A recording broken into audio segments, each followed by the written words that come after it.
Welcome, dear listeners, to our scary stories. In the stillness of the night, when shadows stretch and the world seems a little off-kilter, we bring you tales that twist reality, leaving your spine tingling and your mind racing. Tonight, we dive deep into the abyss of the cosmos, where things are not as they seem. Prepare to embark on a journey where humanity's brightest discoveries cast the darkest shadows. Turn off your lights, lean in closer, and let the tale unfold. The stillness of the observatory was shattered by a sudden blare of alarms. Deep within the heart of the Nevada desert, the vast array of radio telescopes sat poised, always listening to the vast expanse of the universe. Today, they had heard something.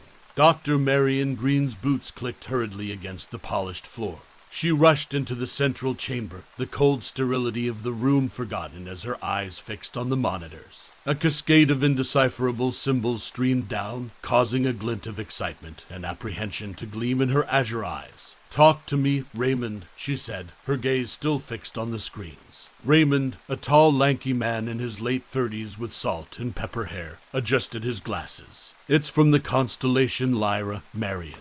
We've never seen anything like this. It's not just a signal, it's data." The air in the room felt heavy, charged with potential. The faint hum of machines became more pronounced. Marion could smell the sharp tang of cold metal and the subtle warmth of worn leather from the chairs. An assistant, Clara, with dark braided hair and freckles dotting her cheeks, turned from another monitor, her face pale. "This is structured, deliberate. Could it be a message?" The room was abuzz with whispers, the soft rustle of paper, and the constant tap, tap, tap of keyboards. Amidst this hive of activity, Dr. Kaya Lin entered.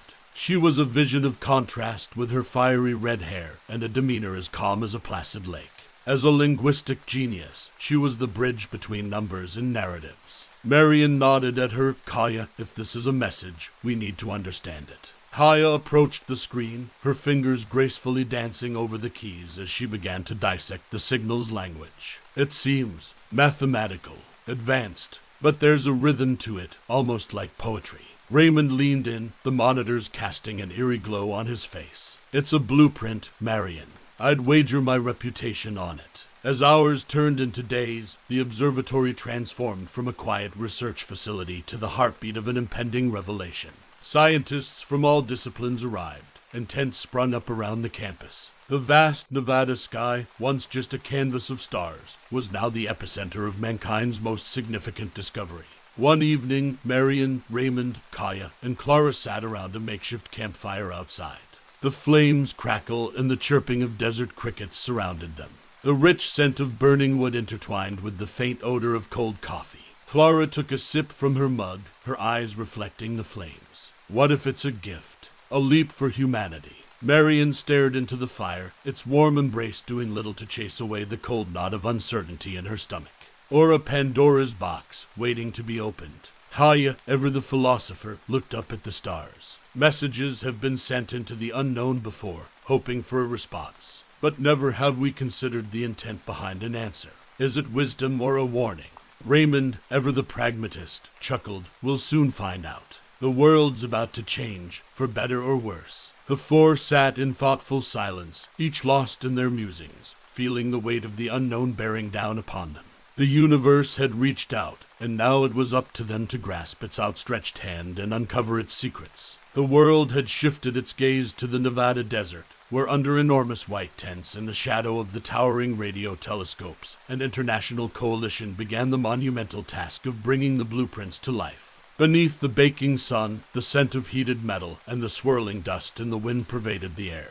The once silent observatory grounds now echoed with the clang of tools, the hum of machinery, and the muted conversations of the brightest minds on Earth. Inside the central assembly tent, a vast metallic structure started to take shape. Sleek, enigmatic, and adorned with symbols translated from the message. To the uninitiated, it looked like modern art, but Dr. Green and her team knew its promise. Raymond, ever meticulous, oversaw the assembly, ensuring each component matched the celestial blueprints. "Precision is key," he'd often say, his voice firm but filled with the thrill of discovery. As days turned into weeks, Dr. Green would often find herself working alongside Dr. Lin, their collaboration essential in translating intent into action. Marion would analyze the structure's functionality, while Kaya decoded the meaning behind its intricate design. One evening, with the last rays of sunlight casting elongated shadows, Marion and Kaya stood outside the tent, watching as the final piece was set in place. The evening's coolness was a welcome respite, bringing the scent of desert blooms with it. "This is it," Kaya murmured, her voice filled with a mixture of awe and trepidation. "We've constructed a beacon, but what answers will it call forth?" Marion nodded, feeling the weight of their actions. "Every step has been a question, Kaya, and soon we'll have our answers." Nearby, Clara, her eyes filled with curiosity and the ever-present desire to understand, was discussing potential outcomes with a group of engineers. What if it's a bridge, a way to cross the vast distances of space? A young engineer named Max responded, or a mirror reflecting our own potential back at us. The debates and speculations were endless, reflecting the hopes and fears of everyone present. The device, though inanimate, was a living, breathing entity in their minds. Its presence was intoxicating, drawing them in, making them question the very fabric of their reality. One night, as the camp settled into an uneasy rest, Dr. Green sat alone, tracing the symbols etched into the device. The desert's silence enveloped her, punctuated only by the distant howl of a coyote and the soft whisper of the wind against the tense canvas. Marion whispered to herself, her words carried away by the breeze. "What message have you brought us? Salvation or damnation?" Little did she know the answers would soon be unveiled, forever altering the trajectory of humanity. Dawn broke, casting a golden hue upon the desert landscape. Today was the day. The device, now standing tall and resplendent in the morning sun, seemed almost expectant. The entire camp was alive with a buzz of anticipation, the air thick with tension and the subtle aroma of brewing coffee. A large platform had been erected around the device. Technicians, scientists, journalists, and representatives from various countries stood watching, their conversations a soft murmur against the backdrop of the vast desert. Marion, with Raymond by her side, approached a console linked to the device. Clara and Kaya were close behind, each holding a piece of the translated blueprint. Max, the young engineer, stood ready to assist, his eyes betraying a mix of excitement and apprehension. "All systems are operational," Raymond announced, his voice carrying across the platform. "We are proceeding with the activation." Marion placed her hand on the console's cold, smooth surface. She felt its subtle vibrations, a faint heartbeat waiting to be awakened. "Let's hope our translations were accurate," she whispered, almost to herself. Kaya nodded, her red hair glinting in the sunlight. "Every symbol, every nuance. We've done our best." With a deep breath, Marion initiated the sequence. The device hummed to life, its once inert form now pulsating with an inner glow. The symbols etched onto its surface began to illuminate, casting an eerie dance of shadows and light around the platform. Clara's voice was filled with wonder. "It's resonating. The frequencies are aligning with our planet's magnetic field." Max adjusted a few settings, his fingers dancing over the console. "Energy levels are rising. It's stabilizing. Whatever it's meant to do, it's starting." Suddenly, the ground trembled. A low, resonating hum enveloped the area, causing the very air to shimmer. Those gathered could feel the vibrations in their bones, a deep rhythmic pulse that matched the beat of their own hearts. A brilliant beam of light erupted from the device, piercing the azure sky. It seemed to call out to the cosmos, a beacon announcing Earth's achievements and aspirations. As quickly as it had begun, the light dimmed, and the device fell silent. But the aftermath of its activation was immediately apparent. In the distance, beyond the platform, the first signs of the plague emerged. People began to change. Their skin took on strange hues, their features distorted. Eyes, once familiar, now glowed with an otherworldly luminescence. Grotesque transformations unfolded as humanity began its metamorphosis into something alien. Kaya, her voice shaking, spoke the dawning realization. This wasn't a gift. It was a transmission of change, a cosmic contagion. Clara, gripping the blueprint, added, or maybe a warning. A representation of what happens when one tinkers with the unknown. Marion, staring at the unfolding horror, felt a cold dread. We've opened a door we cannot close. Our desire for understanding has brought forth a nightmare. The realization was clear. The message from deep space wasn't just a blueprint. It was the harbinger of a new era for humanity, one that would challenge their very essence and existence. As the transformations spread like wildfire, the once harmonious camp became a scene of chaos and despair.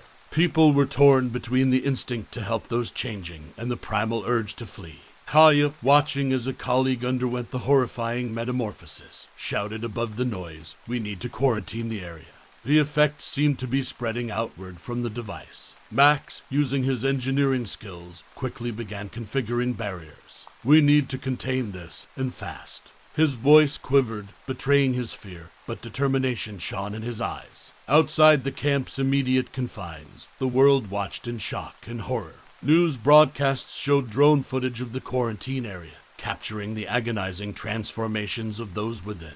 The once peaceful Nevada desert had become ground zero for an unprecedented event. At the World Health Organization, an emergency council convened. Dr. Patel, a leading epidemiologist, addressed the assembly. "While we don't fully understand the mechanism, it's clear this is not a traditional biological contagion. It seems to be more ethereal, altering not just the body, but the very essence of a person."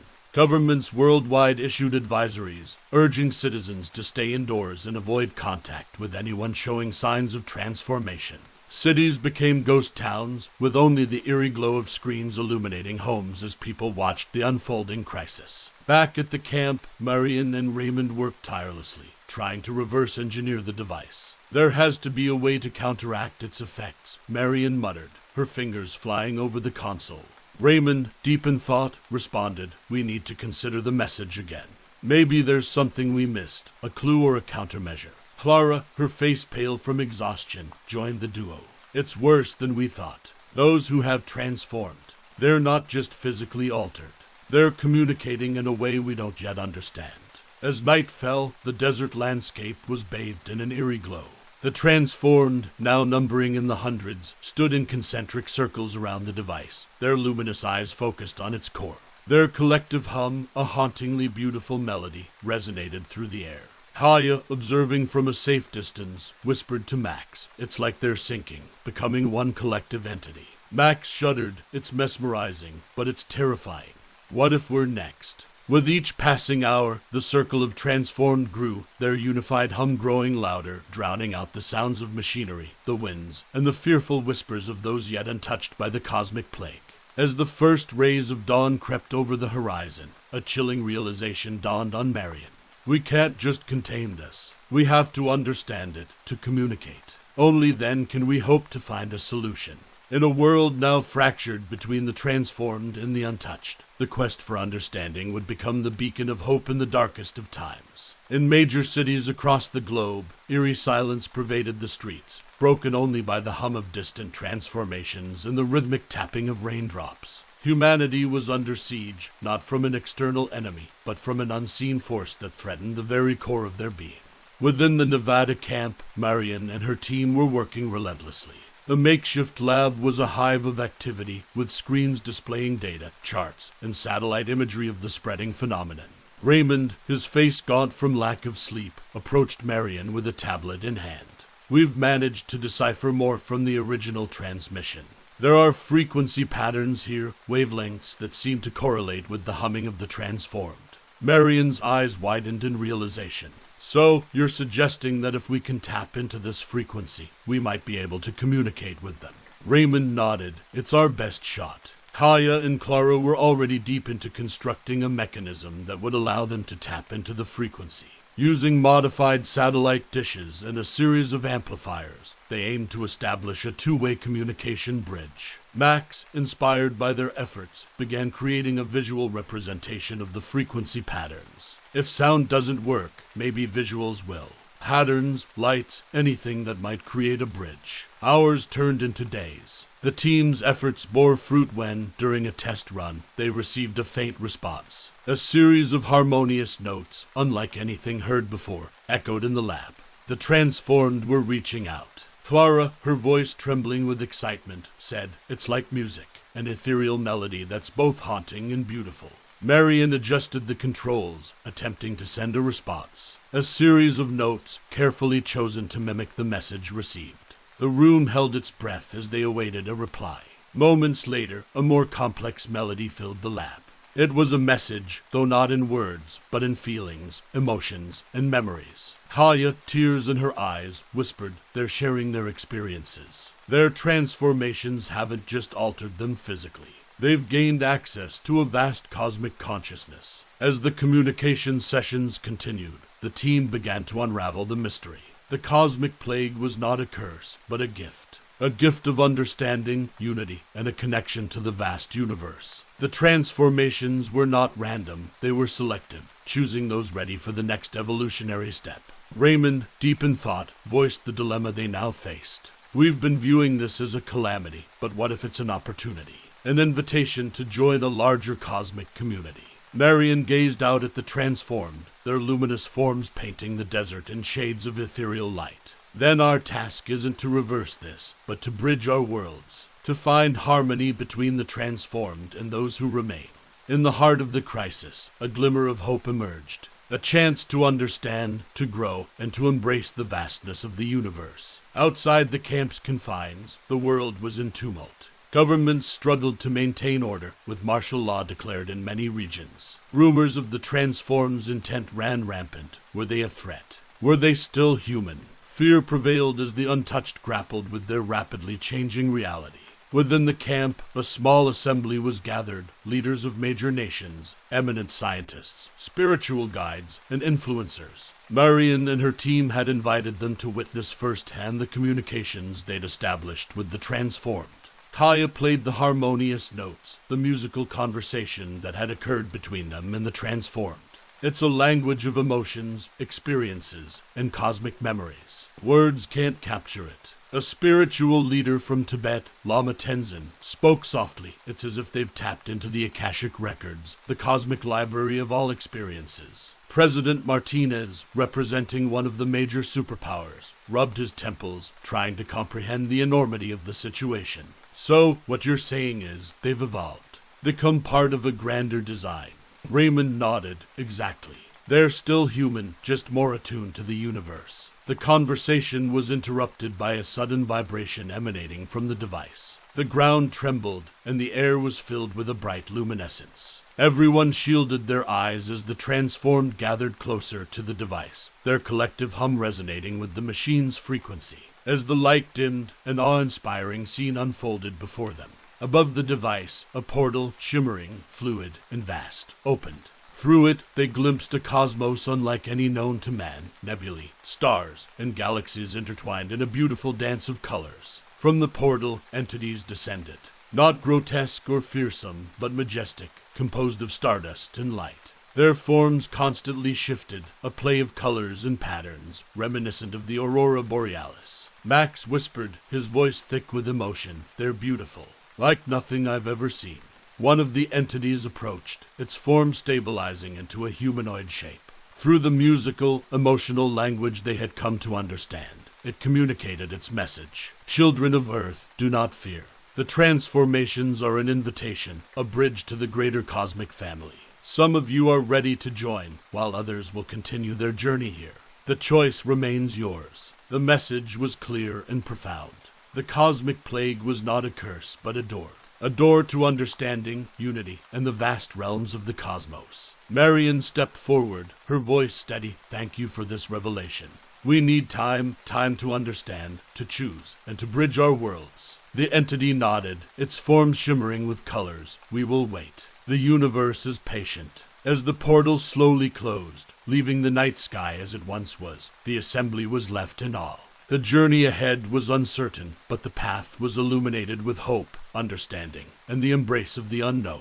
Dawn broke over the Nevada desert, casting golden hues over the camp that had become the epicenter of the world's most profound transformation. News of the previous night's encounter had spread like wildfire, reaching every corner of the globe. People everywhere, irrespective of their status, religion, or beliefs, were glued to their screens, eager for every morsel of information. Inside the camp's main tent, Marion and her team sat with world leaders and thinkers, contemplating their next steps. The atmosphere was thick with anticipation.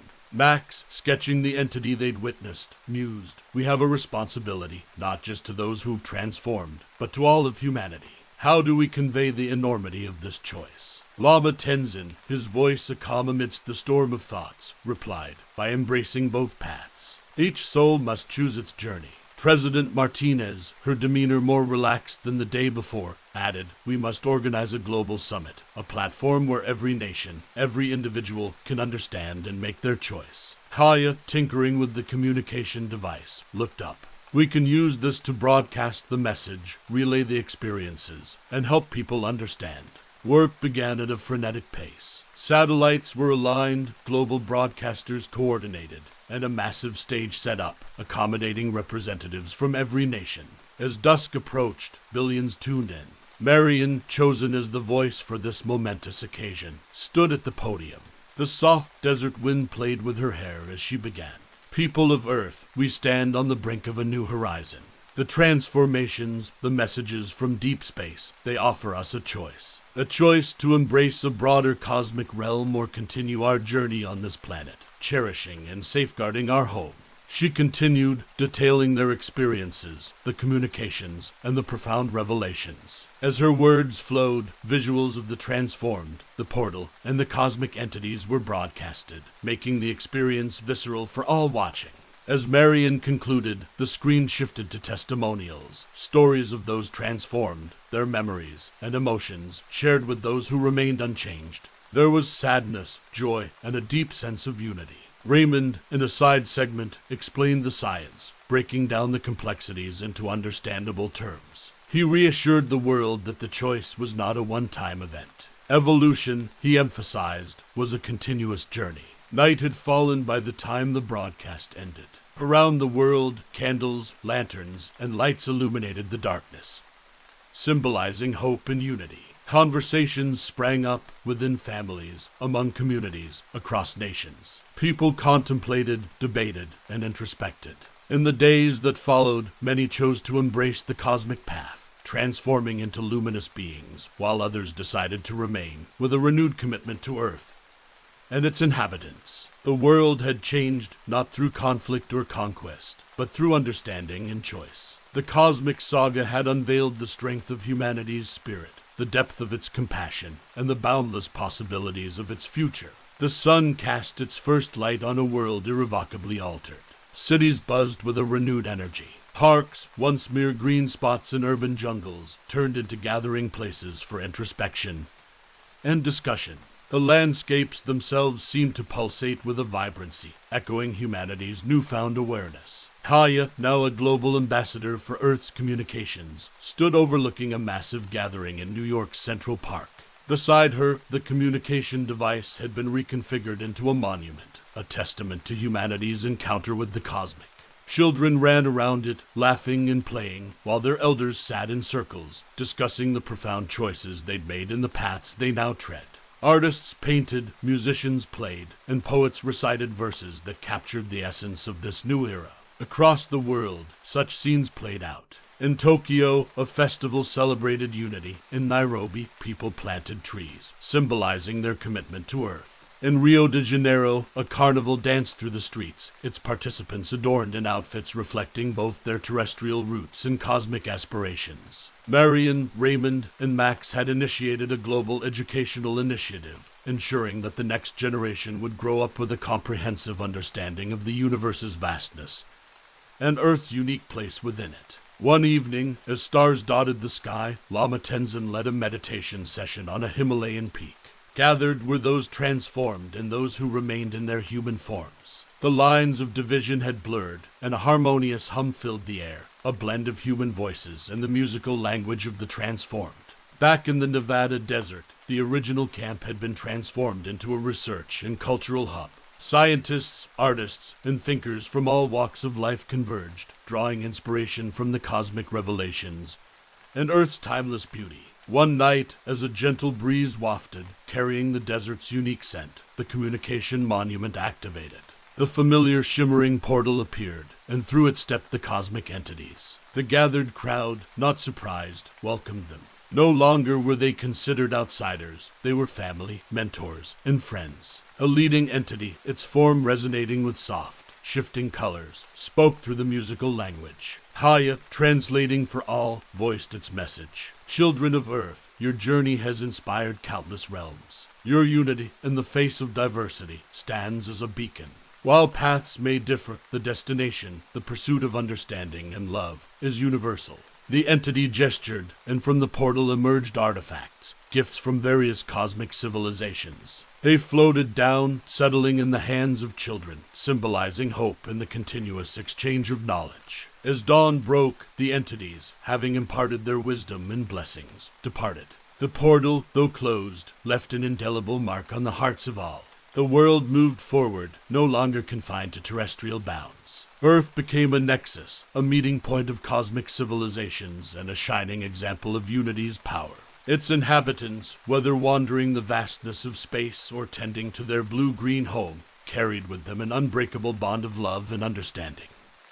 As the last echoes of our story fade, we're left to ponder the vastness of the universe and the mysteries it still holds. Remember, dear listeners, in the silence of space, many things remain unheard, and not all messages are meant to be understood.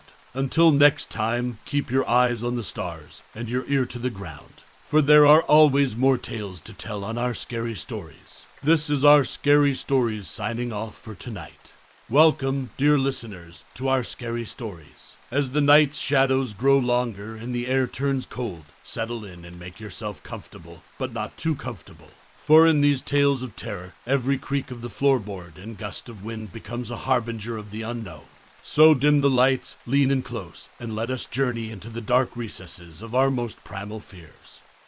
Nora's car rattled along the winding road, bordered by towering pines that seemed to scratch the gray heavens. A delicate mist draped over everything, painting the world with a haunting shade of gray. The scent of the damp forest and moss was overwhelming and nostalgic, reminding her of long-forgotten childhood tales of wandering spirits in cursed woods. As she drove closer, a structure loomed in the distance. The widow's inn stood sternly atop a small hillock, a tall, sprawling structure of darkened wood and ancient bricks. Its windows, like vacant eyes, stared down upon any approaching visitor. Each pane of glass seemed to have a century's worth of tales trapped behind it. Pulling into the gravelly car park, the crunching under her tires seemed to scream intruder. Hesitating for a moment, Nora gathered her courage. She was, after all, here for a story. Pushing open the heavy wooden door, she stepped into a dimly lit lobby.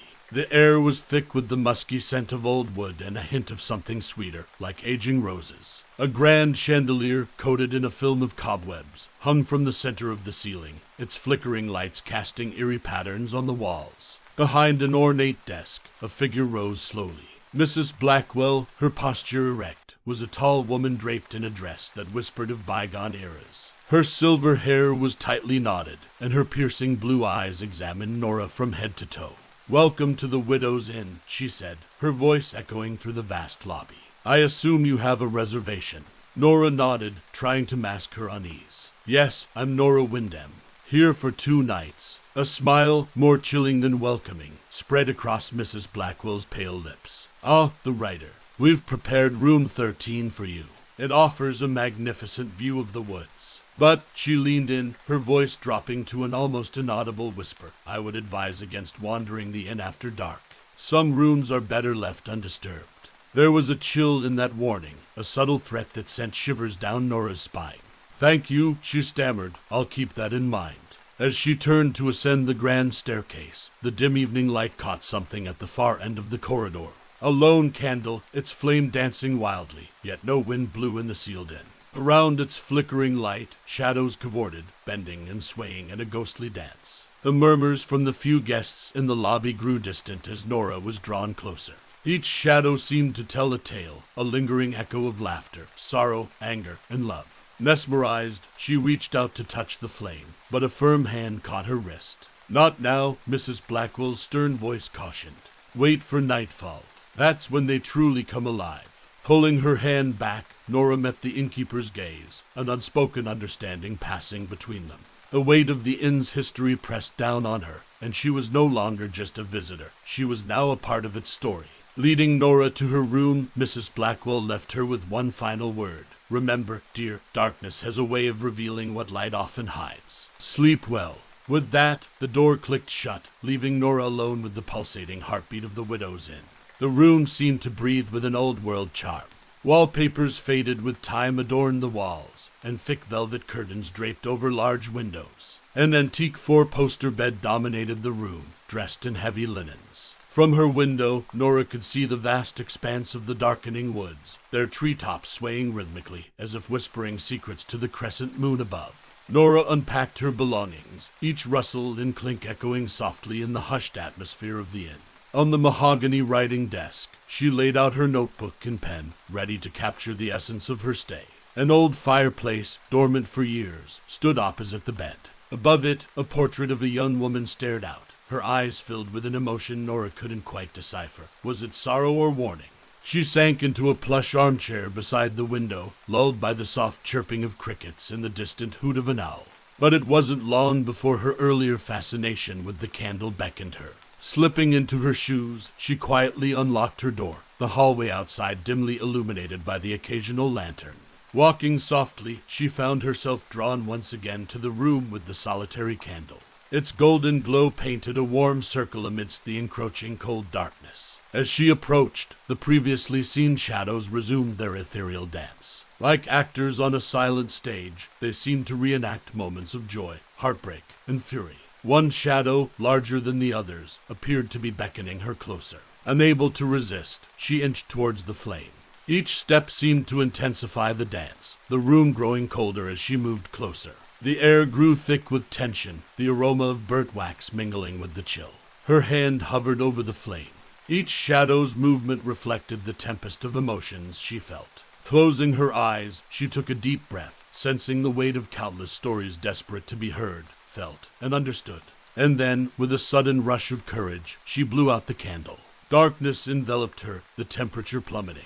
All sounds ceased, save for her rapid heartbeat in her ears. Panic surged, her fingers fumbling for a match or a lighter. As she struck a match, its frail light revealed an empty room, void of shadows, void of the haunting presence. Feeling both relieved and disoriented, she hurried back to her room, a myriad of questions swirling in her mind. Who were those shadows? And why did they seem so familiar, so personal? With a firm click, she locked her door, promising herself that she would uncover the mysteries of the Widow's Inn. Yet, as she drifted into an uneasy sleep, she remained blissfully unaware of the chain of events her actions had just set into motion. Morning arrived with a muted luminescence filtering through the heavy curtains of Nora's room. The serene chirping of birds offered a stark contrast to the foreboding atmosphere that had shrouded the inn the previous night. Yet, something felt amiss. Nora quickly dressed and descended the grand staircase, hoping to find solace in a cup of hot coffee in the dining hall. But as she entered, she sensed a tension among the few guests who were present. Conversations were hushed, and uneasy glances exchanged. A family of three, Mr. Hammond, his wife Clarice, and their young son Timothy, were at a corner table, their voices low but tinged with distress. "I told you, Clarice," Mr. Hammond muttered, his voice filled with anxiety. "We should never have stayed here. It's cursed." Nora approached the main counter, where Mrs. Blackwell stood sorting mail. "Good morning," she greeted the innkeeper, though her voice wavered slightly. Mrs. Blackwell looked up, her piercing blue eyes studying Nora intently. "Morning, dear. Sleep well." Nora hesitated. "Yes, mostly. Although I couldn't shake off the feeling that something was different." The innkeeper's expression remained unreadable. Things have a way of shifting overnight in this old place, especially when certain candles are extinguished. Feeling cornered, Nora replied, "I was just curious." The shadows seemed so alive. Mrs. Blackwell sighed deeply, as if burdened by an age-old secret. "Those shadows you saw, dear, they're not just mere reflections of the past. They're its keepers, and when disturbed, consequences ensue." Suddenly, Timothy approached them, his face pale. "Mama can't find Martha," he exclaimed, referring to their elderly maid who had accompanied them on their trip. Mrs. Blackwell's gaze turned icy. "It appears we have our first consequence." Nora felt her stomach drop. The realization of the connection between her act and Martha's disappearance became chillingly clear. Mrs. Blackwell continued, "Martha stayed in room 7. You may want to check there." Without a word, Nora, guided by a regretful urgency, hurried to room 7. The door was slightly ajar. Pushing it open, she was met with an untouched room, the bed neatly made, but no sign of Martha. On the bedside table, however, stood an unlit candle, its wax still fresh. Timothy's voice echoed from the corridor. Martha loved telling me stories by candlelight. A realization settled heavily on them all. The candle in room 7 must have been one of those that, when extinguished, led to someone's disappearance. Determined to set things right, Nora turned to Mrs. Blackwell. There has to be a way to bring her back. The innkeeper's voice was tinged with sadness. Some actions, dear, have irreversible consequences. But, she added, a hint of hope in her eyes, the inn itself might have answers. But beware, its walls have seen much, and not all truths are pleasant. With that cryptic advice, Nora set out on her quest, delving deep into the heart of the inn's mysteries, where whispers echoed tales of sorrow, love, and dark enchantments. The inn seemed to grow more expansive and labyrinthine as Nora delved deeper into its passages. The polished wooden floors creaked underfoot, echoing the whispers of secrets held for generations. Flickering wall sconces cast moody shadows, painting tales of old unfaded wallpaper. In her search for answers, Nora found herself drawn to the inn's library, a room she hadn't noticed upon her arrival. Towering bookshelves lined the walls, their contents a mix of ancient tomes, leather-bound diaries, and dusty scrolls. A grand fireplace stood at one end, its mantel adorned with odd trinkets, a dried rose, an ornate key, and an hourglass with sand that seemed to flow upwards. With a sense of purpose, Nora began combing through the shelves, looking for any hint about the candle's power or how to reverse its effects. As she sifted through the texts, one particular diary, its binding frayed with age, caught her attention. The inscription on the cover read, Lorna Blackwell, 1865. Opening the diary, she discovered entries written by a young woman who seemed to be Mrs. Blackwell's ancestor. The journal chronicled Lorna's life at the inn, her love for a man named Thomas, and a fateful event that would change the course of the inn's history. Lorna wrote of a stormy night when Thomas, set to meet her, never arrived. In her despair, she lit a candle, wishing with all her might to bring him back. As the wax melted away, shadows danced and played, enacting the last moments of Thomas's life. Horrified, she witnessed his fatal accident on the treacherous roads leading to the inn. In her anguish, Lorna's tears fell onto the flame, extinguishing it. The next morning, the diary revealed another had vanished from the inn, much like Martha had. Nora's hands trembled as she read on. Lorna, filled with guilt, sought the counsel of an old witch who lived on the outskirts of the village. The witch spoke of the inn's heart, a place where time and memories entwined, holding the power to restore what was lost. But, she warned, the journey would not be without peril, and success was not guaranteed. Marking the page, Nora looked up, determination burning in her eyes. The inn's heart was her destination. If Lorna's account was accurate, that might be where she'd find the solution to the inn's curse. With the diary clutched tightly in her hand, Nora left the library, her heart racing. She was about to delve deeper into the inn's mysteries, prepared to face whatever awaited her in its very core. The inn seemed to hum with an ancient energy as Nora moved through its corridors, the diary's revelations guiding her steps. Following subtle clues and indications within its pages, she found herself in front of a door she hadn't noticed before. Heavy and ornate, its wood bore intricate carvings of intertwining roses and thorns. As Nora reached out to touch the handle, a shiver ran down her spine. The air grew colder, and she felt as if she was on the threshold of a realm where past and present converged. Taking a deep breath, she pushed the door open. Beyond lay a forgotten wing of the inn. Unlike the rest of the establishment, this area bore signs of decay. Peeling wallpapers, tarnished mirrors, and cobweb-laden chandeliers hinted at long years of neglect. Yet, every room held an air of significance, as if they'd been witness to countless tales of joy, sorrow, and intrigue. The diary spoke of a ballroom, a place where Lorna and Thomas had shared many a dance. Trusting her intuition and the diary's subtle clues, Nora moved through the forgotten wing until she arrived at grand double doors. They opened to reveal a vast ballroom, its once grandeur now shadowed by time. A magnificent chandelier hung overhead, and floor-to-ceiling windows offered a view of the inn's overgrown gardens. As she stepped onto the dance floor, Nora felt a shift in the atmosphere. The room seemed to come alive, and echoes of laughter, music, and whispered conversations filled the air. She could almost see couples twirling, their elegant attires glinting in candlelight. Nora's attention was drawn to a grand piano at one end of the room. Resting on its stand was an aged sheet of music titled Lorna's Lament. Compelled by an inexplicable urge, Nora began to play. A haunting melody resonated throughout the ballroom, evoking images of lovers lost and reunions yearned for. As the last note faded, the room fell silent, save for the distant sound of a clock's chime. Then a subtle breeze swirled around her, carrying with it a soft voice that whispered, "Seek the garden." Startled, Nora scanned the room but found no one. Trusting the voice's guidance, she headed towards the garden, hoping it held the key to reaching the inn's heart, and perhaps reversing the curse that bound it. Beyond the ornate ballroom windows lay the inn's garden, a vast expanse of tangled flora and ancient stone statues. Moonlight drenched the garden, illuminating paths paved with cobblestones and casting silvery glows on dew-kissed petals. As Nora stepped outside, the scent of roses and night-blooming jasmine filled the air.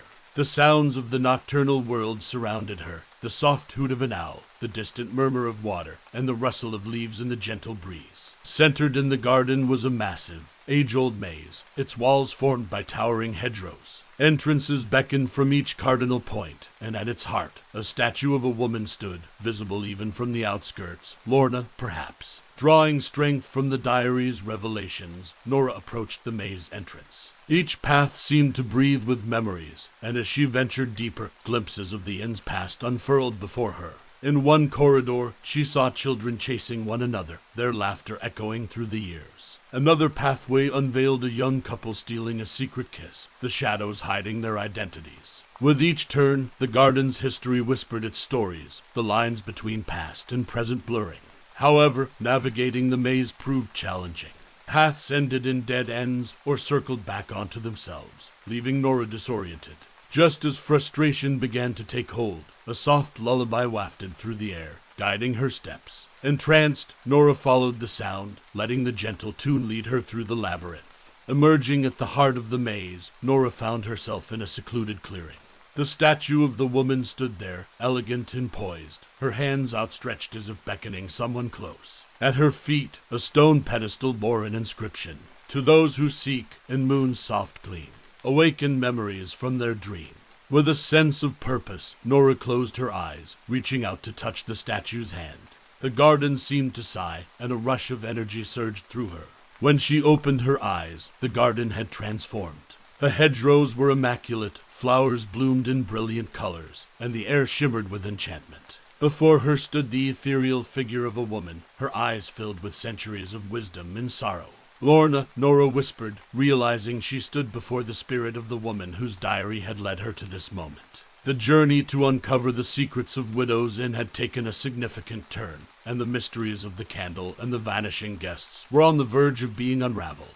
The moonlight bathed Lorna in a gentle glow, her ethereal form shimmering with an otherworldly beauty. Nora, struck by the gravity of the moment, took a cautious step forward. The air grew thick with anticipation. "Who are you?" Nora asked, her voice soft with wonder. Lorna's eyes, filled with ageless sorrow, met Nora's. "I am a spirit bound by love and regret," she began. "Once I was the heart of this inn, living each day beside my beloved Thomas. Our love was a beacon, drawing guests from near and far." Nora, entranced by her tale, listened intently. But our love was not without its adversaries. Jealousy and greed sought to separate us. And on a fateful night, a rival, coveting our inn and my affections, cursed this place. A candle, infused with dark magic, was lit. With its light, my beloved Thomas was trapped between realms. And every time its flame was extinguished, another soul would join him, lost in the abyss. A chill ran down Nora's spine. The stories, the candle, the vanishing guests, it all made sense now. To break the curse, Lorna continued, one must relight the candle with the fire of true love and untangle the shadows it casts. Only then can the lost souls be freed. The weight of her task pressing on her, Nora asked, "But how can I find this fire of true love? How do I begin?" Lorna's gaze turned to the diary Nora clutched in her hand. "Within my words, there lies a path. Follow my memories, dance in my footsteps, and rekindle the love that once flourished in these halls." The garden began to shift around them, the hues of the flowers deepening, and the very essence of the inn resonating with Lorna's emotions. "Begin with a dance," she whispered, her form starting to fade. "Dance with passion and purpose. Let your heart guide the way." Nora felt a rush of determination. To free the trapped souls, to restore the inn's former glory, she would dance. She would relight the cursed candle and reunite two lovers torn apart by time and treachery. And as the first rays of dawn began to pierce the horizon, Nora prepared to embrace her destiny. The ballroom of Widow's Inn had always been the centerpiece of its grandeur. As Nora stepped onto its polished wooden floor, the vast chamber seemed to breathe, anticipating the pivotal moment to come.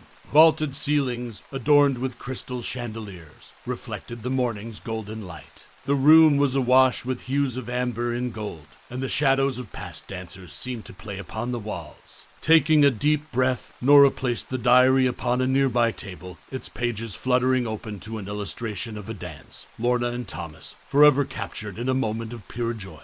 The love between them was evident, their eyes locked in a gaze that spoke volumes. As Nora began to move, she was guided not by any music, but by the rhythm of her heartbeat and the memories echoing in the chamber. Each step, each twirl, was a plea to the heavens, a call to the forces that bound the inn in its cursed state. Nora danced with abandon, pouring her soul into every motion.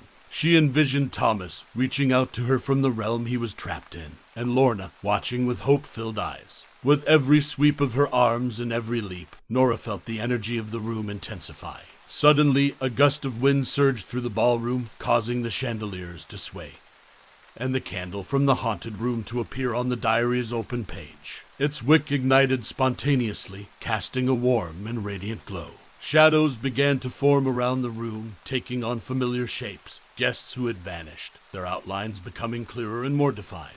Nora's dance reached a crescendo, her emotions spilling forth as tears streamed down her face. She danced for Lorna and Thomas, for the lost souls, and for herself. As the final notes of her heart's song played out, the candle's flame grew brighter and then extinguished itself. The room was plunged into a momentary darkness before the morning sun once again bathed it in light. Blinking in the sudden brightness, Nora saw figures looking around in wonder, guests who had been lost to the curse. Among them, a couple stepped forward, their hands entwined. Lorna and Thomas reunited at last in their human forms. Gratitude shone in their eyes as they approached Nora. "You've freed us," Lorna whispered, her voice full of emotion. "The inn and its guests are no longer bound by the curse." Thomas nodded, his gaze warm. "The dance of love has powerful magic, and you, Nora, have danced it beautifully." As the day wore on, the inn was filled with joyous reunions, laughter, and stories shared. Widow's Inn, once a place of mystery and sorrow, became a beacon of love and hope. And as for Nora, she continued to dance, finding in each step a connection to the past, a joy in the present, and hope for the future. And so, we close another chapter in our scary stories. Sleep may come, but remember, the veil between reality and nightmare is thin. Keep an ear out, for you never know when the whispers of the tales we share will come back to haunt your dreams. Until next time, dear listeners, may your nights be dark and full of thrilling chills. This is our Scary Stories signing off for tonight. Good evening, night owls and thrill seekers. Welcome to another spine-tingling episode of our Scary Stories. I'm your host, and I'll be your guide on this shadowy journey through the unknown. Tonight, we venture deep into an eerie forest where myths aren't just spoken but experienced. A place where skepticism meets its match and gives way to terror. So, dim the lights, curl up tight, and prepare yourself as we unravel the haunting tale of the tears of the Banshee.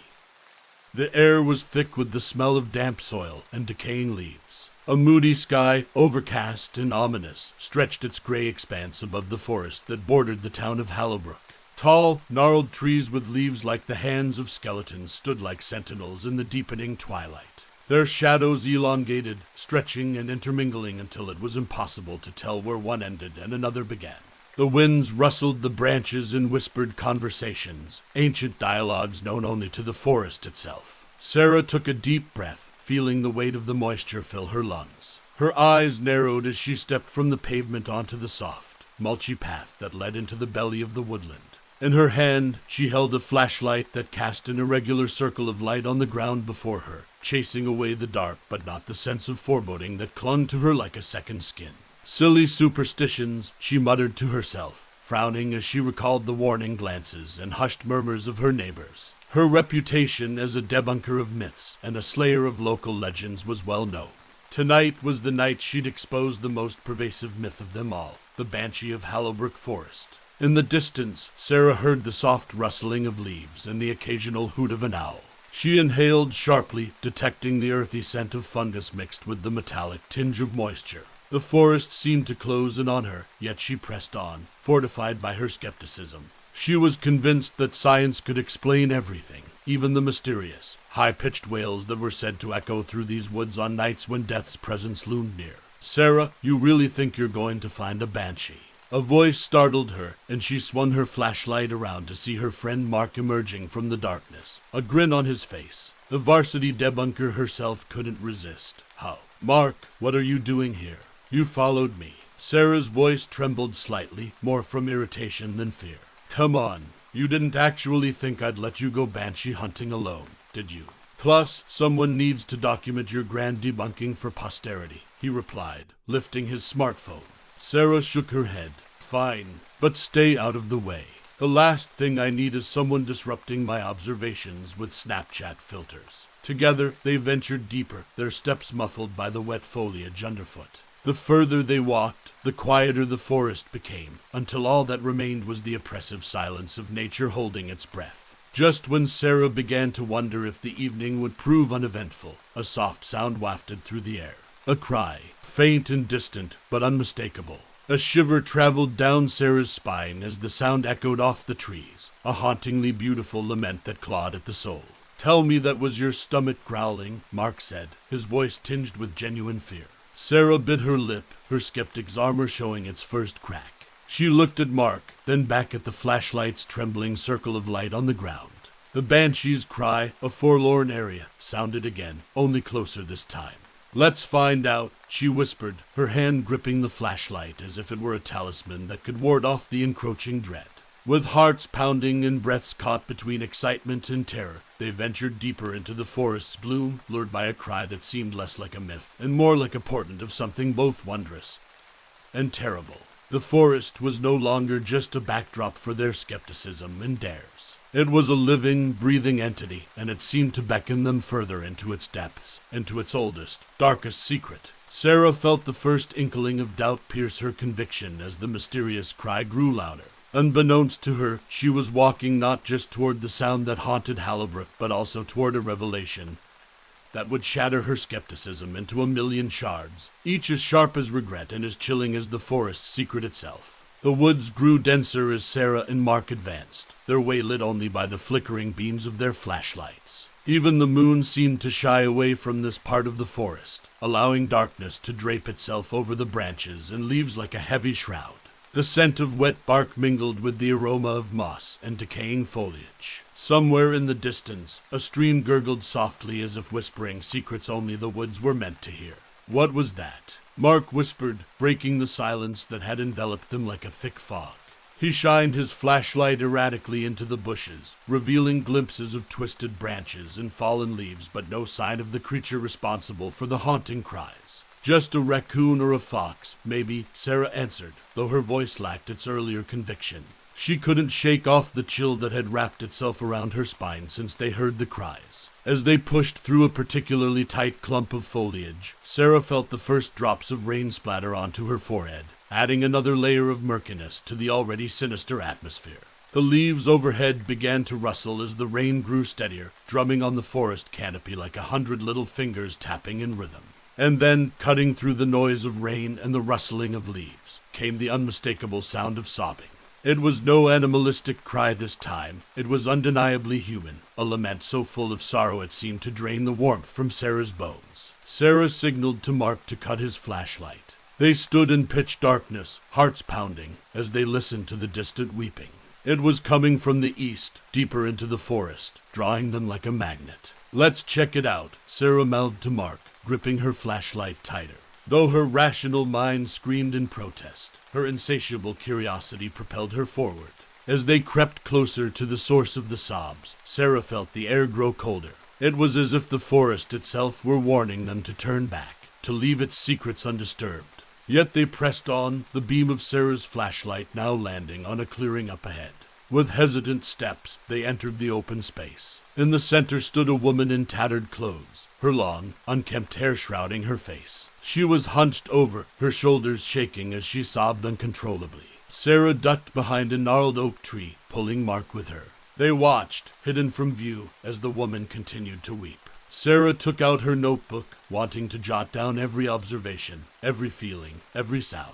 She was convinced that this had to be an elaborate hoax or, at the very least, a woman in distress, but certainly not a banshee. Sick joke, right? Someone's trying to scare us. Mark whispered, his voice quivering. I don't know, Sarah replied, unable to take her eyes off the weeping woman. Maybe she needs help, but it's odd.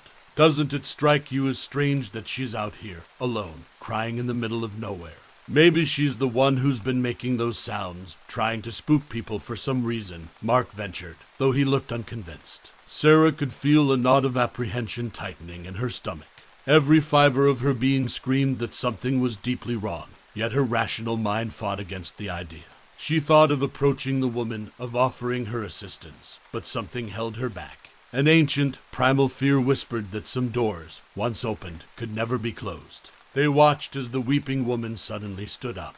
Her cries ceased, replaced by a deafening silence. Slowly, she turned and walked into the darkness, disappearing among the trees as if swallowed by the night itself. Sarah felt a sense of profound dread wash over her, a tide pulling her deeper into an ocean of unknown horrors. And yet, in spite of the fear, or maybe because of it, she knew she had to follow. She had to know the forest's secret, even if it led her into the abyss itself. With a heart pounding like a war drum in her chest, Sarah watched as the mysterious woman disappeared into the depths of the forest, leaving behind only the haunting echo of her cries. But something else caught Sarah's eye, something inexplicable, a thin stream of liquid winding its way through the leaf-strewn ground.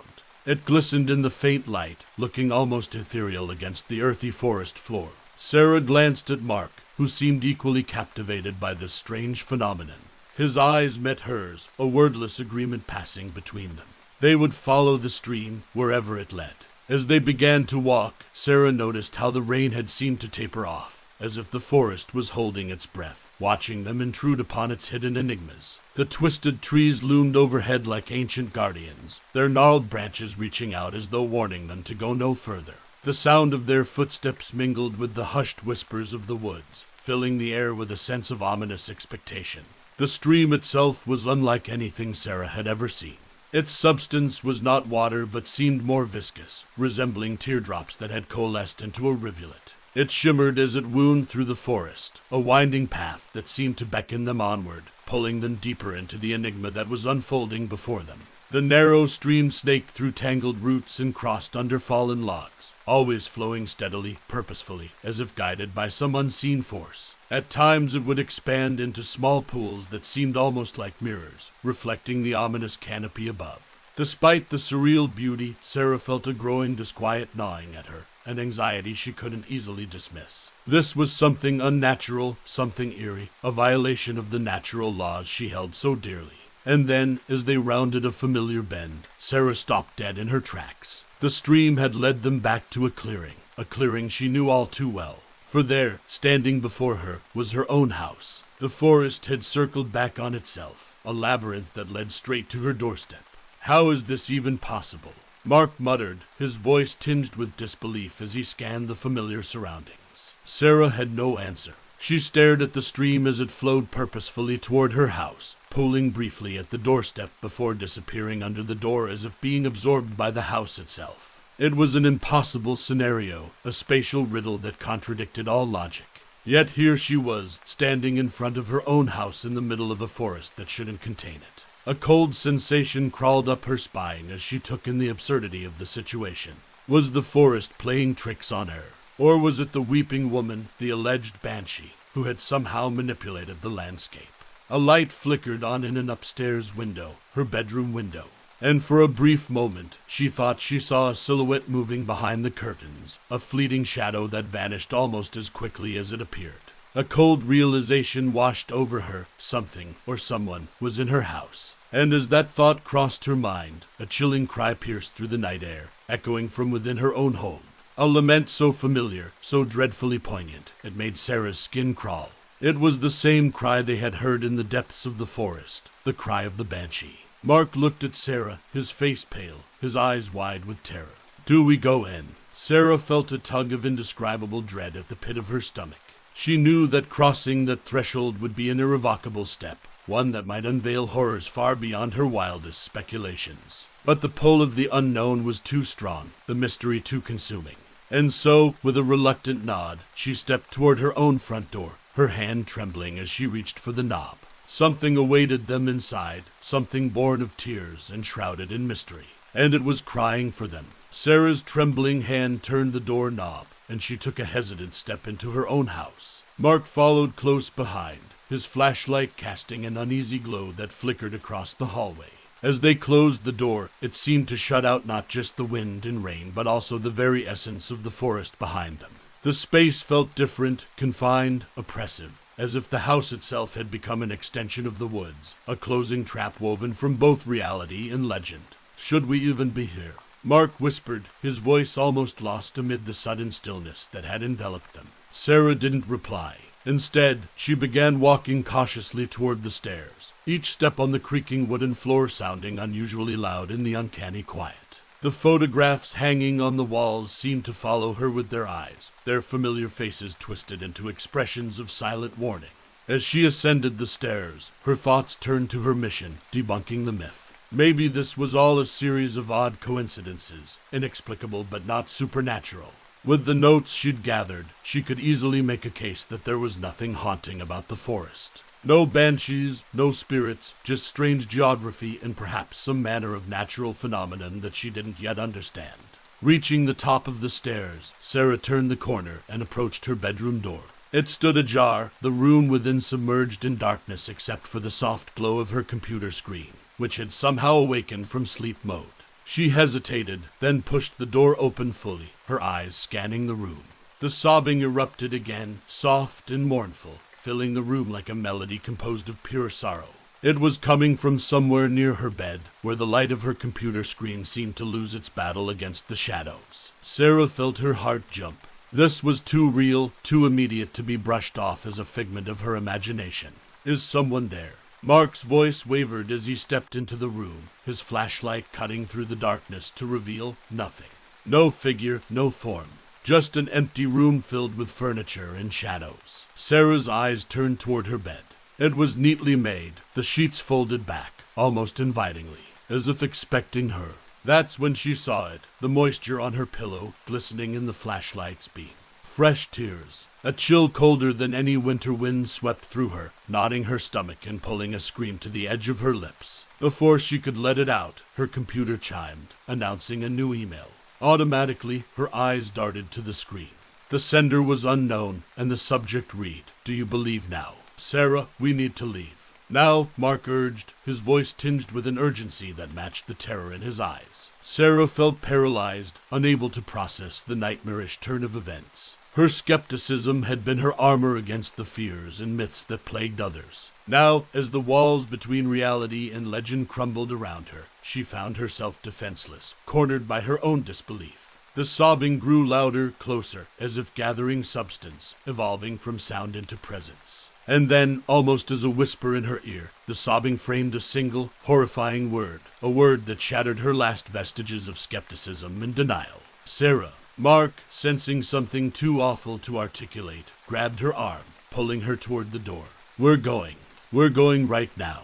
As Sarah took one last look at her room, her eyes caught a figure materializing next to her bed. A woman, her face distorted by grief, her eyes hollow pools of endless sorrow. A banshee. Sarah stumbled out of the room, propelled by Mark's urgency and her own terror. As they raced down the stairs, she knew with a terrible certainty that she was leaving behind more than just her home. She was leaving behind the safety of disbelief, crossing a threshold from which there would be no return. The atmosphere inside Sarah's bedroom felt as if it were charged with static electricity, a tension that prickled her skin and weighed down her every step. Mark stood hesitantly at the threshold, his eyes scanning the room as if he were bracing himself for some monstrous reveal. Sarah looked at him and took a deep breath. She had to go in, her curiosity and dread commanded it. Inside, the air was thick, as though the room were holding its breath, anticipating her next move. The pale blue walls that once seemed calming now appeared sallow under the glare of the overhead light, as if drained of color by the room's recent occupant. Her eyes quickly located her bed, its sheets now a little too perfectly folded, a little too pristine. Then she saw it. Her pillow was slightly indented, as if someone had just rested their head there. Right beside the indentation was a lock of hair, matching her own dark shade. But what caught her eye and held it was the figure standing next to her bed. The Banshee. Her form flickered as if made of mist, her garments not so much cloth as a layering of darkness and air. Her eyes were hollows that held not just sorrow, but an abyss of despair that seemed to pull at Sarah's very soul. Sarah felt a cold wave of dread wash over her, freezing her in place. For a moment, time itself seemed to stop. The Banshee looked at her, a smile contorting its mournful face, a smile that spoke not of joy but of a devastating inevitability. Then, in a wisp of shadow and a chill of air, she vanished. The room suddenly felt empty, yet overflowing with a dread that now seemed anchored to every corner, every object, anchored to the lock of Sarah's hair left unnaturally upon her bed. Sarah staggered back, gripping the edge of her dresser for support, her eyes never leaving the spot where the Banshee had stood. Mark, seemingly jarred into action by her retreat, took a few cautious steps into the room. "What happened? Did you see her?" Mark's voice was almost a plea, as if he were seeking confirmation that their shared reality had indeed been ruptured. Sarah could only nod, her voice a choked whisper. She was here, right here, and she left this. With trembling hands, she picked up the lock of her hair from the bed, holding it up for Mark to see. "This is insane, Sarah. What do we do now?" Mark's eyes met hers, reflecting the terror that filled the room, that filled their lives. Sarah knew that whatever rational world she had inhabited before this night was now irrevocably lost. What stood before her was a path that led into the unknown, into the abyss of a reality she had yet to fully comprehend. And for the first time, skepticism provided her no shelter, only the piercing clarity that some legends are born of truths too horrifying to fully grasp. That lock of hair seemed to pulsate in her hand, as if echoing with the Banshee's cries. An omen, a talisman of some fate yet unknown but dreadfully close. Sarah clenched it tightly, her knuckles turning white. She realized that something had been set in motion, something terrible and inescapable. As Mark looked on, unable to provide any comfort or explanation, Sarah felt the very fibers of her being resound with a dreadful understanding. This was no longer about belief or skepticism. This was about survival, about navigating a world that had just expanded in the most horrifying way. "Mark, we can't stay here," Sarah finally uttered, her voice tinged with an urgency that bordered on desperation. Mark nodded gravely, both of them knowing that whatever awaited them, wherever they would go, the haunting cry of the Banshee would follow. And Sarah would carry the eerie lock of hair, an inexplicable and horrifying link to a destiny that was rushing toward her like a freight train of impending doom. With the chilling lock of her own hair wrapped in a small cloth and tucked into her pocket, Sarah sat at her computer, her fingers dancing over the keyboard. Mark hovered behind her, each of them clinging to the last threads of rational thought, both hoping that somewhere in the depths of mythology or folklore there might be an answer. Her screen filled with articles, blogs, and academic papers dissecting the myth of the Banshee. Her eyes skimmed over sentences, hunting for any detail that might provide a clue, a way out of this nightmare. She felt a rush of something close to hope as she read lines suggesting that banshees, while heralds of death, might also offer a twisted path to averting it. "Look at this, Mark," she said, her finger pointing at a passage on the screen. "Some cultures believe the Banshee isn't just a harbinger, but a guide. If you understand her message, you may prevent what's coming." Mark leaned in closer, his eyes scanning the text. "So what do we do? Is there a way to understand her message?" Sarah shook her head. "It's not clear, but if there's even a sliver of truth in this, I have to find it." A thought struck her. Mrs. O'Hare. She's the oldest resident here and knows more about local folklore than anyone else. If there's a way to communicate with the Banshee or understand her, Mrs. O'Hare would know. The air was thick with the smell of aged wood and lavender as Sarah and Mark stepped into Mrs. O'Hare's small, dimly lit living room. It was like stepping back in time, surrounded by antique furniture that looked as if it had witnessed a century pass by. Frail but sharp-eyed, Mrs. O'Hare welcomed them with a knowing smile. "So, you're finally a believer, are you?" She looked directly at Sarah as she spoke. Sarah hesitated, then nodded. "I have reason to believe now, and I need your help." Without a word, Sarah unwrapped the cloth and showed Mrs. O'Hare the lock of hair. The old woman's eyes widened for a moment, then narrowed, as if reconciling with some distasteful reality. "Ah, so you've been marked," she said softly, her voice imbued with a sadness that sent a shiver down Sarah's spine. "Is there a way to change your fate?" Mrs. O'Hare interrupted, finishing Sarah's sentence. "There might be, but it comes at great risk. You see, the Banshee's cries are woven from the threads of fate itself. To untangle them is to meddle with the natural order of things." Sarah felt Mark's hand grip her own, but she was resolute. "Tell me, what can I do?" Mrs. O'Hare sighed deeply. "There is a ritual, ancient and almost forgotten. It involves a midnight journey into the forest, to the very spot where you first heard the Banshee. You must go alone, carrying a relic of your own mortality." She gestured to the lock of hair. "That should suffice. Once there, you'll need to bury it and chant an incantation that I will teach you. But be warned, if you fail or falter, your fate may become even more twisted, more dark." Sarah considered the old woman's words, the weight of the decision pressing down on her. It felt like standing at the edge of a precipice. She could either take the leap into uncertainty, or remain paralyzed, awaiting a doom that was assured. "I'll do it," Sarah declared, her voice tinged with a determination she hardly felt. But what other choice did she have? Mrs. O'Hare nodded solemnly, her eyes reflecting the gravity of the moment. "Very well. Prepare yourself for tonight, for once the clock strikes midnight, your journey to defy fate will begin." As they left Mrs. O'Hare's house, the old wooden door creaking shut behind them, Sarah could not shake the feeling that it was also sealing behind her the last vestiges of her old life, her old beliefs. The forest would call to her again tonight, and in its depths she would confront not just the Banshee but the very fabric of destiny itself. What awaited her there in the shrouded dark was a mystery she was compelled to solve, lured by the most primal of human desires, the yearning to master one's own fate. But the fear that gripped her heart whispered incessantly, questioning whether some fates were simply too perilous to tamper with. The moon ascended high in the sky, an opalescent orb veiled in misty clouds, as if the heavens themselves were wary of what Sarah planned to undertake. Mark had wanted to go with her, to protect her, but the ritual called for solitude. Any deviation could spell disaster. She'd convinced him to stay home, assuring him that she needed to confront whatever awaited her alone. The items she needed for the ritual were carefully arranged on the kitchen table, a handheld antique mirror framed in tarnished silver, the lock of her hair neatly tied with a black ribbon, and an old family heirloom, a locket that had belonged to her grandmother, its golden casing housing a faded photograph of her grandparents in their youth. She felt a pang of guilt for using such a cherished item in this dark endeavor, but the heirloom's connection to her lineage was a necessary element for the ritual's success. The time was near. The grandfather clock in the corner struck 11:55, its somber tones a grim reminder of the minutes ticking away, each chime carving deeper into her resolve. She gathered the items into a small bag, slung it over her shoulder, and took a deep breath. Her heart raced in her chest like a trapped bird, but she mustered the courage to open the front door. The chill of the night air kissed her cheeks as she stepped onto the front porch, her flashlight casting an island of light in the dark expanse of her front yard. Beyond it, the forest waited, its dark canopy a gaping maw that would soon swallow her whole. Sarah crossed the threshold where her yard ended, and the forest began. With each step, her flashlight unveiled towering pines and gnarled oaks that looked like ancient guardians of the forbidden.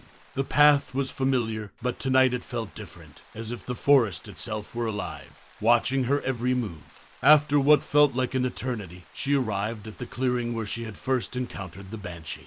The air was thick with the earthy aroma of damp leaves and moss, and she could hear the distant murmur of water flowing, the same stream she had followed before. She took the items from her bag and carefully arranged them on the ground in front of her. With her grandmother's locket in one hand and the mirror in the other, she focused her gaze into the reflective glass. Her eyes met her own, tinged with both fear and an unyielding determination. Holding her own gaze, she began chanting the incantation that Mrs. O'Hare had taught her, her voice quivering but resolute. As she recited the last words of the chant, she buried the lock of her hair at the base of an old twisted tree, its trunk scarred with the passage of countless years. No sooner had she covered the lock with soil than a gust of wind swept through the clearing, extinguishing the beam of her flashlight. She was plunged into a darkness so complete it felt like a physical weight. Her heartbeat thundered in her ears, drowning out all other sounds. Just when she thought she could bear no more, a soft glow began to emanate from the mirror on the ground, illuminating the clearing in an ethereal light. And then she heard it, a soft sobbing, like the muffled cries of a lost child. Slowly, she turned around, clutching her grandmother's locket to her chest. The Banshee had arrived, floating just above the ground, her hair a flowing cascade of silver under the moonlight. Her eyes met Sarah's, and in them, Sarah saw an endless abyss of sorrow. The Banshee opened her mouth, not in a scream, but in a haunting melody that filled the air. It was a song of lament, but also of warning, a reminder that some lines should never be crossed, some fates never altered. As the final note resonated through the clearing, Sarah felt a sharp pain in her chest, as though her very soul were being extracted. Then the Banshee, along with the eerie glow from the mirror, disappeared, plunging the clearing back into impenetrable darkness. Sarah felt her knees give way, and she collapsed onto the forest floor. A locket slipped from her hand, landing beside her, its golden surface now tarnished and cold. She tried to cry out, but no sound came. And then, as if carried away by the wind, she felt herself dissolving, her form disintegrating into 1,000 particles of light and shadow. The forest closed in, reclaiming its secret, as Sarah became one with the eternal enigma of the woods, another tale in its ancient lore, her voice now a part of the everlasting chorus of whispers that the trees would carry through the mists of time. The trees seemed to lean in, their gnarled branches interlocking above her like skeletal fingers. The shadows cast by the foliage deepened, as if anticipating the climax of a tale spun through countless ages. Sarah felt a sudden, eerie calm envelop her as she completed the ritual's final incantation. The words lingered in the air, tinged with an electricity that made the hair on the back of her neck stand on end.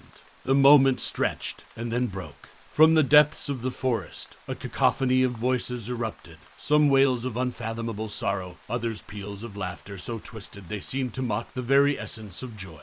Each cry burrowed into her soul, leaving an indelible mark on her consciousness. Out of the roiling mist emerged the Banshee, her appearance transformed. Her once flowing hair now stood on end, like the wild mane of some infernal creature, and her eyes glowed with an unholy light. But what caught Sarah's attention the most was the Banshee's smile, a chilling, malevolent curve of her lips that seemed to bask in the terror it incited. Sarah felt her stomach churn as realization dawned. The ancient ritual was not designed to stave off death, but to pass on the wretched role of the Banshee to another. She had been deceived, led astray by her own hubris and misinterpretation of the lore. The Banshee's smile widened, revealing teeth that seemed to have elongated into sharp, predatory points. As their eyes locked, a force like a violent undertow seized Sarah, pulling her towards the Banshee, who now appeared like a distorted mirror image of what Sarah might become. Unable to resist, unable to even scream, Sarah felt her very essence being wrenched from her mortal coil. Her form began to dissolve, her body disassembling into thousands of droplets that hovered in the air for a split second before merging into a dark mist. Sarah's consciousness was cast into an abyss so profound she couldn't distinguish up from down, left from right. Time seemed both endless and non-existent. She found herself floating, disembodied, in a realm devoid of light or color. Her individual thoughts began to fray at the edges, unraveling into a collective lament that joined the sorrowful symphony of cries she had just heard. Gradually, Sarah felt her new form solidify, her new reality settle. Her mouth opened, and a wail of eternal sorrow escaped her lips. It was the mournful cry of the Banshee, echoing through the forest, a warning now carried by her own voice, which had become inseparable from the eternal sorrow of the woods. Mark, sitting at home, heard a distant, haunting wail coming from the forest, and shuddered. Little did he know that the Banshee's cry, which would terrify and perplex the town for generations to come, was now the lingering echo of Sarah's own tragic fate. Well, dear listeners, we've reached the end of this grim pathway, a story that ventured from skepticism to the shadowy edges of reality. We hope the haunting cry of the Banshee doesn't echo in your dreams tonight. If it does, perhaps, like Sarah, you'll find yourself on a journey from which there is no return. Thank you for tuning into our scary stories. Remember, the most frightening tales are those that could be true. Sleep tight, and until next time, when darkness falls, you know where to find us. This is our Scary Stories signing off for tonight. Good evening, dear listeners, and welcome to another spine-tingling episode of our Scary Stories. I am your host, who walks through the veil between worlds, your guiding voice in this realm of darkness and dread. Turn off the lights, light a candle if you dare, and prepare yourself for tonight's tale, a journey into the deepest recesses of human longing, where the very things we desire become our ultimate undoing. Ellen sat at her cluttered desk, the dim glow from her laptop screen casting an unflattering pallor on her face. The constant ping of emails arriving in her inbox seemed like the electronic whip cracks of an unrelenting taskmaster. Her eyes flicked nervously to the clock, almost midnight, and still so much work to do. Outside, the city was shrouded in a smoggy mist, which seeped into her cramped apartment despite her best efforts. A lonely car horn echoed far below, a forlorn sound swallowed by the never-ending sea of concrete and asphalt. It was a muffled symphony of urban life, and it played mercilessly on Ellen's nerves, mirroring the storm inside her head. Her fingers danced across the keyboard in frenzied rhythms, typing, deleting, and retyping. There were spreadsheets to finish, reports to file, and endless strings of virtual meetings that had left her exhausted. She glanced at the framed picture beside her laptop, showing her with Michael, both smiling like two people who had not yet discovered the ravages of grown-up life. He had been working late nights too, consumed by his own worries. Conversations had become transactional, almost as if they were colleagues exchanging pleasantries. The spark was fading, and it scared her. Just then, her phone vibrated, a new message. But it wasn't another email or text from Michael asking when she'd be going to bed. It was a notification from the lobby, package for Ellen. Intrigued, she braved the chill of the night air, padding through the threadbare carpet of the hallway in her slippers, and descended in the elevator that groaned with each passing floor as if in protest. At the reception, a single box waited for her, elegant but unassuming, no return address. She thanked the sleepy concierge and carried the package back up to her apartment. With a sense of ceremony, she sliced open the tape and peered inside. A snow globe rested there, nestled within layers of bubble wrap like a precious gem. She lifted it out and set it carefully on her dining table. It was intricately crafted with an astonishing level of detail, a miniature winter village enclosed in glass. The houses were speckled with faux snow, and the trees seemed almost real, their tiny leaves frosted with a layer of white. It was the epitome of a winter wonderland. Captivated, Ellen shook the globe gently. The faux snow swirled around in a tranquil dance, settling softly on rooftops and pavements. But what caught her eye was a woman standing in the middle of the village square. She wore a red scarf and a beanie, her hands tucked into her coat pockets, a look of profound contentment on her face. It was as if the woman had captured the essence of serenity, frozen in time. Something about the miniature woman's features struck Ellen as eerily familiar. She leaned in closer, her eyes widening as the realization dawned on her. The woman in the snow globe looked almost identical to her, right down to the mole on her cheek. Yet, there was one glaring difference. This miniature version of Ellen seemed ecstatically happy, unburdened by the weight of adult responsibilities, deadlines, and strained relationships. For the first time in weeks, Ellen's lips curled into a smile, her eyes softening as she lost herself in this perfect little world. The snow globe was not just an object, it was an invitation to a life she had never lived, a promise of the happiness she had long forgotten. For a brief moment, she forgot about the pinging laptop, the unanswered emails, and the man she barely spoke to anymore. The snow globe had become her escape, her sanctuary, even if it was no larger than the span of her palm. Just then, her phone buzzed on the table, snapping her back to reality. Another email, another reminder of her life, waiting to pull her back into its frantic orbit. With a sigh, she placed the snow globe back on the table. But as she walked back to her desk, Ellen couldn't shake off the image of her doppelganger in the globe. It was as if she had left a piece of herself there, in that idyllic village square. As she sat down to resume her work, Ellen's eyes were drawn once more to the snow globe. The miniature Ellen still stood there, in the middle of the winter village, almost as if beckoning her to step inside and leave it all behind. And for a fleeting moment, Ellen wished she could. Little did she know, wishes have a way of coming true, especially those whispered in moments of profound longing, standing on the precipice between despair and hope. The clock on her wall chimed midnight, but inside the snow globe, time seemed to stand still. The miniature Ellen looked happier than ever, and as the real Ellen returned to her laptop, a chill ran down her spine, a chill that had nothing to do with the weather outside. Ellen's mornings had acquired a new ritual, and it wasn't coffee or a brisk jog. Each day, before even brushing her teeth, she would make her way to the dining table where the snow globe rested. With a mixture of reverence and anticipation, she'd give it a gentle shake, setting the tiny snowflakes swirling around the idyllic village. She'd watch, entranced, as the miniature version of herself looked up, arms outstretched to the sky, embracing the falling snow as if it were the essence of life itself. The woman's happiness was almost radiant, glowing through the glass orb like a beacon in a world shrouded in fog. Days turned into weeks, and each morning, Ellen noticed subtle changes in her glass-enclosed counterpart. The woman's posture was more relaxed, her smile wider. There was an undeniable air of contentment about her that Ellen found both comforting and unsettling. It was as if each shake of the snow globe added another layer to the woman's happiness, while also heightening the contrast between their two lives. While the woman in the globe seemed to thrive, Ellen's life was fraying at the edges. Her performance at work started to suffer. Emails went unanswered, deadlines were missed, and even her once immaculate wardrobe began to show signs of neglect. Michael had noticed too, but he didn't know how to reach her anymore. "You've been distant lately," he'd say, looking at her with eyes clouded by concern and confusion. "Is everything okay?"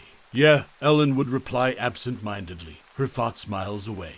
Her eyes would invariably wander back to the snow globe, where her miniature self seemed to be living a life of eternal happiness, insulated from the world's troubles. Her friends had begun to comment as well. Sarah, her closest confidant, had seen enough. "Ellen, you're not yourself. You're obsessed with that thing," she'd point out, gesturing toward the snow globe during one of her visits. "It's just a hobby," Ellen would counter, defensive and a bit evasive, a harmless way to unwind. But Sarah was not convinced. "Hobbies don't make people withdraw from life, Elle. You're slipping away, and it's frightening." Even her mother, who lived states away, sensed that something was amiss during their phone calls. "You seem distracted, darling. Is everything all right?" she'd ask, her voice tinged with a motherly worry that distance could not dilute. It was true. Ellen's reality had started to become porous, the borders between her world and the one inside the snow globe blurring with each passing day.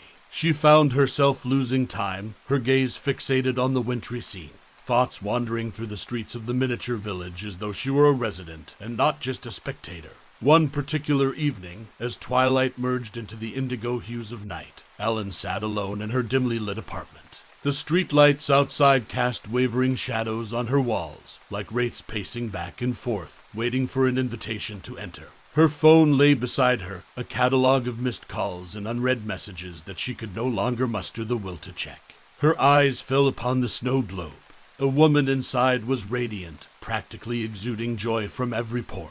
Ellen shook the globe once more, watching the woman twirl in the falling snow, a picture of utter jubilance. It was a stark contrast to her own reflection in the window, a disheveled woman, lost in a labyrinth of questions with no answers. Something was happening, something inexplicable yet profoundly unsettling. As the snow settled in the globe, Ellen felt a pull, a yearning to trade places with the woman whose life seemed perfect. The sensation enveloped her, warm yet chilling, like stepping into a hot bath on a winter's day, only to find the water turning to ice around you.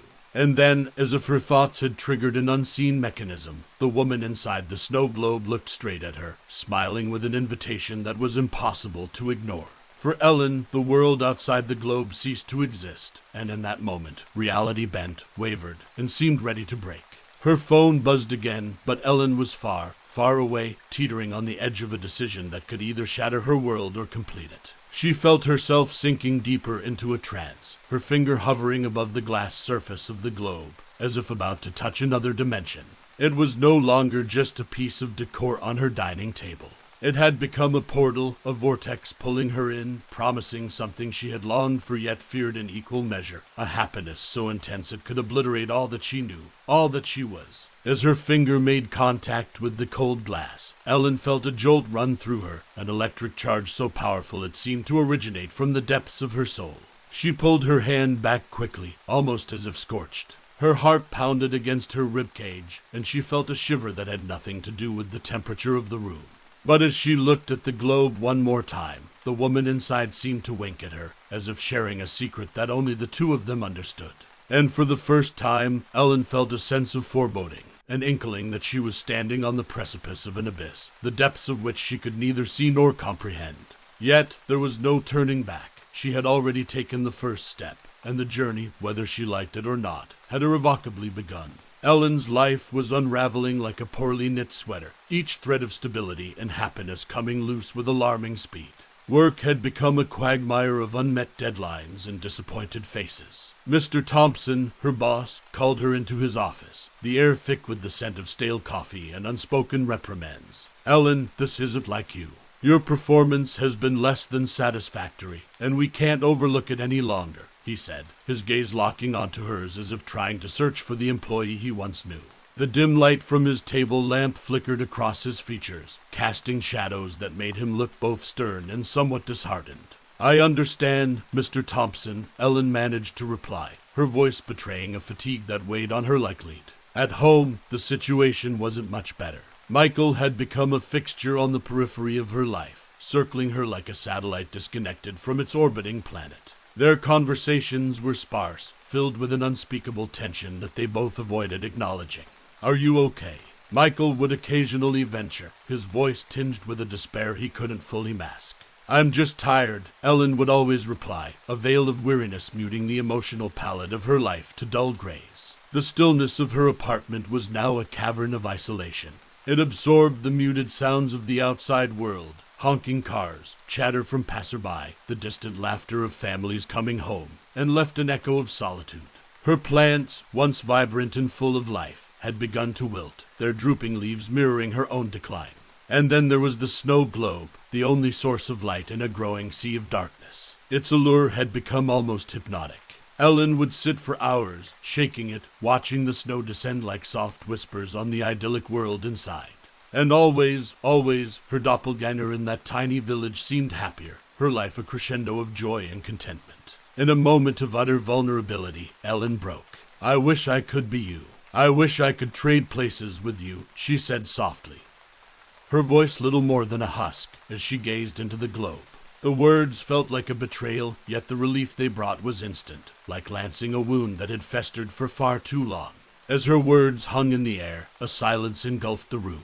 The ambient sounds from outside seemed to fade away, as if someone had turned the volume knob of the world counterclockwise. Time itself appeared to pause, the seconds stretching out into an eternity that was both brief and interminable. The atmosphere grew dense, suffused with an electrifying sense of impending change. The light in the room dimmed for a heartbeat, long enough to send an icy shiver down Ellen's spine. She felt a vibration, a minute tremor that emanated from the snow globe and spread like ripples on a pond, making her skin tingle with static. And then, just as abruptly, the room snapped back to reality. Sounds from the world beyond her window flowed back into her apartment, filling the void of silence. But something was fundamentally altered. The air seemed to have thickened, as though charged with the residue of her uttered wish. Ellen's gaze was riveted to the snow globe. Her miniature self was smiling, but this time, the smile seemed to hold a new quality, something Ellen had never seen before: recognition. It was as if the woman inside knew her secret longing, and more terrifyingly, was capable of making it come true.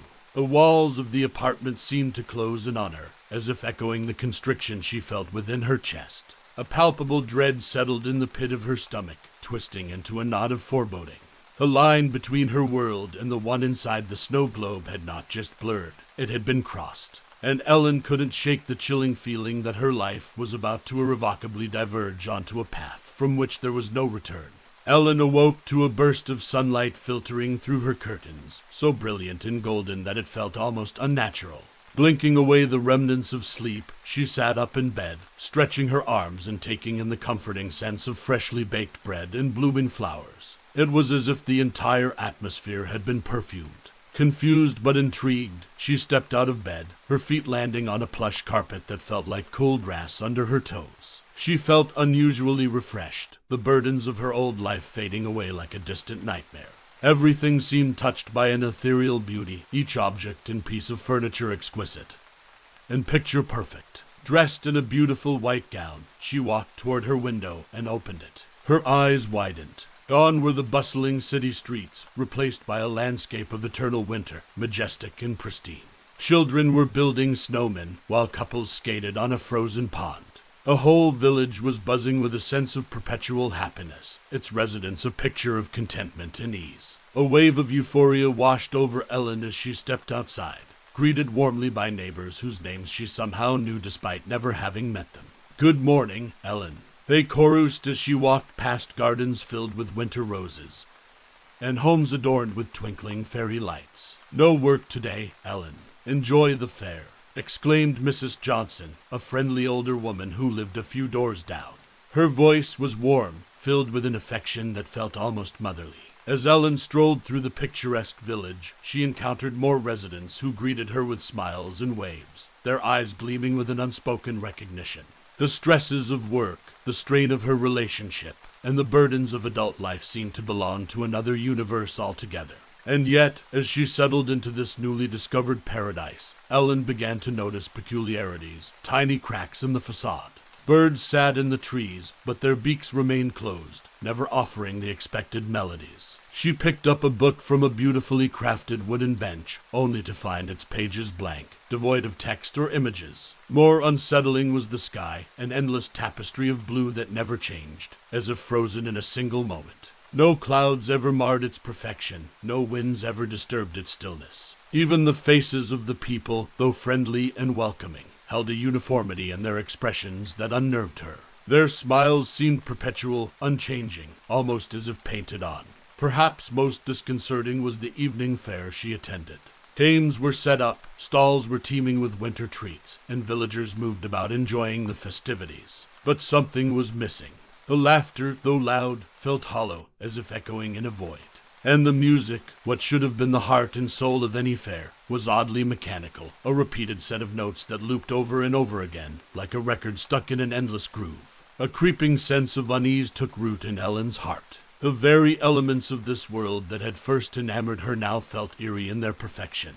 Each smile from a neighbor, each perfectly sculpted snowflake, each immaculate petal on the winter roses began to feel like pieces of a much darker puzzle. She started to suspect that the village, in all its storybook splendor, was not just an escape but a trap, a gilded cage that might have closed its door behind her forever. As she stood there, in the midst of a world that seemed lifted straight from a dream yet felt increasingly nightmarish, Ellen couldn't escape the harrowing thought that she had been beguiled into leaving her flawed, challenging, but real world for this, a beautiful illusion that might just conceal an unimaginable horror. As days turned into weeks, Ellen's fascination with the pristine world around her shifted into a troubling discomfort. There was a repetitive rhythm to life in the globe, as though each day was but a gentle variation on the one before.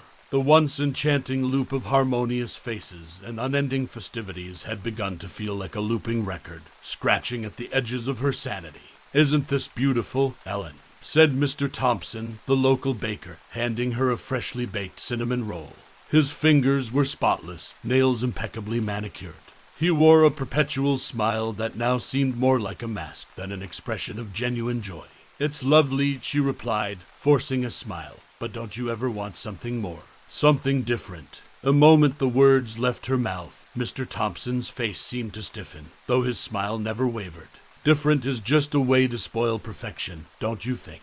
he said, his voice maintaining its cordial tone but eyes betraying a glint of something else, caution, perhaps, or suspicion. Determined to get some answers, Ellen approached Mrs. Johnson, who was tending to her winter roses. "Mrs. Johnson, this place is heavenly, but it's also strange. Where are we exactly? Is this all there is?" Mrs. Johnson paused and looked up, her eyes meeting Ellen's. For the first time, Ellen noticed how they seemed devoid of depth, like polished stones. "Why, we're home, Ellen, and home is where the heart is. There's nothing more one could ask for." The cryptic nature of her response left Ellen with an unsettling feeling that nestled like a stone in her gut. The vagueness of it all, the way the villagers deflected her questions with empty smiles and platitudes, it was like hitting a wall of fog. Driven by a new sense of urgency, Ellen decided she had to leave, to escape this idyllic prison. She made her way to what she thought was the edge of the village, where the white expanse of snow met a forest of towering, perfectly symmetrical trees. Each step was heavier than the last, as if the very ground beneath her was trying to hold her back. When she finally reached the boundary, she took a deep breath, bracing herself for the unknown, and stepped into the forest. But the moment she did, a disorienting sense of vertigo overwhelmed her.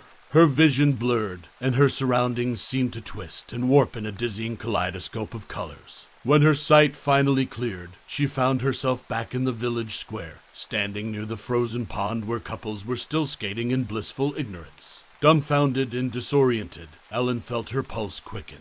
What sort of world had she trapped herself in?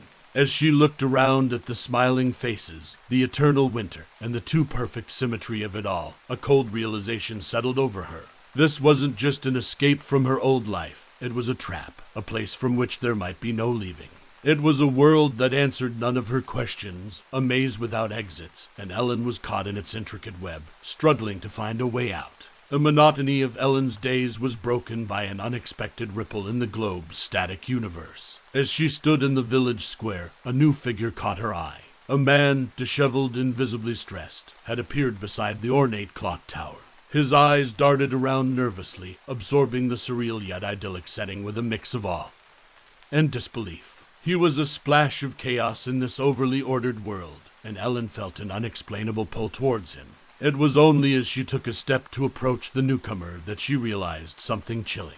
Her body moved with a grace and smile that felt disconcertingly automatic, as if she was a marionette being guided by unseen strings. Her arms opened wide, inviting, her face radiant with a happiness that wasn't hers. "Welcome," she heard herself say as she neared him, her voice soaked in a warmth she didn't feel. "You're going to love it here." The man looked at her, and for a moment, their eyes locked. Ellen tried to convey a warning, a desperate plea for him to run. But her eyes betrayed none of her urgency. They sparkled invitingly instead.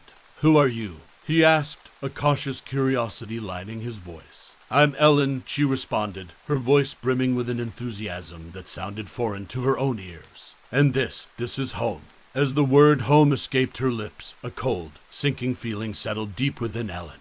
She knew now that she had become an integral cog in the wheel of this ceaseless machine, a siren luring souls into an eternal still life. She was compelled to beckon him closer, to be the joyous face that would greet newcomers, the ambassador of a happiness she could neither feel nor escape. The man took a tentative step closer, lured by her irresistible charm, and the enchanting world that lay spread out before him. Ellen's heart broke for him, even as her lips curved in a jubilant smile, her arms extending in a welcoming embrace. She wished she could scream, wished she could warn him to flee this gilded cage. But wishes, she realized, were the most dangerous things in this world of perpetual happiness. For they could chain you in invisible fetters, forcing you to become a part of the very nightmare you wished to escape. And as the man's hesitant steps turned into a confident stride, crossing the boundary that separated him from this world, and her, Ellen knew she had become both a prisoner and a jailer in a realm that thrived on the unspoken horrors of unfulfilled desires. In a modest apartment adorned with minimalist decor, Karen, Ellen's younger sister, rifled through drawers and files, trying to make sense of the enigmatic void her sister's disappearance had left.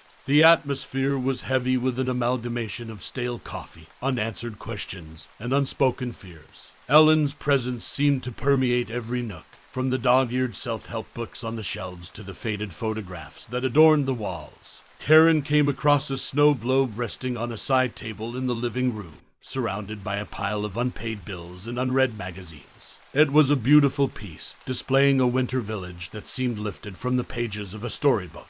A woman stood in the square, her face an epitome of serenity and bliss, uncannily similar to Ellen.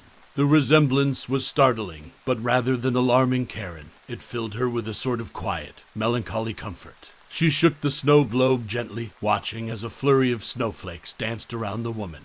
The small figure seemed to come alive for a moment, her face glowing with a deep-seated happiness. "Maybe she's found her peace at last," Karen murmured to herself, contemplating the tranquil face inside the globe, which seemed a stark contrast to Ellen's frenzied, troubled demeanor in the weeks leading to her disappearance. Placing the snow globe carefully on the fireplace mantel, next to other cherished family keepsakes, Karen sighed. "If you're happy now, wherever you are, that's all that matters," she said softly, as though hoping Ellen might hear her from beyond the glass walls of her newfound world. She stepped back to appraise the setup, her eyes misting over. It looked perfect there, and she decided it would stay. Little did she know that by doing so, she had sealed the fate of the next unsuspecting soul who would fall prey to the snow globe's alluring snare. Karen turned off the lights and locked the door behind her. Life moved on, leaving behind only memories and the haunting tranquility of a snow globe, which continued to sit innocently on the mantel, biding its time. Ellen's face within the snow globe seemed to emit a muted glow in the darkened room, a facsimile of happiness that went unquestioned in a world where appearances often masked the most intricate of tragedies. Inside the glass enclosure of the snow globe, Ellen stood in the center of the winter wonderland, her eyes devoid of the panic and desperation that had initially clouded them. The small village around her was vibrant in a way that almost mocked reality, with its cottages like candid confections and skies permanently set in a dusky hue that promised but never delivered a new day. She watched as the new individual, a man burdened with the wearied lines of discontent and worry, studied the globe from the outside. As if on cue, a force Ellen could not resist surged through her, compelling her to raise her hand and beckon to him with a mysterious allure. "Come, find your peace," her expression seemed to convey, a sinister charisma radiating from her now eternal smile. He stared at her intently, as if transfixed by her newfound aura of serenity. Then he spoke the words, a wish, an incantation that Ellen knew too well. The air turned frigid for a second, colder than usual, and then he was there, inside the globe, standing right next to her. She sensed his momentary wonder, which would soon turn into the same uneasy suspicion she herself had felt. "Welcome," Ellen greeted him, her voice not her own, scripted by the malevolence that powered the globe. "You're going to love it here." From a nearby shelf in a dimly lit curio shop that smelled of old wood and unfulfilled desires, the snow globe glimmered under a soft light. Its position was no accident. It was displayed prominently, designed to catch the eye of any who walked by. The shop owner, a man of indeterminable age and features that seemed to blur the more one tried to focus on them, looked at the globe and then at a small, framed picture on the counter. The picture showed a man and a woman smiling, both figures frozen in an eternal moment of feigned happiness. "Satisfied customers," he whispered to himself, an unsettling grin crawling across his face. He turned the sign hanging on the shop door to read open, knowing it wouldn't be long before another weary soul, broken by the relentless grind of life, would walk in seeking an escape. And there, at the forefront of a myriad of cursed objects, the snow globe awaited its next victim, forever promising a happiness that was as illusory as the ceaseless snowflakes that fell within its glass walls. And so, dear listeners, we find ourselves at the edge of another abyss, reminded that sometimes the greatest horrors are not those that lurk in the shadows, but those that reside within our very souls. Thank you for joining me in this twisted tale on our scary stories. Don't forget to look over your shoulder every once in a while. You never know what might be beckoning you towards your own snow globe of despair. This is our Scary Stories signing off for tonight. Welcome, dear listeners, to another spine-tingling episode of our Scary Stories. Are you ready to journey into the depths of fear and mystery? Tonight's tale explores a subject we've all pondered, time. But what if the seconds that tick away were more than just markers of our lives? What if they were the very fabric of our existence, woven and unwoven by unseen hands? Brace yourselves, for we are about to delve into the tale of Eleanor and her sinister clock, in the story we've titled Clockwork Horror. Eleanor Martin stood on the threshold of her new apartment, the key shimmering with promise in her hand. The wooden door, freshly painted in a light shade of pastel blue, seemed to whisper welcome as she turned the lock. Her eyes flickered over the exposed bricks of the walls, the threadbare but cozy rug that lay at her feet, and the warm glow of sunlight streaming through the curtainless windows. She breathed in deeply, hoping to fill her lungs with the smell of new beginnings. The air was tinged with the musty aroma of aged wood and antique furniture, a scent that offered a curious mix of melancholy and comfort. Eleanor shrugged off her light jacket, her mind buzzing with plans for the new space. A bookshelf there, a new coat of paint here, perhaps some vibrant curtains to contrast the somber brown of the room. As she took her first steps inside, her eyes caught the figure that dominated the far corner of the room. An antique grandfather clock, standing tall and grand, its wooden surface adorned with intricate carvings that depicted scenes of celestial beings entangled in an eternal dance around a sun. The clock's hands stood still, as if pausing to acknowledge her presence. "I didn't know the place came with a guardian," Eleanor mused to herself, approaching the timepiece with an air of reverence. Her fingers gingerly traced the designs, the tactile sensation sending ripples of familiarity down her spine, as though the clock were an old friend she had forgotten. She felt the urge to wind it, to breathe life into its mechanical heart. Opening the glass casing with a well-oiled click, she found the winding key resting in a concealed drawer just below the pendulum. The moment she turned the key and set the clock's gears in motion, Eleanor felt a peculiar resonance with the machine. Its first tick echoed in the room like the soft thud of a heartbeat, a sound that seemed to reverberate within the walls of her own chest. Tick, thud, tick, thud. In a few moments, the ticking of the clock and the beating of her heart aligned in a hypnotic cadence. "How curious," Eleanor whispered, feeling the synchronization deeply soothing, like a lullaby or a rhythmic chant. With each tick, her stress evaporated, replaced by an eerie tranquility. As the evening descended upon the city, Eleanor completed her move. Boxes found their places, furniture its corners. Yet, despite the clamor of her unpacking, the grandfather clock's ticking continued to ring prominently in her ears, like a stalwart sentinel marking the passage of time. Dinner was a quick affair. Her first meal in the new apartment was more for sustenance than pleasure. Finally, exhausted but satisfied, Eleanor sat down on her second-hand couch, sinking into its familiar softness. Her eyes caught the clock again. It stood there, an enigmatic guardian in her new world, its tick-tock now a sonic tapestry interwoven with the fabric of her thoughts. Feeling a wave of fatigue wash over her, Eleanor decided to retire for the night. The mattress felt a little harder than she remembered, but the sheets smelled like lavender. And home. As she lay there, waiting for sleep to carry her away, she listened to the grandfather clock from the living room. Tick, thud, tick, thud. Her heartbeat felt like it was in perfect harmony with the ticking of the clock, a synchronized dance between the organic and the mechanical. It was a peculiar thought, but it filled her with an inexplicable sense of peace. As she drifted into sleep, Eleanor didn't notice the subtle dimming of the lights in her apartment, or the way the clock's ticking seemed to grow just a fraction of a decibel louder. And she certainly didn't hear the faintest sound, almost like a sigh, emanating from the dark corners of the room where the shadows gathered, as if bowing to the grandfather clock, its new source of time, its new master. And so, with the resonance of the synchronized heartbeat echoing between a woman and a clock, Eleanor's first night in her new sanctuary came to a close. The shadow of the grandfather clock stretched across the room, as if reaching for something, while the darkness deepened, and something unseen began to stir. Eleanor's second week in the new apartment was a flurry of activity, a tapestry of small errands and larger ambitions. The stark walls were gradually acquiring splashes of color as she hung paintings and framed photos. Her kitchen began to smell like a kitchen ought to, with hints of basil, garlic, and freshly brewed coffee pervading the air. However, despite the increasing hominess, Eleanor felt her thoughts incessantly drifting back to the grandfather clock. She tried to immerse herself in her new routine, sipping on her morning coffee while catching up on work emails. Yet, her eyes would routinely glance over her laptop screen and fixate on the clock's ornate face. The dance of its hands seemed more than a mere measure of hours and minutes. It felt like an unwinding narrative, a story she was living but didn't fully comprehend. Small, peculiar things started to draw her attention. On the first of these days, she noticed the kitchen lights flickering, hesitant, as if they were holding a secret. Eleanor chalked it up to old wiring, telling herself she'd call the electrician. But she never did.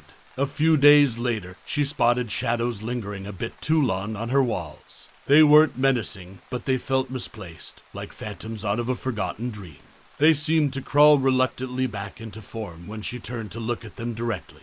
Then there were the sounds, soft, almost imperceptible, but decidedly there. She heard them at night when the world around her was still, a distant shuffle within the walls, a low murmur resembling whispered words. The first time she heard them, Eleanor sat up in her bed, her ears straining in the darkness. It's just the building settling, she told herself, the flicker of anxiety washed away by a familiar ticking echoing from the living room.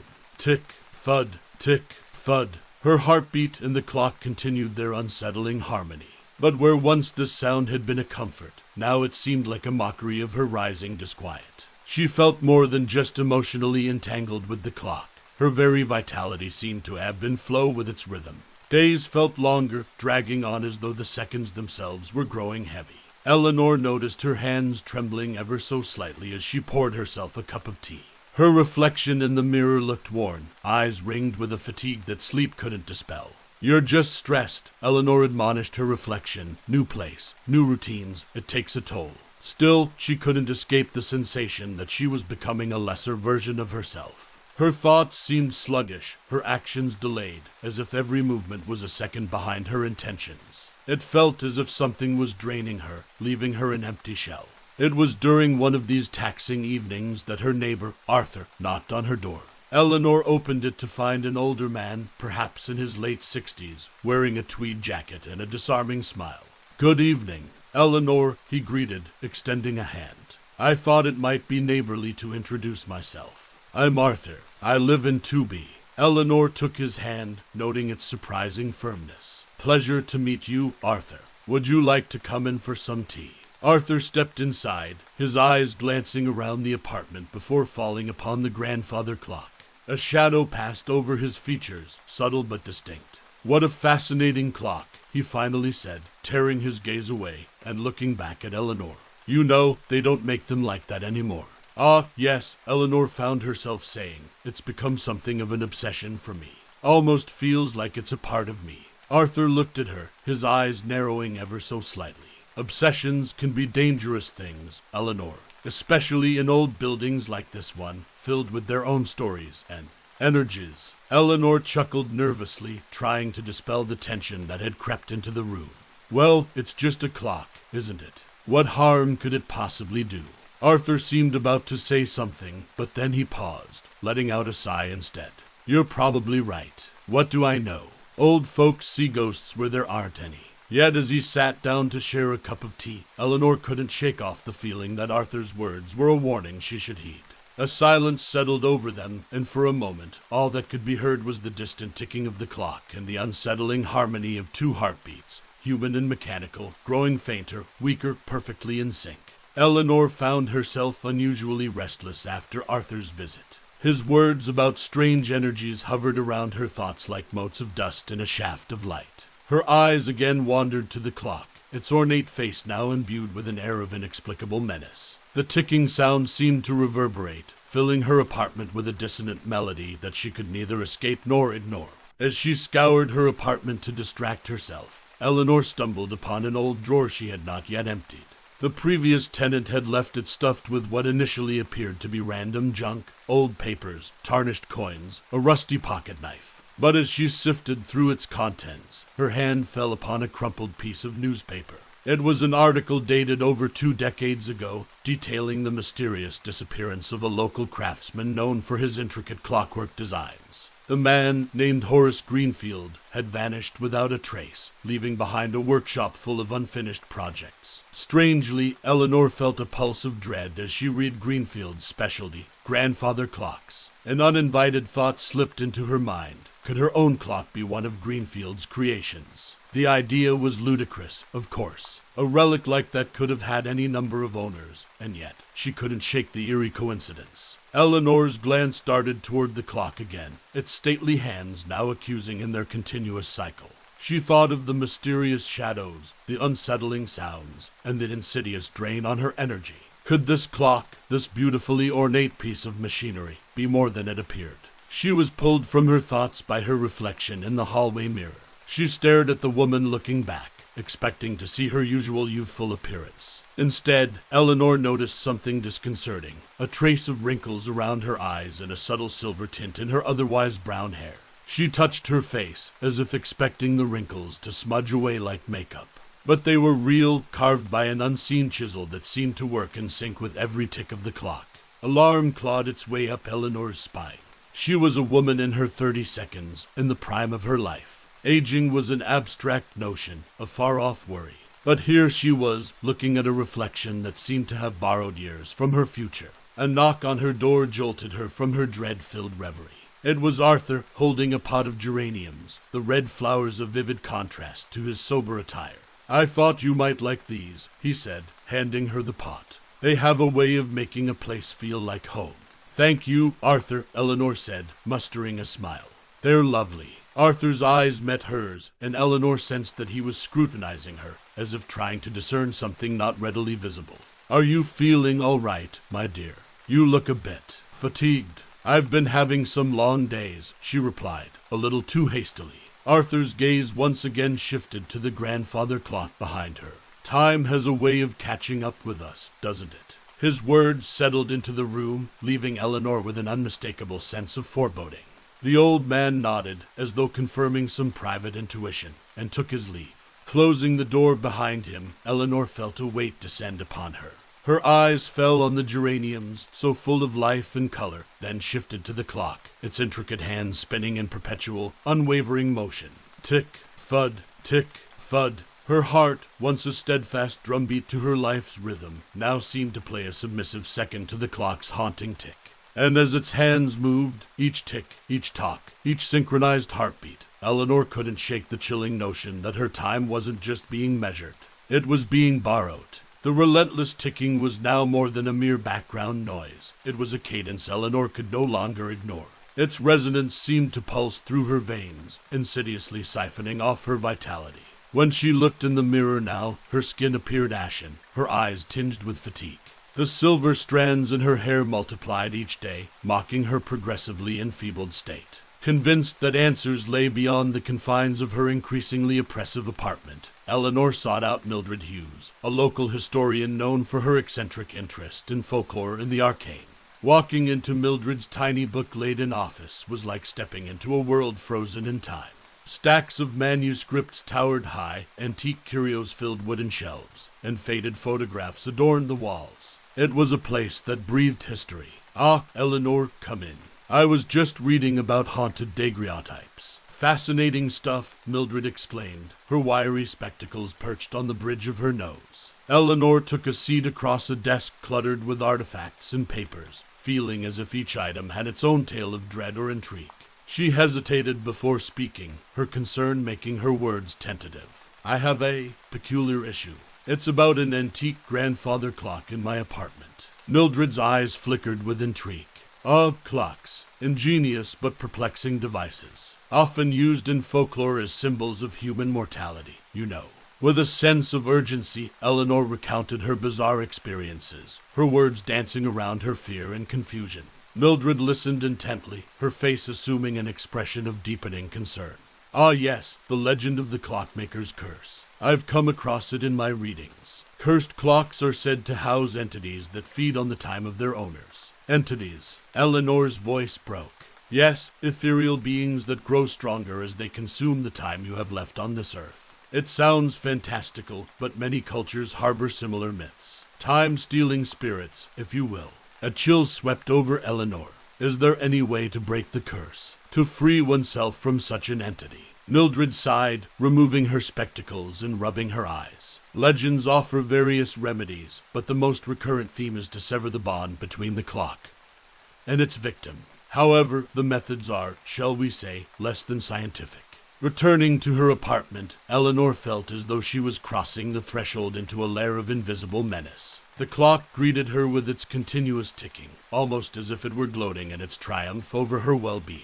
The wooden case seemed darker now, the hands moving with a malicious surety. Tick, thud, tick, thud. Her heart faltered, and for the first time, Eleanor could feel the dissonance. It was as though the clock were a leech, its ticks a continual suction drawing out her life's essence. Each moment that passed wasn't merely lost. It was stolen, consumed by whatever entity lurked within the mechanisms of the timepiece. Her eyes met her reflection, her skin pale and her visage aged, yet brimming with newfound resolve.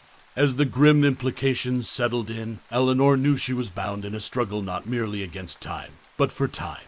And she would have to sever this unholy bond, or become yet another lost soul in the annals of the clockmaker's curse. Her heart beat in her chest, a dwindling drumroll to an uncertain future. But for now, it was still hers, and she would fight to keep it that way. Night had settled like a shroud over Eleanor's apartment, the room washed in cold moonlight that dripped through the slits of her blinds. With the illumination of a single candle, she stood before the grandfather clock, staring at its glass face as though expecting it to reveal some hidden truth. A sense of foreboding enveloped her. The room's dark corners appeared to be blacker than they should be, as if refusing to let light trespass into their murky depths. Eleanor took a step back, feeling a wave of apprehension rise within her. That's when she heard it, a sound oscillating from the recesses of her apartment walls. It was a ticking, but not the clean, rhythmic ticking of a clock. This was fused with something more menacing, a low, inhuman growl that seemed to reverberate through her very bones. Drawing upon a reservoir of courage she didn't know she had, Eleanor grasped her candle firmly and proceeded to follow the unsettling noise. Her footsteps seemed unnaturally loud in the silence, each creak of the wooden floor mingling with the eerie ticking and the unsettling growl. The contrast between the candlelight's golden halo and the encroaching darkness was stark, almost as if the two forces were in a struggle for dominion. She paused outside the bathroom door, a sliver of darkness edging its way beneath the frame. With a deep breath, Eleanor pushed the door open.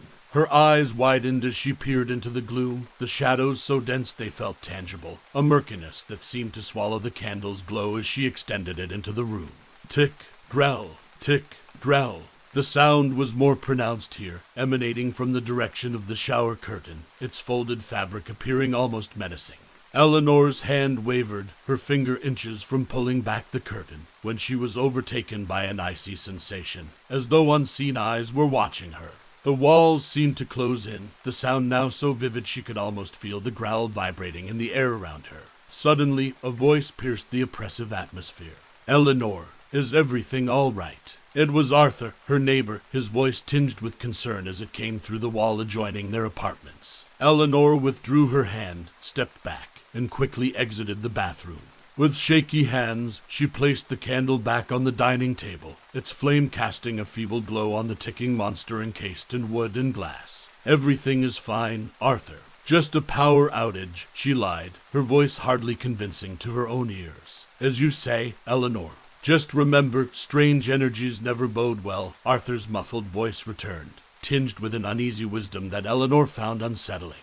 The clock continued its ceaseless tick-tock, its rhythm unchanged, but its meaning for Eleanor irrevocably altered.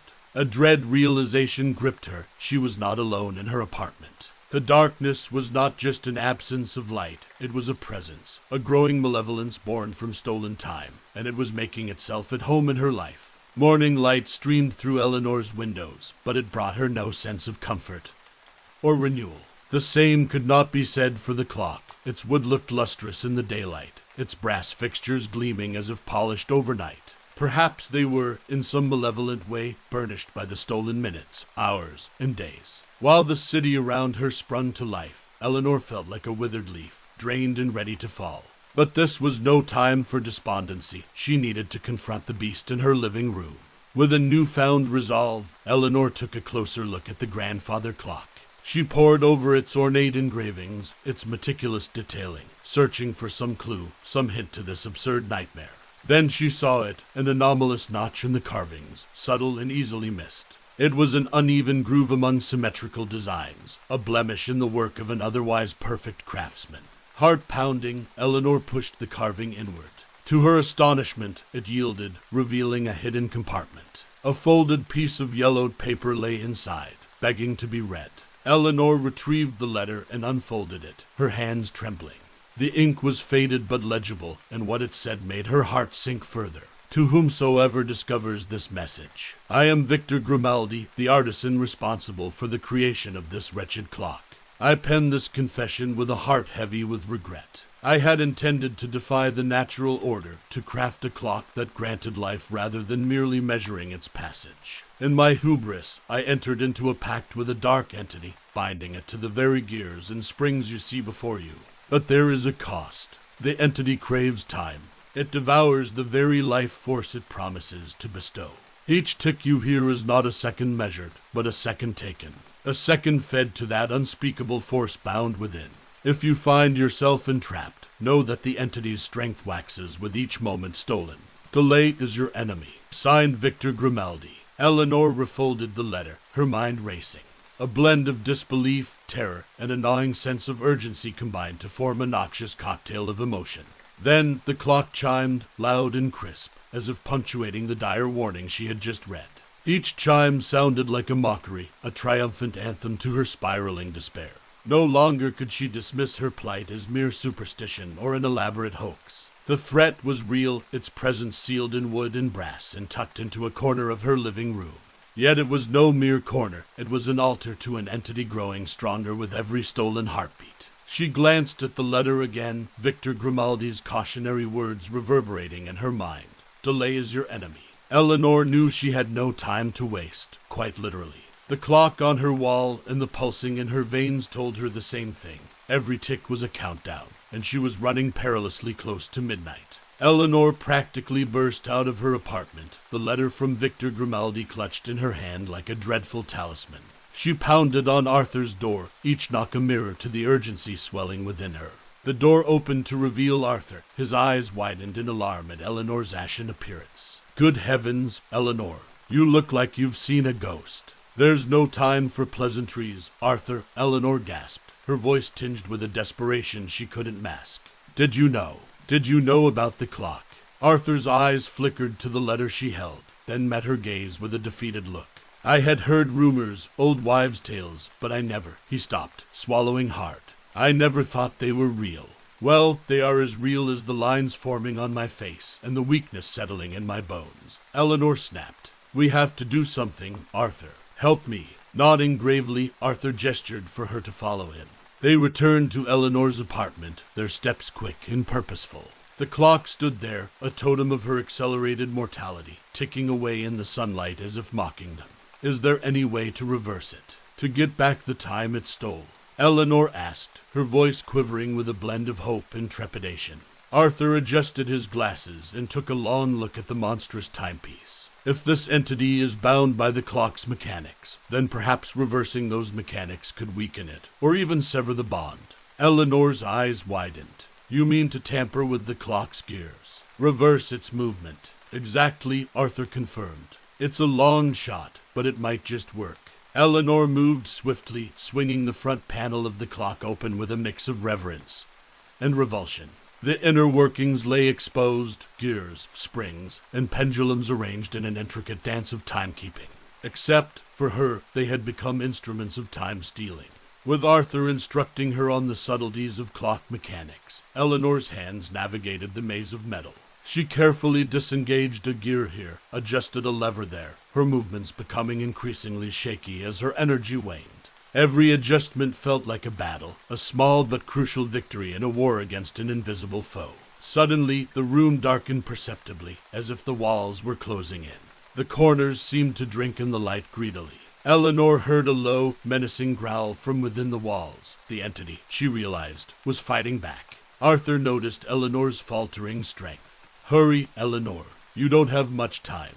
His words were a grim reminder. Her life was ebbing away with each tick, each talk. Drawing from a well of resolve she didn't know she had, Eleanor gripped the central gear and began to turn it counterclockwise, in direct defiance of its ordained movement. Her hands shook, her muscles screamed in protest, but she persisted. Tick, tock, tick, tock. Each sound seemed to slow, becoming more laborious, as if the clock itself was resisting her. Then, with a final heave, she fully reversed the gear. The ticking stopped abruptly, surrendering to a heavy, resounding silence. For a moment, everything stood still. Eleanor felt as if she were floating in an endless void, a space untethered from the constraints of time. And then, a burst of energy surged through her. The lines on her face seemed to fade, the weight of premature aging lifting off her like a shroud. She felt time rushing back into her, filling her with a vitality she thought she'd lost. As if conceding defeat, the dark corners of the room lightened, relinquishing their hunger for light. The menacing growl in the walls faded into nothingness, replaced by a sigh of an apartment returning to its benign, lifeless form. A leader stepped back, staggering slightly, and met Arthur's gaze. They both exhaled, sharing a glance of mutual relief, triumph, and a hard-won understanding of the fragility of time itself. But there was no time for celebration. Eleanor looked at the now silent clock, its hands frozen in place. She knew her fight was far from over, for even as she reclaimed her lost time, something in her whispered that the entity was not destroyed, merely weakened. And if time had taught her anything, it was that a weakened foe could still rise, given enough time. The seconds may have been returned to her, but the menace of the clock remained. Yet for now, Eleanor relished her small victory, realizing that while she had raced against time, she had also found an ally in it, each moment precious, each second a gift. And so, in a room where time had once been stolen, Eleanor vowed to treasure it, even as she braced for the unknown battles that lay ahead. Eleanor stood in her living room, gazing at the once ominous clock. Its silence was a brief comfort, a lull before the storm she knew was coming. Beside her, Arthur clutched an old book he'd fetched from his apartment, its pages yellowed with age and scribbled with esoteric symbols. "Are you sure about this?" he asked, his voice tinged with hesitancy. Eleanor tightened her grip on a small wrench. "As sure as I'll ever be." Taking a deep breath to steady her trembling hands, Eleanor opened the clock's front panel for what she hoped would be the last time. Her fingers danced over the gears and springs, adjusting them with a newfound urgency. Each movement was a ritualistic gesture as she began to reverse engineer the clock's mechanism to run backward. As she reached to adjust the final gear, the room plunged into an almost suffocating darkness, as though light itself had been swallowed. From this abyss emerged the entity. It was an almost fully materialized form, a writhing mass of shadows that twisted into a grotesque semblance of a human figure. Its eyes, two pinpricks of malevolent light, focused squarely on Eleanor. The entity let out a shriek, a sound so harrowing that it seemed to pierce the very fabric of reality. The walls shook, the floor trembled, and Eleanor felt a chilling wave of raw fear wash over her. But she held her ground, her fingers finding the final gear, her gaze meeting Arthur's. "Now, Eleanor," Arthur shouted, flipping open the old book and chanting words in a language Eleanor couldn't understand but felt deep within her bones. With a supreme effort that drained her last reserves of strength, Eleanor turned the gear. The clock's hands began to move counterclockwise, undoing their path, retracing their steps through the hours. The entity let out another shriek, louder and more agonized than before. Its form flickered, destabilized, and then began to unravel, as though being pulled apart by invisible strings. With a burst of ear-splitting sound that echoed like a cosmic gong, the entity got absorbed back into the clock, collapsing into itself in a spiraling vortex of shadows. And then the clock shattered. Glass and gears exploded outward in a cacophony of shrapnel, but before any piece could touch her, they froze in midair and disintegrated into dust. The fragments seemed to dissolve into wisps of shadow, which faded away as if vanishing from existence itself. In that moment, Eleanor felt a surge of warmth rush through her body. She touched her face, feeling the wrinkles smooth over, the gray hairs darkening to their original hue. But when she looked at Arthur, her eyes betrayed a sorrow that belied her rejuvenated form. The room lightened, shadows retreating into the mundane corners where they belonged.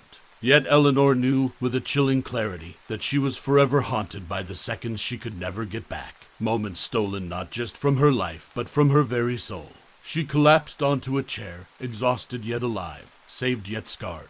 Arthur closed his book and looked at her, his eyes reflecting a blend of relief and haunting wisdom. They both knew that some clocks could never be fully unwound, some moments could never be relived, and some horrors never truly banished. "So, what will you do now?" Arthur asked, breaking the heavy silence. Eleanor glanced at the empty space on her wall where the clock once hung, its absence as unsettling as its presence had been. "I'll move on, 1 second at a time.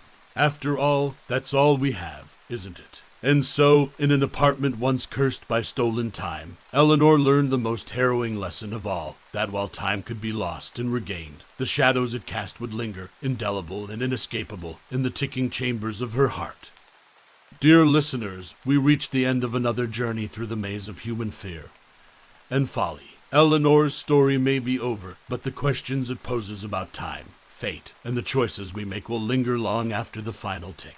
Thank you for joining us tonight on our scary stories. Keep a wary eye on your clocks, and until next time, may your time be your own. This is our Scary Stories signing off for tonight. Welcome, brave souls, to another unsettling episode of our Scary Stories. I'm your guide through this labyrinth of dread, and tonight, we take you on an expedition into the human psyche itself. Fasten the bolts on your courage and douse your lights. Tonight, we traverse the ominous halls of a dwelling you'll wish you could forget, a place known only as the House of Eyes. Listen closely, for what you're about to hear may very well haunt your dreams forever. Are you ready? Let's begin. In the heart of a small college town, shrouded in unsettling tales and half-forgotten stories, sat a dimly lit bar named the Rusty Anchor. The walls were aged wood, tarnished by time and imbued with the scent of spilled beer and aged whiskey. Its flickering neon sign hummed in harmony with the low murmurs of the crowd.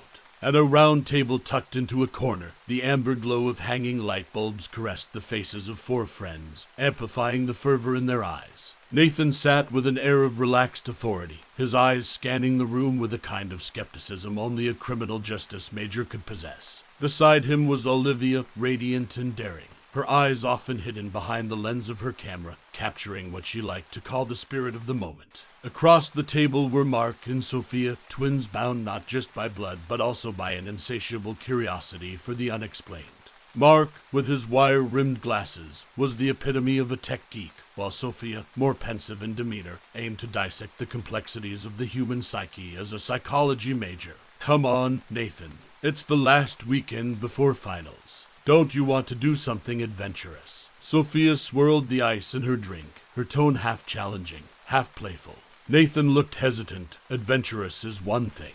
Breaking and entering into an abandoned mansion is another. I agree with Sophia, Olivia interjected. She leaned in, her eyes sparkling with anticipation. It's like stepping into a living photograph, a frozen moment in time.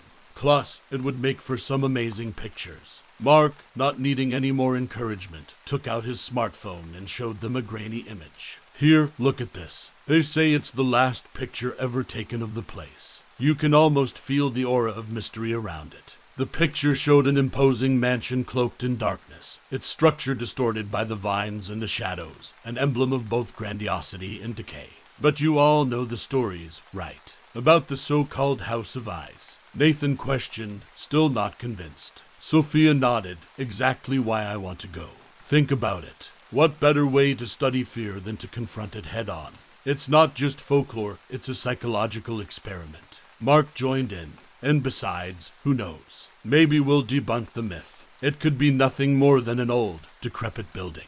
Nathan sighed, looking into the eyes of each of his friends. They were the same eyes he had known for years, but tonight they were tinged with a hunger for the unexplored, an allure he found difficult to resist. Fine, Nathan said, relenting.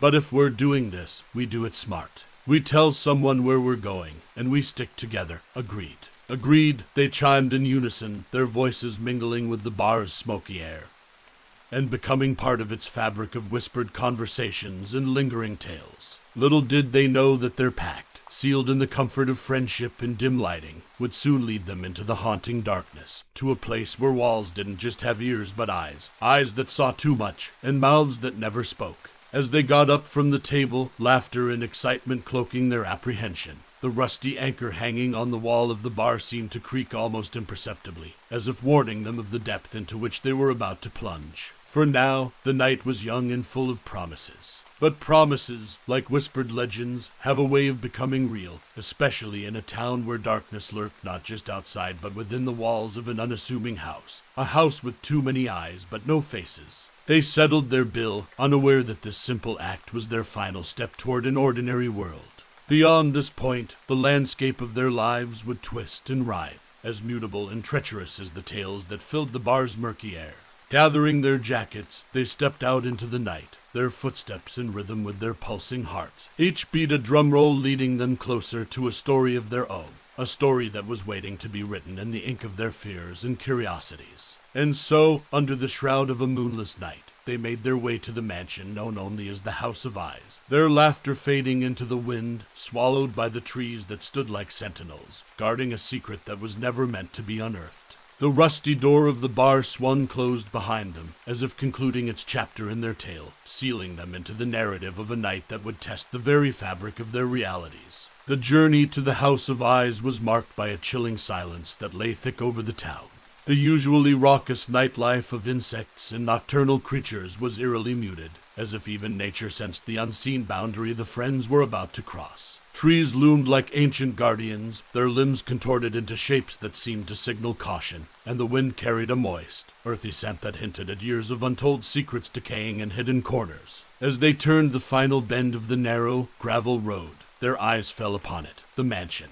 It stood as a relic against the backdrop of the night sky, as if suspended between the realms of the living and the dead. Olivia quickly unslung her camera from around her neck, its shutter clicking to capture the house's haunting facade.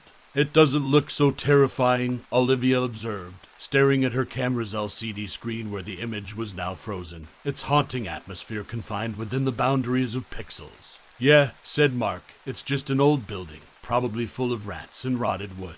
Nathan pulled out a flashlight from his backpack and pointed it towards the front door. "Let's do this. Remember, we stick together." Sophia nodded, her eyes betraying a mixture of excitement and trepidation. A psychological experiment in fear, she whispered, more to herself than anyone else. Nathan pried open the rusty gate, and it screeched in defiance, as if unhappy to be disturbed after years of solitude. They crossed the threshold of the garden, its unkempt foliage reaching out like arms attempting to snag their clothes. When they reached the front door, Nathan hesitated for a moment before pushing it open. It groaned in protest, but finally gave way. Inside, the air was thick with the musty aroma of mildew and aging fabric. Cobwebs veiled the ceiling, and the wooden floors creaked in agony under the weight of their steps. Olivia was entranced by the atmosphere, her camera clicking away as she tried to capture every decayed chandelier and tarnished silver frame. For a moment, it seemed like they had all been wrong. The house was just a house, empty and decaying, lifeless. But then Mark noticed a door partially obscured by an old, frayed curtain. "Hey, have you guys noticed this?" They all moved towards it, their flashlights converging on the doorway. "It looks like it leads to the basement," Sophia observed. Nathan took a deep breath. "All right, let's check it out." The steps to the basement moaned under their feet as they descended. The walls here were made of cold, damp stone, and their flashlights barely penetrated the shroud of darkness that seemed to drink the light. Mark, ever the curious one, was the first to notice the irregularities on the wall. "What is that?" His voice trembled. His flashlight beam focused, revealing what seemed at first to be a mere pattern on the wall, but as they all looked closer, it became terrifyingly clear. The wall was adorned with human eyes, each one set into the stone as if it were a grotesque piece of art. Eyes of every color and size stared back at them, lifeless yet inexplicably full of emotion, anger, sorrow, fear. "Oh my God," Olivia gasped. Her camera hung limp around her neck, forgotten. Even her adventurous spirit couldn't rationalize this. Sophia stepped back, her academic intrigue shattered by the grotesque reality. "This is beyond any psychological experiment. This is something else." Nathan, his face pale, managed to stammer, "We need to get out. Now." But before anyone could move, before they could turn away from the dreadful spectacle, it happened. Every eye, each one embedded into the wall as if an integral part of the house itself, blinked. In unison, as though agreeing on something unspeakable. The darkness seemed to deepen around them, swallowing their screams before they could escape their lips. It was then they realized, with heart-stopping clarity, that they were no longer visitors in this house. They were part of it, and the eyes, myriad and haunting, had claimed them as their own. The room felt suddenly colder, as if the walls had exhaled a chilling breath, making the atmosphere dense with a different kind of dark. Each friend stood frozen, pinned in place by the unblinking gaze of the countless eyes surrounding them. Even the beams from their flashlights seemed dimmer, unable to contend with the heavy shadows. Mark broke the silence first. "Guys, are we sure these are, real? Couldn't it just be some sort of installation? Some artist getting edgy?" Sophia blinked, as if coming out of a trance. "An installation? In a place like this? You're stretching, Mark." "Am I?" Mark defended. "Remember those weird sculptures we saw downtown? Art can be pretty bizarre." Olivia lifted her camera hesitantly. "Only one way to find out." Her finger hesitated over the shutter, and then she took a series of photographs, hoping to capture some detail that might explain away the horror before them. Nathan frowned but seemed willing to grasp at any reasonable explanation. "All right, if this is someone's twisted idea of art, there should be more installations, right? Let's keep looking." Gathering their wits and their courage, they exited the basement, each footstep echoing as if the house itself were measuring their fear.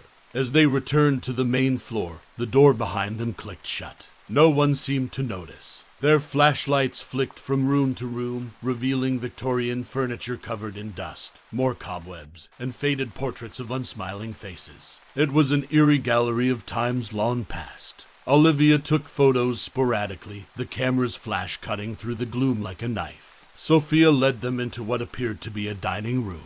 Here, too, a wall caught their attention. More eyes, but these seemed angrier, more accusatory. Mark gulped audibly, his earlier skepticism eroding with each new revelation.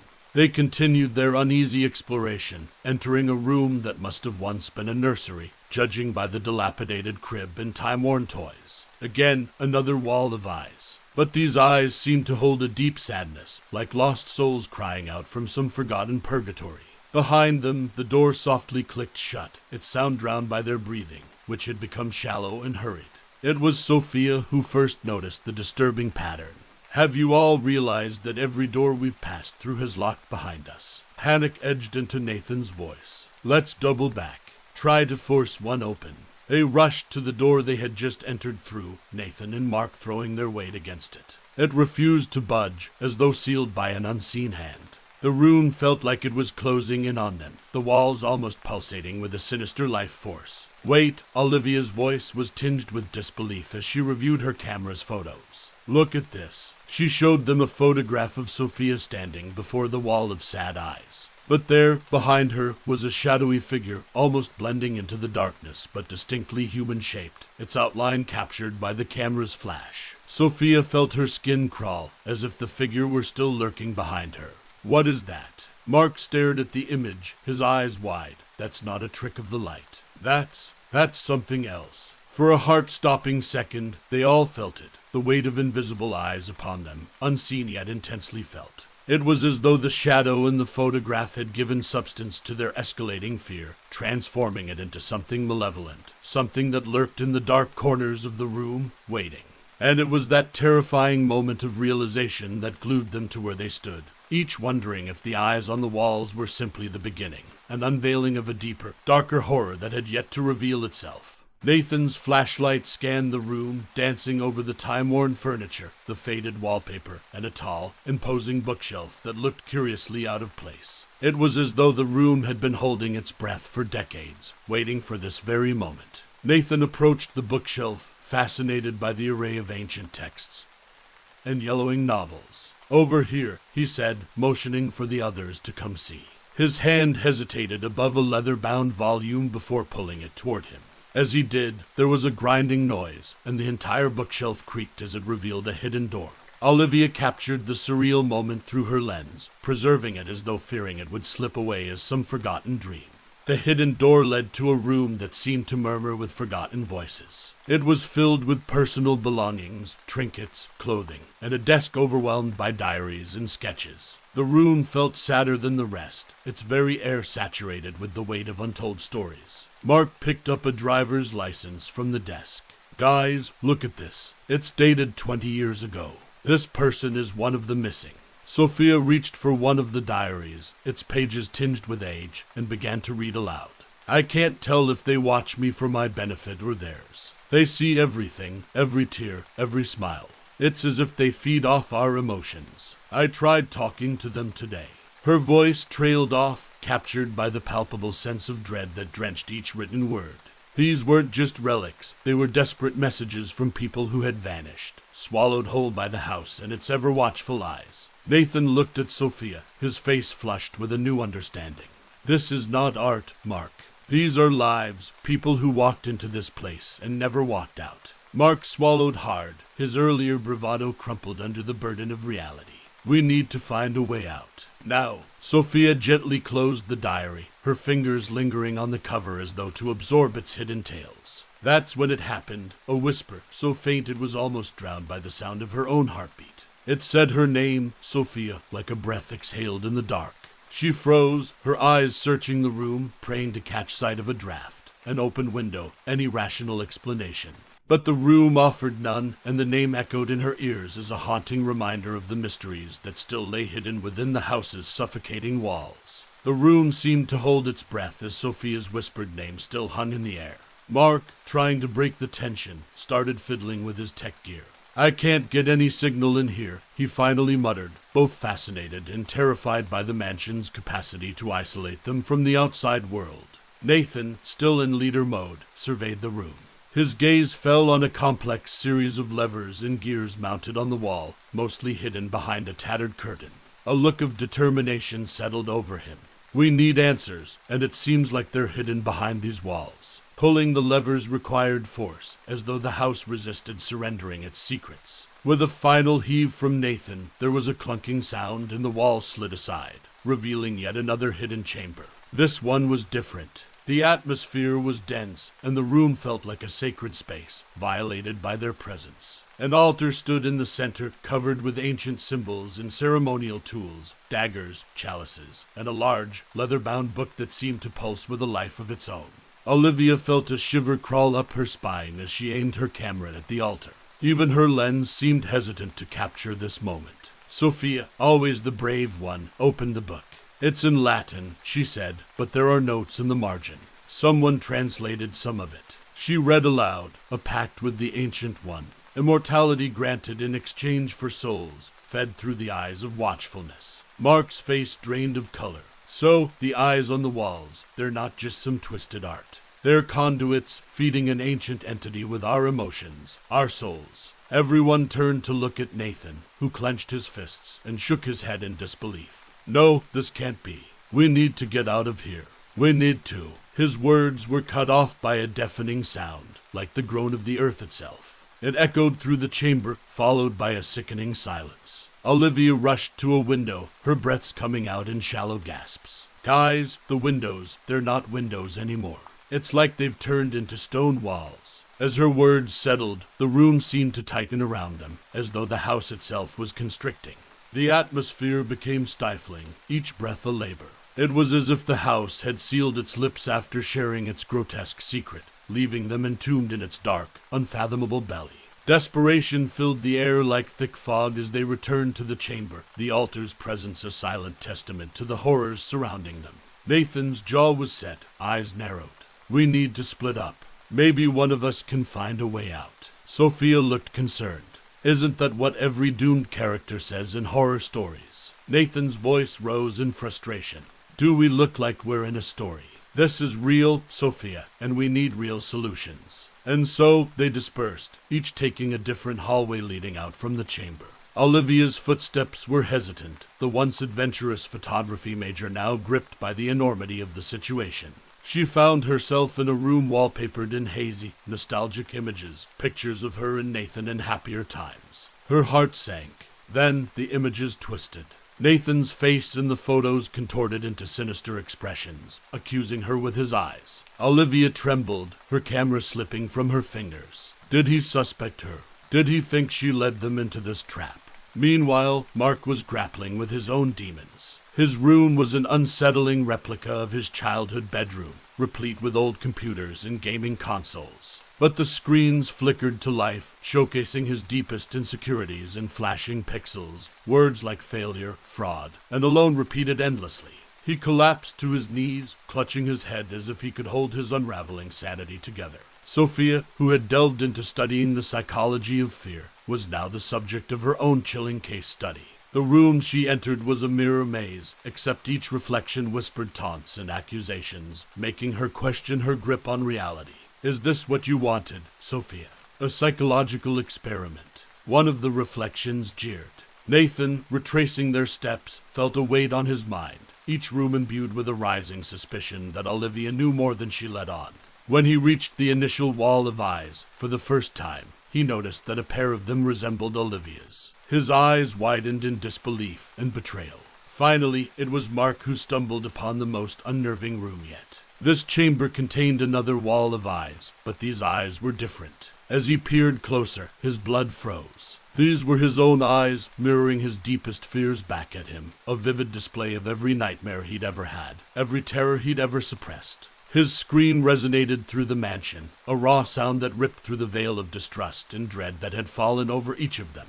And in that moment, all knew that the house was succeeding in what it did best, turning them, irrevocably, against one another. Silence settled over them as they reconvened in the mansion's main hall, the grandeur of which had been twisted into a mockery of its former elegance. The ornate chandeliers now dripped with a substance too dark to be wax, and the formerly lush carpet felt like cold, damp earth underfoot. They looked at each other, their faces etched with raw emotion, fear, guilt, suspicion. Even in their eyes, the closest windows to their souls, a shadow had crept in. Nathan broke the silence, his voice grave. "We're running out of time. We need to break this pact, whatever it is." Mark, recovering from his terrifying ordeal, shook his head. "How do you suggest we do that?" Nathan hesitated, searching for the right words. I think it feeds on fear.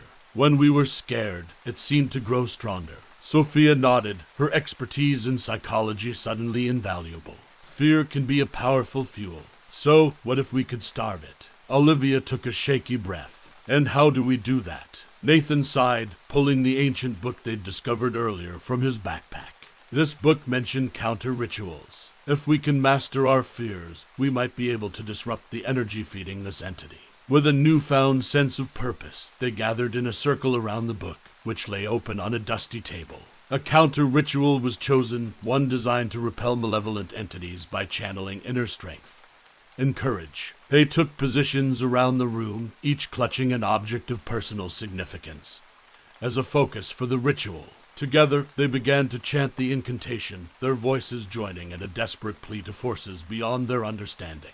They closed their eyes, each battling inner demons, striving to replace their fear with thoughts of courage, love, and resolve.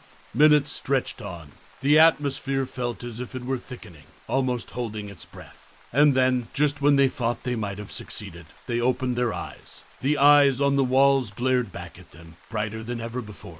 But now, something was horrifyingly different. They glowed an ominous red, as if aflame from within. It was a signal, a malevolent acknowledgement. The ritual had failed, and the house, no, the entity, was ready to claim what it considered rightfully its own. The air in the main hall was thick with tension and a sense of impending doom.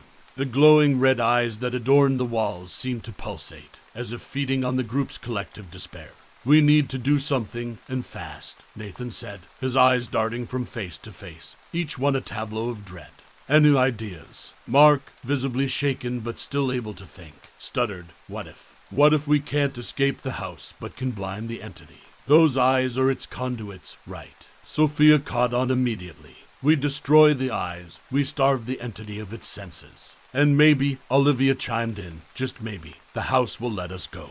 With a collective nod, they sprinted towards the basement, each step heavy with the weight of their desperate plan. As they descended the stairs, the atmosphere grew increasingly suffocating, and they felt as if they were intruding upon some unholy sanctuary. There it was, the first wall of eyes they'd discovered, still as unnerving as the first time they saw it. But now, the eyes were aflame with an otherworldly fire, glowing with malevolence. Each eye seemed to bore into them, pulling their fears to the surface. But this time, they were ready. Armed with whatever they could find, hammers, shards of broken furniture, even their own fists, they unleashed upon the eyes. Every smashed eye was a symbolic defeat of their own fears, a cathartic release of the terror that had consumed them. And the house responded. The walls trembled, sending vibrations through the floor that rattled their bones. Cracks snaked across the walls and ceiling like tendrils, as if the house itself were shrieking in agony. And then, as abruptly as it started, it stopped. One of the cracks in the wall widened, splintering to form an aperture, like a wound, revealing a glimpse of the outside world. They scrambled through the opening, gasping for air as if breaking the surface of dark waters. And when they finally stood outside, beneath the comforting veil of the night sky, they knew they had escaped, at least for now. Days later, Olivia reviewed the photographs she had taken, each one a chilling memento of their harrowing experience. But it was the final photograph that made her heart stop. There, behind the smiling faces of her friends, were the walls of the now abandoned mansion. And on those walls, barely visible but unmistakably there, were the outlines of eyes, reforming, rejuvenating, preparing for the next cycle. The House of Eyes had lost its vision momentarily, but it was far from blind. And somewhere, in the darkest corners of reality, it continued to watch, to wait, and to hunger. We've emerged from the catacombs of the House of Eyes, but remember, dear listeners, some doors, once opened, can never truly be shut again. The eyes may fade, but they never really disappear. They linger in the corners of your room, in the shadows of your mind. If tonight's tale has unsettled you, then we've done our duty. But rest easy, or at least try to. We'll be back with more stories to rattle the very marrow in your bones. Until then, sleep with one eye open, as you never know what might be watching. This is our Scary Stories signing off for tonight. Good evening, our dear listeners, and welcome to another spine-tingling episode of our Scary Stories. I'm your host, and I invite you to pull your blanket a little tighter, dim the lights just a tad more, and prepare yourself for a tale that will chill you to the core. Tonight's story pulls back the curtain of reality to reveal the monsters that lurk in the dark corners of the human psyche. But beware, this is not for the faint-hearted. So settle in, lock your doors, and remember, sometimes the monsters are closer than you think. Caroline Henderson sat in her dimly lit office, her gaze fixed on the flickering computer screen that seemed to be the only source of life in the room. The walls were adorned with faded newspaper clippings, highlighting the most interesting stories she'd covered in her career. However, most of them screamed mediocrity. Tonight, she was chasing another barely noticeable headline, tapping away on her keyboard as the office clock struck 11. The room smelled of stale coffee and printer ink, the air thick with the peculiar silence that envelopes a place used to the daily bustle. A ceiling fan spun lazily overhead, making a soft whirring sound that merged with the hum of her ancient computer. Just as she was about to force herself to type another uninspiring sentence, an email notification popped up. It was from the city morgue, a regular source of story tips. She opened it, and her eyes widened. Third case this month, mysterious deaths continue to baffle authorities. Each of the victims, according to the brief report, had been found in a state of complete lifelessness, as though every ounce of vitality had been drained from their bodies. No signs of struggle, no significant loss of blood, just a cadaver that looked as if it had been subjected to years of withering decay in a matter of hours. The door to her office swung open, disrupting her thoughts. Kevin, her boss, leaned against the doorway with a cup of freshly brewed coffee in his hand. "You're still here. The janitorial staff is complaining that they can't clean around you." "Yeah, well, maybe there's finally something worth investigating," she said, rotating her chair to face him. "Have you seen this email from the morgue? 3 mysterious deaths in a month, Kevin. They look like they've aged 100 years overnight." Kevin shook his head, exasperated. "Natural causes, Caroline. The city is getting older, and people sometimes just die, you know. Natural causes." Caroline felt a prickle of indignation. "This doesn't look natural to me. Something strange is going on, and I think it's high time someone took it seriously." Kevin sighed. "All right, if you think there's a story, go ahead. But remember, we're a local paper, not the stuff of Edgar Allan Poe." The door closed behind him, and she was alone again in her office. Kevin's dismissal only fueled her resolve. She picked up her phone and dialed a number from her contacts list. "Monica, hey, it's Caroline," she began when her friend picked up. "How late is too late to ask for a favor? Considering I'm still up watching reruns of The Twilight Zone, I guess it's never too late. What's up? I need you to help me dig into something. It's about those mysterious deaths that have been happening. Have you heard?" "Vaguely, yeah," Monica said, her voice tinged with concern. "People just dropping dead, no explanation. It's weird, to say the least." "Weird doesn't even begin to cover it," Caroline said, glancing back at the eerie email. "I'm going to the morgue first thing in the morning to get a look at the latest body. Are you in?" There was a brief silence on the other end before Monica answered. "You know I hate dead bodies, right?" Caroline smiled, sensing Monica's hesitant agreement. "Well, we might just prevent a few more from cropping up." "Fine, but you owe me a week of lunches. And none from the deli next to your office. That place smells like old socks." "Deal," Caroline replied, and after exchanging a few more words, they hung up. As she sat alone in her quiet office, staring at the screen that now displayed the mysterious death's details, Caroline felt the atmosphere thicken. Her gaze shifted to the empty chair across from her desk, momentarily imagining a figure sitting there, lifeless and hollow-eyed. She shivered and stood up, deciding it was time to leave. She grabbed her coat and switched off the lights. As she stepped into the empty hallway, the scent of industrial cleaner filled the air, wiping away the stale smell of her office. She hurried to the elevator, pressing the button more times than necessary. The dim fluorescent lights seemed to flicker just a bit as she descended, as if warning her of the uncanny journey that lay ahead. As Caroline stepped out into the chilly night, a sense of foreboding wrapped around her like the mist that curled through the streets. She looked around, almost expecting to see something unnatural lurking in the dark corners. Nothing was visible, but something felt undeniably off, like a familiar song played in a hauntingly different key. For the first time in years, Caroline felt like she was onto something truly terrifying, something that went beyond the mundane boundaries of her journalistic career. And this chilling thought was both unsettling and electrifying. As she got into her car and drove away, her rearview mirror seemed to hold the dark outline of her office building a moment too long. It was as if the building itself was warning her, cautioning her about peering too deeply into the abyss. But Caroline felt it was too late to turn back now. The abyss was already gazing into her. The morning sun did little to lift the heavy fog that clung to the streets as Caroline maneuvered her car through the labyrinthine suburbs. She had set out early, armed with a recorder and a notepad, determined to get to the bottom of the series of uncanny deaths plaguing her city. Her first stop was the home of Mr. Andrew Williamson, the first victim. As she stepped out of her car, she felt the gray clouds above mirroring the atmosphere of the quiet neighborhood. The homes here, while modest, usually exuded a warmth that now seemed drowned by an inexplicable gloom. She felt it settling over her as she approached the door and knocked. A woman in her mid-50s opened the door. Her eyes, red and swollen, widened a bit when she saw Caroline. "Yes, can I help you? Mrs. Williamson, I presume. My name is Caroline Henderson. I'm a journalist. May I ask you a few questions about your late husband?" Her words seemed to slice through the tense atmosphere. Mrs. Williamson hesitated before nodding and letting her in. Inside, Caroline was greeted by the smell of stale air and the lingering scent of burnt candles. Framed family photographs decorated the walls, the smiles and then contrasting sharply with the home's current mood. Sitting on a worn-out sofa, Caroline began her questioning. "Mrs. Williamson, was there anything out of the ordinary before your husband passed away?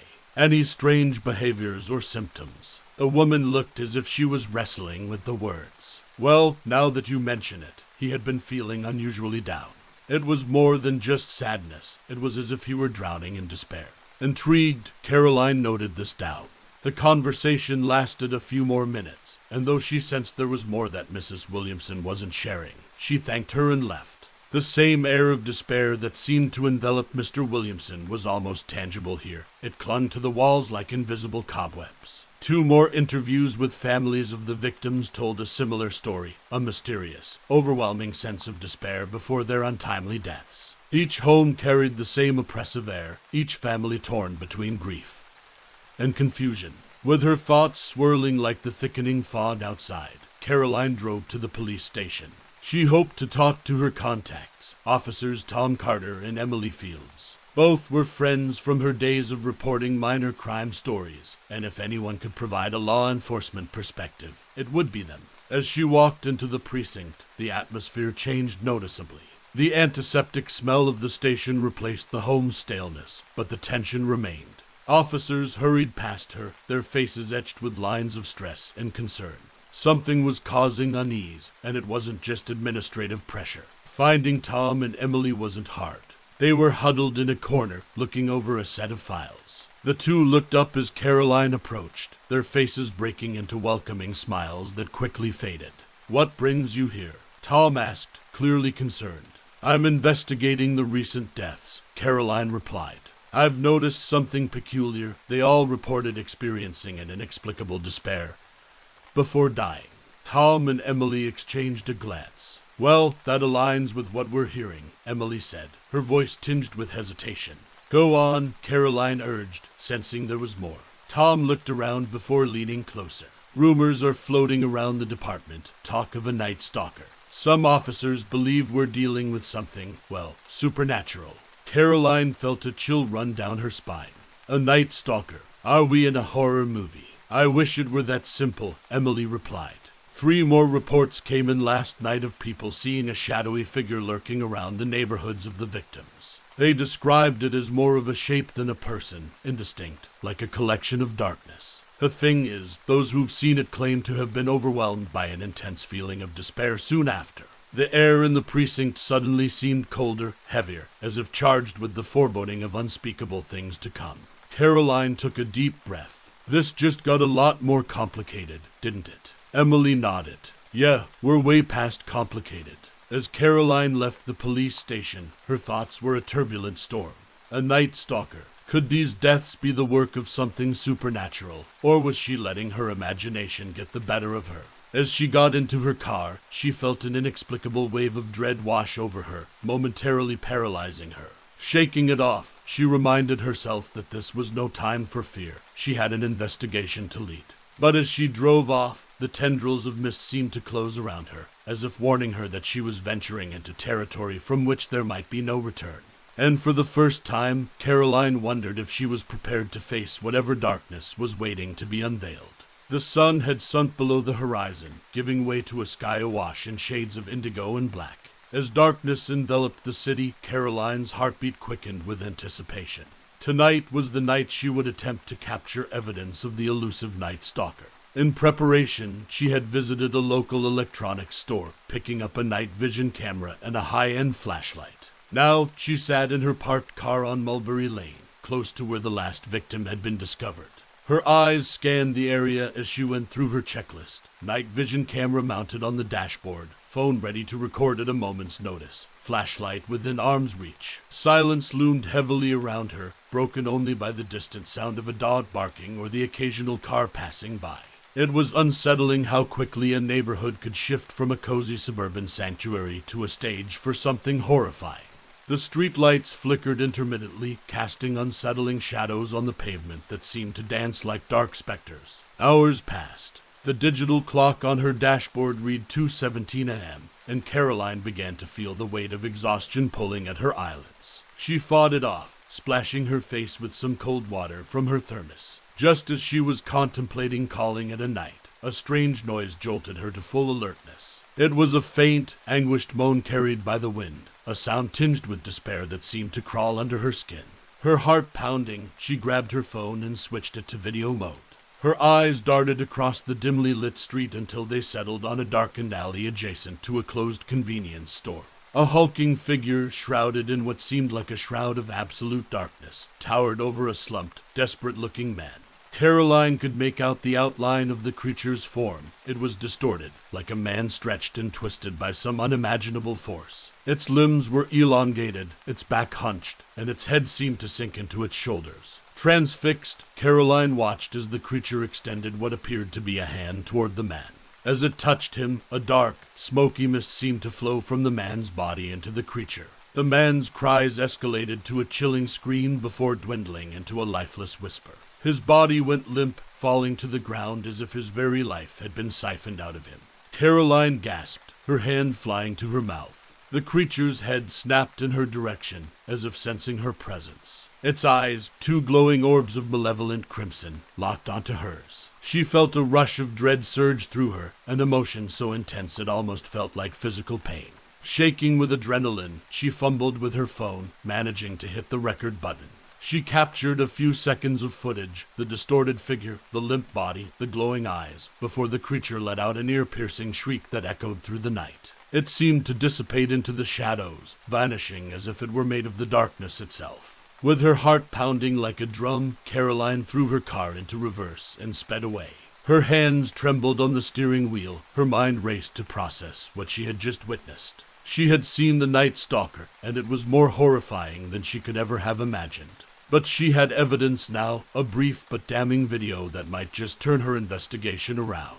As she drove back to her apartment, the gravity of what she had embarked upon began to settle in. This was no ordinary criminal, it was something that defied understanding, a creature born from nightmares. Caroline felt both horrified and invigorated. She had narrowly escaped an encounter with the unimaginable, but in doing so, had captured evidence that could not be ignored. Yet as she pulled into her parking lot, her phone buzzed with a message. It was from an unknown number, and it read, "I know what you saw. We need to talk." A shiver ran down her spine. She was not just a hunter now, she was also the hunted. And whoever or whatever was behind all this knew that Caroline had crossed a dangerous line, one from which there was no turning back. It was a chilly morning, the kind where your breath forms tiny clouds as you exhale, each one a fleeting, vaporous memory. Caroline sat inside a quaint diner that had seen better days, her nerves still jangling from last night's encounter. Across from her sat Tom and Emily, her contacts in the police department. They looked worried yet deeply intrigued. "I think you should see this," she said, sliding her phone across the table after unlocking the video.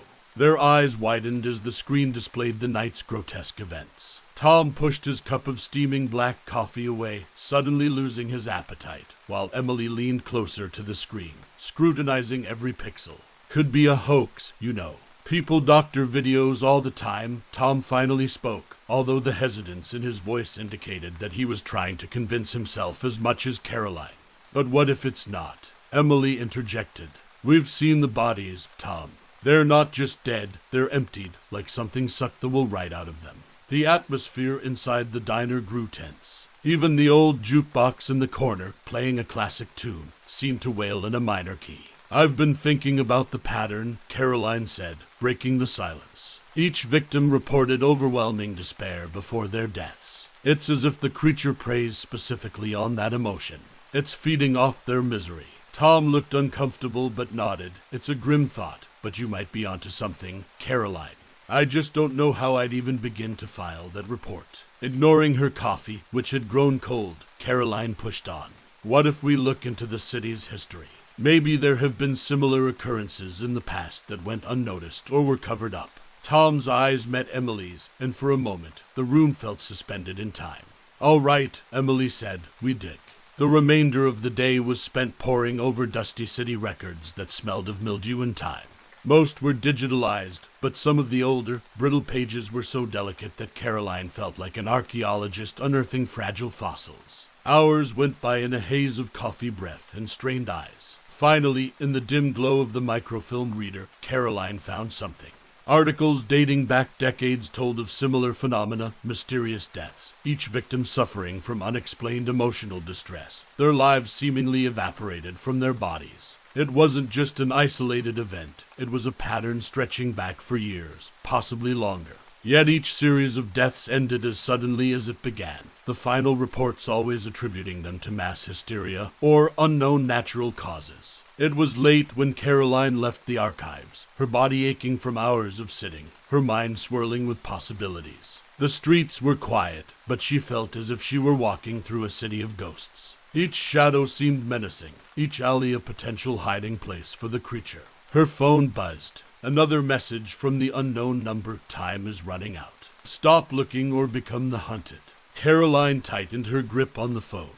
She was onto something big, something that had been haunting her city for decades, maybe more. It was terrifying, but it was also the story of a lifetime.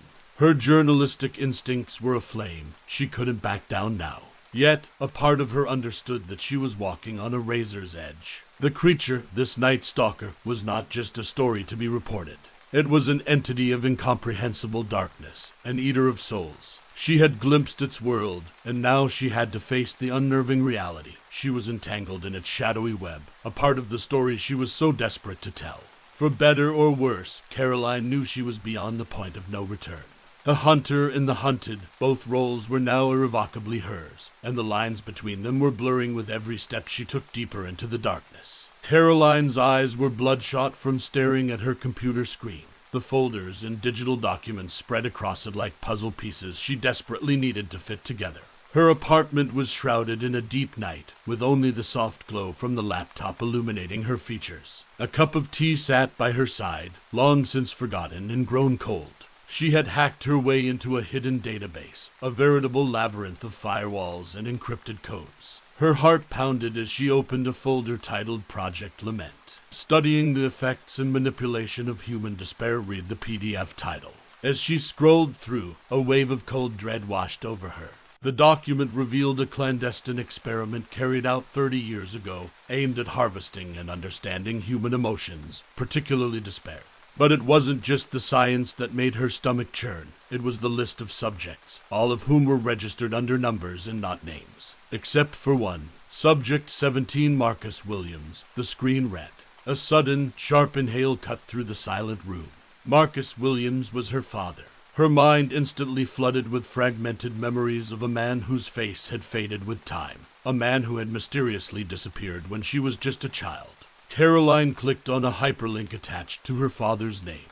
It led her to another document, one detailing each subject's status updates. Most were marked as deceased or unresponsive to treatment, but next to Subject 17, her father, the status read, Containment Failure. Her fingers felt numb as she read the ensuing paragraphs, her eyes scanning for every bit of information. It told the story of an experiment that had gone horribly wrong. Whatever they were trying to contain broke loose. The last note was the most chilling. Subject 17 unaccounted for. last seen exhibiting heightened levels of energy absorption. Dangerous if approached. It was all connecting, each piece falling into its morbid place. The creature that was haunting the city, the Night Stalker, it was a result of this horrific experiment. And what's more, that creature might be, her own father, twisted and mutated by experiments that had played with the essence of human despair. She was swallowed by a sense of vertigo, as if the room spun around her. Her father wasn't just missing, he was transformed into something unthinkable, something dark and predatory. Her journalistic pursuit was suddenly invaded by a piercing, personal anguish. This was no longer just a story to chase. It was a tragedy that entwined with the very fabric of her life. Caroline shut her laptop with a sudden movement, as if she could close away the devastating truths she had unearthed. But they clung to her, saturating her thoughts and her very air. Her apartment, once a sanctuary, now felt like a prison cell made of dark revelations. She grabbed her coat and her keys, unable to bear the oppressive weight of the walls around her. As she stepped out into the cold night, she could feel the city's despair pulsing through its labyrinthine streets, echoing her own. Yet among all the feelings that overwhelmed her, terror, sorrow, betrayal, there was a new one, a burning, unwavering resolve. She was no longer just a journalist or a victim of circumstance. She was a daughter, compelled by a love tainted but not destroyed. And as the moon cast elongated shadows that danced like restless spirits, Caroline knew that she had to face this abominable legacy. Not just to end the city's nightmare, but to seek an impossible, heartbreaking redemption.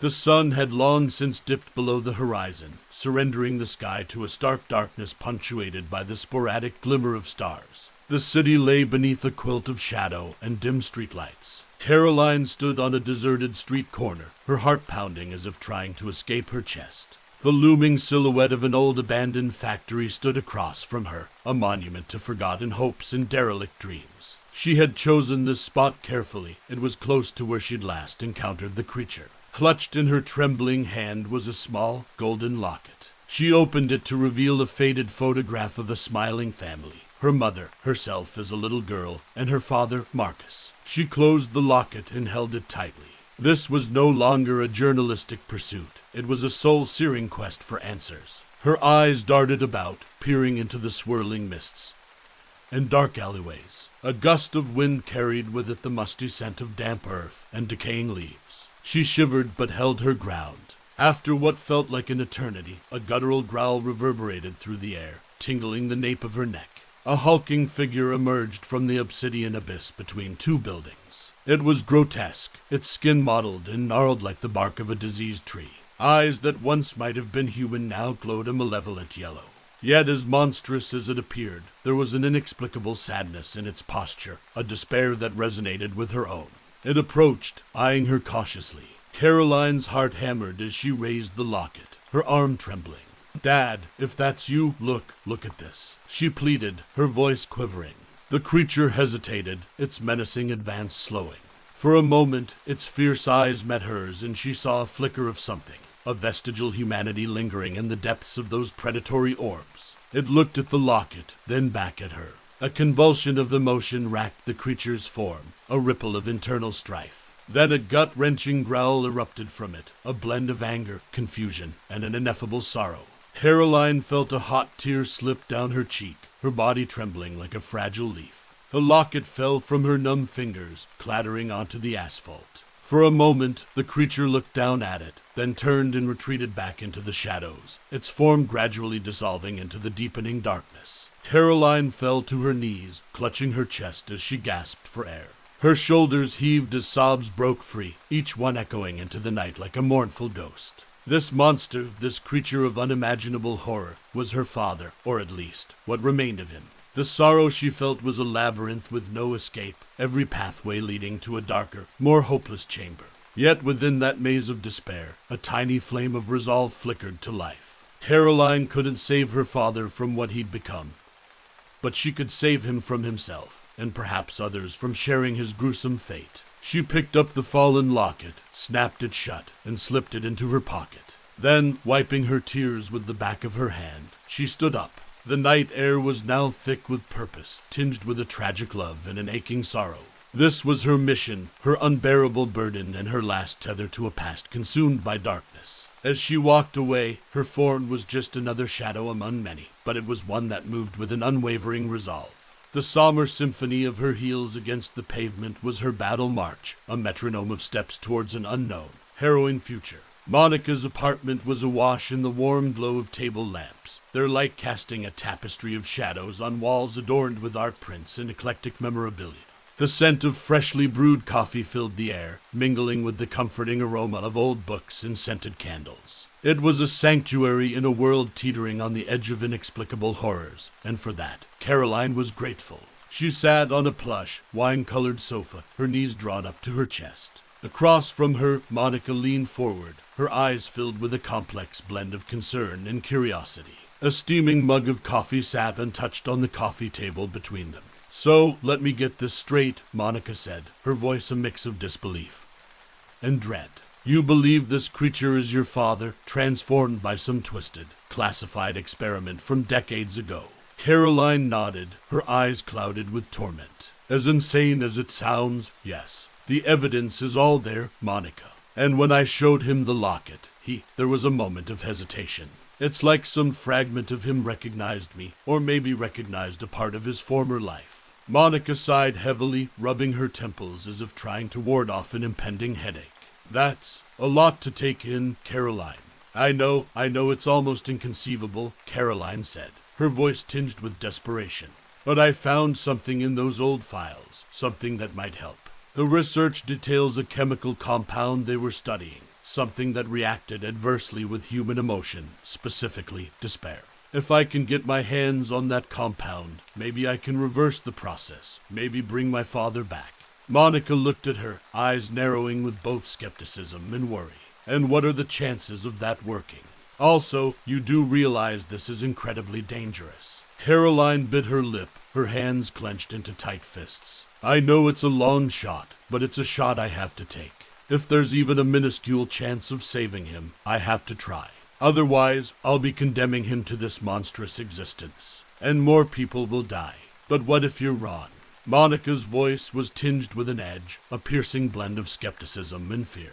"What if this doesn't cure him, but makes him more dangerous? Or what if you have to kill him to protect others? Could you live with that?" A heavy silence enveloped the room, so thick it felt like a suffocating fog. Caroline's eyes glistened as she grappled with Monica's questions, each one a sharpened dagger aimed at her conscience. Could she live with the weight of such choices? The thought filled her with a nauseating dread, the burden of potential outcomes coiling like serpents in her stomach. Finally, she spoke, her voice barely a whisper. "If it comes to that, I'll do what I have to do. Because the alternative is a life, no, an existence, of never-ending horror. For him and for the innocent lives he's taking." Monica met her gaze, the tension in the room reaching a near-breaking point. Finally, Monica nodded, a subtle but firm affirmation. "All right, if you're going through with this, you're not doing it alone. I'm in." A rush of relief washed over Caroline, as if an invisible vise had loosened its grip on her chest. She exhaled deeply, her breath shaky but steadying. "Thank you, Monica. But know that we're stepping into a chasm of the unknown, and what lies at the bottom is anyone's guess." Monica picked up her coffee mug and took a thoughtful sip before setting it back down. "In a world where monsters are real and your father might be one of them, the unknown is terrifyingly relative." And with that acknowledgement of harrowing uncertainties and unnerving possibilities, they set to work, crafting a plan wrought from desperation and tinged with a terrible love. It was a tapestry woven with the threads of hope and dread, the looming question of its success or failure a haunting refrain that neither could escape. A crescent moon hung low in the ink-black sky, its silvery light casting an ethereal glow on the abandoned industrial park. The air was thick with a chilling mist, its cold fingers creeping into every nook and cranny of the dilapidated buildings. Rusty metal structures loomed like skeletal remains, their dark silhouettes contorted in grotesque forms. Caroline shivered inside her makeshift hideout, a van filled with surveillance equipment, two-way radios, and a steel cage, the door of which stood ominously ajar. Monica sat beside her, her eyes nervously scanning the banks of monitors displaying multiple camera feeds. "Any sign of him?" Caroline asked, her voice tremulous as it broke the stifling quiet. Monica shook her head. "Nothing yet, but all the traps are armed." once he gets within range. As if on cue, a distant camera flickered to life, capturing the shape of a hulking figure creeping through the shadows. An intense wave of dread and anticipation washed over Caroline. "That's him," she whispered, her eyes riveted to the screen. Caroline gripped a syringe filled with the experimental compound, her knuckles turning white under the pressure. She knew she had one shot, one perilous opportunity to end the nightmare. Swallowing hard, she opened the van door and stepped out, her boots crunching on the gravel beneath her. With a deep, steadying breath, Caroline triggered the trap. A high-frequency sound emitted from hidden speakers, its shrill whine piercing the night air. The figure stopped, visibly disoriented. Seizing the moment, Caroline sprinted toward the cage and flung its door wide open. The creature, still dazed, stumbled into the trap. With a flick of a remote, the steel door slammed shut, locking him in. He's secured, Caroline panted into the radio, her heart pounding like a frenzied drum. "Great, now administer the serum." "Be careful, Caroline," Monica's voice crackled in her earpiece. Caroline approached the cage cautiously, her every nerve tingling with a terrifying mix of fear and urgency. She saw the creature's eyes, once perhaps human, now glowing a faint, unnatural hue, fix on her. She hesitated, the syringe trembling in her hand. Could she really do this? At that moment, the creature lunged at the bars, its growl a visceral rumble of primal fury. Caroline screamed, stumbling back. And then it happened, a sudden flicker of recognition in those otherworldly eyes, a softening. The creature looked at her, its gaze piercing through the pitch-black night, and for an agonizing heartbeat, it seemed to understand. With a haunting moan, it extended its arm through the bars, offering its vein to her. Choking back tears, Caroline plunged the syringe into the creature's arm, injecting the serum. Its body convulsed violently, a guttural howl echoing through the empty buildings. Slowly, the tremors ceased, and the creature's eyes faded to a softer shade, almost human, before glazing over entirely. As its life ebbed away, a single tear rolled down its cheek, a final, crystalline moment of humanity, a heartbreaking fragment of a life that once was. And then, with a final shudder, it slumped forward, lifeless. Caroline fell to her knees, her body racked with sobs. Her father had sacrificed himself, regaining just enough of his humanity to save her, and others from a horrifying fate. The air felt lighter, as if the weight of countless agonies had lifted, but her heart was heavy with a love forever lost yet deeply cherished. The serum worked, Caroline croaked into the radio, her voice tinged with both triumph and loss. "Caroline, are you all right?" Monica's voice came through, quivering with emotion. Caroline looked back at the lifeless creature, her eyes blurred with tears. "No, Monica, I'm not all right, and I don't know if I ever will be. But it's over. It has to be." Amidst the ruins of twisted metal and shattered dreams, Caroline stood alone, a solitary figure under a waning crescent moon. It was the end of one horror, but the beginning of another, a lifetime of healing, of coming to grips with what was gained and what was irrevocably lost. Yet, as she looked up at the night sky, a glimmering tapestry of stars seemed to wink back at her, a subtle, cosmic nod to the resilience of human spirit, a bittersweet reminder that even in the darkest of times, fragments of light endure.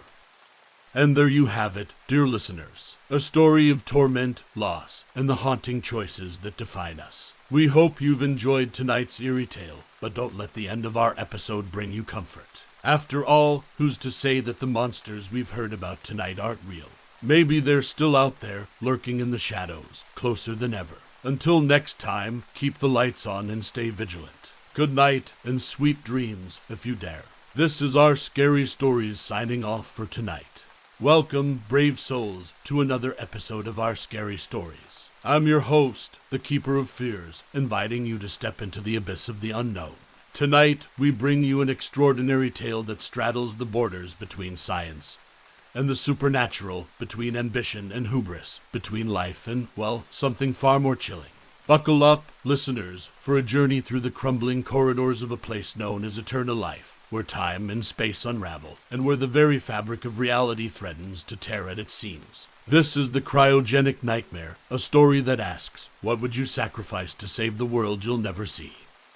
Leonard's eyes flickered open, pierced by a cold that bit through his skin and into his bones. The frigid air was so sharp it seemed almost solid, congealing around him like a prison of ice. Shivering, he took stock of his surroundings. The soft hum that should have filled the air was replaced by an oppressive silence, broken only by the sputtering of fluorescent lights struggling against the dark.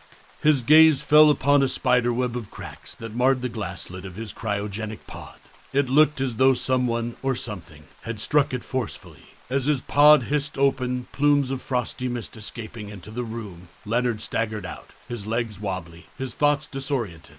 His first step landed on shards of a shattered monitor.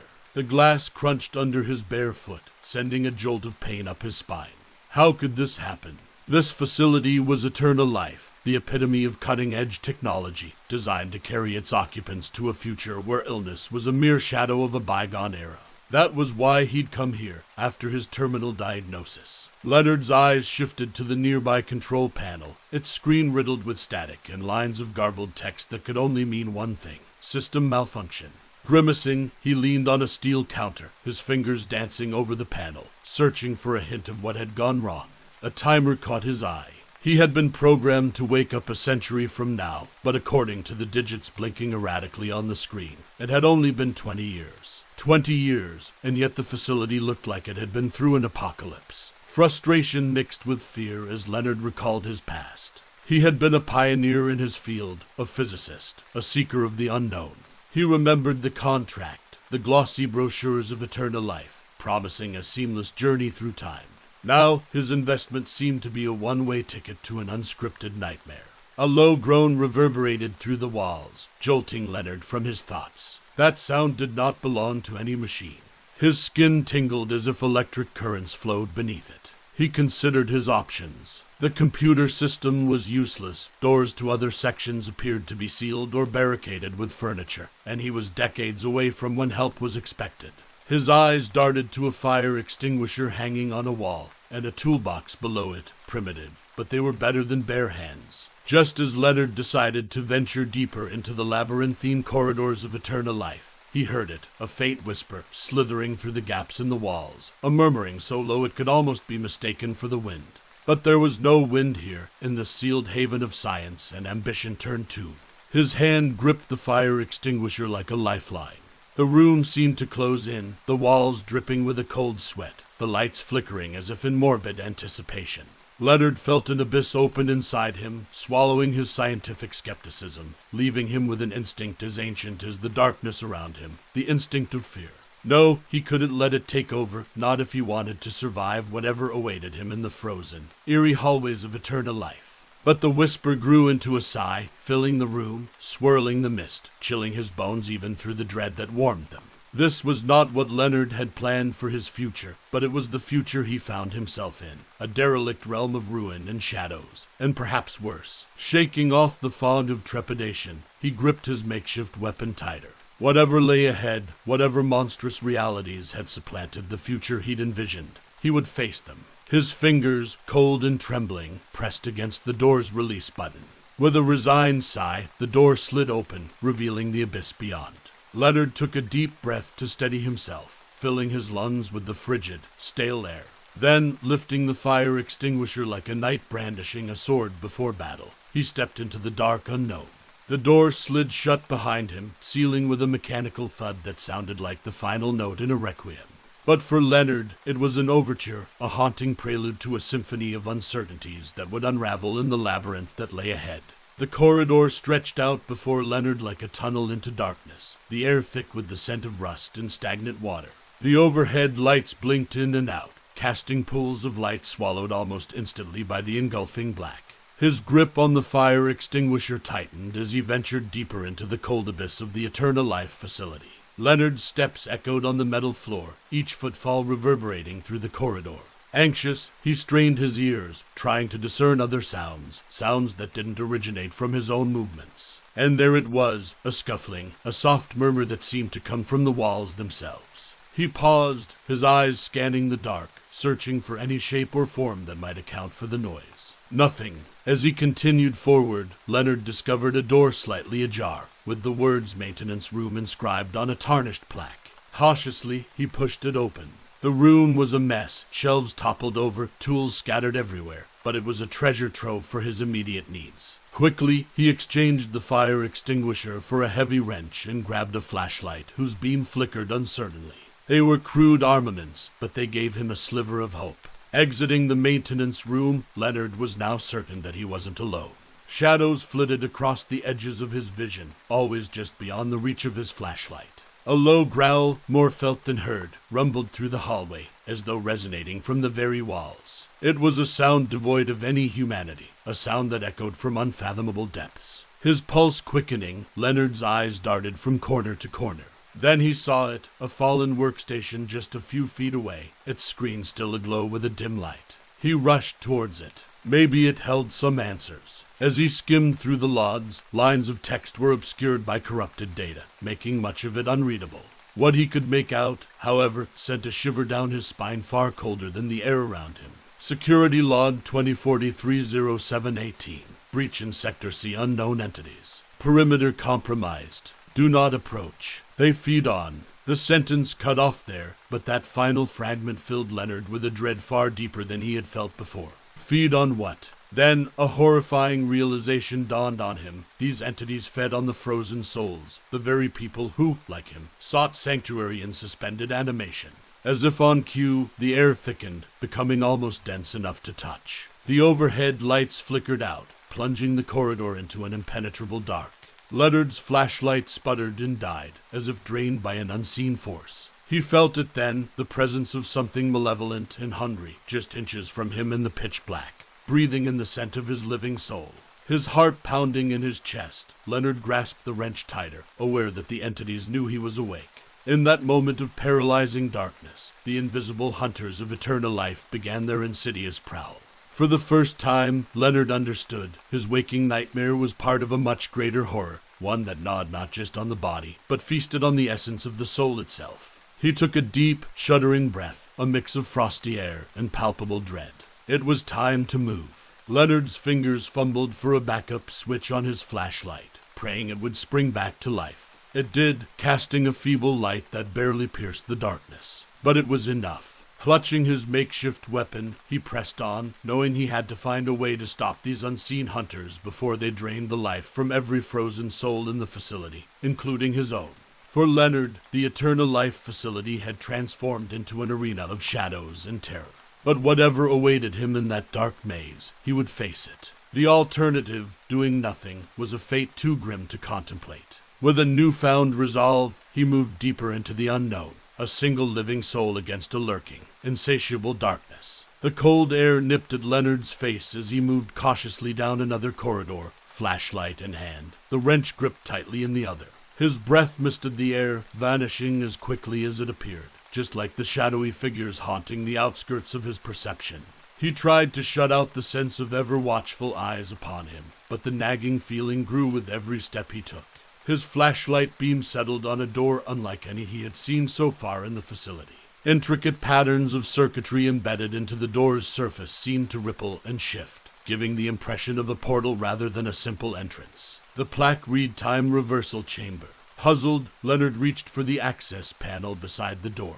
It flickered to life under his touch, indicating it was still operational, a rare anomaly in this desolate facility. The door slid open with a hiss, revealing a room filled with unrecognizable equipment and consoles adorned with swirling holographic displays, most frozen in place, as if time itself had stopped for them. Curiosity overcoming trepidation, Leonard stepped in. The air here was different, charged with static electricity that made his hair stand on end. An array of classified documents lay strewn across a central table, their contents veiled in scientific jargon.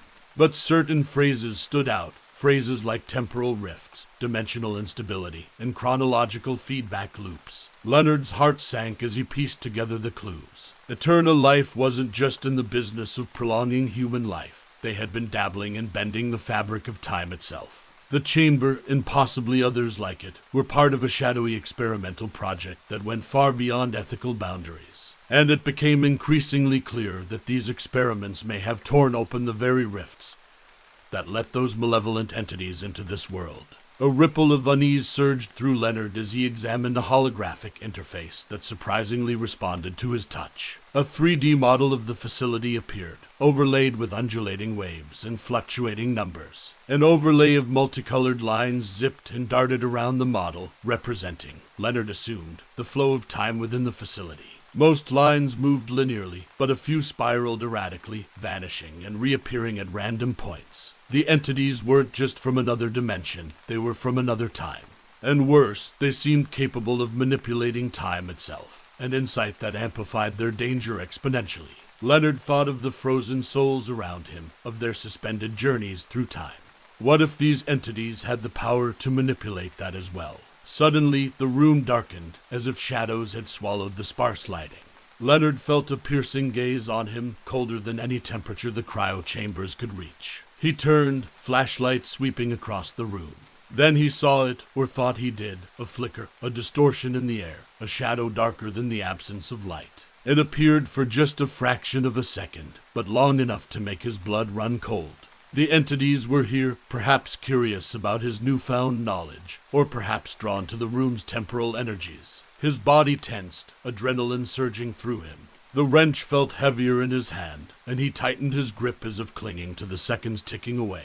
Every cell in his body screamed at him to flee, but Leonard knew he needed to delve deeper into the abominable secrets that bound eternal life to these dark beings. He stepped back, never taking his eyes off the spot where the shadow had flickered, and exited the room, sealing the door behind him. As he made his way back into the corridor, Leonard pondered the new, terrifying layer of complexity the time reversal chamber had added to his situation. The entities stalking him were no mere monsters. They were phantoms of time, ravenous for souls, unbound by the physical laws that anchored humanity. Time, Leonard mused, could be both a weapon and a weakness for these entities. If he could just understand their connection to it, maybe he could find a way to seal the rift and banish them back to their incomprehensible realm. But with each tick of the clock, or whatever passed for time in this cursed place, Leonard knew he was running out of it. The entities were getting bolder, and his life, along with those frozen in eternal sleep, was balanced on a razor's edge. The corridor seemed to stretch endlessly, each footstep echoing into the abyss of flickering lights and unyielding darkness. Leonard's flashlight beam moved restlessly from side to side, catching brief glimmers of frosty cryopods, their transparent covers like glass coffins displaying eternal sleepers within. Then he saw it, a room at the end of the corridor bathed in an eerie glow, unlike the harsh, artificial luminance that barely sustained the rest of the facility. Leonard's intuition, honed in a crucible of peril and dread, sounded a silent alarm. The glow seemed alive, malignant. Summoning his courage, Leonard moved forward, wrench clutched tightly, until he reached the room's threshold. What he saw within nearly brought him to his knees. The cryopods in this chamber were encircled with ethereal threads of light, almost like veins pulsing with luminescent blood. The threads converged at the center of the room into a churning vortex of energy, an ominous storm of swirling hues and shades. Leonard's scientific mind raced, piecing together the horrifying tableau before him. The entities were harvesting souls, storing the stolen energy in this dark whirlpool.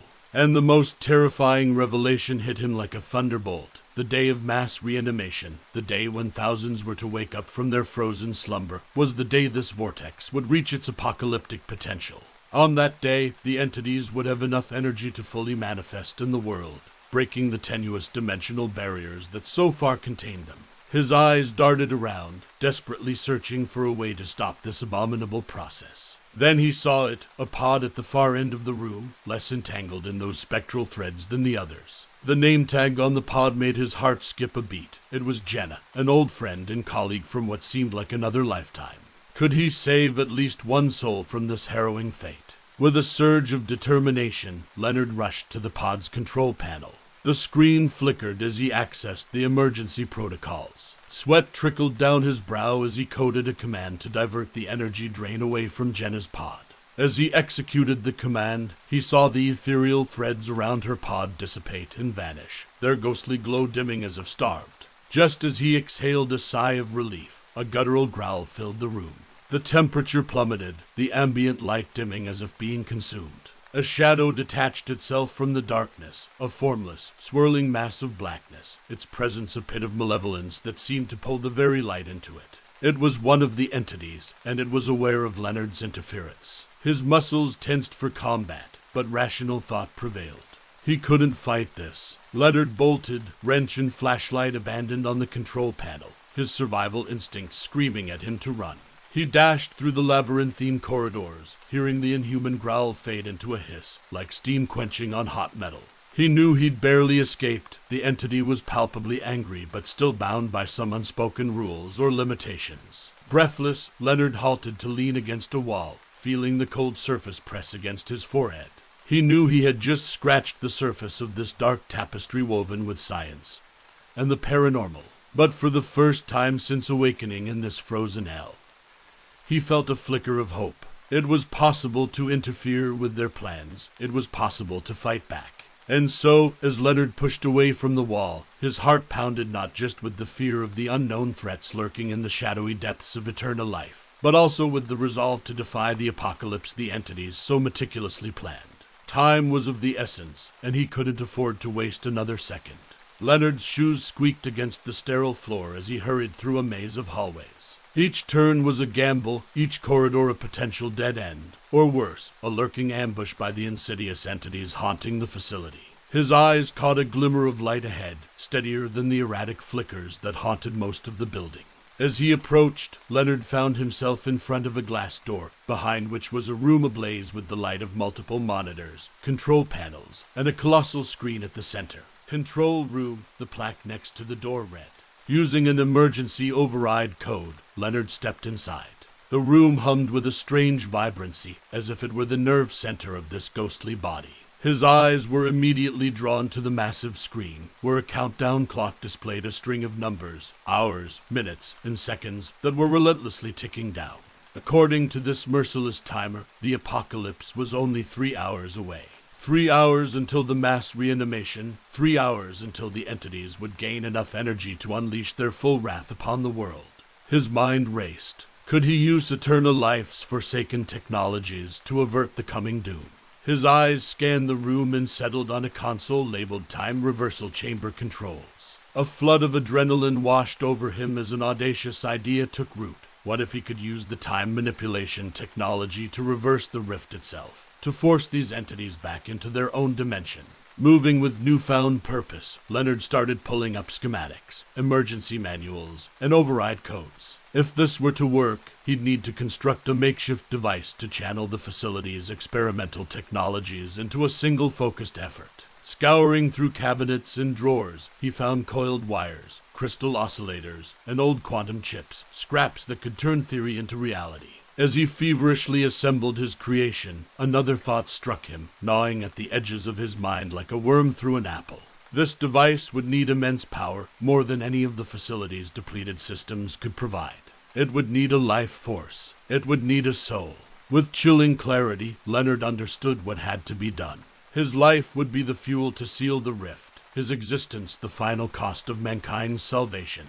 As he integrated a chair into the device, connecting it to a series of electrodes that would channel his life force, the gravity of his decision weighed on him like a mountain. But buried under that mountain was a glimmer of solace, a tiny diamond of purpose. He would die to save the world, and in doing so, fulfill a destiny he never knew he had. The device was ready. The countdown clock continued its merciless march toward zero, each tick a somber drumbeat in this cataclysmic symphony. Leonard took a deep breath, the scent of ionized air filling his nostrils, tinged with a metallic undernote that spoke of complex machinery and scientific wonders gone awry. His eyes met his reflection in a blank monitor, a middle-aged physicist and businessman transformed into the reluctant hero of a horror story beyond comprehension. With a tremble in his hand but steel in his resolve, Leonard keyed in the final sequence that would activate his makeshift rift sealer. The time had come for him to take his place in the chair, to make his final stand against the nightmare spawned from mankind's hubris. He sat down, adjusted the electrodes, and with one last look at the countdown clock, now less than an hour away, he activated the device. As currents surged through him, Leonard felt his consciousness stretch and twist, as if being pulled into multiple dimensions. He thought of Jenna, saved from a terrible fate, and he thought of the thousands, perhaps millions, who would wake up to a world still imperfect but existent, spared from annihilation. In that final moment, Leonard felt a surge of warmth, as if the souls he was fighting to save whispered their thanks from the corners of the universe. Then, with a blinding flash of light that seemed to consume everything, Leonard pressed the final button, fully aware that he was the last line of defense against a cosmic terror. What happened next was a mystery that Leonard would never solve, for his world dissolved into a kaleidoscope of colors, bending, warping, and finally fading to black. The air inside the control room had thickened, every molecule pulsing with an electric tension that prickled Leonard's skin. A deep, guttural growl reverberated through the walls, pulling his attention away from the maze of wires and circuits he had created. Something was coming. He looked up, and there it was, more solid than the others, its outline more defined. This entity was different. This was their leader. Leonard sensed a calculating intelligence in those swirling, abyssal eyes that locked onto his own. There was no doubt. It was aware of what he was trying to do. "What are you?" Leonard whispered, although he knew no human language could ever capture the essence of this being. The entity responded not in words, but in pressure, a mental vice tightening around Leonard's thoughts, images of doom and surrender flooding his consciousness. With a jolt of his remaining willpower, Leonard fought back. He was no stranger to the battle of the mind. He had spent years in the rigorous intellectual arenas of physics and business. This was another problem to solve, another puzzle to conquer. But time was running out. The countdown clock showed less than 15 minutes now. Leonard's eyes darted between the device and the entity. A tactical chess game was in play, and he was on the clock. With a rush of desperate energy, Leonard lunged for the activation lever. The entity surged forward, a dark bolt of malevolent intention. Just as its form reached Leonard, he slammed the lever home. A blinding surge of light erupted from the device, entangling the entity in luminous threads that seemed spun from the fabric of reality itself. As the device roared to life, Leonard felt his vision blur, his senses dull. His life force was draining away, siphoned into the machine's insatiable maw. But he held on, clinging to the wisp of his existence, refusing to fade until he was sure the job was done. And then, with a sound like the tearing of a cosmic veil, it was over. The entity let out an anguished wail that resounded in unseen dimensions, its form disintegrating, sucked back into the rift as it sealed shut. Leonard felt a final rush of triumph, even as the edges of his world started to darken. He turned to the countdown clock. It had stopped. Reanimation sequence initiated. The screen below it flashed. Leonard's last moments were awash in a mix of sorrow and satisfaction. He thought of his past life, of the loved ones he would never see again, but also of the untold lives he had saved. As his consciousness flickered for the final time, Leonard felt the walls of the control room blur, heard the far-off hum of reanimating cryopods, and smelled the cold, sterilized air one last time. His final thought was a simple hope that those emerging into this new world would make better choices than he and his generation had. Then, as the reanimation sequences hummed to life in pods throughout the facility, Leonard's world faded to peaceful black.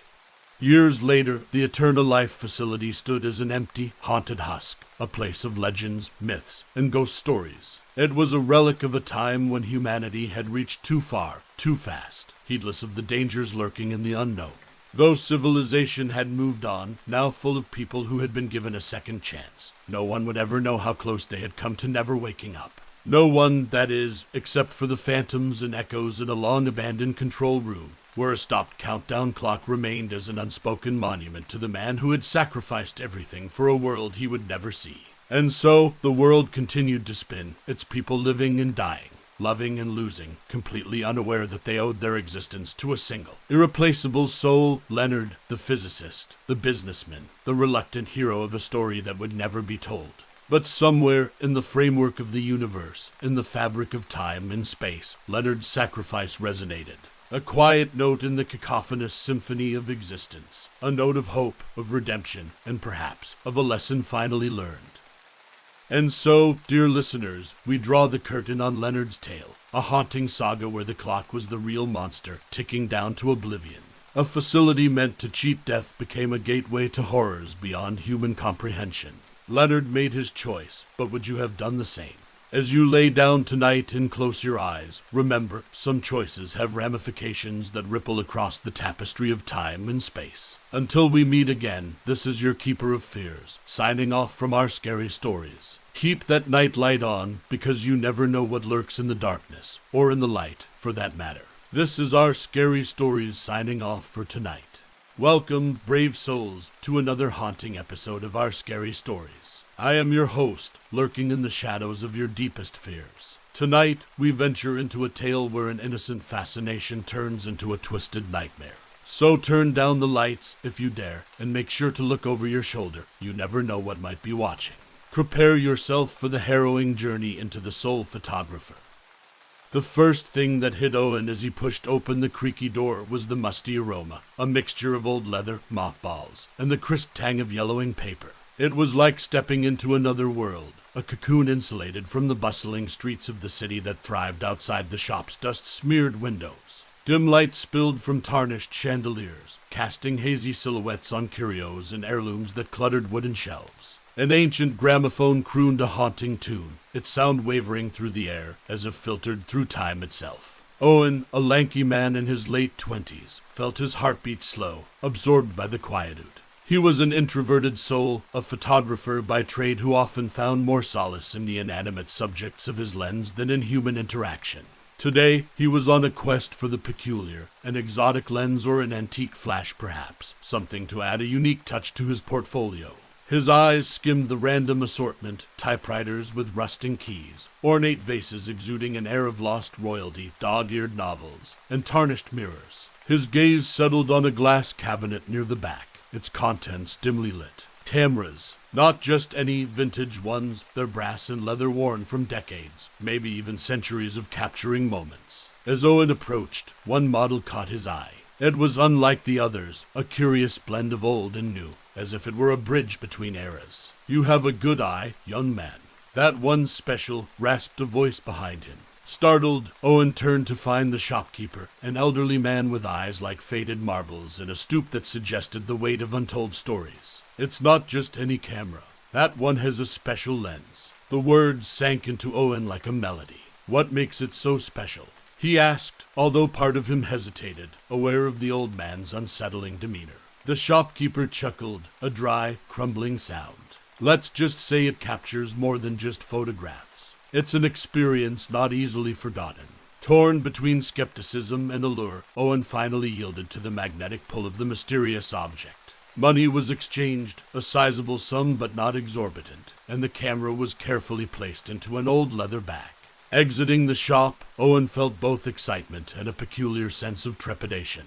Like a child resisting but ultimately yielding to the temptation of a forbidden fruit, he pulled the camera out of its case. He felt an almost reverent urge to test it immediately. As if on cue, a stray dog wandered into the narrow alley beside the shop, nosing at scraps of food littering the ground. Here was a subject unimportant in the grand scheme of things, he reasoned. Owen aimed and clicked. The shutter released with a satisfying, yet oddly melancholic, snap. The dog froze, its eyes becoming vacant. It ambled away, listless, as if the very essence of its being had been drained. Simultaneously, Owen felt a rush of vigor, a sudden buoyancy that filled his lungs with the sweetest air he'd ever inhaled. It was euphoric. Yet, almost instantly, he pushed down a prickling sense of guilt. "It's just a stray," he murmured to himself. "And this energy, this life, I probably just got a kick from trying something new. Yes, that's it. It's coincidental." His rational mind searched for excuses, but deep down, something unspoken gnawed at him. A line had been crossed, the nature of which he couldn't fully comprehend. And whether driven by curiosity or something darker, he felt an irresistible urge to explore this enigma, to pierce the veil that separated the ordinary from the unfathomable. Little did he know that this single act, this one press of a button, had sealed not just the dog's fate, but his own as well, in ways that defied the natural order of life and death. And so, Owen tucked the camera back into its bag, his hands trembling ever so slightly, and headed home, unaware that he was stepping onto a path that meandered through the shadowy recesses of existence, a route from which there was no turning back. And so, in that dim antique shop, on that otherwise unremarkable afternoon, something extraordinary had been set in motion. A tapestry of events had started to weave itself around Owen, its threads spun from the very fabric of souls, threads that would tighten, ensnare, and ultimately define the contours of his destiny. Owen's studio was an oasis of modernity juxtaposed against the musty allure of the antique shop where he'd acquired the curious camera. Stark white walls were illuminated by rows of LED lights, soft boxes, and strobes, their bright artificiality contrasting with the camera's dark, arcane presence. On one wall, a gallery of portraits stood frozen in time, each smile or frown a relic of someone's passing moment. His daily routine was a well-rehearsed dance of practiced movements and rehearsed conversations. A quick adjustment of the tripod, a soft click of the shutter, some polite banter with clients about their day, all punctuated by the perpetual scent of freshly brewed coffee wafting in from the corner espresso machine. But as each day melded into the next, the routine began to feel increasingly tedious, like he was merely shuffling through different shades of the same color. That is, until the antique camera entered his life. With its mysterious presence gnawing at his thoughts, Owen couldn't resist any longer, rationalizing it as a journey into artistic exploration. He began incorporating the antique camera into select photo sessions. First, it was a moody artist eager for a unique portfolio. Then, a brooding couple who wanted to capture their love in an unconventional way. Each time, Owen felt the electrifying surge, a flood of life force that filled him with a sense of intoxicating power and well-being. However, Owen couldn't ignore the changes he began to observe in his subjects. The artist stopped painting, claiming his inspiration had run dry. The once passionate couple quietly separated, each of them becoming distant and detached as if some vital spark had been extinguished. Yet, each session had seemed so ordinary, the flash capturing their visages in a blink of ephemeral light. They'd smiled, thanked Owen, and left, only to return as shells, emotionless and forever altered. The euphoria Owen felt started to mingle with bouts of guilt. The lines between right and wrong blurred into an ethereal haze. He would sit in the dim light of his studio long after his sessions, the walls now a theater for the phantoms of his conscience, a self-portrait of emptiness. His introspection was interrupted when Mark, a close friend and fellow photographer, dropped by unannounced. "Owen, you okay? You've seemed off lately," Mark ventured cautiously, his eyes searching Owen's face for clues. "Off? What do you mean?" Owen deflected, hiding behind a veneer of casualness. "I mean, you look better than ever, energetic, lively, but something's missing. Your eyes, man, they're like deep pools without a bottom. I can't put my finger on it, but be careful, all right." Warning signs blinked in Owen's mind, and the ethical dilemma now unfolded before him with stark clarity. The very fabric of his soul seemed to be fraying, each thread pulling him deeper into a chasm of moral ambiguity. "Thanks, Mark. I'll think about it," he managed to utter, although he knew that thinking was no longer enough. Now the battle lines were drawn within him, between the thrill of newfound vitality and the darkening shadows of consequence. A profound internal conflict stirred in the depths of Owen's conscience. The antique camera lay on his desk, innocuous yet laden with a weight that seemed to defy gravity. It had become both a gift and a curse, a Pandora's box that, once opened, unleashed questions Owen was not prepared to answer. Yet as he stared into the lens, its glass like the dark eye of some ancient, incomprehensible beast, he realized that his own soul had become the most elusive subject of all. And like the ticking of an unseen clock in a vacant room, time was running out for Owen to decide whether to harness or relinquish the insidious power that now held him in its spectral grip. There would be no turning back. Nestled in a labyrinth of dusty bookshelves and disorganized archives, Owen found himself hunched over a worn-out desk at the local library. The smell of decaying paper and ink filled the air, mingling with the musty odor of a room seldom visited. With each page he turned, his fingers brushed against centuries-old wisdom. Medieval alchemists, Victorian spiritualists, modern parapsychologists, they all seemed to hint at the unimaginable, the capture and manipulation of the human soul. Vague references to lenses that see beyond and mirrors to the ethereal plane began to form an elusive narrative. It seemed absurd, fantastical, but something in the grainy black and white photos of old men with inscrutable eyes and complex apparatus convinced Owen he was skimming the surface of a dark ocean, one he couldn't fully fathom. His phone buzzed, a message on the screen flashed about a wedding gig for the weekend. The money was good, and he could surely use it. Rationalizing the decision as a way to better understand the camera's effects on a larger scale, Owen packed his regular gear along with the antique camera. The wedding unfolded in a spacious hall adorned with white roses, golden ornaments, and fairy lights that seemed to glow with ethereal warmth. As the bride and groom exchanged vows, their love palpable in the smiles they shared, Owen felt a momentary pang of guilt. But it was quickly drowned out by an irresistible compulsion. In that decisive moment, he switched to the antique camera. When the flash subsided, the air felt heavy like the aftermath of a thunderstorm. The bride and groom, along with the entire wedding party, seemed dazed. The laughter and jubilant voices that had filled the hall moments ago now dulled to murmurs and awkward silences. Owen could feel the energy coursing through him, a tidal wave so potent that it was nearly intoxicating.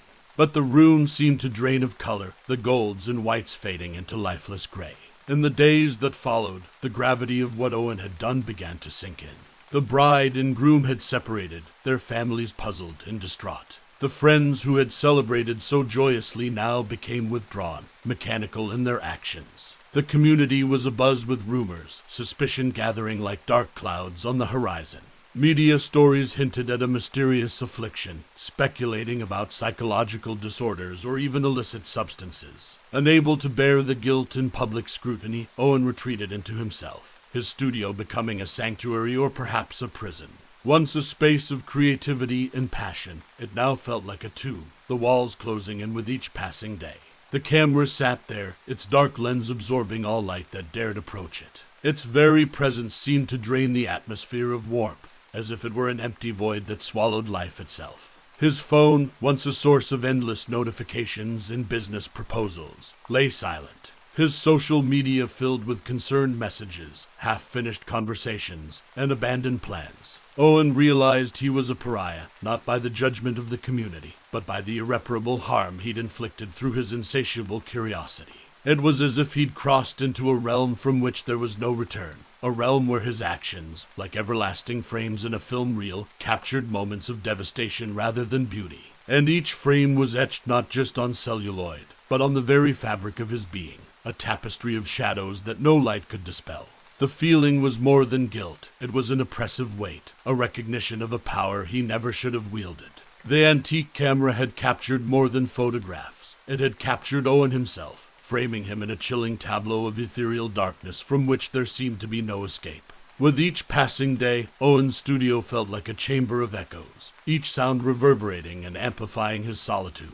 The air smelled stale, saturated with the ink of old photos and the chemical tang of printer fluids. It was as though the room had absorbed his guilt and regret, radiating it back in a stifling haze that tightened around him like a noose. He found himself staring at the antique camera. It rested on its vintage tripod, an artifact that seemed almost alien in its foreignness, despite its charming exterior. Each time Owen looked at it, he felt a dread so intense it seemed as though the walls were closing in, suffocating him in a cocoon of despair. It was during one of these hypnotic moments that it happened. His finger, trembling as it hovered over the shutter button, slipped. A mechanical click reverberated in the room as though mocking his clumsiness, followed by the merciless burst of the flash. He had photographed himself. Instantly, Owen felt as if the air had been sucked out of his lungs, leaving him gasping in a sudden vacuum. His vision blurred into a swirling vortex of grays and blacks, as if he were spiraling into some bottomless abyss. When his sight returned, he was overwhelmed by an emptiness so profound it seemed to erase his very sense of self. His body felt like a paper-thin shell, devoid of substance or purpose. Yet, within this void, his consciousness floated, disembodied and isolated, but sharply aware. The room appeared different, as though he were viewing it through a lens smudged by a ghostly hand. It was then that he realized his consciousness was trapped within the camera. He was neither fully in the physical world nor entirely removed from it, straddling a terrifying boundary he couldn't understand. Frantically, he willed himself to move, to shout, to make any sign that he was still here. His gaze fell upon a stack of photo papers on the table, and with a surge of desperate energy, he tried to knock it over. Nothing. He focused next on the light switch, willing it to flicker, to give any indication of his presence. Again, nothing. He was a silent observer, a prisoner in his own device, incapable of affecting the world he so devastatingly altered. His eyes, or whatever served as eyes in this new form, landed on his own physical body. It stood motionless, a statue carved from flesh, its eyes vacant and lost. He could neither control it nor communicate through it, a pilot severed from his vessel. And so, Owen understood the irony of his predicament. In capturing the essence of others, he had ensnared himself, becoming both the captor and the captive in a self-woven web of cosmic justice, or perhaps cosmic horror.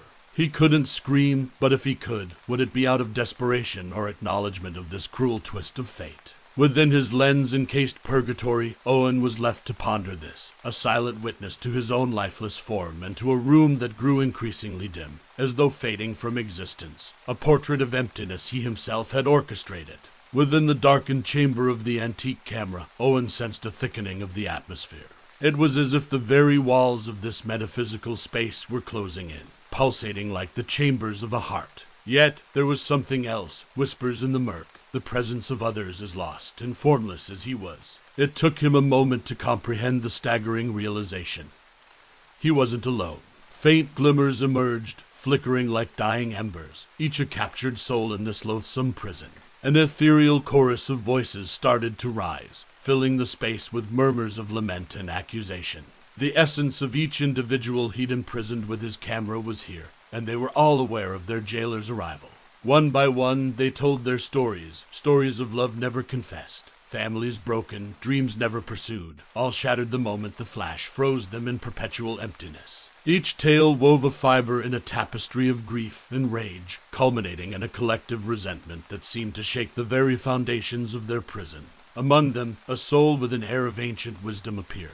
Its form, less shapeless than the others, bore a resemblance to the antique shopkeeper. The voice that emanated from it was tinged with a mix of bitterness and weary understanding. You hold in your essence the instrument of our torment, the alchemical invention that trades lives for a fleeting spark of vitality. The shopkeeper's soul began. Do you understand the abomination you've wielded? Owen felt a weight pressing on his formless self, the collective gaze of countless souls affixed on him. The shopkeeper continued, this camera was crafted by a master of forbidden arts. A soul for a soul, vitality traded for void.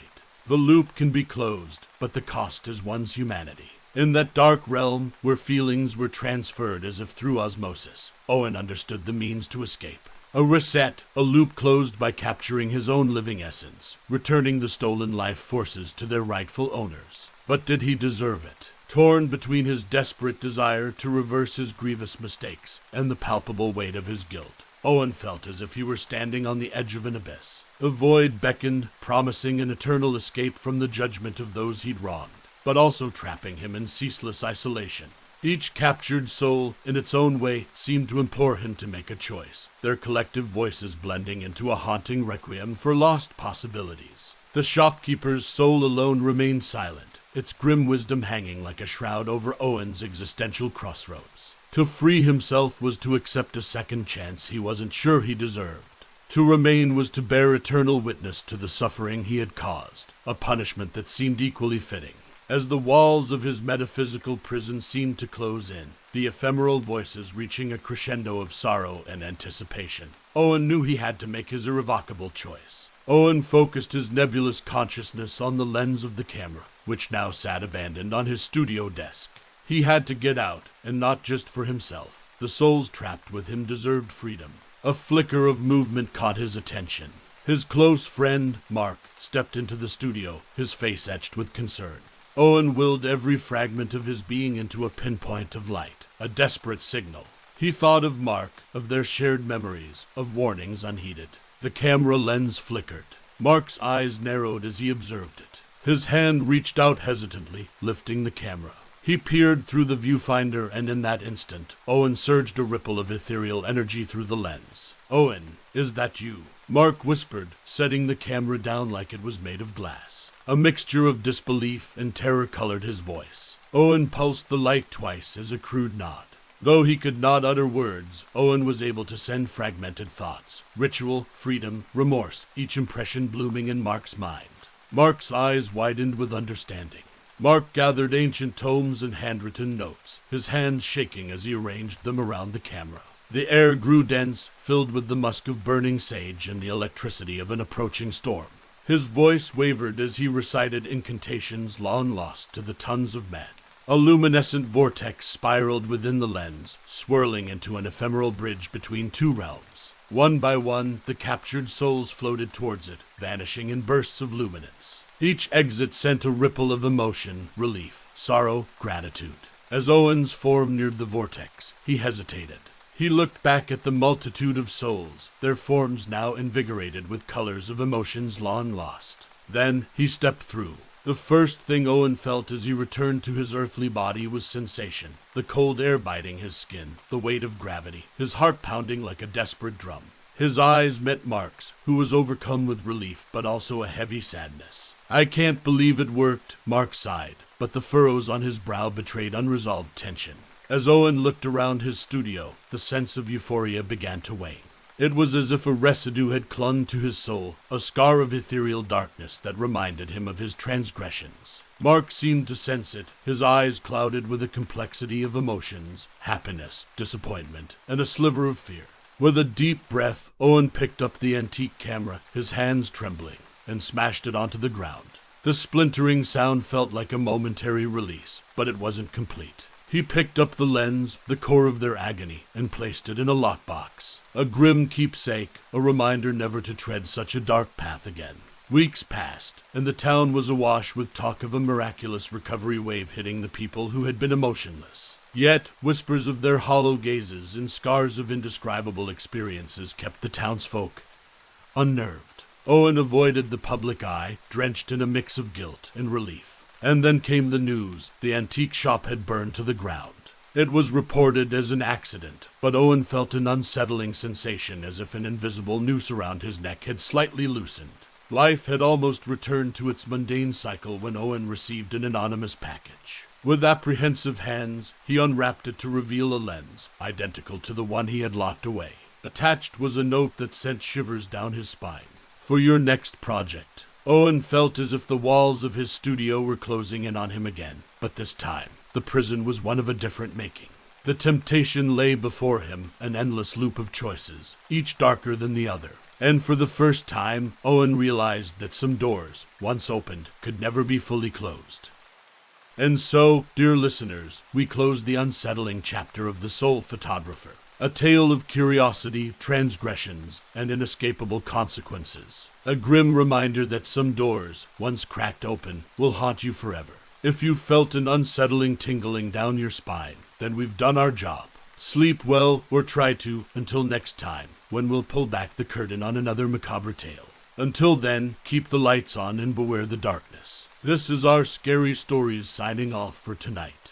Welcome, fearless listeners, to another episode of our Scary Stories. I'm your host, and tonight we delve into a labyrinth of the human psyche, where reality becomes a twisted reflection of your darkest fears. Are you ready to step into the room of no return? Close your eyes, open your mind, and let's begin this harrowing journey. But remember, once you enter, there's no turning back. Now, hold tight and prepare for the room of no return. The aroma of stale coffee and disinfectants filled the air as Dr. Emily Foster strode down the corridor of Mercy Psychiatric Hospital. Fluorescent lights flickered above, casting ominous shadows on the dull beige walls. Each step she took seemed to absorb into the worn-out carpet, swallowing the youthful vigor that had propelled her into the field of psychiatry. Emily wore her enthusiasm like an emblem. In her late 20s, with an air of keen observation in her eyes, she envisioned a career built on breakthroughs and restored minds. Her white lab coat, still pristine, caught the eyes of nurses and older doctors alike, who viewed her as an oddity, someone yet untouched by the heavy melancholy that weighed down the hallways. Across the nurses' station, behind a sea of files and towering shelves of medical journals, was Dr. Harold Peters. In his late 60s, he wore glasses that perched on the bridge of his nose and had a perpetually furrowed brow. His eyes lifted from a document just long enough to scrutinize Emily. As she approached, "Ah, Dr. Foster," he said, his voice a blend of experience and weariness. "Welcome to your first day at Mercy. I trust you're finding your way around." "I am Dr. Peters, thank you. It's a maze, but a fascinating one." "Ah, the optimism of youth," he sighed. "Mind it doesn't blind you." As Emily familiarized herself with the hospital's winding hallways and labyrinthine records, she had her first therapy session with a long-term patient, George. George was a middle-aged man with grizzled hair, his face lined with the texture of a life lived in perpetual fear. As Emily probed into his recurring nightmares, he leaned in close. "Have you heard, Doctor?" George's eyes darted from side to side as if the walls themselves might overhear. "About the room of no return." Intrigued, Emily questioned further. "What room is that, George?" "Nobody knows its real number. They say it's where they send you if you know too much, ask too much. You walk in, but you don't walk out. Ever." Emily felt a shiver run down her spine, but maintained her professional composure. "I assure you, George, there's no such room here. You have nothing to worry about." In a hushed meeting later, over stale coffee and weathered patient files, Emily couldn't resist asking the nursing staff about George's claims. The nurses exchanged furtive glances before one spoke up. "Ah, that old legend. We don't put much stock in it. It's a story, a campfire tale for overworked staff and restless patients." Dr. Peters overheard the conversation and pulled Emily aside. "Listen," he said, a stern emphasis on each word. "We have enough real problems to deal with here. Do not encourage such baseless folklore. These myths are best left to die, buried under years of sensible medical practice." Yet, Emily couldn't let it go. The seed of curiosity was planted, watered by George's frantic eyes, and nurtured by the dismissive laughter of staff who'd been around long enough to lose their sense of wonder or fear. That evening, after her last session, Emily found herself in front of an old computer, its screen dim and littered with pixelated icons. With a hesitant hand, she opened the digital map of the hospital's layout. She compared it with ancient, dust-covered floor plans she'd found in a neglected storage room.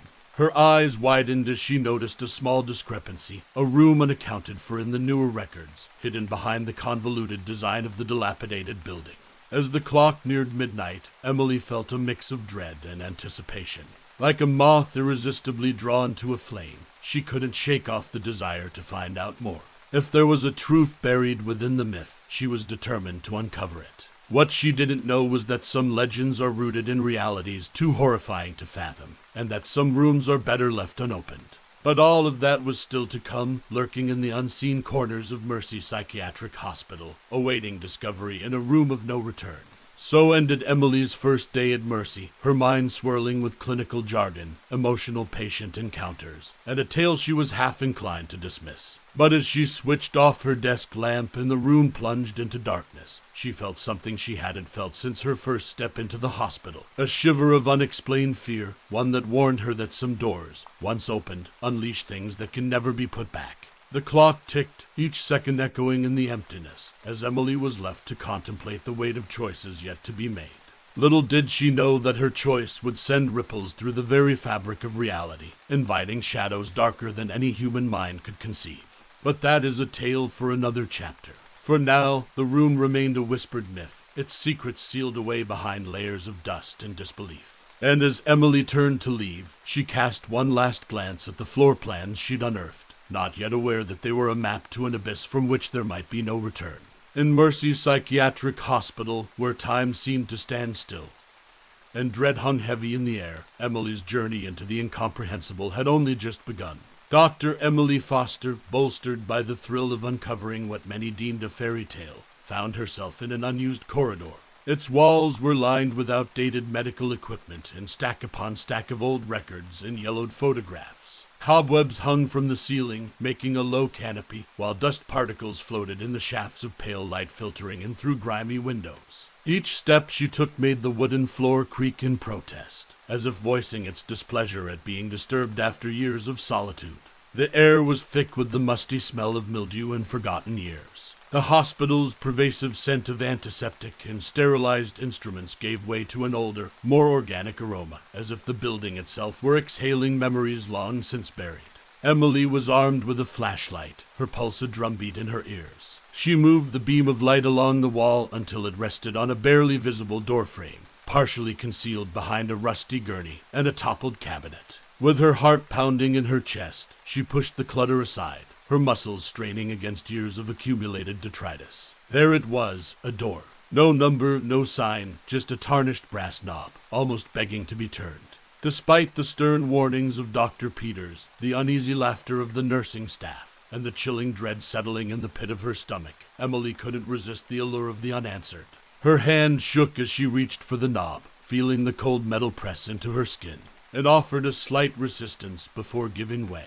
With a deep breath, she pushed the door open. The creaking of the hinges reverberated through the corridor as if announcing her entry into the annals of the hospital's secret history. Stepping inside, she flicked on the room's light switch. A single bulb flickered to life, revealing an unexpectedly ordinary room. The walls were the same dull beige as the rest of the hospital, perhaps a shade darker from years of neglect. A metal-framed bed stood against one wall, its mattress yellowed and sagging. Beside it, a wooden nightstand bore an ancient lamp covered in dust. Yet, what caught her eye was something hanging on the far wall, a large mirror with a shimmering, fluid-like surface. It seemed out of place, almost ethereal. Emily approached the mirror cautiously. Its surface swayed like water, inviting her to reach out and touch. Tentatively, she extended her hand towards the reflective pool. Just before her fingers made contact, a force yanked her violently forward. For a moment, she felt like she was being drawn through a tunnel, her senses overwhelmed by an otherworldly blend of colors and distorted shapes. What she saw on the other side defied description.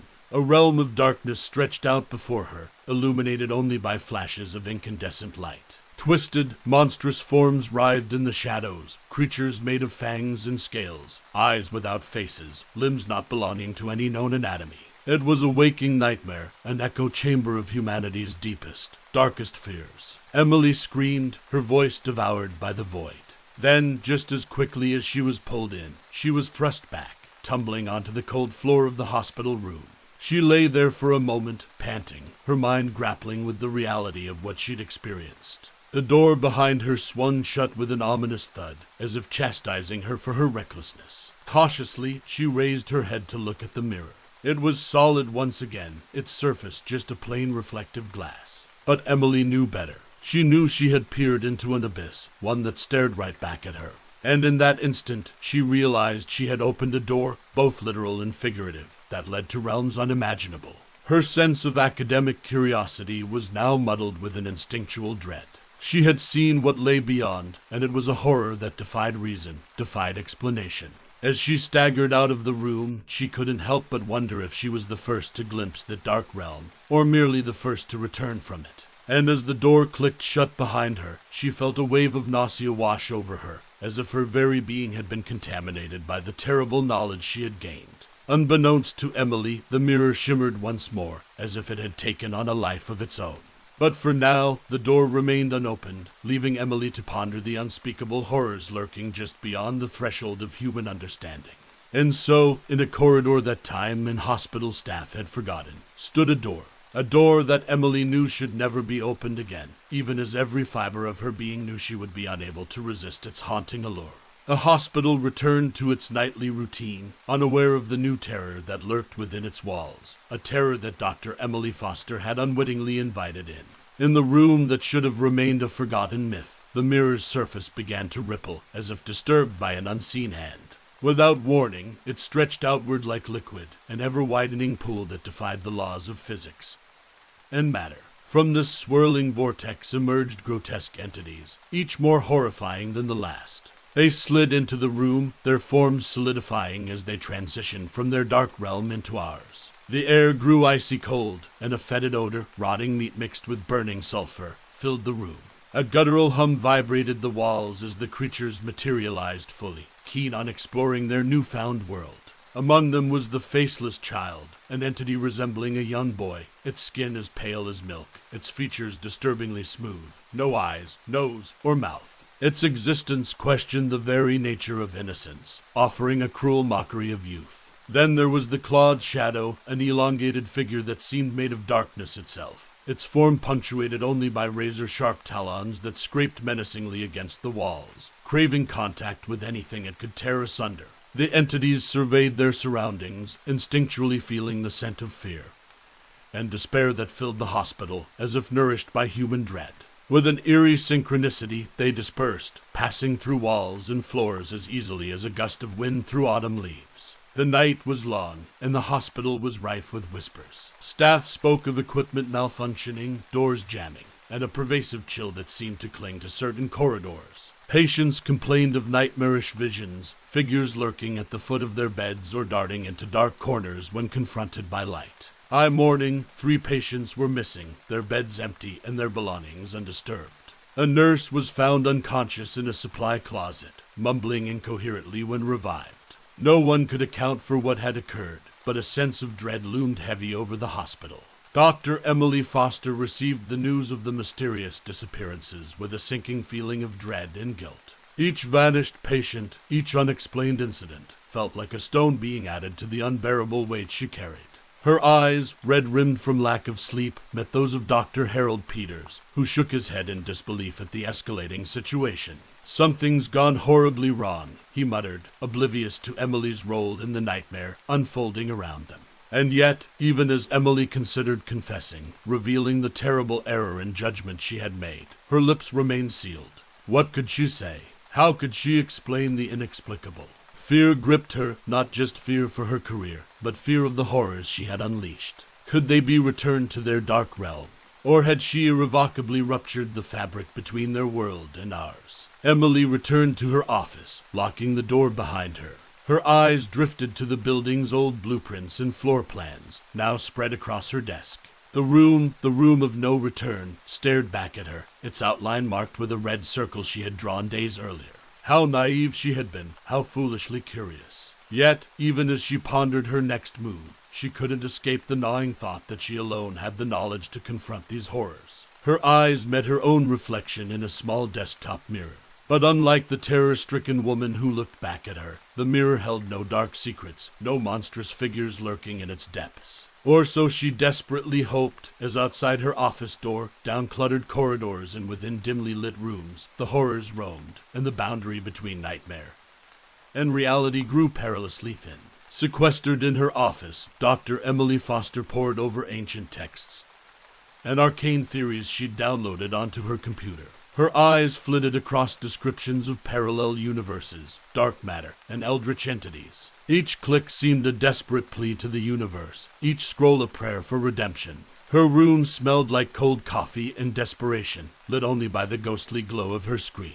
On a secured medical forum for psychiatrists, she stumbled upon theories linking psychological archetypes to manifestations of fears, collective and individual. It was a speculative shot in the dark, but her mind buzzed at the implications. Could she find the reverse switch by confronting the fears that had birthed these abominations? Her hands trembled as she typed, the weight of every keystroke carrying the dire situation she had embroiled herself in. Finally, she found a page detailing an ancient incantation said to reverse unwanted crossings between realms. But it had to be read from the other side, from within the monster's dark realm. Two options unfurled before her like the most dreadful of pathways. She could seal the portal, trapping the entities here where at least they might be fought or contained. Or she could step into their realm, risking everything to read the incantation that would reverse the crossing, sending them back but potentially stranding herself in that nightmarish world. She imagined the room, the mirror, its once solid surface now a swirling vortex. She imagined standing in front of it, an incantation clenched in her shaking hand,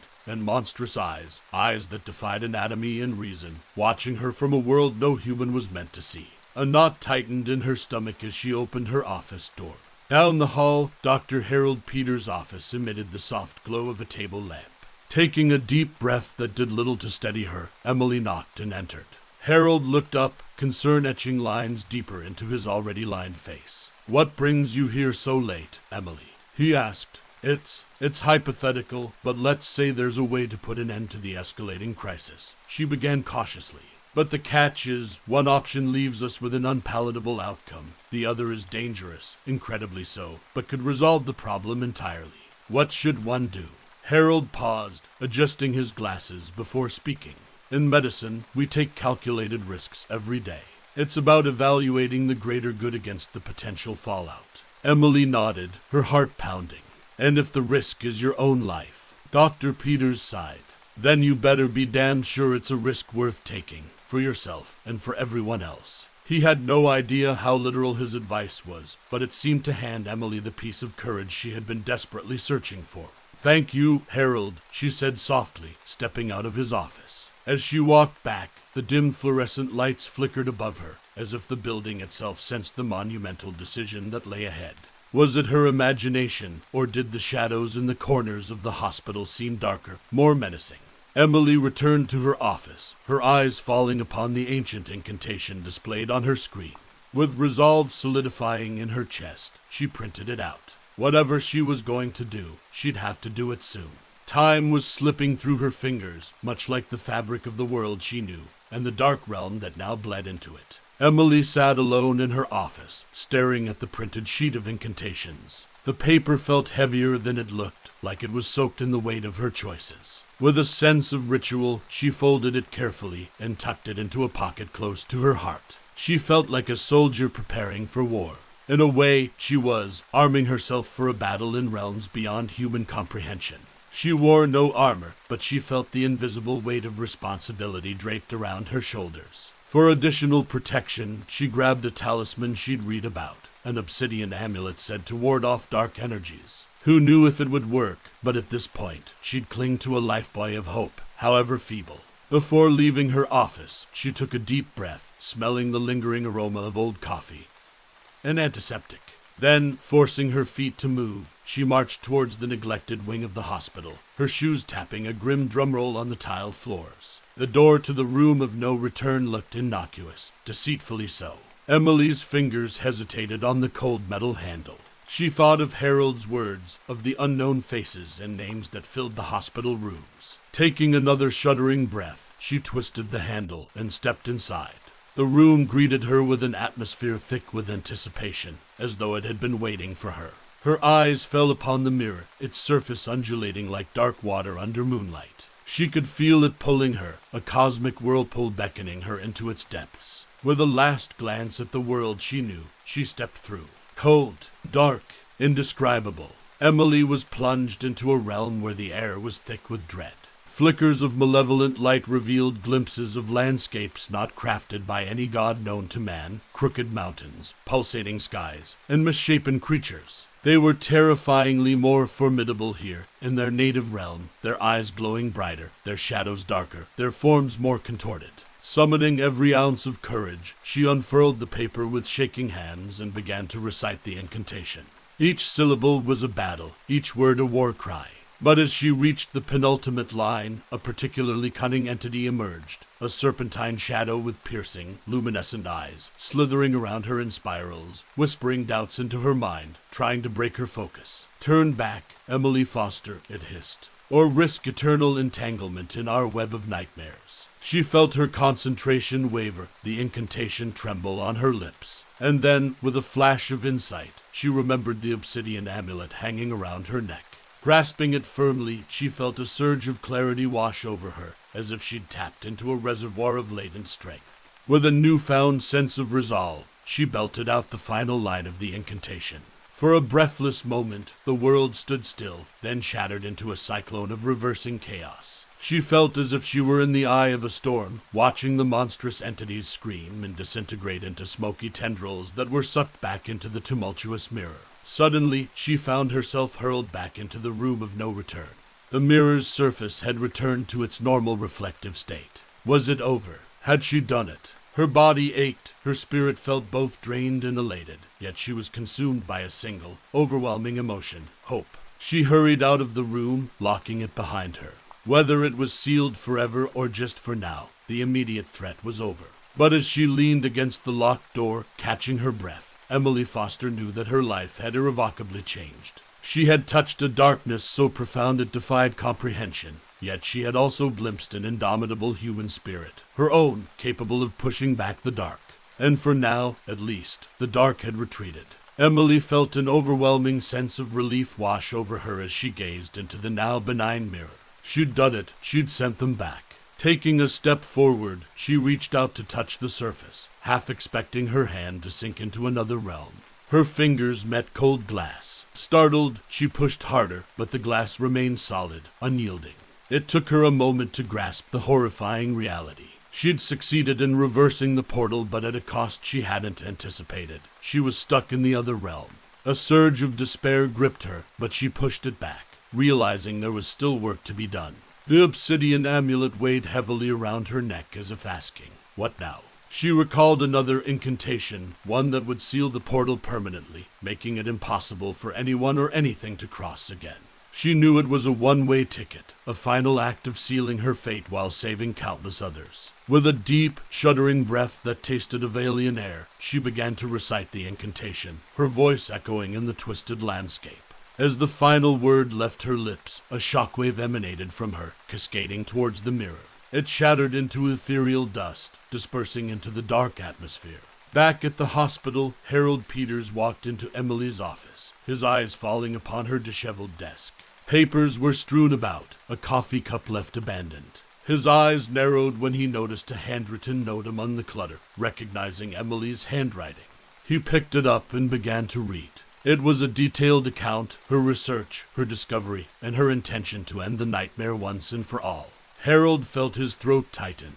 He walked down to the room of no return, finding the door locked as usual, but when he managed to open it, the room was empty. The mirror was gone. Harold sealed the room permanently, labeling it a storage closet, but the legend of Dr. Emily Foster became an indelible part of the hospital lore, whispered in hushed tones among the staff and patients. A few weeks later, a nurse named Clara was completing her rounds in a different wing of the hospital. She entered a room that had been unoccupied for years, now assigned to a new patient. As she adjusted the curtains and checked the medical equipment, her eyes caught a strange reflection in the corner. Turning around, she found a mirror, oddly out of place in an otherwise clinical room.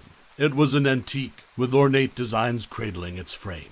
She approached it, mesmerized, and as she looked into its depths, she swore she saw something move, a fleeting shadow, a ripple in reality, a whisper hinting that the saga might not, in fact, be over. Ah, what tangled webs we weave when we tamper with realms beyond our comprehension. Tonight, we've seen how the walls between worlds are far from unbreachable, and how the price of curiosity may be more than you bargained for. This has been another chilling episode of our scary stories. Did Dr. Emily Foster seal away the nightmarish entities for good, or have we merely closed one door, only for another to creak open? Until next time, sleep well if you dare. This is our Scary Stories signing off for tonight.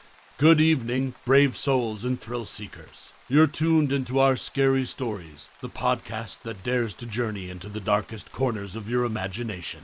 I'm your host, and tonight we have a tale that will make you question the very fabric of your reality. Forget what you know about the mundane world. Prepare to enter a realm where the walls between the fictional and the real crumble.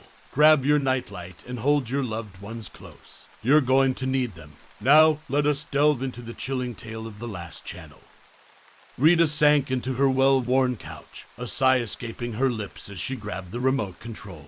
Her small living room was awash in the soft glow of a single table lamp, casting flickering shadows on the beige walls. The scent of a half-burned lavender candle mingled with the comforting aroma of hot chocolate resting on the coffee table. She clicked through channel after channel, each flicker on the screen a brief window into a world that felt increasingly disconnected from her own. Sitcoms, news, infomercials, they all blurred together in a symphony of irrelevance. Her eyes were heavy with the weight of another monotonous day. Nothing intrigued her anymore, even her favorite shows felt like rehearsed noise, barely eliciting a reaction. It was as if the zest of life had been drained away, drop by drop, leaving her soul parched and yearning for something she couldn't quite name. On this particular night, a tempest raged outside. Thunder roared as if venting the collective frustrations of the heavens, and rain lashed against her window panes like frenzied fingers trying to get in.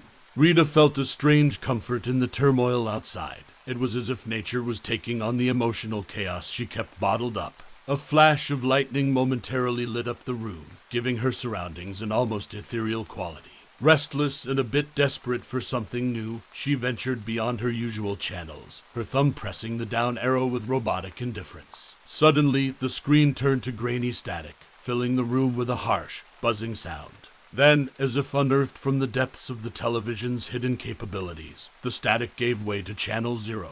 The channel was peculiar, unlike anything she'd seen before. It showed abstract, almost dreamlike sequences, swirling vortexes of color, ghostly landscapes of barren trees shrouded in mist, and faces. Oh, the faces, blurred beyond recognition, their expressions fluctuating between sorrow and ecstasy. The imagery was eerie, disquieting, and strangely mesmerizing.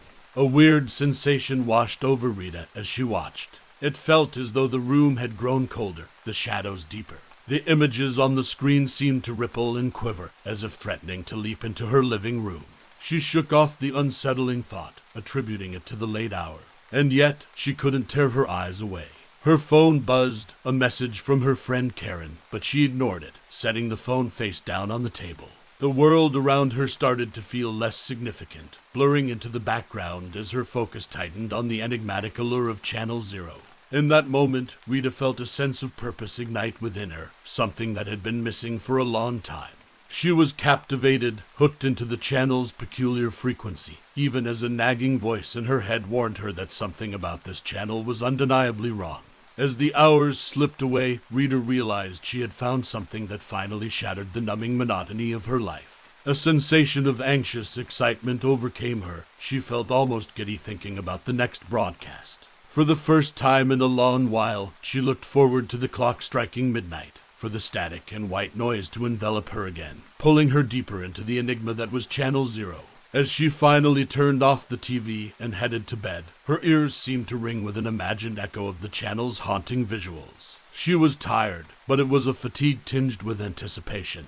Rita knew she had opened a door to something dark and extraordinary, yet she couldn't help but wonder what would she find on the other side. Sleep, when it came, was restless. Her dreams were invaded by swirling colors and distorted faces, a carnival of the bizarre. But in the obscure corners of her mind, where logic gave way to instinct, she felt an insidious whisper, "You've tuned in, and now you cannot tune out." When she woke, it was with a feeling of disquiet, a sense of foreboding that she couldn't shake off. Yet as the daylight streamed through the windows, Rita pushed aside her unease. After all, it was just a TV channel, a fleeting diversion. But as she went about her day, her thoughts kept drifting back to Channel Zero. And the more she thought about it, the more she felt a pull, a magnetic force dragging her towards the moment when time would stand still. The world would fade away, and Channel Zero would come back to life. The sun dipped below the horizon, twilight giving way to the deep, impenetrable black of another stormy night. Rita felt a shiver run down her spine. She couldn't explain it, but she knew that her life was about to change, irrevocably and profoundly, in ways too terrifying to imagine. And in that unsettling realization, Rita felt something she hadn't felt in a very long time. She felt truly alive. Yet as the clock inched closer to midnight, she couldn't shake off the growing dread that whatever awaited her on Channel Zero was far worse than the monotonous life she so desperately wanted to escape. Would she dare to tune in again? The gnawing curiosity, now fueled by an almost obsessive need, left her with little choice. Her hand trembled as she picked up the remote, her finger hovering over the button. Outside, a clap of thunder roared, as if signaling the irreversible step she was about to take. With a feeling of grim determination, she pressed the button. The screen erupted into static and white noise, a harbinger of the unknown. And so, as the witching hour approached, Rita steeled herself to delve deeper into the enigma, into the mysterious and haunting realm of Channel Zero. Rita stood before her kitchen sink, the sun casting morning light through the window in warm, golden rays. Her eyes landed on the coffee mug she was washing. It was her favorite, with the witty inscription, "Decaf is for the weak." But something was amiss. She always kept it in the cabinet to the left of the stove, yet this morning she'd found it in the dishwasher. Sure, it was a minor detail, but it disrupted the rhythmic choreography of her mornings. She put the mug back in its designated spot, brushing off the anomaly as forgetfulness, or perhaps a sleepy blunder. But as she went about her day, picking up groceries, answering emails, tending to her houseplants, a series of oddities began to form an unsettling pattern. At the grocery store, she reached for a carton of eggs, only to feel her hand brush against emptiness. She blinked, disoriented for a moment, before noticing the carton sitting 2 slots over from where it should be. She could have sworn it was in its usual spot when she first reached for it. Back home, she found her phone buzzing with a notification on her kitchen counter, even though she distinctly remembered leaving it on the living room couch. Annoyed, she picked it up. It was a text from Karen, her best friend. "Hey, you've been kinda meal. Wanna catch up over coffee tomorrow?" Rita was in her bedroom when dusk fell, the room turning shades of amber and pink as the sun set. As she folded laundry, a murmur reached her ears, a barely audible whisper coming from the living room. She paused, listening intently, but the sound had vanished. It was a mumbling that she couldn't make out, almost as if a crowd were conversing at a great distance. Her mind raced to last night, the hypnotic imagery of Channel Zero playing out like a grim theater in her thoughts. Could the channel be having an effect on her reality? The notion seemed absurd, yet the feeling of discomfort persisted. The next day, Rita met Karen at their favorite cafe. It had rustic charm, with exposed brick walls and vintage furniture that gave it a cozy ambience. A classic rock playlist filled the room, a melody of nostalgia that usually put Rita at ease. Today, however, the songs sounded distorted, as if the notes were bending out of shape. Karen studied her friend with concern, her eyes narrowing as she took in Rita's drawn face and weary eyes. "You look tired," she remarked cautiously. "Is everything okay?" Rita hesitated.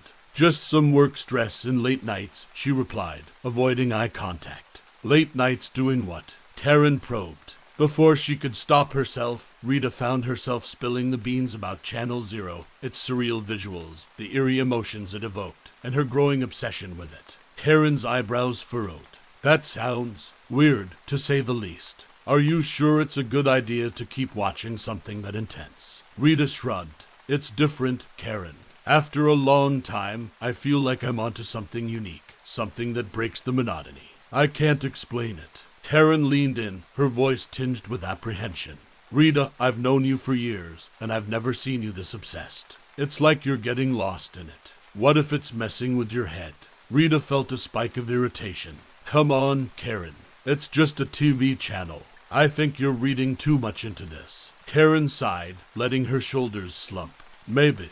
But sometimes the mind plays tricks, especially when you're overworked and sleep-deprived. Just be careful, okay?" Rita forced a smile. "I will." But as Rita left the cafe, the last wisps of her conversation with Karen still lingering in her thoughts, she couldn't help but question herself. Was she reading too much into the unusual occurrences in her life, or were they truly as bizarre as they felt? And if they were connected to Channel Zero, what did that imply? Her mind swirled with confusion as she walked back home.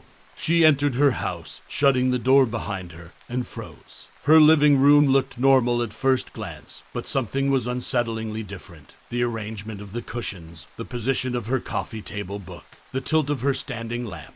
It was all just a hair out of place, as if someone or something had interacted with her world, twisting it into a subtly skewed version of itself.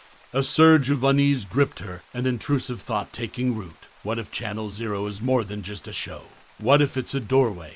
Her rational mind fought against the thought, but deep down, a seed of terror had been planted. And as the room darkened, shadows creeping in like ominous specters, Rita understood that the line between the channel and her reality was beginning to blur, and that crossing it could be perilous in ways she had not yet begun to comprehend. It was past midnight when Rita settled into her worn, green armchair, the anticipation gnawing at her as she clicked through the channels with her remote. When she reached Channel Zero, her eyes widened in disbelief. The screen displayed an eerily distorted panorama of her own neighborhood. The same old oak trees, yet elongated like tentacles. The houses melting and morphing as if made of wax. The moon, a permanent fixture in her night sky, seemed darker, almost crimson, casting an otherworldly glow on the landscape. It was as if the TV had opened a window to a parallel universe, where the mundane scenery of her everyday life was tainted with an unsettling strangeness. Rita felt her heart pound, a growing conviction that Channel Zero was tampering not just with her mind, but with reality itself. Sleep eluded Rita that night, a restless yearning urging her to venture outside.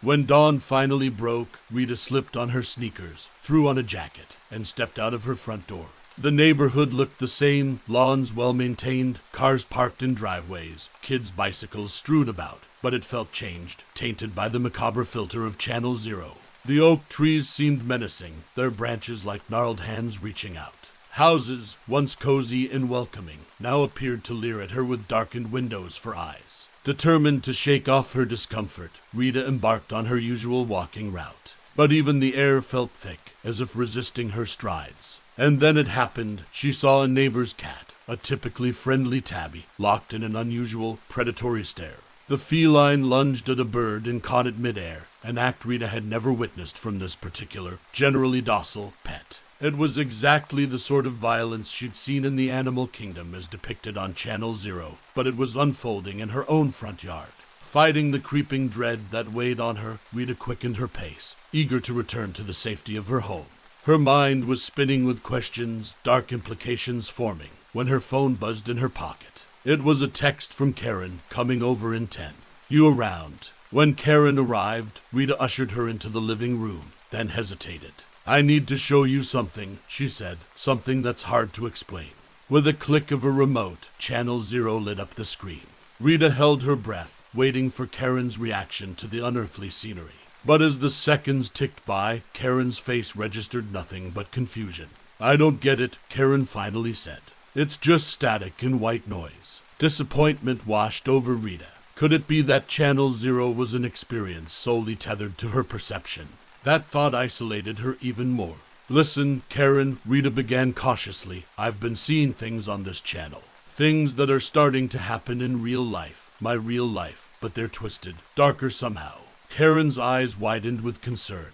"Rita, that sounds scary, to be honest. Maybe you should talk to someone, a professional, perhaps." Rita shook her head, frustrated and afraid. "No, you don't understand. This isn't in my head, it's real." Karen sighed, her worry evident. "If it's real, then you have to be even more careful. Sometimes, delving too deep into the unknown can bring about consequences we're not prepared for." Feeling her isolation grow, Rita nodded, offering a weak smile. "I know, I get it." But as Karen left, Rita felt that the divide between her reality and the sinister world of Channel 0 was shrinking. Her life, her neighborhood, her sense of normalcy, they were all slipping away into a dark abyss, being replaced by something malevolent and unrecognizable. And what terrified her most was that she was still irresistibly, dreadfully curious to explore what lay beyond the next flicker of static on her TV screen. The clock on the wall struck midnight, its chimes resonating through the quiet air, seemingly in tune with Rita's racing heartbeat. She aimed the remote at the TV, her finger trembling over the button that would bring her to Channel 0. With a hesitant press, the screen came alive with its usual burst of static before settling into a coherent image. At first, Rita couldn't process what she was seeing. It was her living room, identical down to the smallest detail. The worn green armchair she sat in, the bookshelf lined with faded novels, even the slightly chipped coffee table. Her eyes darted from the screen to her surroundings and back again, her mind grappling with the uncanny mirror image before her. Just when she thought she had reached the peak of her disbelief, a new horror materialized on the TV screen. A figure, dark and misshapen, stepped into the televised version of her living room. Its form was fluid, as if constantly shifting between a wisp of smoke and a solid body. Its face was a void of swirling darkness, yet she felt its gaze fixate upon her, sending icy shivers down her spine. Almost reflexively, she locked eyes with her own reflection in the TV screen, half expecting to see an expression of shared terror. But the Rita on the screen was different, her eyes lifeless, her face twisted into a grimace of despair. As Rita watched, paralyzed by a fear she had never known, the monstrous figure on the TV screen began to turn towards her. No, not just towards her. The figure was turning towards the actual TV screen within its world. With a slow, deliberate motion, it placed what seemed to be its hand onto the glass of the screen. And then, breaking all laws of nature and reality, the figure started to emerge out of Rita's own TV screen. Its dark form oozed into her living room like spilled ink, taking on a more corporeal shape with each passing second. In that moment, instinct overcame paralysis. Rita lunged from her chair, darting towards her bedroom. She slammed the door shut behind her and locked it, panting, her back pressed against the door as if her weight could serve as an additional barricade. She stood there, eyes wide, listening. For a moment, there was only the sound of her own ragged breaths and pounding heart. Then she heard it, a subtle, unsettling noise that sounded like the hissing of static, mixed with a low growl that seemed to reverberate through the walls, floor, and even into her very bones. Trapped in her bedroom, Rita felt the walls closing in on her. Her sanctuary had become her prison, and the line between the televised world and her reality had been irrevocably shattered. Yet even in her terror, a dark curiosity loomed in the back of her mind, whispering dreadful questions she was too afraid to ask herself. What did this creature want? Was it a manifestation of her own fears, or something far more malevolent? And above all, if her life was now intertwined with the horrors of Channel 0, what unspeakable events awaited her next? The static hiss intensified, a creeping sound that seemed to slither under the bedroom door, filling the room with an auditory mist of dread. It was a siren call, drawing Rita back to the living room. Her fingers tingled, her heart pounded in her ears, but some masochistic curiosity rooted in her deepest fears propelled her forward. She unlocked the bedroom door, took a deep breath to fortify herself, and opened it. The monstrosity was there, waiting. It hovered near the TV screen, its form less fluid now, more defined, as though her recognition had given it substance. It looked up, and though it had no eyes, Rita felt it see her. She was glued to the spot, entranced by the horror of what she'd allowed into her reality. Rita, it rasped, its voice an amalgamation of whispers, as though speaking through a mouthful of gravel and wind.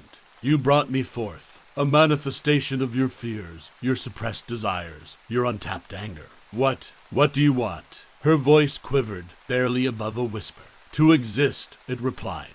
To replace. The channel 0, it's a passage, a gateway. I must take your place to complete the cycle.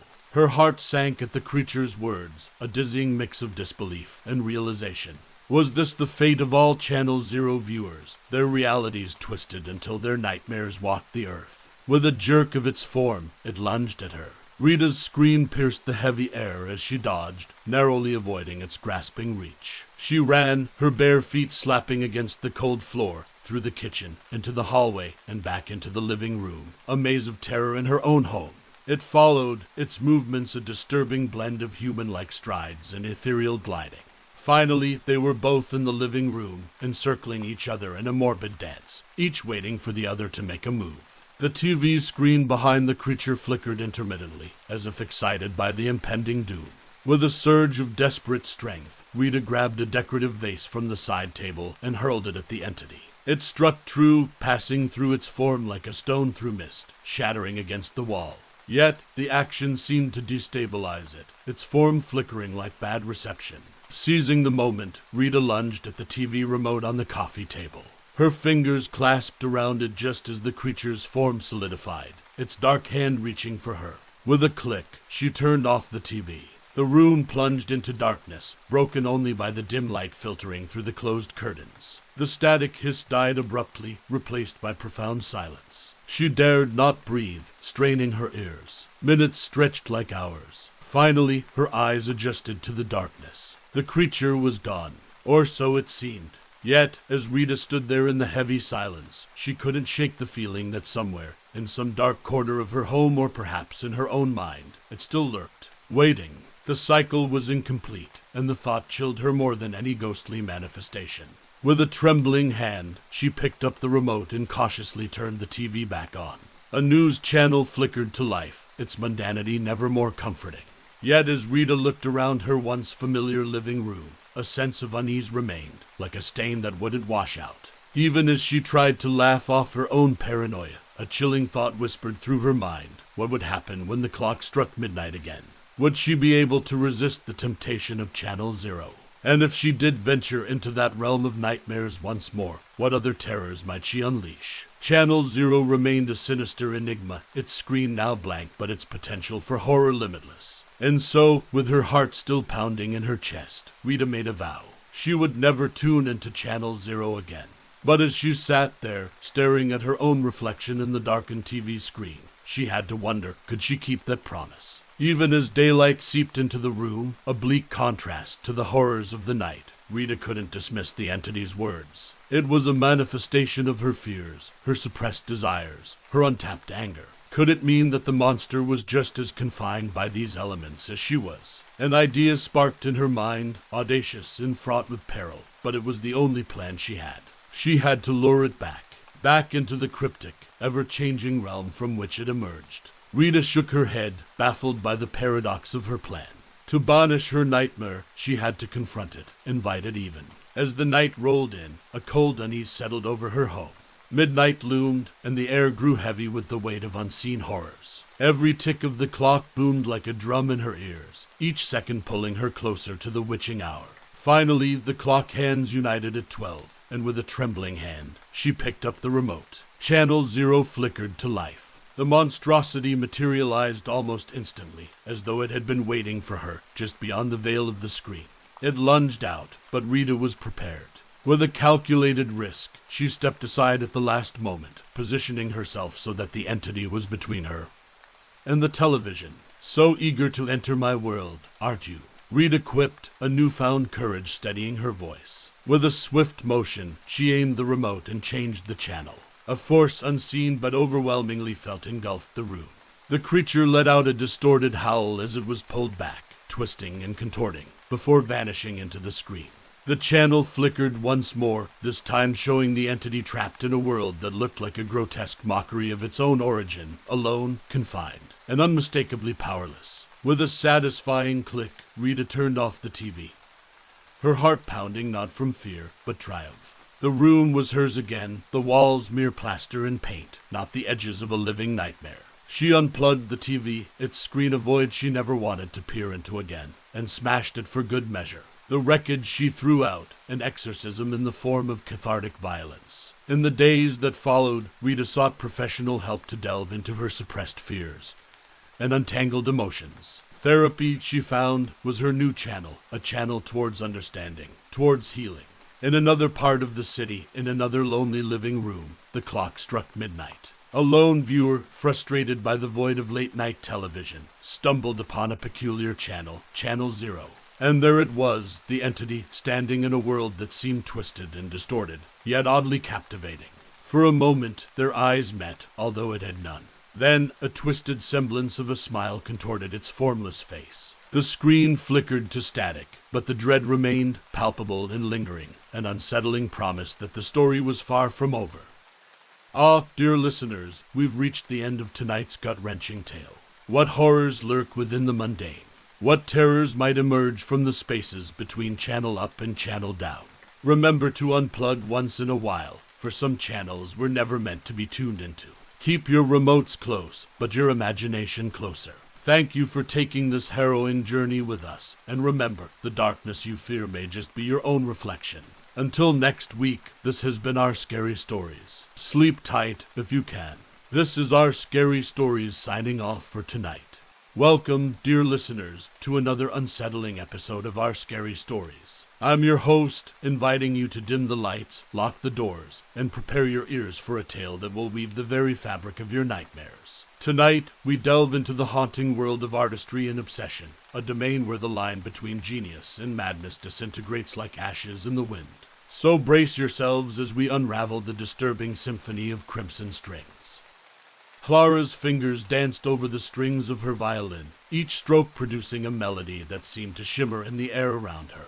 Her small practice room was a sanctuary, filled with the scent of aged wood and rosin, and lined with shelves of sheet music and metronomes. But even within this comforting cocoon, Clara felt unfulfilled. Every piece she mastered only left her hungry for something more challenging, more breathtaking.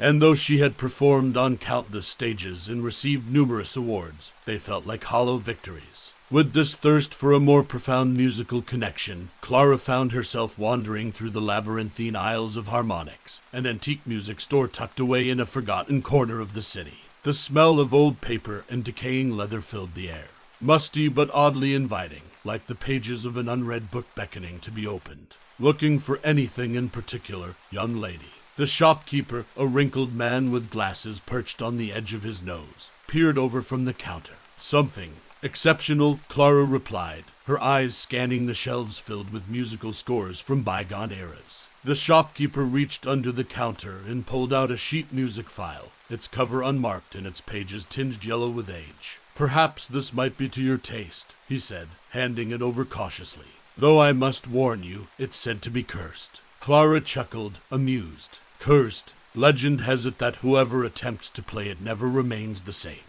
But it's yours, free of charge, if you dare to accept it. Her fingers touched the weathered pages, an inexplicable shiver coursing through her. I'll take my chances. Returning to her sanctuary, Clara delicately placed the sheet music on her stand. Her heart raced with anticipation as she readied her bow and took the first stroke. The notes were cryptic, almost alive, as though they had waited for centuries just for her to play them. The music was incredibly intricate, each measure more demanding than the last. Her fingers fumbled, her bow stuttered, but the intoxicating melody that emerged was unlike anything she had ever heard. She stopped, panting, her hands trembling not from exhaustion but exhilaration. It was in that moment of stillness that she noticed something unsettling. The strings on her violin appeared to have changed. They looked less like strings and more like veins, thin and curiously textured. She blinked, attributing the odd sight to the room's soft lighting, or perhaps her own fatigue. Feeling both vexed and intrigued, Clara shook off the peculiar thought. She was too entranced by the music to be deterred. She placed the bow back on the strings, or vanes, and took a deep breath. Her mind told her to stop, to examine the strangeness of what was unfolding, but her heart urged her to continue, to dive deeper into the captivating abyss of the melody. Yet, even as her bow glided across the strings and beautiful yet haunting music filled the room, Clara couldn't shake off the feeling that something had been set in motion, something irreparable. The room seemed to close in on her, as though the very walls were leaning closer, eager to hear the next note, and the one after, until the final note would sound and set whatever had been disturbed back to rest, or perhaps unleash it. She concluded her practice for the night, still unable to shake the sensation that her music had awoken something, some sleeping force, some hidden secret that had long been waiting to emerge. But as she put her violin back in its case, one last glance at the strings chilled her to her core.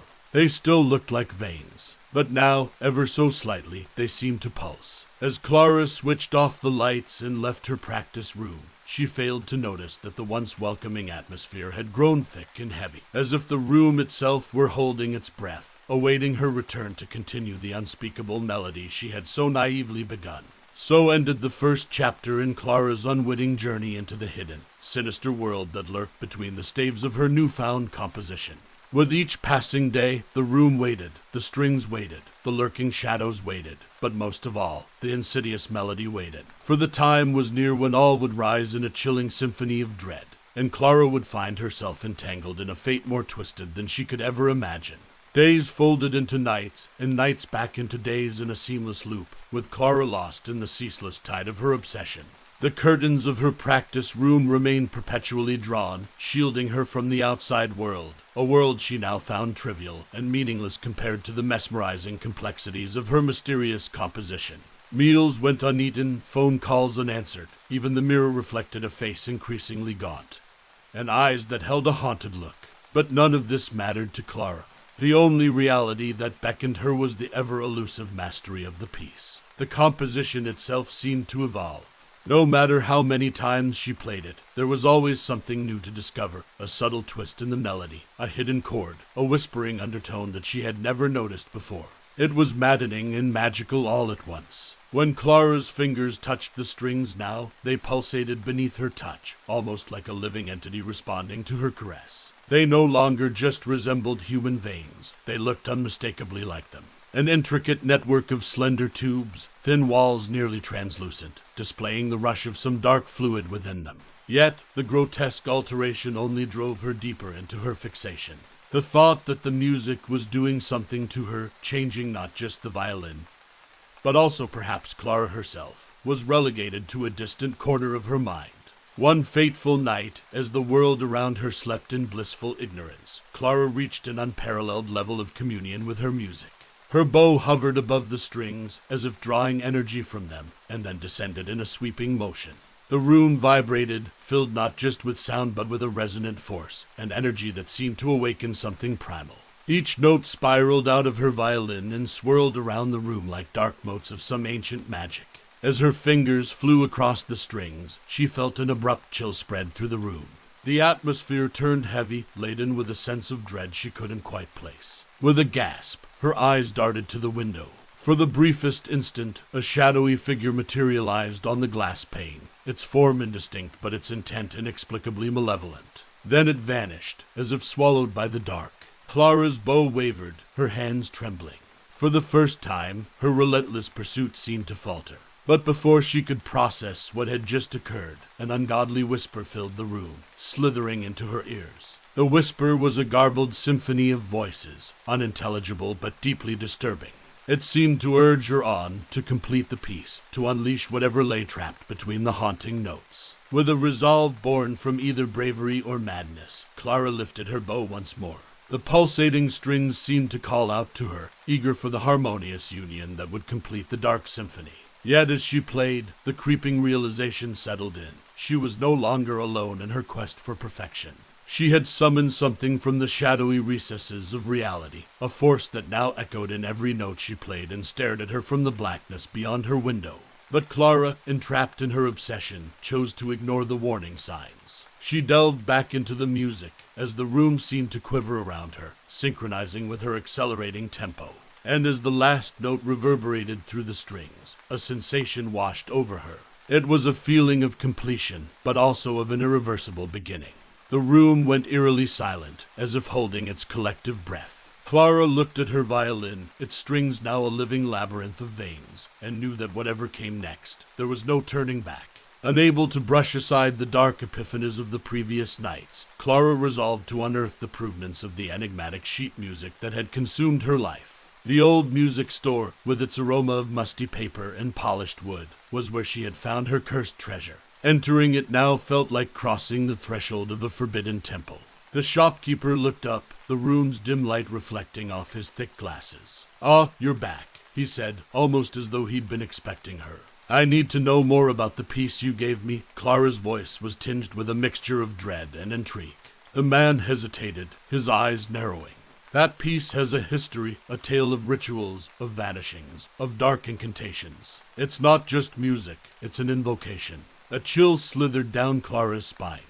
But then a rationalizing thought surfaced. Wasn't it all too fantastical, too absurd? This was the 21st century, not some gothic novella. "You look skeptical," the shopkeeper said, peering at her. "But remember, skepticism is a luxury you may no longer be able to afford."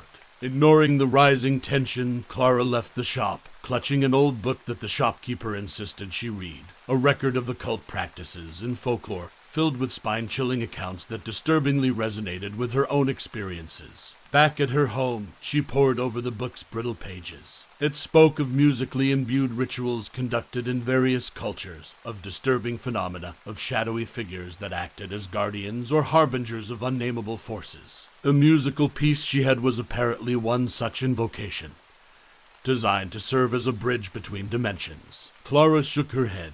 This couldn't be real. She was an educated woman, a rational human being. All of this, the pulsating strings, the shadowy figure, were just manifestations of her stress and obsession. Reassured by her rationalizations, she found herself back in her practice room. As midnight approached, Clara took her violin, now more like an extension of her body, and began to play. This time, as she reached the crescendo, she felt an overpowering sense of unity with the piece, as though she had become a conduit for something far beyond her understanding. The room seemed to darken, the corners of her vision blurred, and she saw them, figures materializing from the void, not just one but several. They swayed and twirled, as though dancing to her music, their forms blurry and indistinct, but unmistakably there. A torrent of emotions overwhelmed her, terror, curiosity, and an unsettling thrill. Her music was not just music. It was a force that beckoned these entities, setting the stage for some cosmic drama she was only beginning to comprehend. In that moment, Clara faced a haunting realization. She had crossed a line from which there was no turning back. She was a participant in something that transcended human understanding, a catalyst in a ritual that she neither controlled nor fully understood. Yet, as she lowered her bow, her face flushed with an unholy mixture of fear and fascination. She accepted her fate. Her fingers gently stroked the veiny strings. No longer did she question whether she should stop or seek help. Those were questions for another Clara, a woman who existed in a world far simpler than the one she now found herself in. She would continue to play, pulled by a curiosity so overwhelming that it eclipsed even her darkest fears. The room returned to its ominous stillness, but now even the silence seemed filled with the whispers of shadowy companions, awaiting the next nocturne in their unholy symphony. Clara sat, her bow resting on her lap, looking at the entities that had not vanished, but lingered, waiting, watching, almost expecting.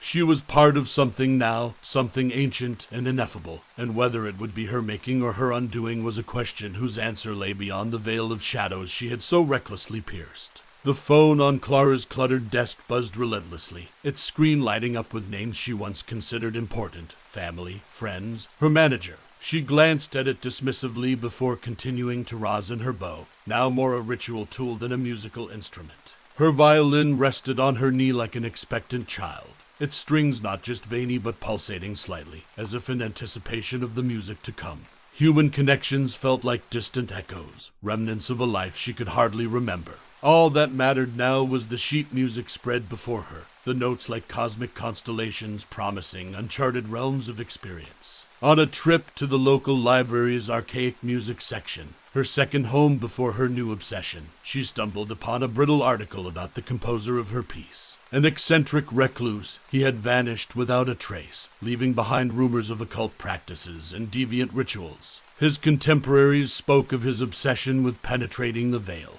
His last work reportedly this very piece, a composition designed to unlock doors best left closed. Back in her practice room, now a sanctuary of supernatural occurrences, Clara could not help but notice the disturbing changes. The room, once filled with warm, inviting light, had taken on a disquieting aspect. Light bulbs dimmed unpredictably, their glow swallowed by the walls as though consumed by an insatiable hunger. It was as if the room itself were in collusion with the haunting notes of her violin, an earthly stage for an unearthly performance. Clara raised her bow and started to play.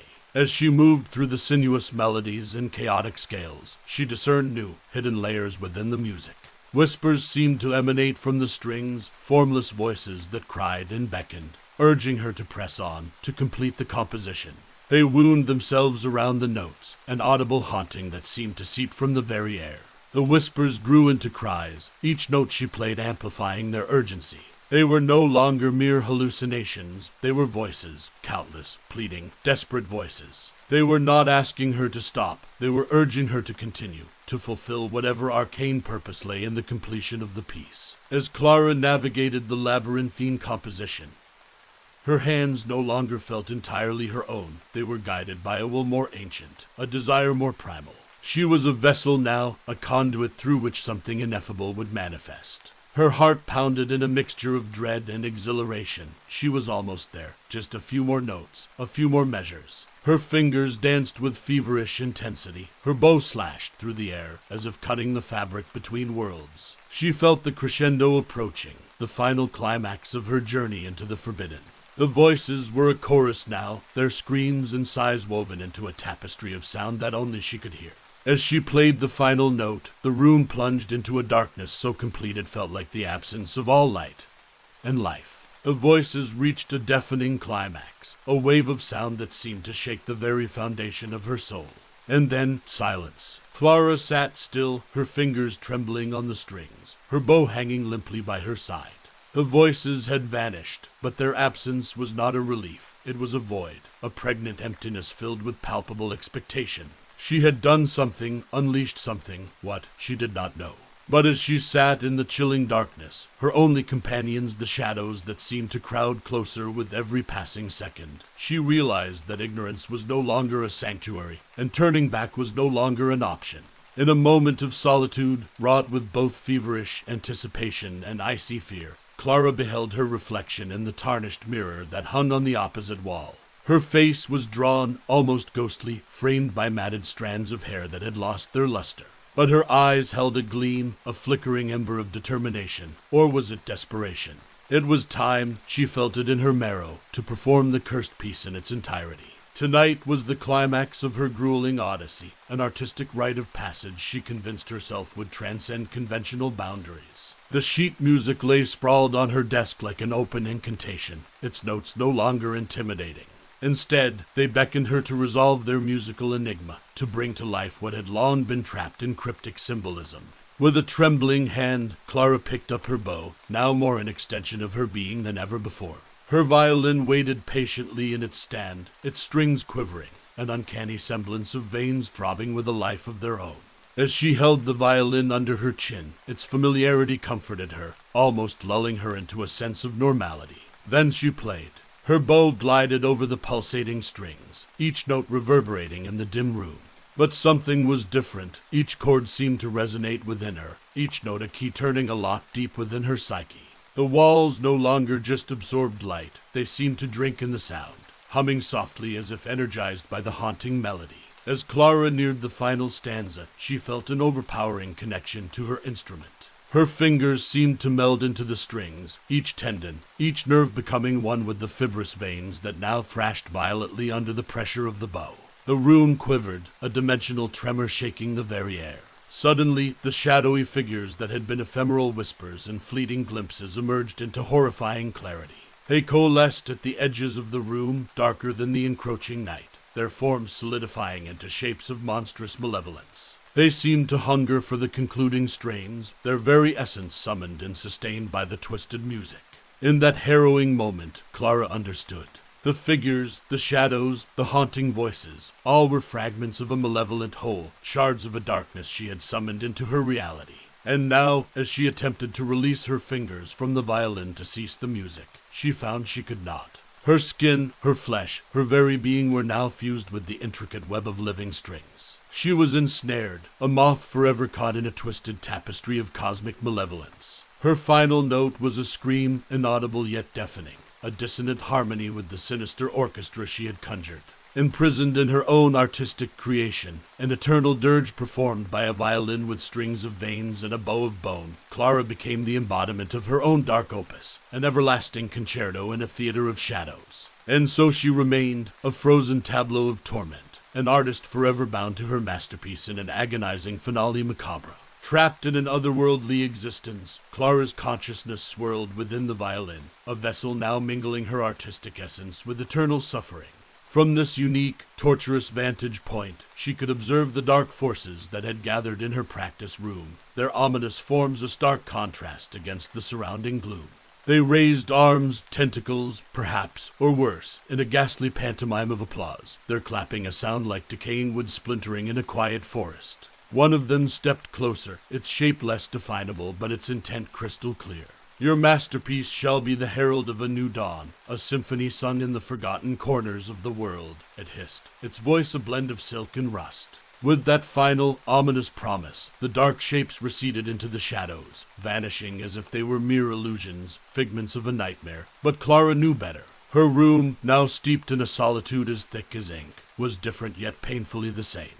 However, the air shifted once more as the front door creaked open. Footsteps resonated through the floorboards, each step a weighty drumbeat and a march towards destiny. A young man entered the room, his eyes reflecting the innocence and curiosity of youth. He was a cellist, as evidenced by the case he gently laid on the floor.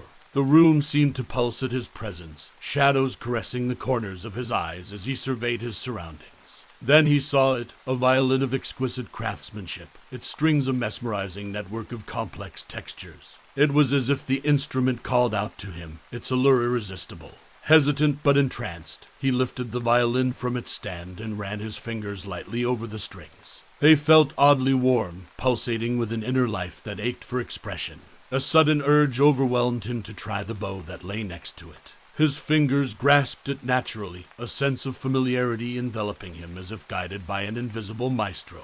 The first stroke was hesitant but full of promise, a seed of potential waiting to blossom into a garden of dark delights. Inside her wooden prison, Clara's spirit writhed in a symphony of conflicting emotions. Her silent scream was a complex chord, a wail that reverberated through the fibers of the violin, echoing within the confines of her eternal stage. It was an agonizing blend of artistic triumph and ceaseless torment. A never-ending coda in a composition penned in crimson ink on the parchment of her fate. The young cellist, too, felt something, an inexplicable rush of inspiration, a torrent of emotions he couldn't yet understand but was eager to explore. Setting down the violin, he picked up his cello case, its handle now strangely cold to the touch. For the first time, he felt like he was holding a relic, a key to untold mysteries. As he exited the room, the air seemed to close in behind him, a final curtain falling on an act that was far from over. Another performance was yet to be staged, another musician to be ensnared in a tale of twisted strings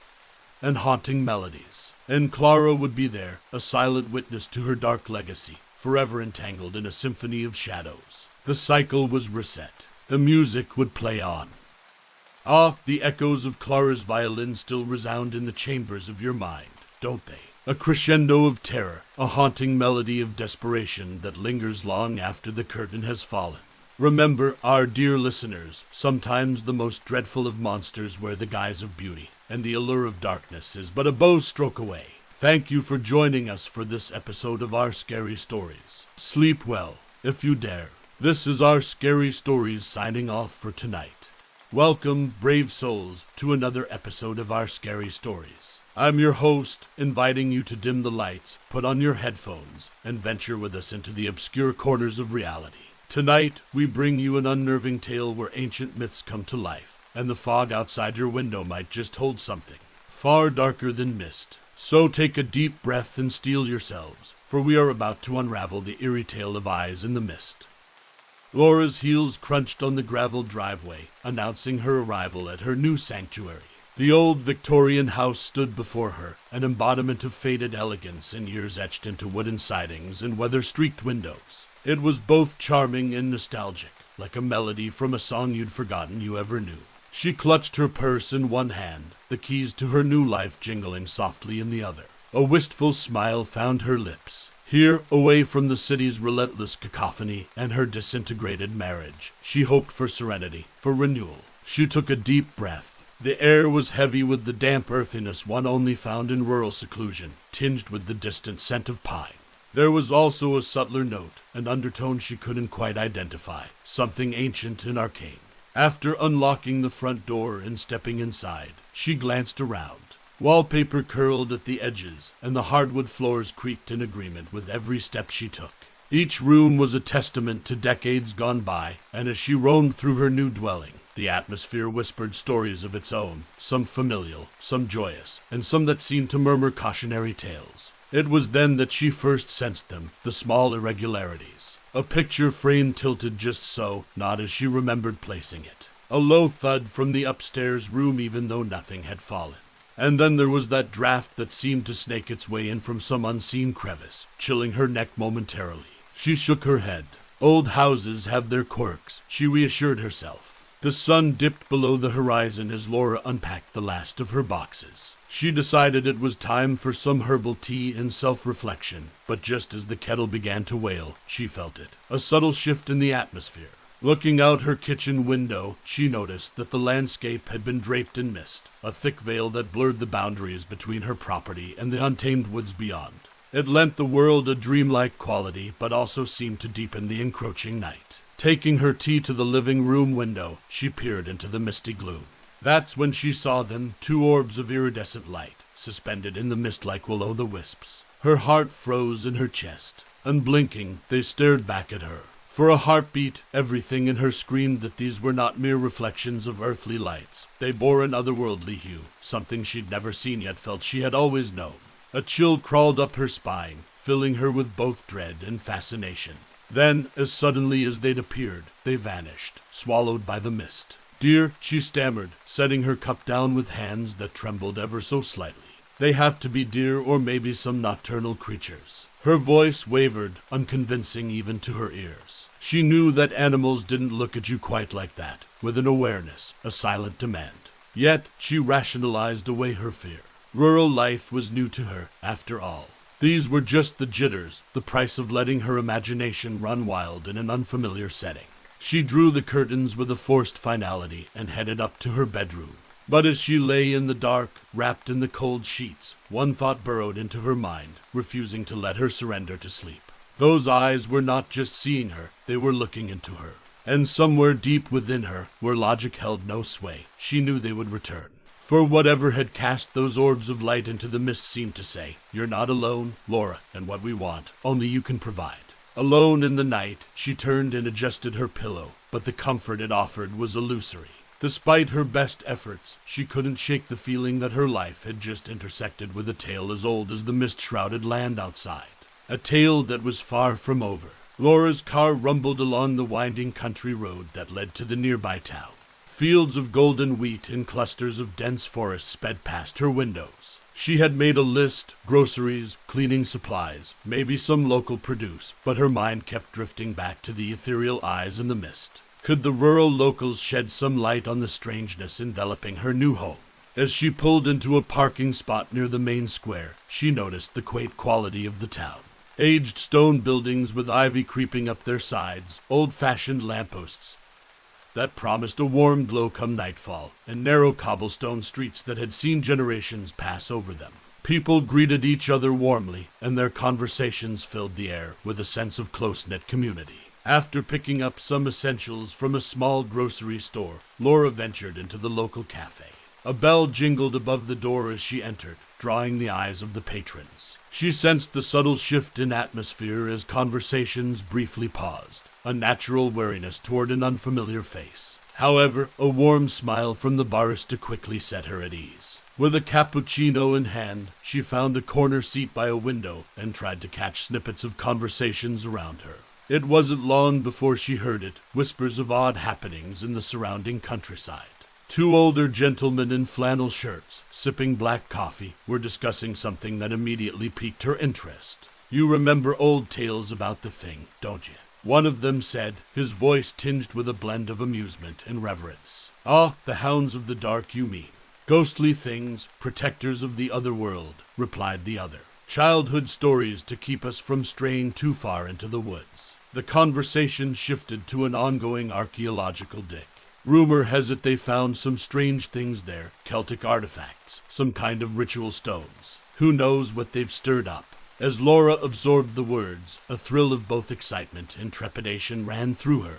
Could there be a connection between the dig and what she had experienced? On her way out of town, she found herself involuntarily taking a detour past the excavation site. Fenced off and marked with signs that warned of ongoing research, the site was a pit of churned earth surrounded by equipment. She felt an invisible thread pulling her closer to the ancient secrets hidden below. Resolute to dig deeper, she headed to the local library. The scent of old books and polished wood filled her nostrils as she delved into the folklore section.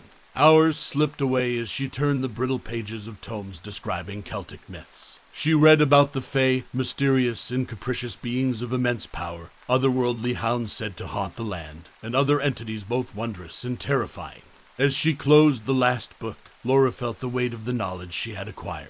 Entities from Celtic folklore were closely tied to the land itself, and the text suggested they could be vengeful if disturbed. She pondered the implications. Had the excavation stirred something best left untouched? Laura checked out a few books and made her way back home.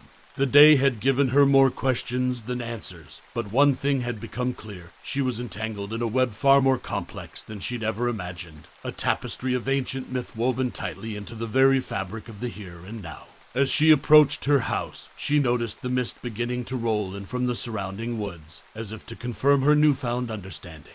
Only this time, she felt a subtle, hair-raising awareness that she wasn't just coming home. She was entering a realm where past and present, myth and reality, were indistinguishably intertwined. And as the mist thickened, she braced herself for whatever, or whoever, would emerge from its veiled depths. The twilight had a different texture this evening, a sort of luminous gray that seemed to hang in the air longer than usual. Laura sat by her living room window, her eyes fixed on the woods beyond her property. She held one of the books she'd borrowed, its pages filled with tales that no longer seemed so fantastical. The sun finally relinquished its hold on the sky, and as if on cue, the mist started to ascend from the earth, ghostly fingers unfurling to claim the landscape. Her pulse quickened. Inwardly, she felt a mingling of dread and an inexplicable sense of expectancy. This time, the eyes were not shy.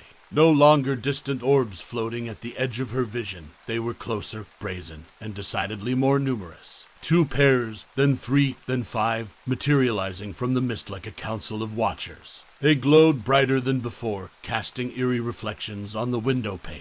As she stared back, frozen between disbelief and fascination, she began to hear them, the whispers. Faint but articulate, the words were elusive, forming phrases she couldn't quite catch. Ethereal voices, carried on the tendrils of mist, looped around her consciousness as if searching for a way in. She shook her head to dispel the illusion, but the voices lingered. Remembering her research, she sprang into action. With a sense of urgency fueling her, she fetched salt and chalk from her kitchen. Following symbols she'd copied from her books, she began to sketch protections on her doors and windows, circles and intricate knots designed to ward off malevolent entities. She traced a salt circle at the threshold of her front door, the grains crunching softly under her trembling fingers. Just as she stepped back to inspect her work, a knock resounded, making her jump. Through the frosted glass of her front door, she could see a silhouette, small and hunched, unmistakably human. Her breath caught as she realized her salt circle was now broken. With mixed feelings of caution and relief, she opened the door. An elderly woman stood before her, draped in layers of shawls and clutching a wooden cane. Her eyes, clouded with age but sharp with wisdom, met Laura's. "I thought I'd come by to welcome you, dear," she said. Her voice carried an accent that Laura couldn't place, heavy with the texture of a life long lived. "Thank you, that's very kind," Laura stammered, unnerved by the timing of this visit. "Newcomers often underestimate this land," the old woman continued. "You may think you stand on simple soil, but you're really standing on layers, each a different chapter of a very long story." Laura wanted to ask her to elaborate, to spill forth every secret she held, but the words seemed lodged in her throat. "Be careful what you summon with your markings and symbols," the old woman warned, glancing pointedly at the salt and chalk. "Some doors are best left unopened." With a nod that seemed to carry a weight of unspoken understanding, the woman turned and left, her form soon swallowed by the encroaching mist. Laura closed the door, her thoughts racing. Her new protective symbols seemed suddenly frivolous, childlike drawings in the face of ancient, cryptic forces. She thought of the eyes, the whispers, and the ominous words of the elder. She was on a precipice, teetering between her modern life and an ancestral past that refused to be forgotten. As she ascended the stairs to her bedroom, the mist seemed to press against her windows like a sentient being, its formless shape tinged with anticipation. For better or worse, Laura sensed she had captured its interest, and the mist, along with the entities it concealed, would not be so easily dissuaded. That night, as she lay in bed, her room dark except for the glow of the moon through the mist, she couldn't shake the feeling that her actions had set something in motion. In piercing the veil between worlds, she had issued an invitation, and something had heard her call. Laura's sleep had been restless, haunted by dreams woven from the threads of mist and whispers. She awoke early, compelled by a sense of purpose she couldn't ignore. Clad in jeans and a worn-in sweatshirt, she made her way towards the excavation site she'd heard about in town. A light drizzle permeated the morning air as she reached the fenced-off area. Her eyes scanned for any security, but the rain seemed to have granted her a temporary respite from prying eyes. With her heart pounding, she climbed over the fence, her boots sinking into the mud as she landed. The site was a chaotic spread of tents, tables littered with artifacts, and deep pits revealing hidden layers of the earth. It was in one of these pits that she saw them, markings etched into stones, arcane symbols that mirrored the ones she'd read about. Strewn among the ordinary remnants of pottery and bone were relics that sent shivers down her spine. Small statues resembling the figures of Celtic mythology, their visages twisted into grotesque expressions. She approached a table covered with documents, maps, journals, and what appeared to be ancient records. One paper caught her eye. It spoke of a curse, a binding spell meant to seal away mythical beings from an era long past. It alluded to a talisman, the key to this metaphysical lock. A cold realization washed over her. The excavation had likely ruptured this age-old seal. Just then, the drizzle escalated into a downpour, as if the heavens themselves were lamenting her discovery. Laura stuffed the crucial documents into her bag and hastily made her way back, her thoughts racing faster than her footsteps. Upon her return home, she felt it instantly, an electric charge in the air, a thickening of the atmosphere. Her front door stood ajar. She took a deep breath and stepped inside, her every sense heightened. The living room seemed untouched, but as she moved further into the house, a sudden chill gripped her. That's when they materialized. No longer just eyes in the mist, the creatures now bore semi-physical forms. Translucent yet undeniable, they hovered in her dining room like wraiths, the air around them pulsing with an otherworldly energy. "We know you've been to the excavation site," one of them spoke, its voice a discordant blend of multiple tones. "What do you want?" Laura mustered the courage to ask.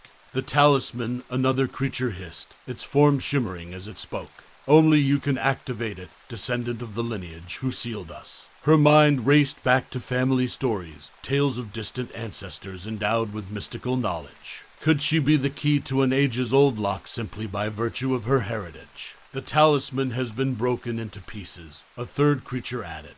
"We need you to make it whole again." "Why would I help you?" Laura's voice quivered, her bravado failing her. "Because, dear Laura," the first creature said, its form tightening as if in emphasis, "we can give you something no one else can, knowledge, power, the untapped potential that courses through your veins. Make the talisman whole, and its power is yours to wield as well."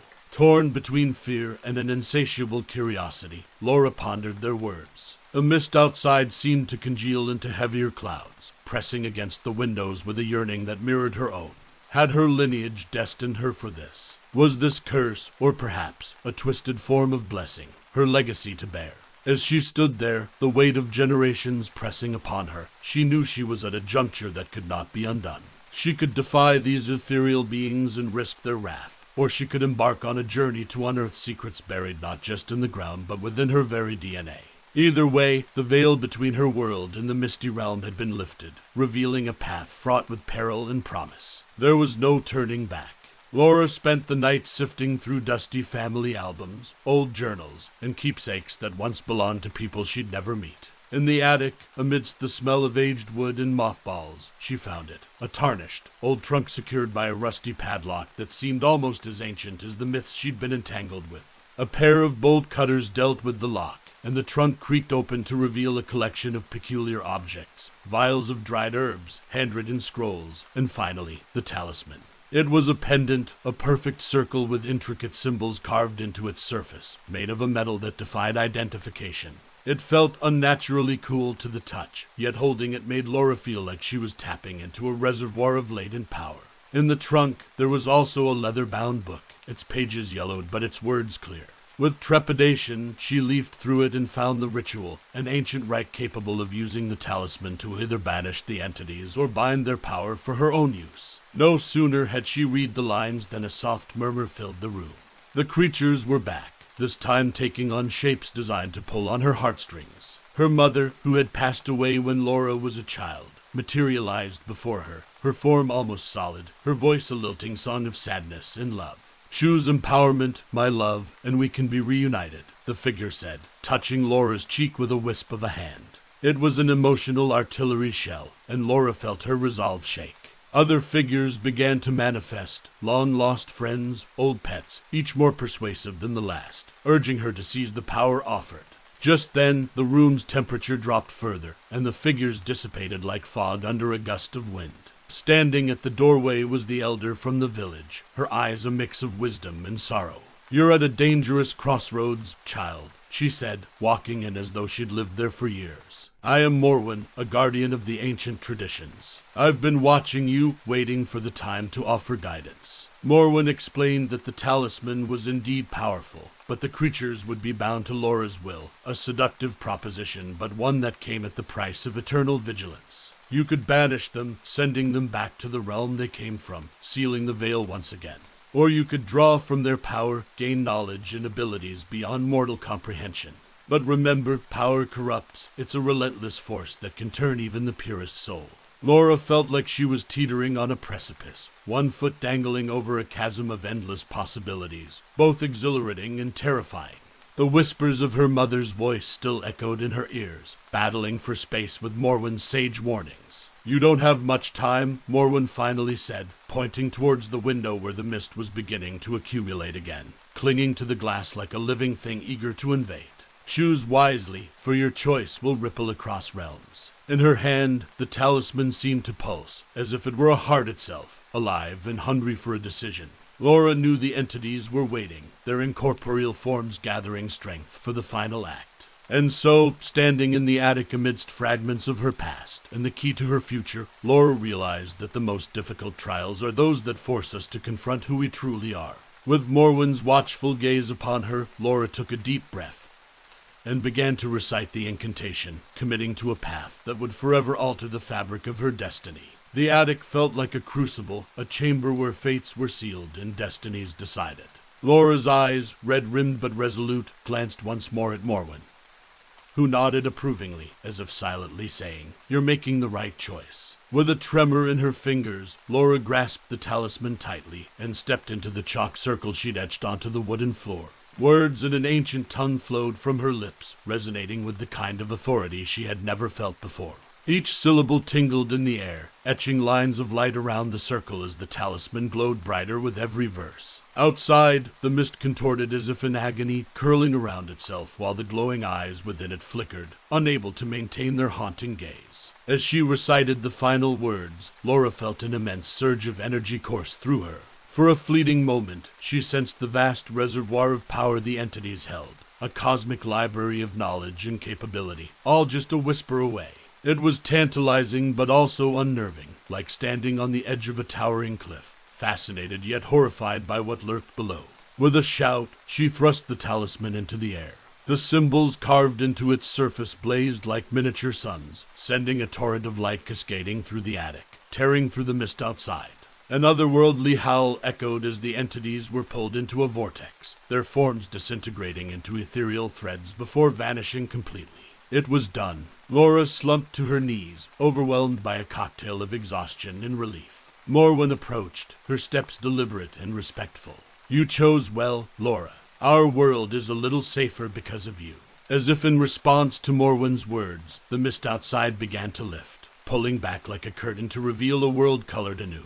Greens looked greener, the sky a shade bluer. Even the air smelled fresher, tinged with the scent of moist earth and new beginnings. In the weeks that followed, Laura found herself woven into the fabric of the community. People spoke about her in reverential tones, a mixture of awe and gratitude in their voices. Yet she couldn't shake the feeling that she was now marked in some indelible way, set apart by experiences most could never understand. Laura stood on her porch one chilly morning, a cup of tea warming her hands. The mist had returned, but this time it was just mist, its mundane beauty a sharp contrast to the terrors it had once concealed. As she turned to go inside, her eyes caught a distant sight, an almost imperceptible glimmer within a far-off fog bank. New eyes. She frowned, not in fear, but in a newfound awareness that her story was perhaps just one of many yet to be told. Somewhere in the corners of the world, other veils remained thin, other misty portals hovered, waiting for the curious or the unwary. But those are tales for another time, thought Laura, closing the door behind her, yet ever watchful, ever vigilant. Ah, dear listeners, you've survived another chilling journey with us on our scary stories. The mist may have lifted for Laura, but who's to say what lurks in the foggy patches of your own world? Remember, the veils between realms are thin and ever-shifting. Always keep an eye on the mist. You never know what might be keeping an eye on you. Until next time, sleep tight and keep your talismans close. This is our Scary Stories signing off for tonight. Welcome, brave souls, to another episode of our Scary Stories. I am your host, lurking in the shadows, whispering forgotten tales of horror into your ears. Tonight's story is one that will make you question the very walls that surround you.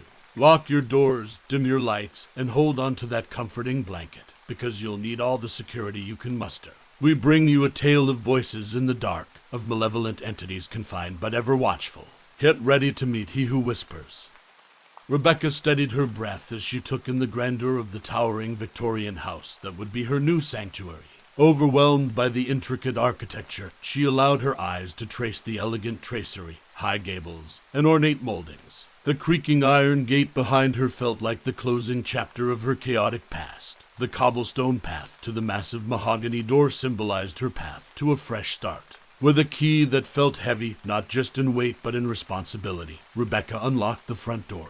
The hinge offered a hollow groan as she stepped inside, inviting her into a world of antiquity. Stale air, tinged with a musty scent of old books and forgotten conversations, met her lungs. It was oddly comforting, like being wrapped in an old quilt. Golden beams of the afternoon sun filtered through stained glass windows, casting kaleidoscopic patterns on the wooden floor. It was breathtaking, and Rebecca felt her tension ebb away as she immersed herself in the atmosphere. Furnished with relics from a bygone era, every piece of furniture seemed to tell a story. The maroon velvet of the armchairs had seen better days, but still beckoned invitingly. The chandelier overhead was a maze of crystal and light, giving the room an ethereal glow. Intrigued, Rebecca made her way to the fireplace. Above it hung an ornate, slightly tarnished mirror. As she peered at her reflection, she couldn't shake off the feeling that the glass had borne witness to countless secrets. Over the next few days, Rebecca settled into her new life. It was a soothing ritual: wake up to the morning light spilling through the lace curtains, savor a cup of coffee while overlooking the quaint garden, then spend the day refurbishing and exploring. Dusting off old tomes, polishing the wooden banisters, and even the mundane act of sweeping the floors became acts of catharsis. But as Rebecca endeavored to immortate herself in her daily routines, she began to notice something. Late at night, when the house was swathed in shadows and the only sound was the occasional ticking of the grandfather clock in the hallway, she heard it, the whispers. At first, it was merely a murmur, so faint she questioned whether it was just the wind lamenting its fate outside her window. The timbers of an old house can groan, she assured herself, attributing the noise to the age of the house, and buried herself deeper into her quilt. desperately trying to shake off the chill that was creeping into her bones. Yet the whispers persisted, a low, unintelligible utterance that seemed to emanate from the very walls of the house. When she heard it again, Rebecca sat upright, her heart racing like a trapped bird against her ribcage. The room seemed to close in on her, each inanimate object suddenly appearing menacing under the veil of darkness. The contours of the armchair twisted into grimaces, and the glow of the digital clock seemed eerily sinister. The air thickened, as if refusing to carry sound, binding her in an oppressive silence that was only broken by that inexplicable whispering. "Stop it," Rebecca muttered, her voice shaky. "It's just an old house. That's all. Nothing more." With that self-assurance, she forced her eyes shut and willed herself to be enveloped by sleep's comforting oblivion.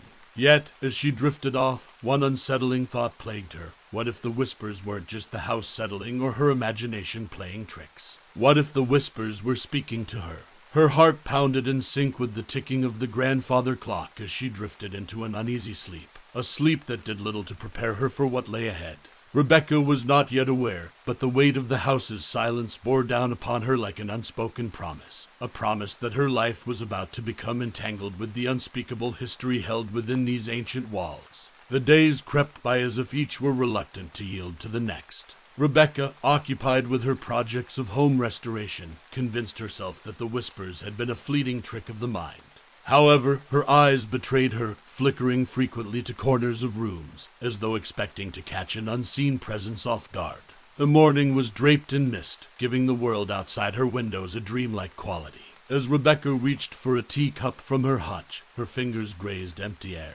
Confused, she searched and found the cup on the opposite side of the shelf, as though it had decided to relocate overnight. She was certain she hadn't put it there. A wave of unease washed over her, a sensation like walking through a spider's web, barely seen but distinctly felt. "I must be more tired than I thought," she whispered to herself, forcing a laugh that sounded hollow even to her ears. Just as she started to let her guard down, thinking that the unsettling incidents were flukes, the house seemed to mock her skepticism. At evening, as the vermilion hues of the sunset gave way to the encroaching darkness, she heard them again, the whispers. This time they were clearer, as if slowly tuning into the frequency of her fear.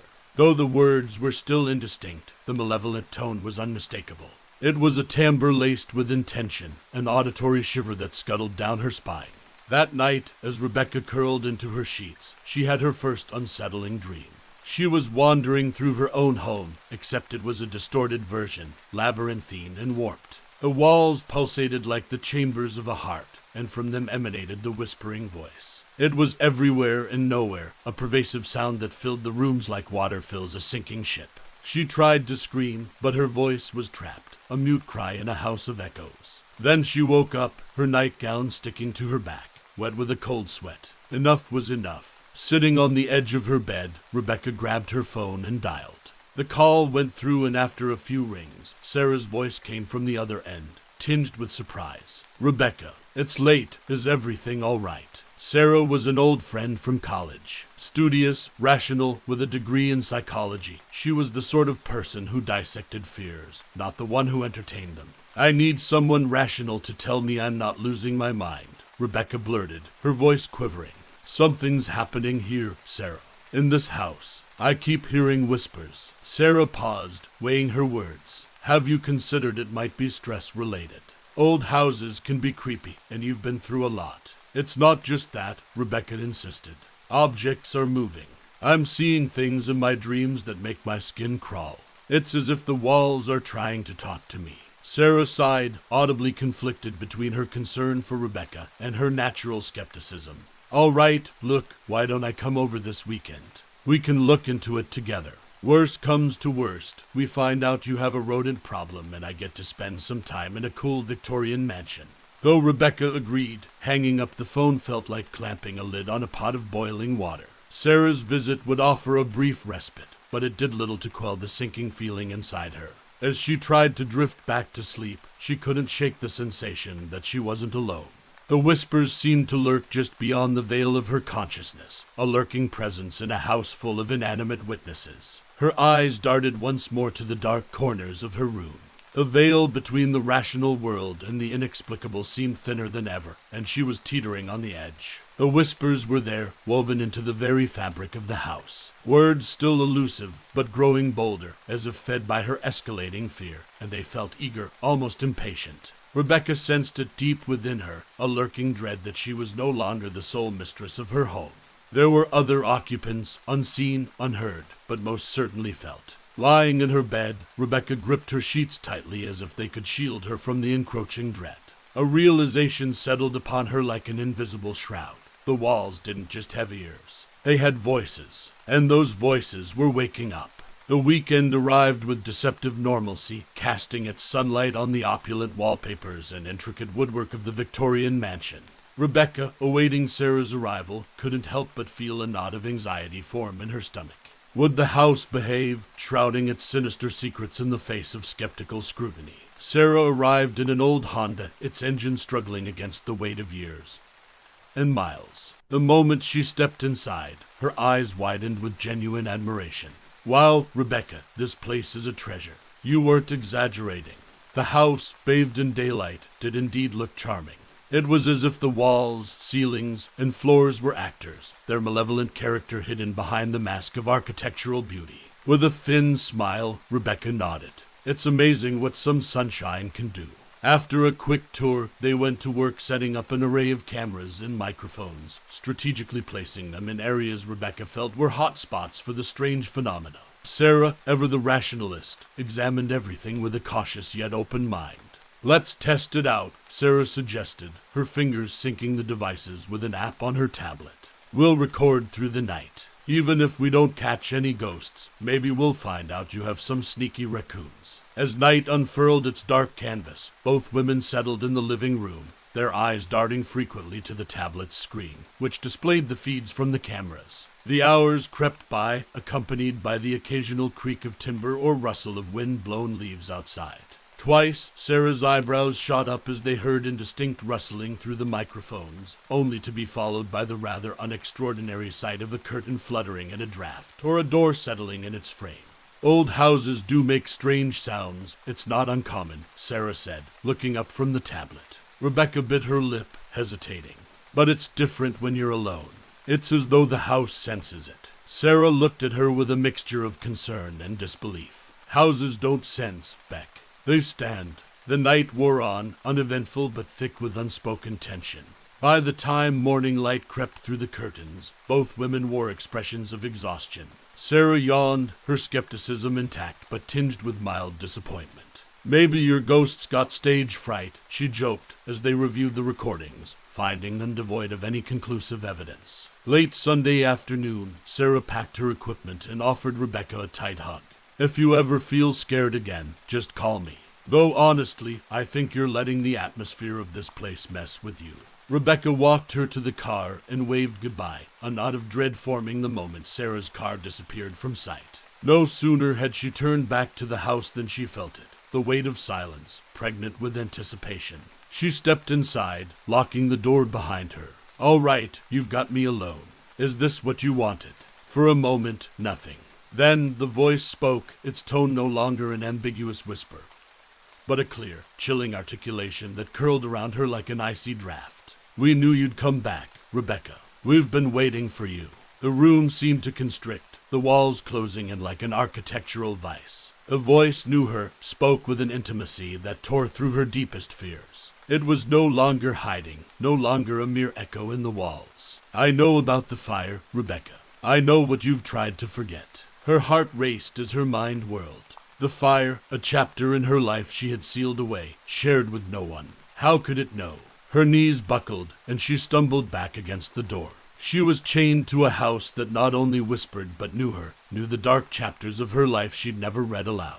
A malevolent force within the walls had laid its invisible chains, and as they tightened, Rebecca felt an irrevocable truth settle in. She was not alone in her secrets, and she was not alone in her home.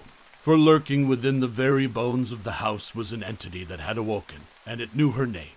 Dusk unfurled its pitch-black curtain over the sky as Rebecca found herself sitting in her armchair, her fingers white-knuckled on its worn arms. The evening's settling darkness felt different now, as though it were a tangible entity, thick and suffocating. Her eyes, almost against her will, kept drifting toward the walls, the very walls that had come alive with Nathaniel's insidious voice. "Who are you?" she finally murmured, her voice barely above a whisper. "And why are you here?" For a long moment, the house remained silent. Then came Nathaniel's voice, as clear as if he were in the room with her, so different from the unsettling whispers of before. His tone was almost melodic, hypnotically soothing. "I am Nathaniel, bound within these walls. I was a misunderstood soul, much like you, Rebecca. Misjudged, wronged, imprisoned in this house even in death." As he spoke, Rebecca felt the tension in her shoulders slowly unwind. There was a gentle sadness in his voice that resonated with her own buried sorrows. Could it be that he was as much a victim as she was? "Your secrets, Rebecca," Nathaniel continued, "they are safe with me. I know the fire, the pain, the shame. We are kindred spirits, trapped in different ways. What do you want?" she asked, her voice tinged with caution but also a dangerous glimmer of empathy. "I desire freedom," Nathaniel said. "I want to taste the air of the world outside these walls, to feel the moonlight on my skin. In return, I can offer you something you've long sought, redemption, a second chance, unburdened by your past." Rebecca's mind raced. Could it be so simple? A whispered promise of freedom and redemption, a balm for wounds that had never truly healed. Yet even as she hesitated, a chill slithered down her spine. "And how do I know I can trust you?" she asked, steeling herself for the answer. It was as if a switch had flipped. The temperature in the room plummeted, replacing Nathaniel's warm undertones with something darker, more menacing. "Trust," Nathaniel snarled. "How dare you speak of trust when the world has turned its back on you? You will free me, Rebecca, or you will know torment far beyond your darkest nightmares." As if to punctuate his threat, the room trembled. A violent force swept through, hurling a vase from a side table, shattering it against the far wall. Books flew off shelves, their pages flapping wildly before crumpling to the floor. Light bulbs flickered before bursting, casting the room into murky gloom. Rebecca screamed, shielding her face from the shards of flying glass. As quickly as it had begun, the whirlwind ceased, leaving her in a room transformed into a landscape of disarray and brokenness. "You see what I am capable of," Nathaniel hissed, the walls themselves seeming to vibrate with his malevolence. "I can be your savior or your destroyer. The choice is yours." The full, terrifying reality settled upon Rebecca. Nathaniel, this thing, this spirit, or demon, was not a misunderstood soul. He was a malevolent entity, ancient and terrible, bound by unseen forces within the very walls that framed her home. He spoke not just to manipulate her emotions, but to seize her will, to turn her into the key that would unshackle his dark essence upon the world. What she did next could damn her or save her. And as she stood amid the shattered remnants of her once peaceful sanctuary, Rebecca knew that her life had become an inescapable labyrinth. At its center lurked Nathaniel, he who whispered promises and threats, he who held her secrets like a weapon, he who would be either her salvation or her utter ruin. Rebecca's days twisted into a disorienting blur of hours dominated by an unsettling undercurrent of dread. The sunlight filtering through her Victorian home's heavy drapes seemed jaundiced, devoid of warmth, as though the sun itself was withholding its grace. Nightfall came too soon, each day a sprint towards inevitable darkness. She felt trapped, a captive to the walls that had seen centuries pass, walls that now whispered dark entreaties in Nathaniel's voice. In a desperate bid to uncover the reality of the force that held her hostage, she ascended the narrow, creaking staircase leading to the attic. Her hand trembled on the knob before she pushed the door open, revealing a room submerged in stagnant air and shrouded in shadows. It was as though she had stepped into the dusty lungs of the house. Ignoring the unease that churned in her stomach, Rebecca began her search, rummaging through piles of old trunks and forgotten heirlooms, swiping layers of dust-off yellowed papers and faded photographs. Finally, her eyes landed on a pile of tattered newspapers and brittle journals. As she read, her hands began to quiver. Nathaniel Keats, arrested for gruesome murders, one headline screamed. Her eyes devoured accounts of unspeakable atrocities, and sepia-toned photographs stared back at her, the faces of women and men whose lives were snuffed out in the bloom of their existence. "You found my memoirs," Nathaniel's voice slithered into the room, as disdainful as it was amused. "You're a monster," she spat out, her voice tinged with revulsion.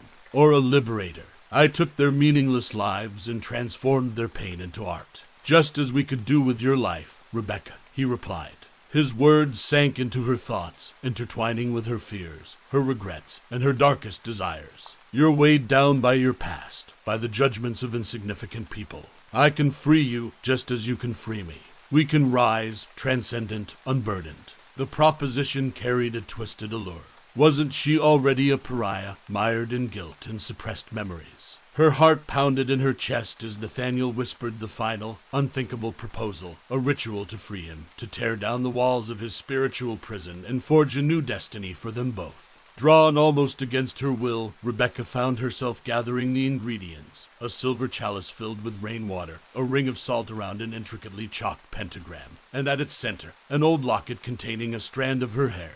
The air grew dense, her breaths coming in shallow gasps as she lit the circle of candles that completed the pentagram. A shiver of anticipation ran down her spine. Speak the words I've taught you, Nathaniel urged, the walls themselves vibrating with a frenetic energy that seemed to beckon the surrounding darkness into the room. As she began to chant in an ancient tongue she barely understood, the air thickened into a viscous mass, as if time itself was grinding to a halt. Objects around her levitated, trembling in the charged atmosphere. The boundary between the material world and the realm Nathaniel occupied grew thin, fraying at the edges. Just as she uttered the final incantation, a gust of wind blew through the room, extinguishing the candles and scattering the chalked lines of the pentagram. Rebecca felt her willpower snap back into place as if waking from a trance. Her eyes widened in horror at the realization of what she was doing, of what she was unleashing.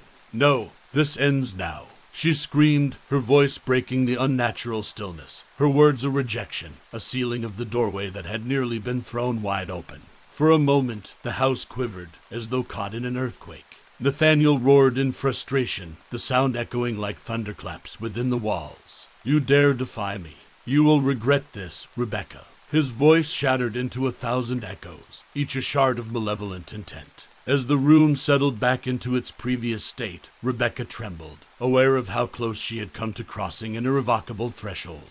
She had glimpsed the abyss, had nearly been consumed by it. And even as she stepped away from the ruined pentagram, from the malevolent force that was Nathaniel, Rebecca knew that her fight was far from over. The darkness had been held at bay, but it still lurked at the edges of her world, forever whispering, forever waiting.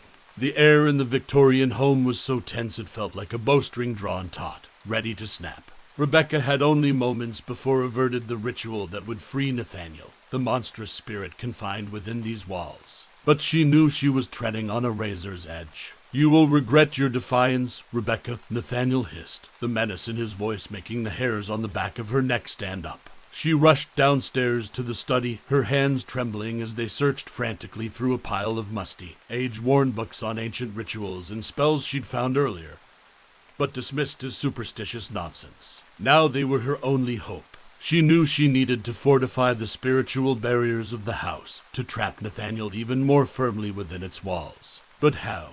Her eyes fell on an incantation meant to seal spirits into objects or places. Her pulse quickened as she scanned the lines. This was it, her last chance to contain Nathaniel and protect the world from his malevolence. But just as she began to read the incantation, the room exploded into chaos. Books flew off shelves like angry hornets, lamps shattered, sending shards of glass spiraling through the air. The very house seemed to convulse in Nathaniel's rage. Rebecca stumbled, a splinter of glass cutting across her cheek, drawing blood.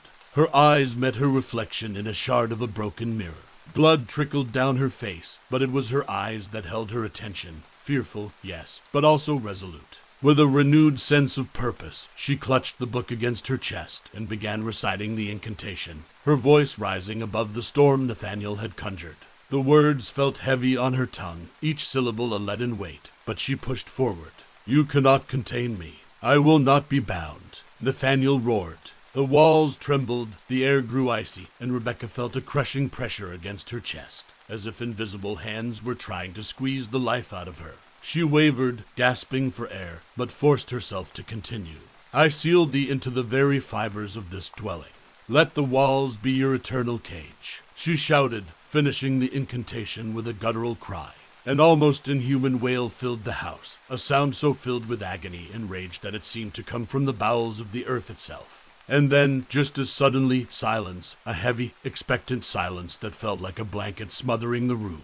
It was over. Nathaniel was sealed further into the very structure of the house, bound to its walls, confined within its rooms. But Rebecca felt no sense of triumph, only exhaustion and an overwhelming sadness. She knew that her life, too, was now irrevocably bound to this house. As long as Nathaniel remained trapped, she would have to remain vigilant. The house was quiet, but it was a malevolent silence, tinged with dread and anticipation. She touched her cut cheek, her fingers coming away red.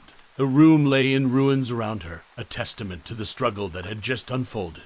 She looked out the window at the world she had just saved but would now forever be apart from. "I will be watching, Nathaniel, and I will be waiting," she whispered to the walls around her. They offered no reply, but she felt it, the presence of Nathaniel lurking in the background, watching, waiting, forever whispering in the dark recesses of the house. Rebecca knew her life had changed, her future bound to an endless vigil. She would never be free, but neither would Nathaniel. And for now, that would have to be enough. As she stepped away from the shattered remnants of her old life, Rebecca realized that her battle against Nathaniel had become her life's purpose. The house was no longer just a residence. It was an eternal battleground, its walls a prison not just for Nathaniel, but for her as well. And so she would remain in this silent house filled with whispers, forever on guard, her life a tenuous line between the world and the unspeakable evil that sought to break free. As the echoing silence settles, we conclude tonight's chilling tale. May the walls of your own home feel a little less confining and a lot more protective. But remember, brave souls, our story tonight is but a whisper in the darkness of the unknown. Keep your ears open, for you never know when the next whisper might be meant for you. Thank you for venturing into the abyss with us, and until next time, remember, it's our stories that make us, but some stories can unmake you. This is our Scary Stories signing off for tonight.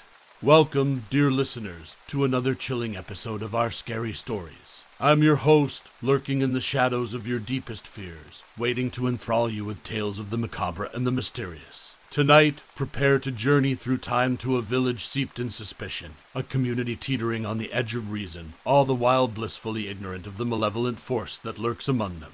The air is thick with dread, the winds whisper sinister secrets, and the land itself seems to quake in terror. Are you ready? Turn off the lights, clutch your amulets tight, and let's descend into the season of the witch. The village of Marrowvale lay ensconced in rolling hills, the cottages made of weathered stone, each one clustered around the spine of the land like bony vertebrae. It was the type of village where everyone knew your name and your sins. Each morning, men and women plied their trades with well-worn hands, tilling the stubborn earth and sewing garments by dim candlelight. Their lives were dictated by the seasons, the scriptures, and an unspoken social code that hung in the air as thick as the scent of freshly turned soil. But lately, the earth had been less forgiving.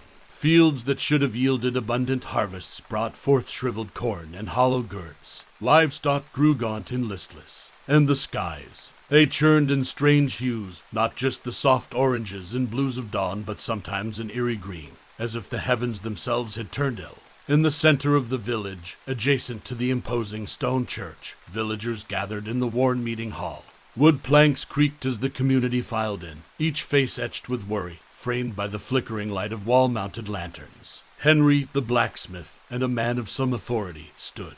Fellow villagers, we've come to discuss the cursed blight that afflicts us. Our very livelihoods hang in the balance. It was young Thomas, a boy of no more than 10, who shattered the uneasy silence next. I saw it, he stammered. In the woods, a demon dancing amongst the trees. It had horns and... His words dropped like stones into a pond, rippling through the assembled crowd. At that moment, the room felt colder, as if the walls had sucked in a wintry breath. From her seat in the back, Agnes, a widow and the oldest in the village, stood with some effort. I recall stories of witches and wicked entities, things our grandparents told us. They might not be mere tales. Perhaps what young Thomas saw was enough. Father Edmund, the local priest, his voice tinged with severity, intervened. We must not let fear get the best of us. Surely there's a logical explanation. Just then, Morgana, appearing as nothing more than a humble herb woman, emerged from the shadowed corners of the hall. Her eyes gleamed like a cat's in the muted light. Perhaps some protection is in order, she said, her voice soft but surprisingly clear. I have charms blessed by the old ways. They ward off evil. People were desperate, and desperation makes for easy prey. A queue quickly formed as Morgana exchanged small, woven talismans for whatever coins or barter the villagers could afford. Nobody noticed her sly smile, or the way her eyes lingered on the nervous assembly as if scanning the tapestry of their collective fears. With each exchange, her satchel grew heavier with trinkets and rare herbs, each one a subtle component for her impending ritual. Whispers started to circulate, tinged with mistrust. Bartholomew, the innkeeper, who was a foreigner and had a strange accent, drew suspicious glances. Sarah, a young woman known for her love of solitary walks in the woods, now became the subject of hushed conversations. I've never trusted Bartholomew. Where's he from, anyway? Richard, the miller, his voice tremulous, inquired as he clenched his new charm. And Sarah was gathering herbs near the forest edge last week, was she not? Mary, a baker's wife, added, her eyes narrowing. As Morgana took note of their heightened suspicions, she reveled in the invisible yet overwhelming scent of dread that seemed to saturate the room, almost like incense in a twisted sanctuary. Every pointed finger, every accusatory glance was another ingredient, a catalyst, for the darker work that lay ahead. For all their fear of the supernatural, the villagers of Marrow Vale didn't realize they had just invited the very source of their nightmares into their midst. Underneath her placid exterior, Morgana felt like a spider at the center of a web, each thread vibrating with delicious tension. And so, as the meeting adjourned, the people of Marrow Vale went back to their stone homes, clutching their new charms like lifelines, completely unaware that the seeds of their own destruction had just been sown, germinating in the very soil of their deepest fears. Little did they know that the season of the witch had only just begun. The sky hung low over Marrow Vale, oppressive and gray, as if the very heavens were bearing witness to the tensions that boiled below. The trees bordering the village seemed to huddle together, their leaves dark and still, as though they too were spectators of the impending drama. Villagers gathered in the main square, right in front of the imposing wooden platform that served as the stage for public announcements, and, on darker occasions, public punishments. Murmurs and whispers unfurled like tendrils of mist, creating an atmosphere of dread and anticipation. Richard, the miller, was the first to break the silence, his voice quivering like a leaf in the wind. We cannot allow this wickedness to fester. Sarah was seen near the woods with strange herbs and symbols. His words were met with a smattering of murmurs, nods, and even a few shouts of agreement. The crowd's tension escalated, like a pot of water teetering on the edge of a rolling boil. Father Edmund stepped onto the platform, Bible in hand, his eyes scanning the crowd before finally settling on Sarah. Her face was as pale as milk, and her hands were bound tightly with coarse rope. Sarah, you stand accused of witchcraft. What say you in your defense? Sarah's eyes darted around the square, meeting those of her accusers, her neighbors, her friends. I am no witch, she stammered, her voice barely above a whisper. I have lived among you all my life. How can you believe such things of me? Henry, the blacksmith, cleared his throat, his voice laden with grim authority. If she's innocent, she has nothing to fear.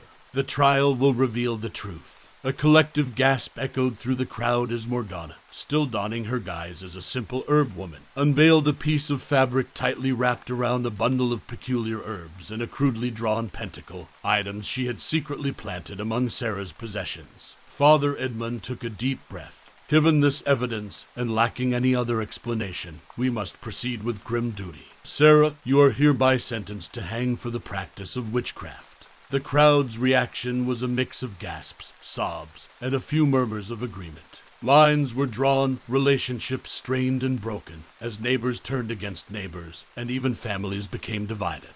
In that moment, Marrow Vale was a village no longer united but fractured, a mirror shattered into countless jagged shards. As dusk fell and the villagers dispersed, Morgana found her way to a secluded glade deep within the forest. The setting sun cast elongated shadows among the trees, as if stretching their gnarled arms in anticipation. She placed her satchel on a flat stone and carefully arranged her ritual ingredients, the herbs and trinkets she had gathered, a vial of raven's blood, and a shard of obsidian. As she chanted words in an ancient language, long forgotten by all but those who walked hidden paths, the forest seemed to hum in response, vibrating with an energy as old as the earth. Invisible waves of chaos and dread rippled out from Morgana, amplified by the fear and discord that had consumed the village. Each utterance, each gesture fed into her dark tapestry, weaving an incantation that drew upon the communal hysteria as though it were fuel for her eldritch fire. As Morgana completed the first part of her ritual, a chill wind swept through the forest, causing the trees to shudder as if whispering secrets to one another. In the distance, a wolf howled, its mournful cry reverberating through the night, as if heralding the dark events yet to come. Morgana carefully repacked her satchel and made her way back toward the village, her footsteps light, almost as if she were gliding over the forest floor. As she emerged from the trees, Marrowvale lay before her, its stone cottages appearing innocent and tranquil under the silvery moonlight, their occupants none the wiser to the dread she had unleashed. The stage was set, the players unwitting, and Morgana felt a thrill of anticipation, her heart pounding in her chest like a drumbeat in a sinister symphony. And so, as night settled over Marrowvale, the flickering lanterns casting shadows that danced like restless spirits, an eerie sense of foreboding filled the air. Yet even as they locked their doors and said their prayers, the villagers could not shake the feeling that something terrible had been set in motion, a malevolent force that could not be undone. The sun rose reluctantly over Marrowvale, casting a feeble light that seemed almost apologetic, as though it too sensed the dark cloud that had settled over the village. Emma, a farmer's wife, ventured into her fields and found her crops unnaturally wilted, as if drained of life overnight. A mournful lowing echoed from the cattle pens, the animals restless, their eyes almost human in their anguish. The strangeness extended its invisible fingers into every facet of life in Marrowvale. Chickens refused to lay eggs, and the waters of the river ran murkier than anyone could remember. A chilling unease stitched itself into the very fabric of the community, a psychological fog that was as inescapable as it was inexplicable. By midday, the village square filled once more, its residents anxious for answers, for assurance, for salvation. Father Edmund ascended the wooden platform, his robe more disheveled than usual, dark bags hanging under his eyes. He raised his hands for silence, but his gaze was distant, almost fearful. "Brethren, we are being tested," he began, voice tinged with an unsettling fervor. "The heavens are sending us signs. Let us fall on our knees and pray for deliverance." His words resonated with the villagers, whose hearts were already primed by dread and superstition. Heads bowed, lips moved in whispered prayer, each soul desperately bargaining for divine intervention. It was at this moment that Agnes, the elder who had spoken of witches in the earlier meeting, pointed an arthritic finger at Henry. "He's the cause of this. I saw him wandering near the woods last night." Henry, eyes wide with disbelief, stepped forward. "I've done nothing. You accuse me because you need a scapegoat for your fears." But the crowd was like a wounded animal, dangerous and unpredictable. The mood shifted like quicksand, swallowing Henry's protests with an indignant roar. Morgana seized the opportunity, her heart pounding with anticipation. She approached Henry under the guise of comforting him, slipping a small, carved talisman into his coat pocket. An artifact so sinister, so evidently tied to forbidden practices, that it would condemn him without question. Soon enough, the talisman was discovered, and the already nervous crowd erupted into shouts of condemnation. Father Edmund, caught in the riptide of collective hysteria, pronounced the grim sentence: "Henry, you shall hang at dawn." That evening, Morgana returned to her secluded forest glade, a place that had become a sanctuary of dark purpose. Moonlight filtered through the canopy of leaves, painting the ground in a mosaic of light and shadow. She placed a wooden effigy at the center of her makeshift altar, an object that symbolized the life of Henry, soon to be forfeit. Around the effigy, she arranged stones in a circle, each one etched with runes that shimmered in an otherworldly glow. Then she drew a ritual dagger, its blade curved like a crescent moon, and sliced her palm, letting her blood drip onto the effigy. She began to chant, her voice mingling with the whispers of the wind, the creaking of the trees, the nocturnal chorus of creatures hidden in the dark. Each verse of her incantation pulsed through the ground, as if the earth itself were listening. Morgana could feel the ritual absorbing the essence of the villagers' fear, and discord growing stronger, ever closer to the terrible crescendo that would shatter the walls between worlds. As she completed the second part of her ritual, the air seemed to thicken, and the wind died down, as if the very elements were holding their breath. The sky seemed darker, the stars dimmed as though veiled by an invisible hand. With her ritual complete, Morgana packed away her tools and returned to the village. Marrowvale seemed to be holding its collective breath, trapped in a liminal state between day and night, between hope and despair, between life as it had always been and the unknowable dark fate that loomed ever closer. And as she approached the stone cottages of the village, Morgana couldn't help but feel a twisted sense of elation. Every cry of grief, every whispered prayer, every aching heart was another step on the path she had so meticulously laid out. Tomorrow would bring another dawn, another hanging, another crack in the facade of this mortal world. And Morgana couldn't help but wonder, with a kind of malevolent curiosity, just how much further the villagers could be pushed before everything they knew shattered into oblivion. The sun that rose over Marrowvale seemed less a harbinger of light than a fading ember, a weakened glow that barely dispelled the night's coldness. The village was changing, its transformation subtle yet pervasive, like rust corrupting iron or mold spoiling bread. Families, once close-knit, exchanged mistrustful glances over their shared fences. Conversations, once hearty and cheerful, now treaded lightly, filled with veiled insinuations and awkward silences. John, a carpenter, eyed his lifelong friend Mark with suspicion.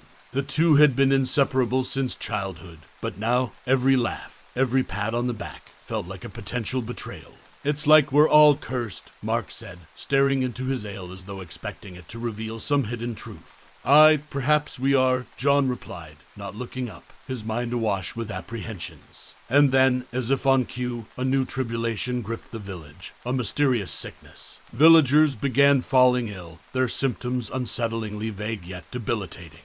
Fevers, shakes, hallucinations. It was as if an unseen hand was reaching inside them, grasping at their vitality. A local apothecary, overwhelmed and confused, could only offer rudimentary potions, herbs, and prayers. Amid the escalating calamity, horse hooves clattered in the distance. Dust and dread swirled in the air as a troop of officials clad in the somber uniform of the Inquisition arrived. "We are here to root out the evil plaguing this community," their leader, Inquisitor Lambert, announced, his eyes not betraying an ounce of emotion.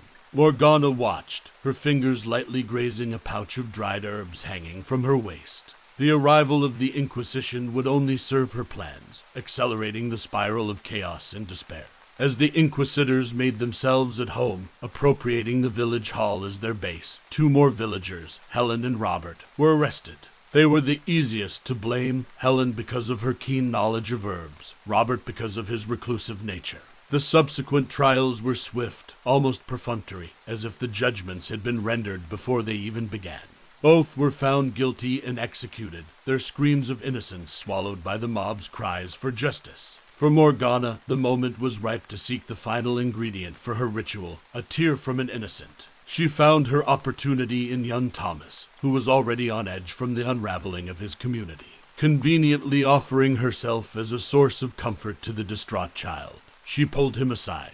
"It will be all right, Thomas," she whispered, her words a soft caress. "But why are they taking everyone away?" Thomas choked, his eyes misting over. "Nothing to worry about, my boy." Morgana cooed, capturing his tear with a small, enchanted vial she had concealed in her palm. "The darkest hour is just before the dawn." Morgana slipped away, her footsteps silent on the earthen floor, and returned to her hidden sanctuary in the woods. The trees seemed to lean in, as if hungry for what would come next. In the center of her magical formation, she uncorked the vial and let the tear drop onto the arrangement of symbols and objects that represented the souls and the fears of the villagers. A ripple of energy emanated from the point of impact, spreading across the circle, its power intensifying with each circle it crossed. The air around her pulsated, tightening as if constrained by invisible walls. Morgana felt as though she were at the center of a vast whirlpool, energy spiraling inward, growing ever denser, ever darker, ever more potent. Her chant rose to a frenzied pitch as she executed the final gestures of the incantation. At the moment of completion, a shockwave of energy burst from the circle, powerful enough to bend the trees and scatter the leaves. Morgana, standing in its epicenter, felt an exhilaration that verged on rapture. Her ritual was near its culmination. Back in the village, a veil of uncertainty had settled over every home, every heart, every soul. The noose tightened, and with each passing day, the villagers moved one step closer to an abyss they couldn't even fathom. Somewhere in their collective conscience, a cracking sound echoed, the sound of a community, a way of life, a moral fabric breaking. Unbeknownst to them, they were also hearing the first reverberations of their world fracturing, preparing to give way to something far darker, far more malevolent, and irrevocably final. The atmosphere in Marrow Vale had thickened to a stifling haze of dread. The sun seemed to shy away from the village now, only half illuminating the streets as if loath to fully reveal what was happening below. And in this dim, uncertain light, Morgana stood in the village square. The news had spread like wildfire. Morgana was a witch. Some claimed they had always suspected, others feigned ignorance. But what riveted the villagers' attention was Morgana's counterclaim. She was not just a witch, but a white witch, a savior sent to free them from the evil that plagued them. "It is not I who brings this curse upon you," Morgana spoke, her voice tinged with an ethereal authority that seemed to penetrate every heart. "If you allow me, I can perform a ritual to cleanse this village, to cast out the shadow that has settled over us." Eyes turned toward Father Edmund, who had been a beacon of spirituality, but was now clouded by indecision. "If it's the only way," he muttered, his eyes downcast, "then let God's will be done." Morgana directed the villagers to form a great circle in the square, instructing them to hold hands. The air was thick with the villagers' collective anxiety and desperation. They watched, mesmerized, as Morgana began tracing arcane symbols in the dirt, sprinkling them with a concoction of rare herbs. The symbols seemed to shimmer momentarily, then sank into the earth as if absorbed by its very essence. Thomas, standing beside his mother, felt Morgana's gaze lock onto his. She smiled serenely at him and mouthed, "Thank you." It wasn't till he felt the brush of her thumb against his cheek that he realized he was crying. Tears of hope, of salvation. Morgana deftly caught one on a piece of sacred cloth, folding it carefully before placing it in her pouch. "Concentrate," Morgana commanded the village. "Think of all the goodness, all the love and hope you have. Channel it through your hands, through your hearts." And they did. In that circle, every man, woman, and child poured their fear, their love, their very essence into the ritual, unwittingly turning the wheel of their own damnation. Morgana began to chant. Her voice ascended in timbre and power, becoming an almost otherworldly symphony that rang through the air, through the trees, through the very sky itself. And as her chant reached its crescendo, she opened her pouch and released the captured tear into the circle. For a moment, nothing. Then the earth beneath the circle trembled, subtly, as if shivering. Above, the sky began to darken inexplicably, shifting hues till it settled on a foreboding crimson. The blood moon revealed itself, an eye watching the final moments of a dying world. In the square, the villagers gasped collectively, their faces painted in shades of red by the unsettling moonlight. They felt an indescribable pull in their chests, as though their very souls were being tugged towards some unseen abyss. "The cleansing is done," Morgana declared, her voice exultant yet hollow, like an empty cathedral. "You are free." And for a moment, they believed her. But as the seconds ticked by, the uncomfortable truth settled in their hearts, a truth darker and more dreadful than any they could have imagined. The ritual had done something, yes, but what had it unleashed? Their thoughts were interrupted by a distant sound, a guttural growl that seemed to come from the bowels of the earth, like a monstrous creature awakening from a long slumber. The ground shook more violently this time, cracks appearing in the cobblestone streets, the air filled with the scent of sulfur and brimstone. It was as if the very gates of hell were opening, and in that dread-filled instant, every villager knew their final hour had begun. As their eyes met, eyes filled with dawning realization and regret, they understood that Morgana had indeed cleansed them of illusions, of innocence, of hope. What remained was a horrific clarity. They were but cogs in a malevolent design, the opening act of an apocalyptic descent. And it was too late for salvation.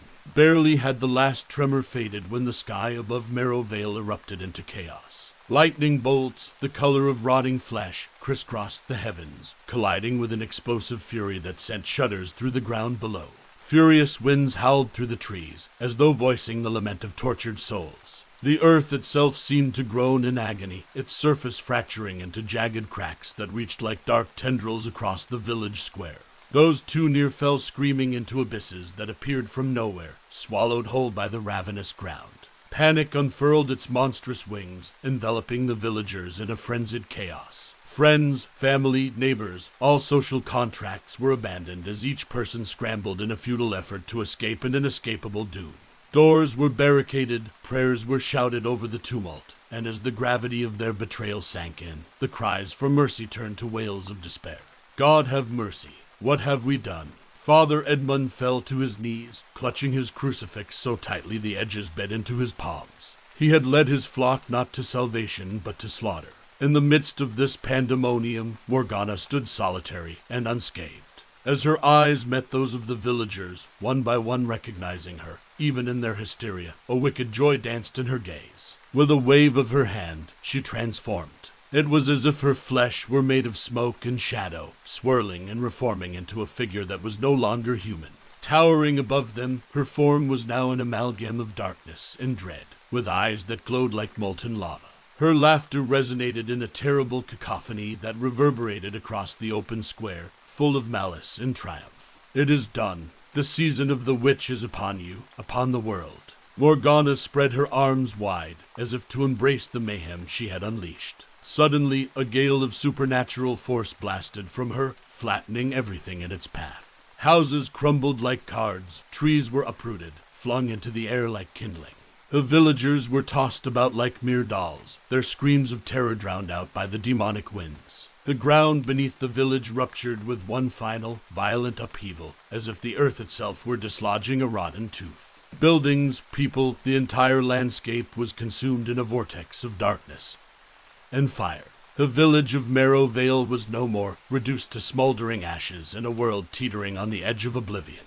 From the ruins that once were Marrow Vale, Morgana surveyed her devastation with cold satisfaction.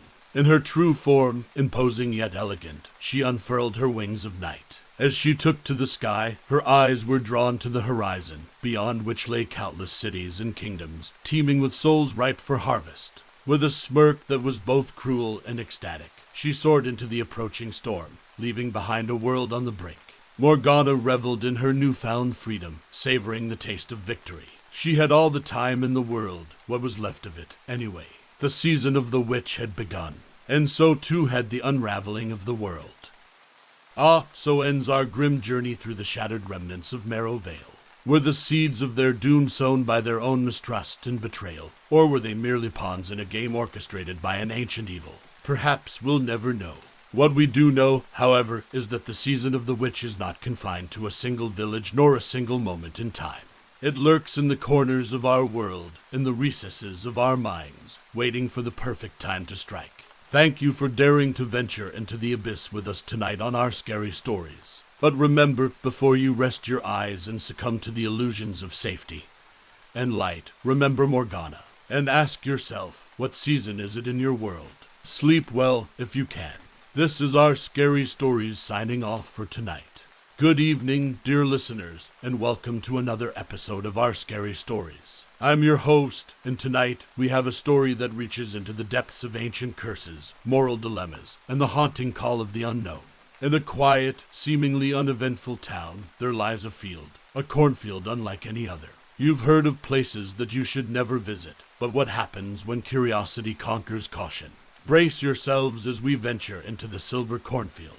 Dim the lights, make sure your doors are locked, and let's tread into the darkness together. The world was still dark when Lily woke up, her room shrouded in those gray hues that appear just before dawn.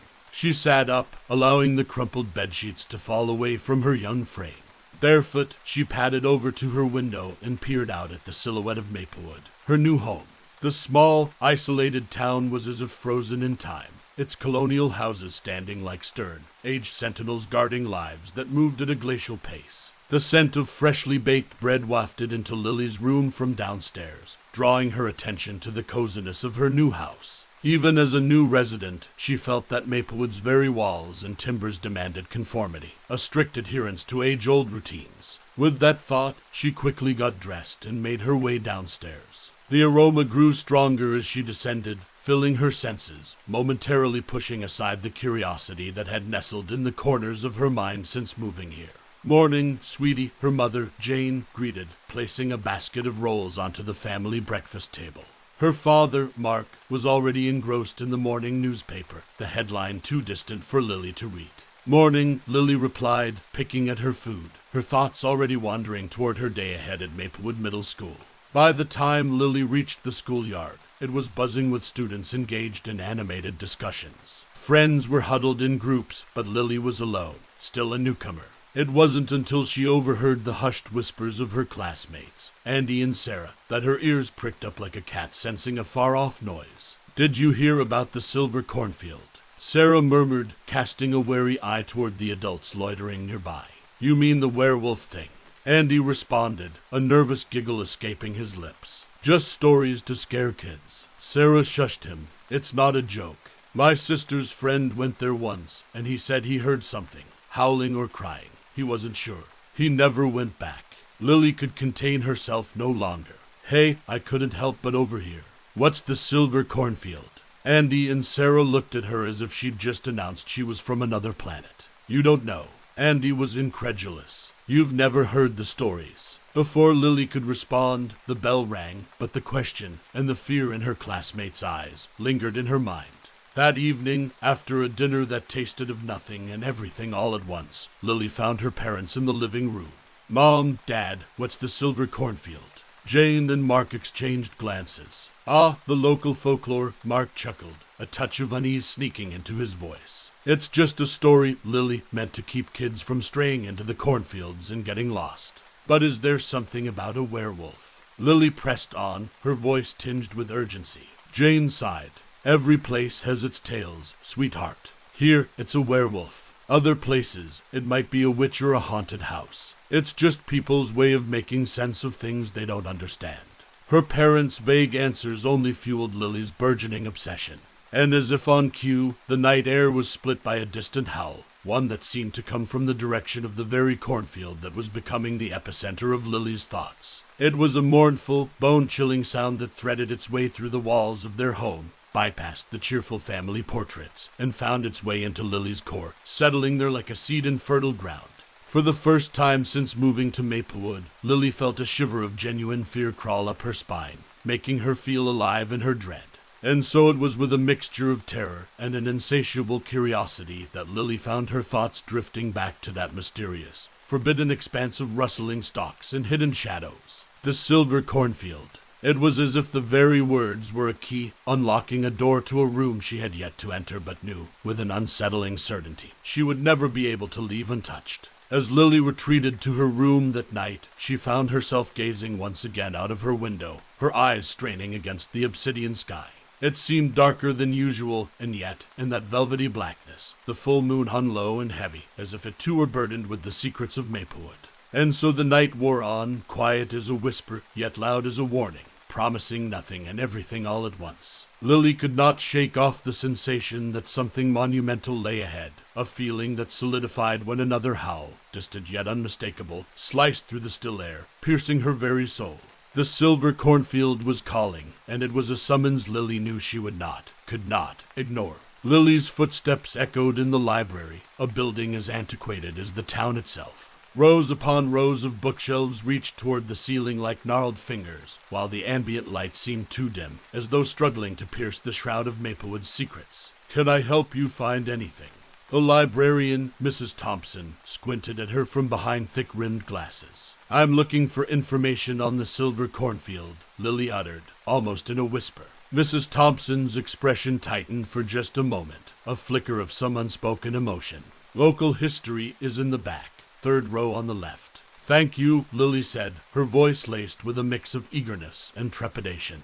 As she delved into the local history section, her eyes caught on a stack of aged newspapers bound together with frayed twine. Taking a seat at one of the long wooden tables, she unwound the string and began flipping through the brittle pages. Amidst reports of harvest festivals and town hall meetings, she found what she was looking for, headlines featuring ominous accounts of the silver cornfield.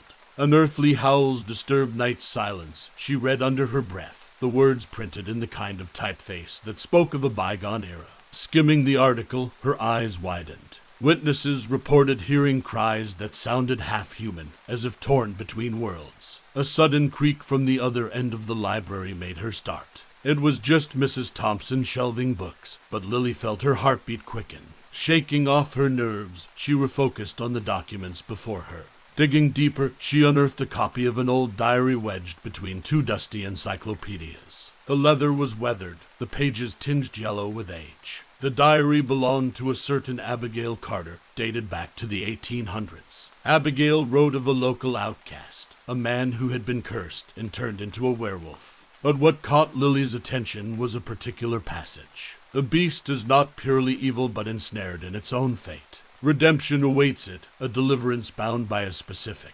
unthinkable act. Lily sat back, her eyes leaving the page but still seeing the words imprinted in her mind. An unthinkable act. What could that be? A pit of dread opened within her, dark and bottomless. The notion that the werewolf was not a simple monster, but a creature in anguish was as unsettling as it was fascinating. She felt herself at a crossroads. A logical part of her brain screamed at her to leave, to forget about the silver cornfield, to let its secrets lie buried.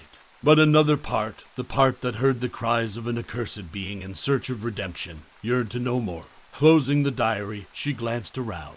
Mrs. Thompson was nowhere in sight. Taking a deep breath to settle her swirling thoughts, Lily carefully returned the diary and newspapers to their proper places. Yet even as she left the library, the weight of what she had learned clung to her, as palpable as the air she breathed.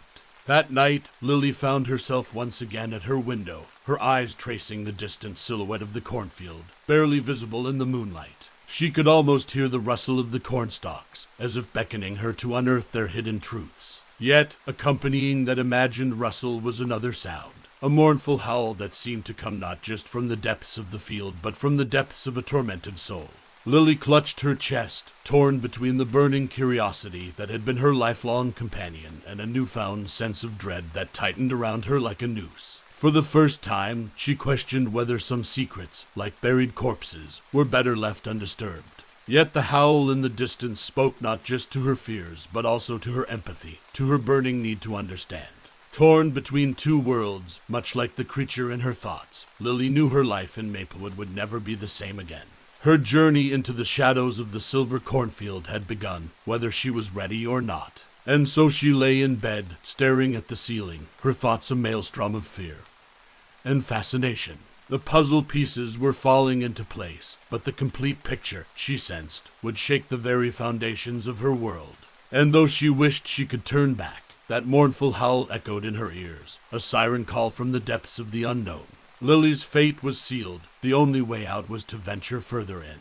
With a resolve born of both bravery and desperation, she made a silent vow she would uncover the truth behind the silver cornfield, no matter where it led her or what it revealed.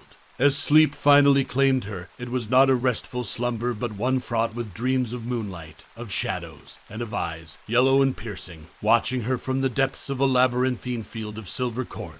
The air inside the town's small, cluttered antique store was thick with the scent of aging wood and long-forgotten memories. The bell over the door jingled as Lily stepped inside, her gaze immediately caught by an assortment of curiosities, crystal balls, old paintings, dusty books. But her eyes were drawn to a corner where ancient manuscripts were stacked, almost hidden from view. Something specific you're looking for, dear. The store owner, a woman named Mrs. Marlowe, peered at her from behind a counter strewn with faded trinkets. "Oh, I'm just browsing," Lily answered cautiously. Mrs. Marlowe nodded, eyes lingering on Lily as if scrutinizing her very soul. Lily quickly turned her attention to the manuscripts, her fingers lightly touching the parchment as if it might crumble beneath her touch. She flipped through a couple, finding them filled with local folklore, until one in particular caught her eye. It was bound in aged leather and appeared far older than the rest. She opened it carefully, her eyes scanning the archaic handwriting. Most of it was incomprehensible, but as she leafed through, she found a passage that made her heart stop. The unthinkable act was laid out before her in chilling clarity. For the cursed being to find redemption, a pure-hearted individual must willingly enter the silver cornfield on the night of a full moon and offer themselves to the werewolf. Her hands trembled as she closed the manuscript. The words gripped her like icy tendrils, freezing her to the core. A person had to willingly offer themselves. A knot tightened in her stomach, as if her very organs were rebelling against the idea.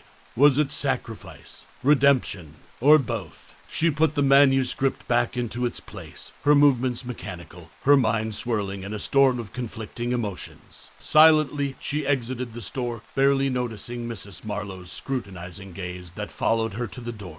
As she walked home, her thoughts formed a chaotic whirlpool. Could she be that person, the one to offer redemption to a cursed being? Her rational mind screamed that it was madness, a tale spun from the delusions of people long dead. Yet another part of her, a part she couldn't silence, found a disturbing sense of purpose in the horrifying act. Could she bring herself to do it? The weight of the decision pressed down on her, heavier than the humid evening air. She reached her home, her sanctuary, yet it no longer felt safe. Her parents were in the living room, laughing at something on the TV, blissfully unaware of the ancient horrors that lurked at the edge of their lives. Lily passed by them wordlessly, her footsteps carrying her up to her room. She sat on her bed, staring at the calendar. The date of the next full moon was circled in red, as if foretelling some ominous event. Her decision, terrifying and irrevocable, formed in that quiet room. She couldn't explain it, couldn't justify it, even to herself, but she knew what she had to do. As night settled around her, Lily took a deep breath, filling her lungs with the scent of her childhood room, a blend of lavender and old books. It offered her no comfort. With a trembling hand, she opened her diary and scribbled the date of the next full moon along with a single word: decision. As she lay in bed that night, the darkness seemed to press against her windows, as if sensing her inner turmoil. But in that pitch-black night, the moon was conspicuously absent, a mere sliver in the sky. In her restless sleep, she was haunted by dreams, neither fully nightmares nor wishes, and when she woke in the morning, she felt as though she had crossed some invisible line. Lily understood that she had stepped onto a path from which there was no turning back. The very fabric of her life was altering, each thread pulling her closer to that looming night of the full moon. A night that promised either redemption or damnation for her and for the tormented creature that haunted the silver cornfield. The room seemed to close in on Lily as she sat at her old wooden desk, its surface covered in an array of items. In front of her lay a small silver locket, an old family heirloom she had found tucked away in her mother's jewelry box, a vial of salt, and a candle made of beeswax. Each item was meticulously placed, as if disturbing their arrangement would disrupt some delicate cosmic balance. She looked at her scribbled notes, pages filled with references to silver as a purifying element, its mythical significance in both protection and ritual. Her hand hovered over the silver locket. She had read about the transformative and conductive properties of silver in arcane rituals. A shiver ran down her spine as she picked it up and opened it. Inside, a small photograph of her family smiled back at her, their faces frozen in time and innocent of the impending, unspoken dread. She closed the locket with a snap, feeling its cold weight sink into her palm, as if absorbing the gravity of what she was about to do. She took a deep breath, the saltiness of her own anxiety filling her nostrils, and placed the locket into a small leather pouch. The atmosphere in her room was stifling, each breath heavy with a sense of impending finality. The evening sun cast long shadows across the floor, signaling the approaching night. She stood up, her heart pounding in her ears, a drumbeat counting down the minutes to her ominous journey. The clatter of dishes and silverware echoed from downstairs. It was time for dinner. Forcing her legs to move, she descended the staircase. Her family was already seated at the table, an arrangement of lasagna, green beans, and garlic bread laid out before them. A scene of domestic tranquility torn asunder by her internal turmoil. "You're just in time," her mother said, smiling up at her as she took her place at the table. Lily forced a smile, feeling as though it was carved onto her face. The tension in her tightened with every bite, the cheese from the lasagna sticking to the roof of her mouth like drying cement. Her father was talking about his day at work, her mother nodding and chiming in with her own anecdotes. Their voices seemed to come from a distant place, muffled and inconsequential. Lily nodded along mechanically, her thoughts already drifting to the looming hours ahead. Finally, dinner was over. She retreated to her room, her sanctuary now transformed into a staging ground for her unsettling mission. Closing the door behind her, she felt a strange sense of detachment, as if she was no longer fully present in her own life. The sky outside her window had turned a deep shade of indigo, the sun relinquishing its hold to the oncoming night. There it was, a glowing orb hanging low in the sky. The full moon. It looked larger than she had ever seen before, as if drawing closer to witness what she was about to do. She grabbed the leather pouch with the silver locket and other ritual items and tucked it into her jacket pocket. Taking one last look at her room, she felt a shudder of finality ripple through her. Whether driven by misguided idealism or a deeper understanding of cosmic justice, she couldn't say. All she knew was that she couldn't turn back now. With a sense of eerie calm, she opened her bedroom window, its creak sounding like a mournful sigh. The night air was cooler than she had expected, an omen of the icy uncertainty that lay ahead. Slipping out, she made her way through the backyard, the grass wet with evening dew against her ankles. The path that led to the silver cornfield was barely visible in the moonlight, a dark ribbon cutting through the wilderness. Each step she took felt like a betrayal of the life she had known, but also an irrevocable commitment to a fate she felt strangely compelled to embrace. As she entered the field, the towering cornstalks seemed to lean in, whispering secrets only the moon could understand.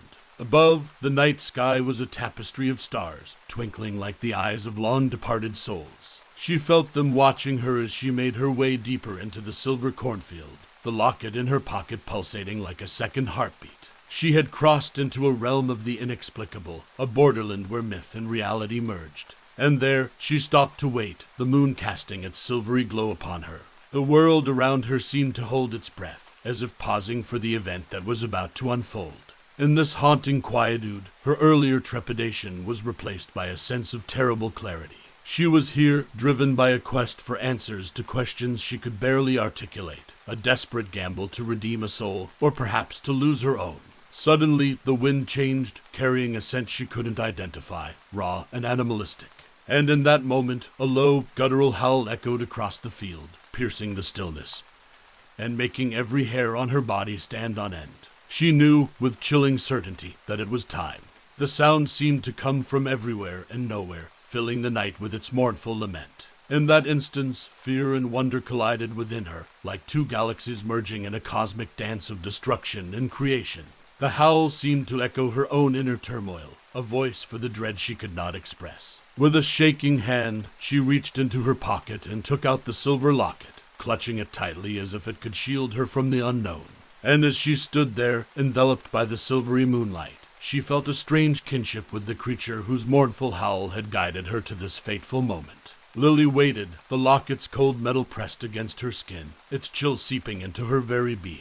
And as she did, the wind picked up, rustling the cornstalks like the whispering of ancient spirits. Above her, the moon reached its zenith, casting its fullest, most unyielding light upon the silver cornfield. And then, emerging from the depths of the field, a figure appeared. It was neither man nor beast, but something in between, a shadowy form that seemed to flicker in and out of existence, as if woven from the fabric of the night itself. Its eyes met hers, and in that gaze, she saw a mingling of unspeakable sorrow and eternal longing. And as it drew closer, she understood that this creature, this tortured soul caught between two worlds, was as much a prisoner of fate as she was. With a trembling hand, she extended the silver locket toward it, her every instinct screaming at her to flee, even as a deeper, more inexplicable urge compelled her to stay. And as the creature took the locket, its form seemed to shimmer, its outline blurring and shifting in the moonlight. For a moment, time seemed to stand still. And in that eternal instant, bathed in the silvery glow of the moon, Lily felt a connection that transcended language, a communion of souls that defied all logic and understanding. And then, with a howl that seemed to echo through the very fabric of reality, the creature vanished, leaving her standing alone in the field, the locket still clutched tightly. The field stretched before her, an ocean of dark, rustling cornstalks that seemed to breathe with a life of their own. The moon, bloated and glaring, illuminated her path with an eerie light. Every part of her wanted to turn back, but she had ventured too far into the mystery, too far into the depths of her own curiosities and perhaps her own hidden darkness. As Lily took her first steps into the silver cornfield, a shiver reverberated through her body. It was as if she had entered a space where the boundaries between the real and the unreal had dissolved, and what remained was a twilight zone of unsettling emotions and lurking fears. She moved cautiously, the soles of her boots sinking into the soft, moist earth with each step. Around her, the cornstalks seemed to whisper secrets as they swayed in the night wind. Their rustling seemed synchronized, like the choreographed movements of a dance only they understood. To her heightened senses, it felt like a conversation she was not privy to, yet one that was about her nonetheless. The deeper she ventured into the field, the more intense and grotesque the sounds became. What had started as whispers had now morphed into raspy breathing, an increasingly savage timbre that hinted at something inhuman. It wasn't the noise of wind through leaves, but of lungs that had tasted both the sweetness of air and the coppery tang of blood. The very atmosphere seemed to thicken with tension. A low growl reverberated through the air, rippling through her body like an electric charge. Her heart pounded with such ferocity it felt like it might burst out of her chest. Then she saw it. A silhouette, both hulking and oddly frail, emerged from the labyrinthine rows of corn. Yellow eyes glinted in the moonlight, eyes filled with a blend of anguish and something darker. As the creature drew closer, she could see its form more clearly, a nightmarish blend of man and wolf, its fur mottled with scars, its mouth a grimace of sharp, predatory teeth. But it was the eyes that held her. In them, she glimpsed a last vestige of something deeply human, pain, regret, and a longing for something lost long ago. In that moment, Lily realized that behind the monstrous exterior was a captive soul, yearning for release yet terrified of what that freedom might mean. She took a shaky breath and opened her pouch, pulling out the locket she had brought, offering it up as if it were some sacred relic. Her hand quivered. The werewolf looked at the locket and then at her. Its growl softened into a whine, its fierce eyes clouding over with something that resembled tears. It stepped back, as if the tiny piece of silver had the power to repel its massive form. Then it turned away, its body convulsing, a guttural howl escaping its throat. And just like that, the creature bolted, disappearing into the maze of corn, leaving Lily standing alone, trembling, yet strangely unharmed. The locket felt heavier now, burdened by the weight of the unspoken, the unknown, and the unfathomable. As she clutched it in her hand, Lily knew she had come face to face with a terror beyond her understanding, and had glimpsed a sadness deeper than any human sorrow. As she made her way back through the silver cornfield, the rustling of the corn seemed softer now, almost apologetic. When she finally emerged into the open air, it felt like a rebirth. She looked up at the moon, still remarkably bright, but now just an object in the sky, robbed of its otherworldly power. As she walked home, Lily couldn't escape the realization that she had entered the realm of legends and had come back irrevocably changed. She felt both smaller and larger than before, as if she had touched the fabric of the universe itself, unraveling threads she could never hope to tie back together. But one thing was painfully clear: she had seen the depths of both monstrosity and humanity coiled within a single tortured being, and in that encounter had found a twisted, unsettling kind of grace. In the days that followed her inexplicable journey into the silver cornfield, Lily found it difficult to reacquaint herself with the mundanity of her life. The sunlight seemed too harsh, as if the world had shed a layer of mystery that she couldn't replace. Every sound was duller, every scent blander, every taste less vibrant. She resumed her role in the everyday tapestry of the town, a patchwork of quiet desperation and stifling secrets, but she was not the same, and she knew it. She watched as the children in the schoolyard exchanged whispers, their faces a blend of fear and thrill. A legend of the silver cornfield had found a new chapter, one that was etched in hushed voices and nervous glances. They said that the werewolf had vanished, that it had found its redemption. Little did they know that the lore they whispered was not a tale of an ending, but the dawning of an unsettling beginning. Her family, blissfully ignorant of her nightly escapade, commented on how she had changed. "You've matured," her mother said one evening, looking at her as if seeing a different person. "But you also seem distant." Lily merely nodded, unable to articulate the transformation that twisted within her, a smoky blend of dread and awe that defied the confines of language. Days stretched into weeks, and the calendar on the wall marked the approach of yet another full moon.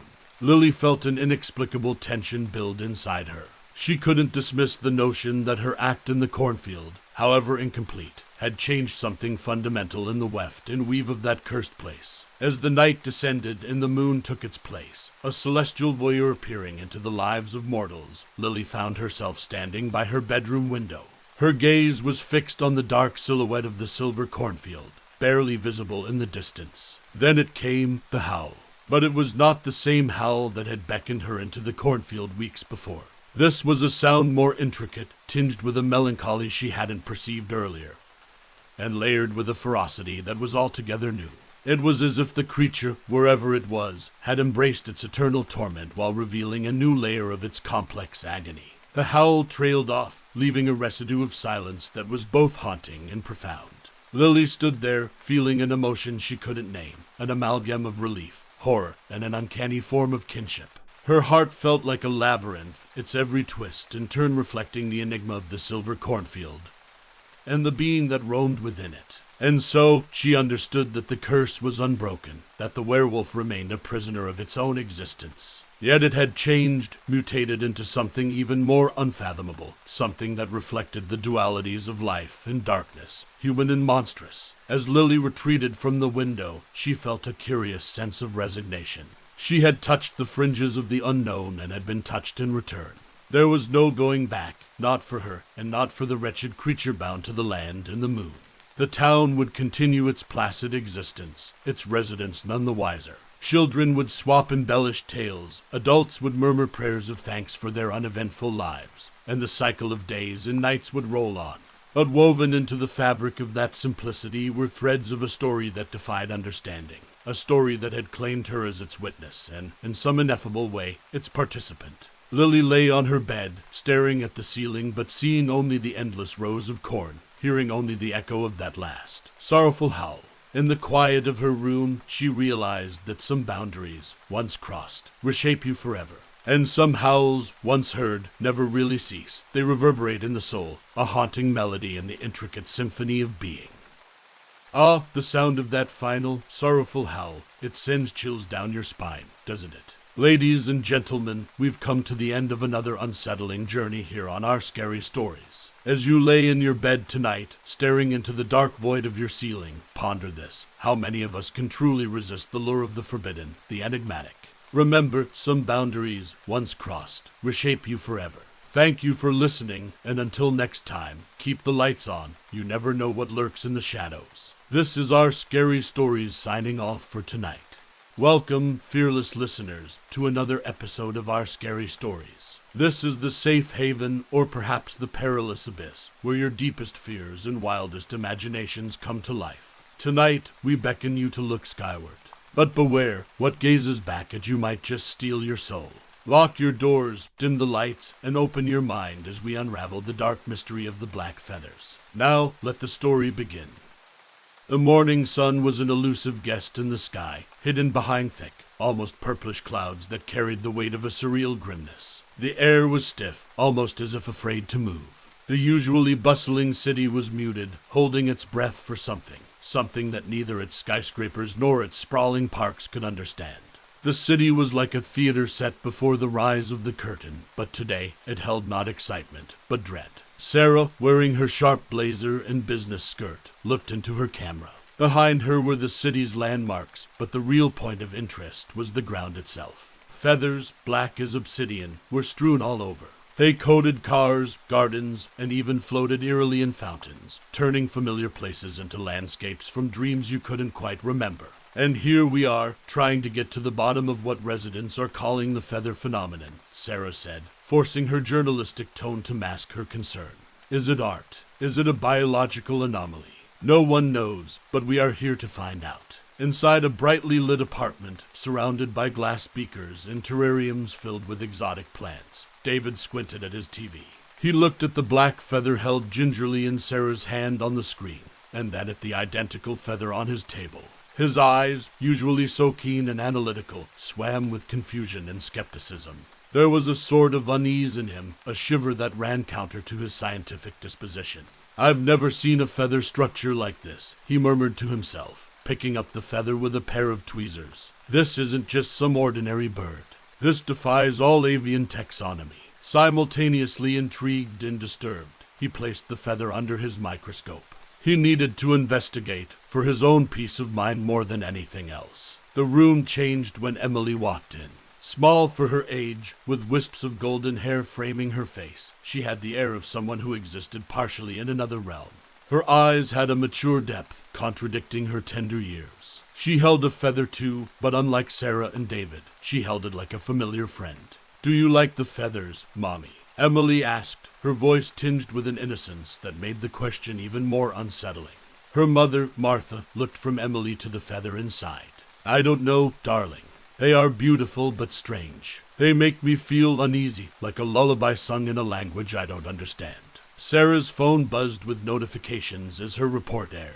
Social media was ablaze with hashtags and speculations. Hashtag feather phenomenon was trending, of course, but so were more outlandish tags like hashtag alien birds and hashtag the end is feathered.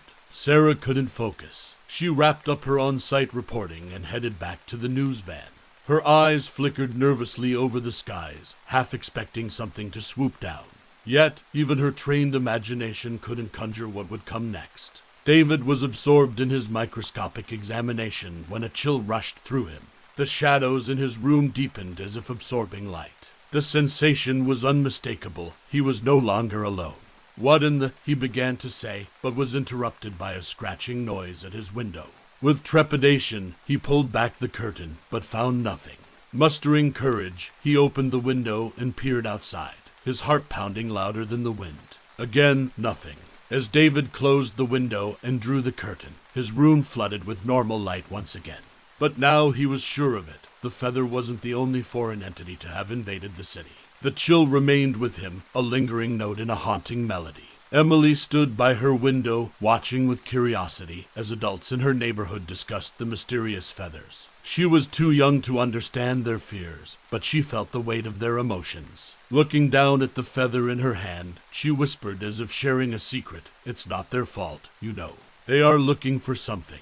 And then, as the sun relinquished its last futile attempts to pierce the cloud cover, the unthinkable happened. Shadows, mammoth, stretching wide enough to blanket entire streets, glided over the city. The massive outlines of winged beings, too enormous to be anything from this world, sketched themselves onto the ground. It was just a whisper of darkness against the graying afternoon, but it was enough. Sarah, David, Emily all looked up, along with the entire city, as if yoked by a collective instinct. What they saw could hardly be processed, much less understood.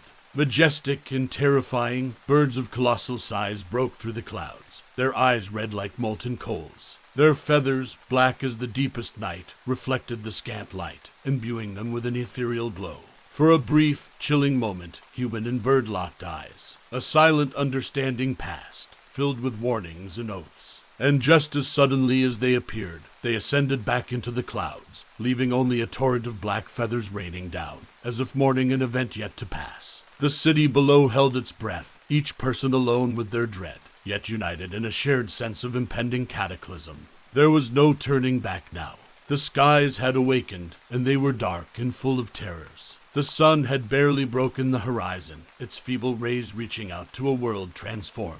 As if summoned by an ancient, forgotten lore, the Thunderbirds descended. With talons as sharp as mythological swords, they pierced the earth and arrow-like, seizing their victims with chilling precision. The first scream echoed off the buildings, breaking the morning stillness like a shattering glass. A man, mid-jog in the park, was suddenly hoisted into the air, his screams becoming increasingly distant until all that remained was a chilling void. Pedestrians stopped, their faces mirrors of disbelief and horror, their smartphones slipping from numb fingers. In an instant, the atmosphere shifted from confusion to primal fear. Cars collided in their haste to escape, people trampled over each other in a desperate bid for safety. The government declared a state of emergency, advising citizens to stay indoors, but their words were mere whispers against the howls of collective panic. Amid this chaos was Sarah, her journalistic instincts fanning the flames of her courage. She had to get to the heart of this, not just for her career, but to satisfy a deeper, more desperate need to understand. She set up her camera in a makeshift shelter, capturing the pandemonium in real time. It wasn't long before her eyes met those of a child, the same child she'd seen admiring a feather just days before. "Emily, do you remember me?" Sarah crouched to the child's eye level. "Can you tell me what you think these birds are?" "They're like fallen angels, searching for something lost," Emily replied, her eyes distant as if recounting a dream. "But they're angry because they can't find it." Sarah stared at Emily, her mouth slightly open. How could a child put into words the emotions that an entire city couldn't articulate? Across town, David's lab was an oasis of scientific curiosity amid a desert of chaos. He had gathered a feather from the first rainfall and was now examining it, disassembling its molecular structure. The more he looked, the more he realized that these feathers didn't correspond to any known avian species. These were relics of a world unfathomable. "They're not from here," he said, as though saying it out loud would make it easier to believe. "They're from a different—" His sentence was cut short by the shattering of glass. David turned just in time to see the talons, huge, menacing, and horribly real, smash through his window, scattering shards like deadly confetti. With no time to think, he ducked under his lab table as the creature swooped in, its red eyes glowing with predatory intent. It tore through his equipment, shredding years of research into debris. Then, with a screech that rattled his soul, it retreated, disappearing into the darkening sky. David rose, trembling, from his hiding place. His lab was in ruins, the feather destroyed, his research obliterated. He was back at square one, but with an even greater sense of dread. As he looked at the sky from the gaping hole that used to be his window, he felt a profound emptiness, a realization that understanding this phenomenon was beyond his reach, and perhaps beyond human comprehension. In the chilling aftermath, Sarah continued her live reporting, her voice betraying a quiver she couldn't control. Emily returned to her home, hugging her feather tightly as if it could shield her from the chaos. David, now standing amid the ruins of his lab, knew that the quest for knowledge had escalated into a struggle for survival. And the city, now a theater of the unfathomable, braced itself for the next act in a tragedy of cosmic proportions. It wasn't just a dark sky they were under, it was a shadow cast by Talons of darkness, one that seemed increasingly unlikely to lift. The library had always been Sarah's sanctuary, a place of quiet introspection amidst the clamor of the world outside. But today, the dusty tomes and antique maps seemed to whisper secrets, pulling her towards an obscure shelf in the darkest corner of the room. Her fingers skimmed the spines of forgotten books, finally resting on a leather-bound volume, ancient and almost reluctant to be opened. Sarah carefully leafed through the pages, her eyes widening as she discovered accounts of large birds, eerily similar to the thunderbirds, chronicled by scribes from centuries ago. Descriptions of mysterious disappearances and ominous black feathers filled the lines of texts inscribed in old ink. The place they originated from was referred to simply as the nest. "We need to find this place," she told David later, her voice a mix of dread and determination.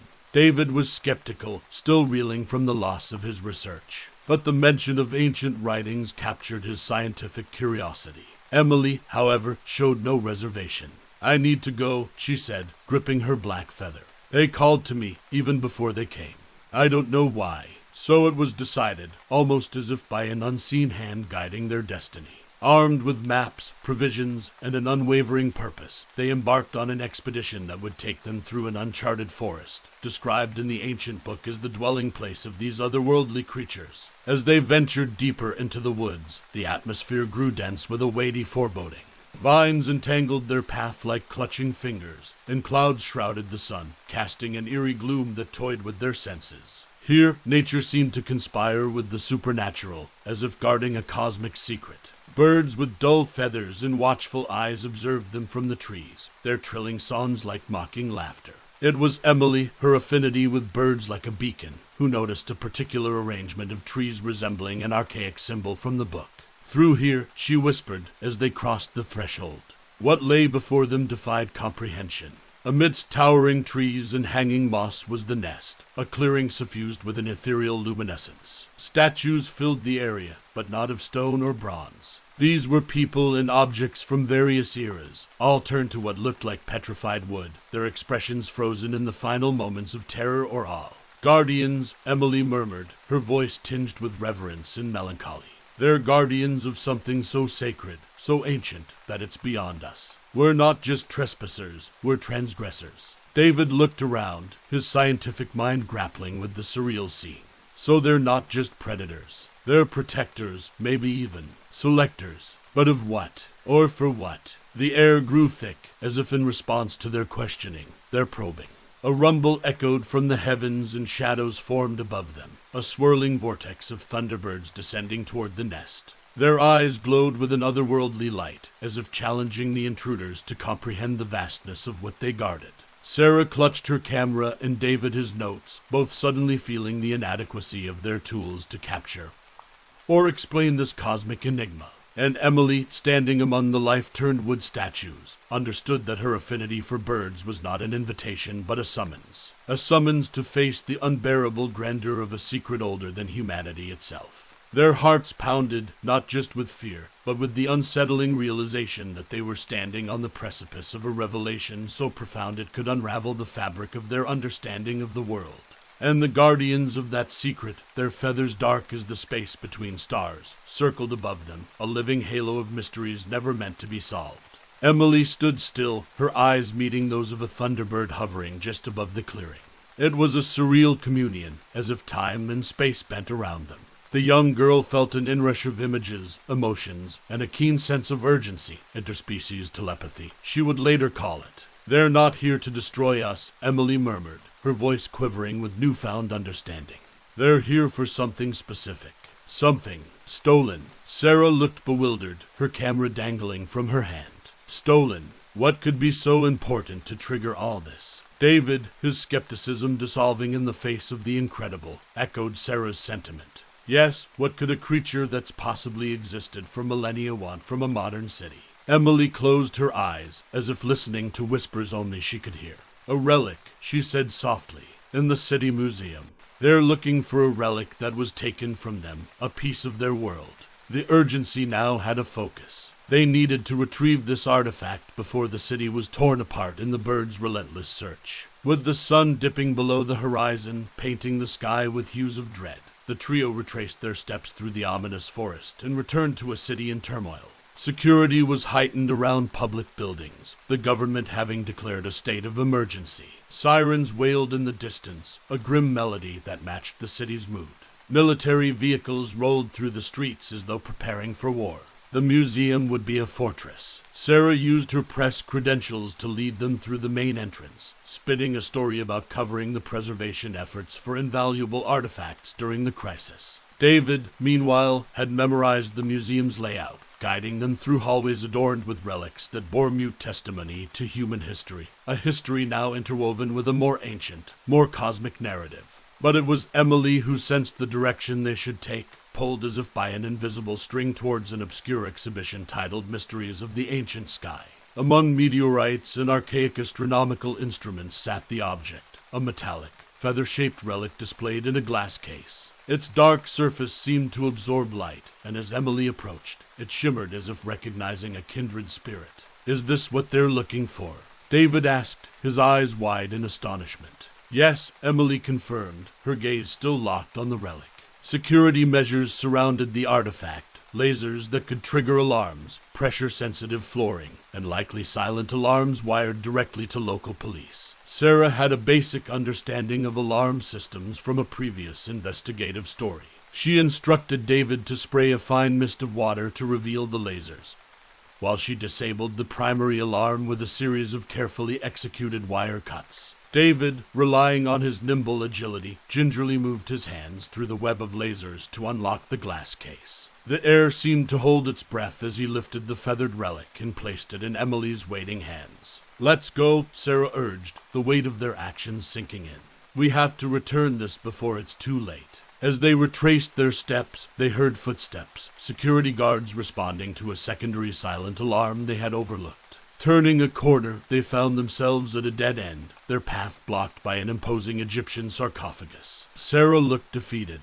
David was calculating odds. But Emily held the relic aloft, whispering words that were not words, a language born from her communion with the thunderbirds. The feather seemed to expand, darkness absorbing substance, until it became an immense, living bird. Time stretched, elongating the seconds as the thunderbird spread its wings and encompassed them, lifting them from the reality of guarded halls into the fluid impossibility of somewhere else. When the trio opened their eyes, they were back at the nest. But this was not the end, rather a breathless pause in an unfolding cosmic drama.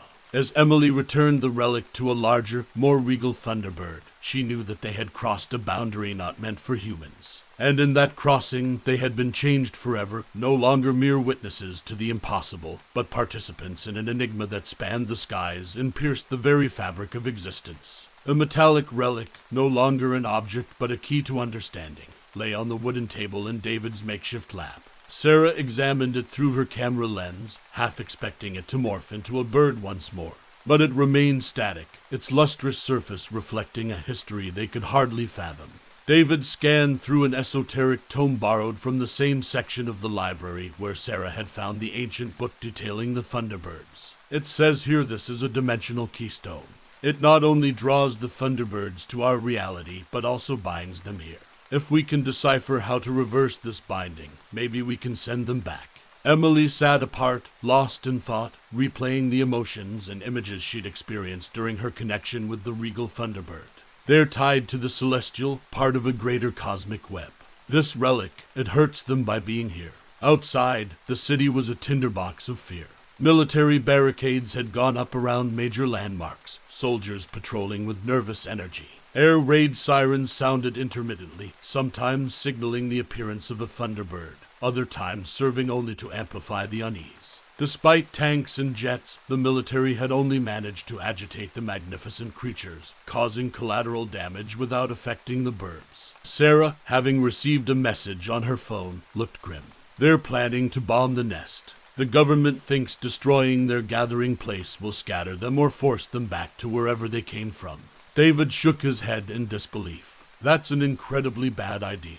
Without understanding these beings, such an act could have catastrophic consequences, ripping apart the very fabric of reality, even. Determined, Emily picked up the dimensional keystone. We need to return it and conduct the ritual to send them back. It's the only way to prevent disaster. With the relic in a backpack, the trio navigated the tumultuous cityscape, avoiding military convoys and chaotic crowds. Soon they found themselves back at the edge of the ominous forest, the atmosphere thickening as they moved towards the nest. Each step seemed weighted with the gravity of their mission, as if the universe itself held its breath. The nest loomed before them, an amalgamation of history and time, petrified people and objects scattered like leaves in autumn. But it was alive, almost sentient, sensing their presence as they approached. David laid out the items necessary for the ritual described in the ancient tome, a circle of salt, candles made of beeswax, and the relic placed at the center. Sarah read the incantation, her voice weaving through the air, delicate but sure. As she chanted, the relic began to vibrate, a resonance felt more than heard. Thunderbirds began to circle the nest, their feathers shimmering in an ethereal dance. Then Emily stepped forward. As if in a trance, she completed the incantation.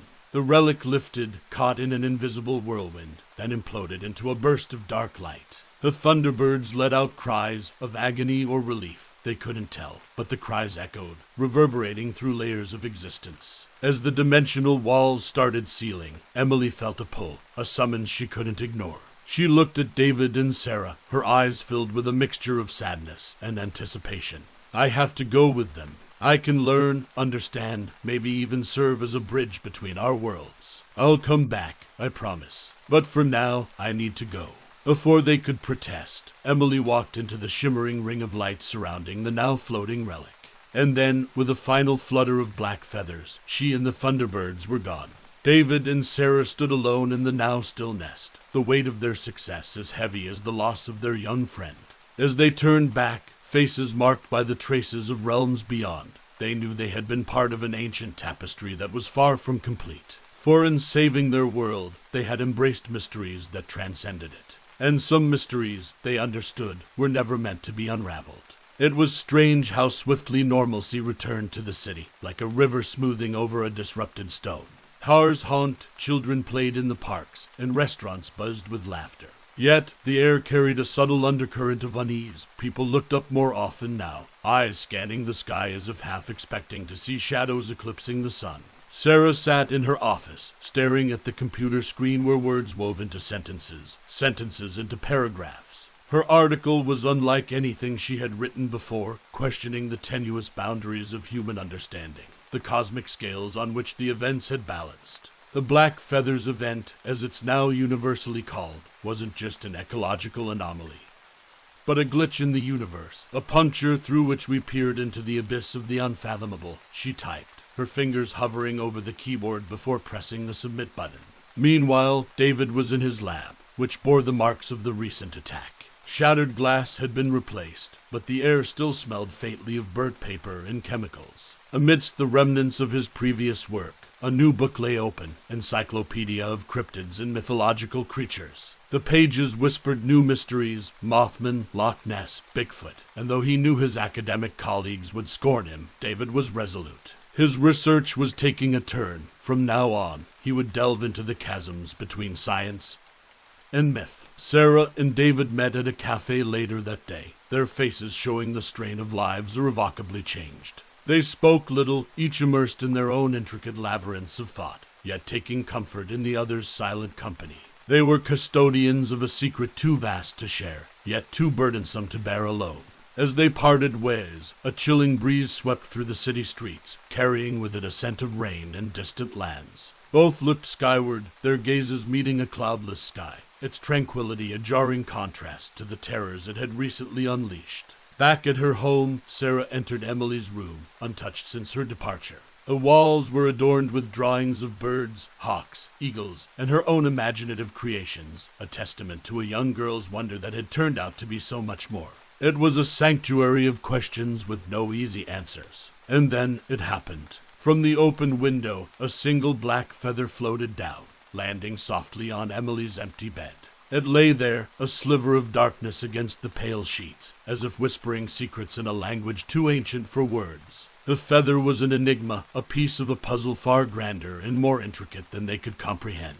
It was a silent promise, a thread linking dimensions, hinting that their journey, fraught with peril, yet shimmering with wonder, was far from over. As darkness enveloped the room, Sarah looked at the feather one last time, her heart swelling with a mixture of sorrow, hope, and an inexplicable sense of anticipation. Somewhere beyond the veil of reality, cosmic gears had shifted, setting the stage for mysteries yet to unfold. And so, as the night deepened, the last feather lay still, an ink-black harbinger of tales not yet told, but destined to be. Ah, the enigma lingers, doesn't it? That solitary black feather, do you think it's a token of sorrow or a promise of untold terrors to come? That, dear listeners, is for you to ponder as you lie awake tonight, listening to the night sounds, wondering what lurks in the unfathomable abyss above. Thank you for descending into this otherworldly tale with us. This is our Scary Stories, where the border between the impossible and the real is merely a line drawn in the sand, and the tide is coming in.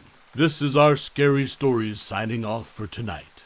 Welcome, brave souls and daring dreamers, to another chilling episode of our Scary Stories. I'm your host, and I'm here to guide you through the hidden crevices of the human psyche, where monsters lurk and shadows dance. Tonight, we present to you a tale that's as unsettling as it is poignant. It's a story of courage, of desperate hope, and otherworldly perils. A small town, a fabled parade, and one young boy's quest to save his sister will leave you questioning the lines between myth and reality, between terror and transcendence. So, extinguish your lights, envelope yourself in darkness, and let your imagination roam as we journey into the night parade.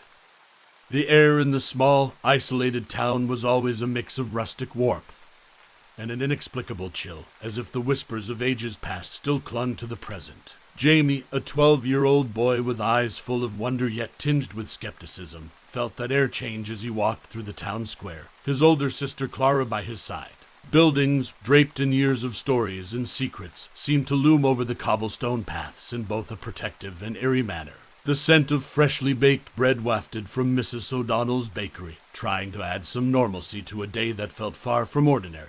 Are you sure you don't want a cupcake, Jamie? One of Mrs. O'Donnell's finest might just cheer you up, Clara offered, her voice a harmonious blend of concern and logic. Jamie looked up and met Clara's eyes, a mirror of his own but seasoned with the wisdom of her 17 years. It's not about cupcakes, Clara. Have you seen Mom and Dad?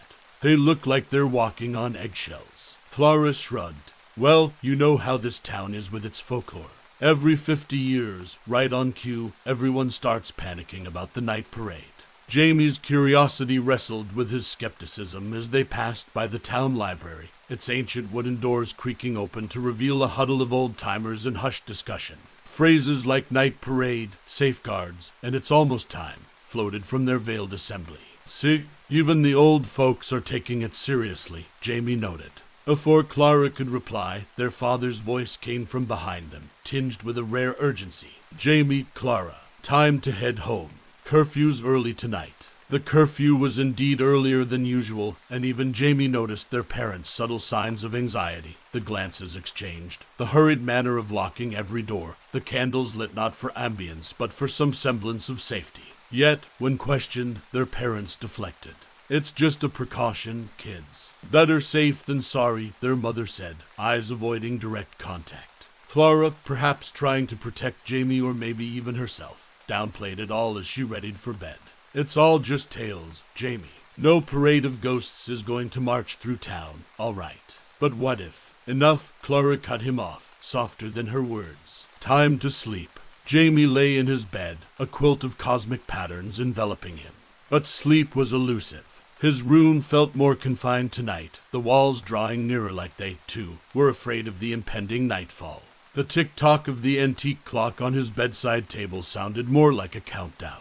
And then there was a smell, an unfamiliar yet ancient aroma of burning sage that seemed to pervade the air, like a fingerprint left by an invisible hand. He turned to his window and for a fleeting second caught sight of a shadowy figure, its silhouette hauntingly vague but eyes glaringly vivid, almost glowing in the dark.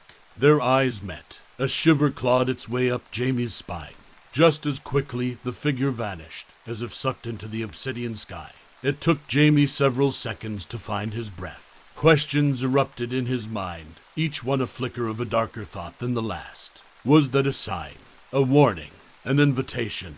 But the pressing question that drowned all others was simply what was about to happen in the depths of this night. He looked towards Clara's room, a guardian-like presence in its normalcy, but felt an indescribable wave of dread wash over him. Somehow, he knew that the boundaries between myth and reality were about to blur, and they would all be swept up in a tale that was as old as the whispered winds that swept through their town.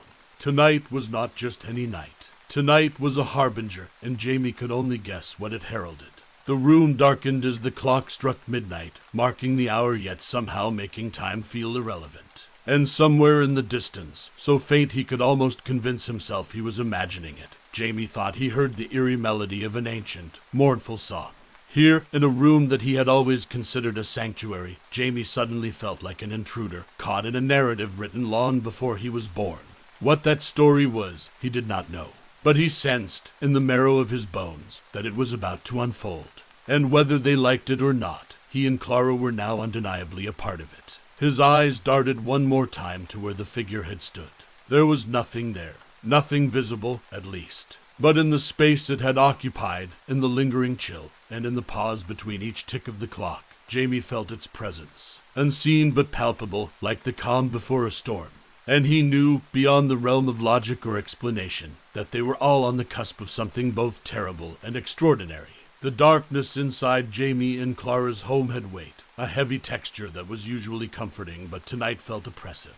The ceiling above Jamie seemed to stretch into an endless abyss as he lay in bed, consumed by a labyrinth of thoughts and what-ifs. Despite Clara's words of rational comfort, Jamie's eyes remained open, staring into the void. Clara, sensing her brother's turmoil, entered his room one more time before turning in. "Gemma, you really need to sleep. I promise you, morning will come and this whole night parade business will remain what it's always been. Stories to scare children." Jamie sighed. "I want to believe that, Clara. I really do." "Then believe," Clara whispered as she left, her fingers lightly brushing his forehead like a subtle talisman of protection. Jamie tried to close his eyes, but his senses seemed to amplify in the dark. The smell of burning sage intensified, a resinous aroma that seeped through closed windows and locked doors, embedding itself into the fabric of the night. The sound of distant music, a mournful harmony of unknown instruments, came in fragmented waves, just audible enough to question its existence. Finally, driven by an unshakable feeling of dread, Jamie sprang from his bed. He navigated through the dark house, guided by the soft glow of strategically placed candles, their flickering flames casting ephemeral, ghost-like shadows on the walls. When he reached Clara's room, he found it empty. A bolt of panic surged through him. He sprinted down the stairs, his feet barely touching the ground, his heart pounding louder than the haunting music that now filled the air. Bursting into the living room, he found his parents pacing, phones in hand and faces etched in anxiety. "Clara's gone, isn't she?" Jamie's voice barely rose above a whisper, but his words landed with the force of a sledgehammer. His mother, eyes welling up, nodded. "Not just Clara. Other children are missing too. The whole town is awake, searching." Jamie felt a numbness spread through him, as if his very soul had been hollowed out. All skepticism had eroded, leaving behind a pit of dreadful certainty. He raced back to Clara's room, scanning for any clue, any sign that could offer a fragment of understanding. That's when he saw it, an ancient pendant, lying on Clara's pillow. Crafted from what looked like tarnished silver, it was etched with symbols that defied recognition, twisted lines, and shapes that seemed almost to shift when looked at directly. Jamie felt both drawn to and repelled by the object, as though it were a forbidden relic that held secrets mankind was not meant to know. Gripping the pendant tightly, as if it were a key to some unfathomable lock, Jamie stood alone in the room that had been a sanctuary for his sister. Now it felt like an open wound in the fabric of their lives, a space marked by absence, haunted by questions, and filled with the echoes of an eerie melody that was growing louder by the minute. A shiver ran through Jamie as he looked at the pendant, realizing it was the tangible embodiment of all the whispers and warnings that had floated through the town for generations. Those stories, once easily dismissed, had come to life in the most terrible way possible. And as Jamie clutched the enigmatic artifact, he felt an overwhelming sense of resolve fill the void left by his fear. Clara was missing, swept up in a tale of darkness and mystery, and Jamie knew he would delve into that abyss, confront whatever needed to be confronted, and rewrite the ending. Even if the tale was as old as the town itself, a new chapter was about to be written. And this time, Jamie would be the one wielding the pen. Yet, deep down, as he stood in the dark, engulfed by the growing resonance of that haunting melody, Jamie knew that the night parade was far more than just a procession of lost souls or frightened children. It was an unanswered riddle, a labyrinth of shadows, and as he tightened his grip on the pendant, he couldn't shake off the thought that he was holding a piece of that enigma in his hand, a puzzle that Clara had somehow become a part of. This wasn't just about finding his sister anymore. It was about unraveling the very fabric of the myths and mysteries that had held the town captive for centuries. And as the weight of that realization settled in, Jamie knew he was stepping into a tale not just of lost souls and ancient myths, but of an unspoken truth that had the power to either free or forever haunt the town.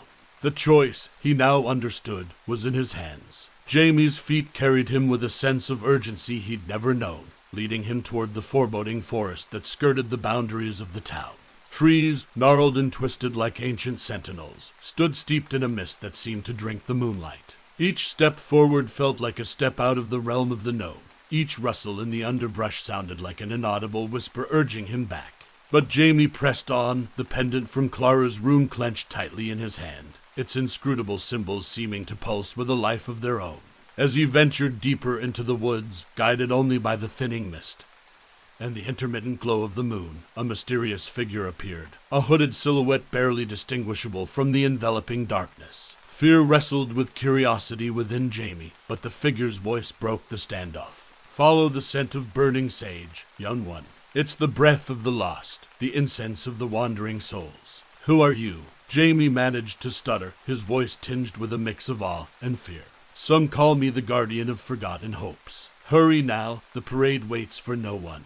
Before Jamie could probe further, the figure vanished, leaving him alone with the resinous aroma that seemed to grow stronger, saturating the air with a sacred yet haunting quality. Cautiously, Jamie moved toward the scent. As he advanced, bizarre spectacles began to unfold around him. Flickering lanterns appeared, hanging from invisible branches, lighting up faces frozen in expressions of sorrow and regret. Eerie whispers coiled around him like spectral serpents, uttering phrases in languages long forgotten.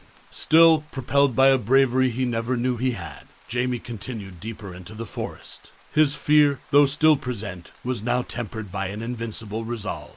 Finally, the forest seemed to breathe, trees parting as if bowing to some unspoken command, revealing the night parade, a procession like no other. Ethereal figures, clothed in robes of shimmering twilight, moved in a slow, solemn dance. Their faces were a blur, as though constantly shifting between ages and emotions, histories, and futures. These were lost souls, Jamie realized, but lost in a way that transcended his understanding. His heart thudded painfully against his ribs as he saw her, Clara, his sister, walking entranced among these uncanny beings. Her eyes were vacant, yet filled with a kind of otherworldly wonder. He called out to her, his voice breaking the silence like a sacrilege. She seemed to stir, ever so slightly, as if awakening from a dream, but then resumed her trance-like state. Time seemed to slow, each second stretching into an eternity, as the night parade reached the far end of the clearing. A swirling portal materialized, a chilling black vortex rimmed with iridescent light, as if a piece of the night sky had descended to claim its own. With a collective sigh, a sound like the wind passing through 1,000 ancient caverns, the parade began to enter the portal. Jamie's heart raced. This was the moment, the precipice between the world he knew and the unknowable realms beyond. Summoning a courage he could barely comprehend, his eyes locked onto Clara's retreating figure, Jamie took a running leap, hurling himself into the vortex just as it began to close. As he was swallowed by its ineffable darkness, a torrent of conflicting emotions overtook him: fear, hope, love, despair, all coalescing into a singular, all-consuming determination. He would find Clara, bring her back, and unravel the mystery of the night parade, even if he had to journey through the very bowels of the unknown. The vortex tightened around him like a cosmic noose, as if testing his resolve. Then, with an echoing clap that sounded like the closing of an immense book, it vanished, leaving the moon and the stars to bear silent witness to the empty clearing, where reality had momentarily faltered, allowing the inconceivable to pass through.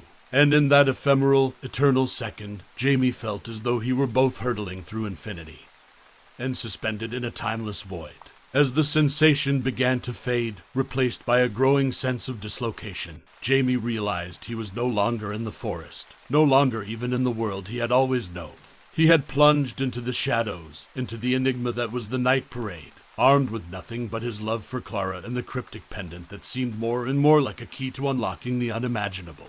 He was in the realm of lost souls, a labyrinth of eternal night. And as that realization crystallized, Jamie knew that his life would never be the same, that he had stepped onto a path from which there could be no turning back. As Jamie stumbled out of the vortex, his senses were immediately overwhelmed by the landscape that unfurled before him. This was a place unlike any he had ever encountered, where the ground seemed to pulse with an organic luminescence. And the sky, or what should have been the sky, was a swirling tapestry of hues beyond the spectrum of human perception. It was as if the laws that governed reality had been rewritten, giving birth to this uncanny realm that was neither heaven nor hell but some existential in between. It was here that he found the night parade halted, its members standing in a half-circle, their faces turned toward a towering figure at the center. Clothed in robes that reflected the myriad colors of this realm, the guide was an awe-inducing presence. Yet it was a face that bore the burdens of countless eons, eyes that had seen civilizations rise and crumble into dust. "You must be Jamie," the guide intoned, its voice echoing like a chorus of timeless wisdom. "You're far from home, aren't you? Where is Clara?" Jamie asked, his voice a blend of desperation and defiance. The guide gestured, and Jamie saw Clara step out of the circle, her eyes still holding that faraway look. For a fleeting moment, she appeared to recognize him, and Jamie felt a tug at his heart. "You are here to take her back, aren't you?" The guide's question seemed to pierce the very core of Jamie's soul. "Can I? Is it possible?" "That depends on you," the guide replied, "and on her as well. You see, every 50 years, we march through your world in search of release. These souls," it gestured toward the assembly, "are bound by unresolved desires, guilt, or regret. They need a guide from the realm of the living to help them find their way to eternal rest. Your sister Clara is about to be chosen as the new guide." A cold shiver washed over Jamie. The gravity of the situation began to weigh him down. Clara, guide to this haunting parade for decades to come. Why does it have to be Clara? Why does it have to be any living person? Jamie felt the emotions churn within him, a storm of love, confusion, and creeping despair. Someone from the world of the living possesses a unique blend of life energy and emotional nuance, which can empathize with and guide these lost souls. And Clara, the guide paused, eyes softening for the briefest of moments, is special. She possesses qualities that even these souls recognize as nurturing and rare. Jamie felt the guide's eyes penetrate his own, as if searching for something. "Are you wise, Jamie? Are you brave? Would you take her place, understanding the magnitude of the responsibility, the eternal solitude?"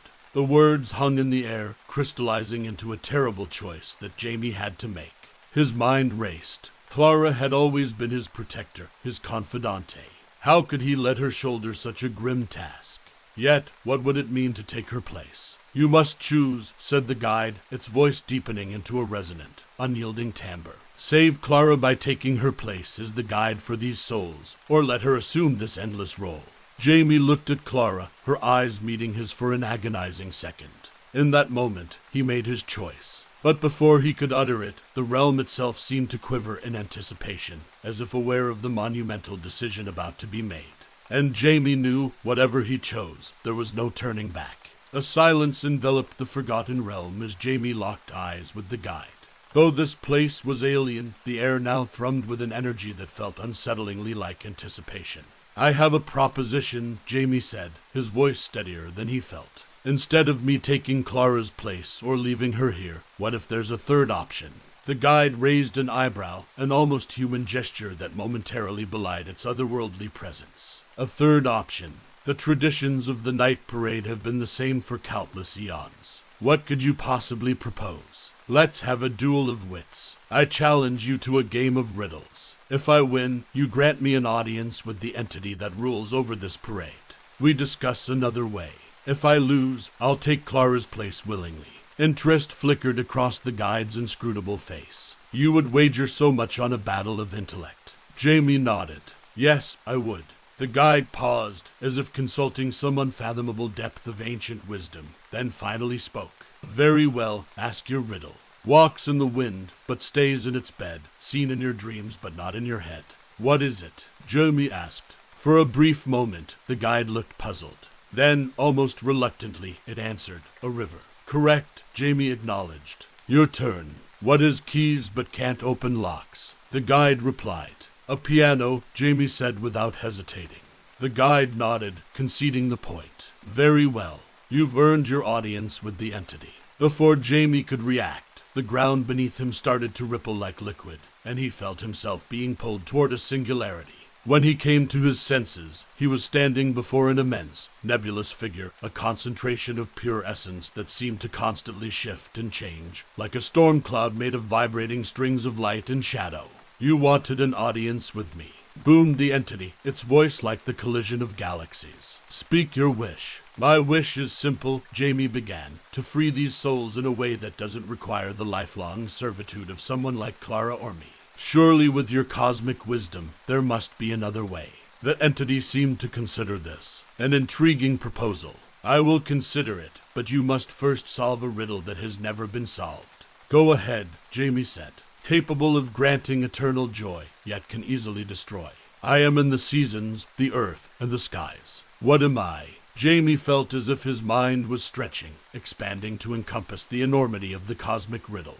Then, as if an unseen hand had arranged his thoughts, it hit him. Love, he answered. For the first time, the entity shimmered in a pattern that Jamie interpreted as surprise. Very well, you have solved the riddle. But its voice dropped, resonating with a profundity that sent shivers down Jamie's spine. There is a catch. And as it spoke those words, the forgotten realm trembled, its ethereal fibers vibrating like plucked strings, as if the very fabric of this space was reacting to the entity's declaration. Jamie felt the first tendrils of dread creep back into his heart, realizing his battle of wits had not yet been won. Jamie felt a shiver travel down his spine as the entity revealed its catch. The new method of releasing souls must happen in your realm. I will accompany you back for this special event. Are you ready? It was an odd question, as if Jamie had a choice. Nonetheless, he nodded.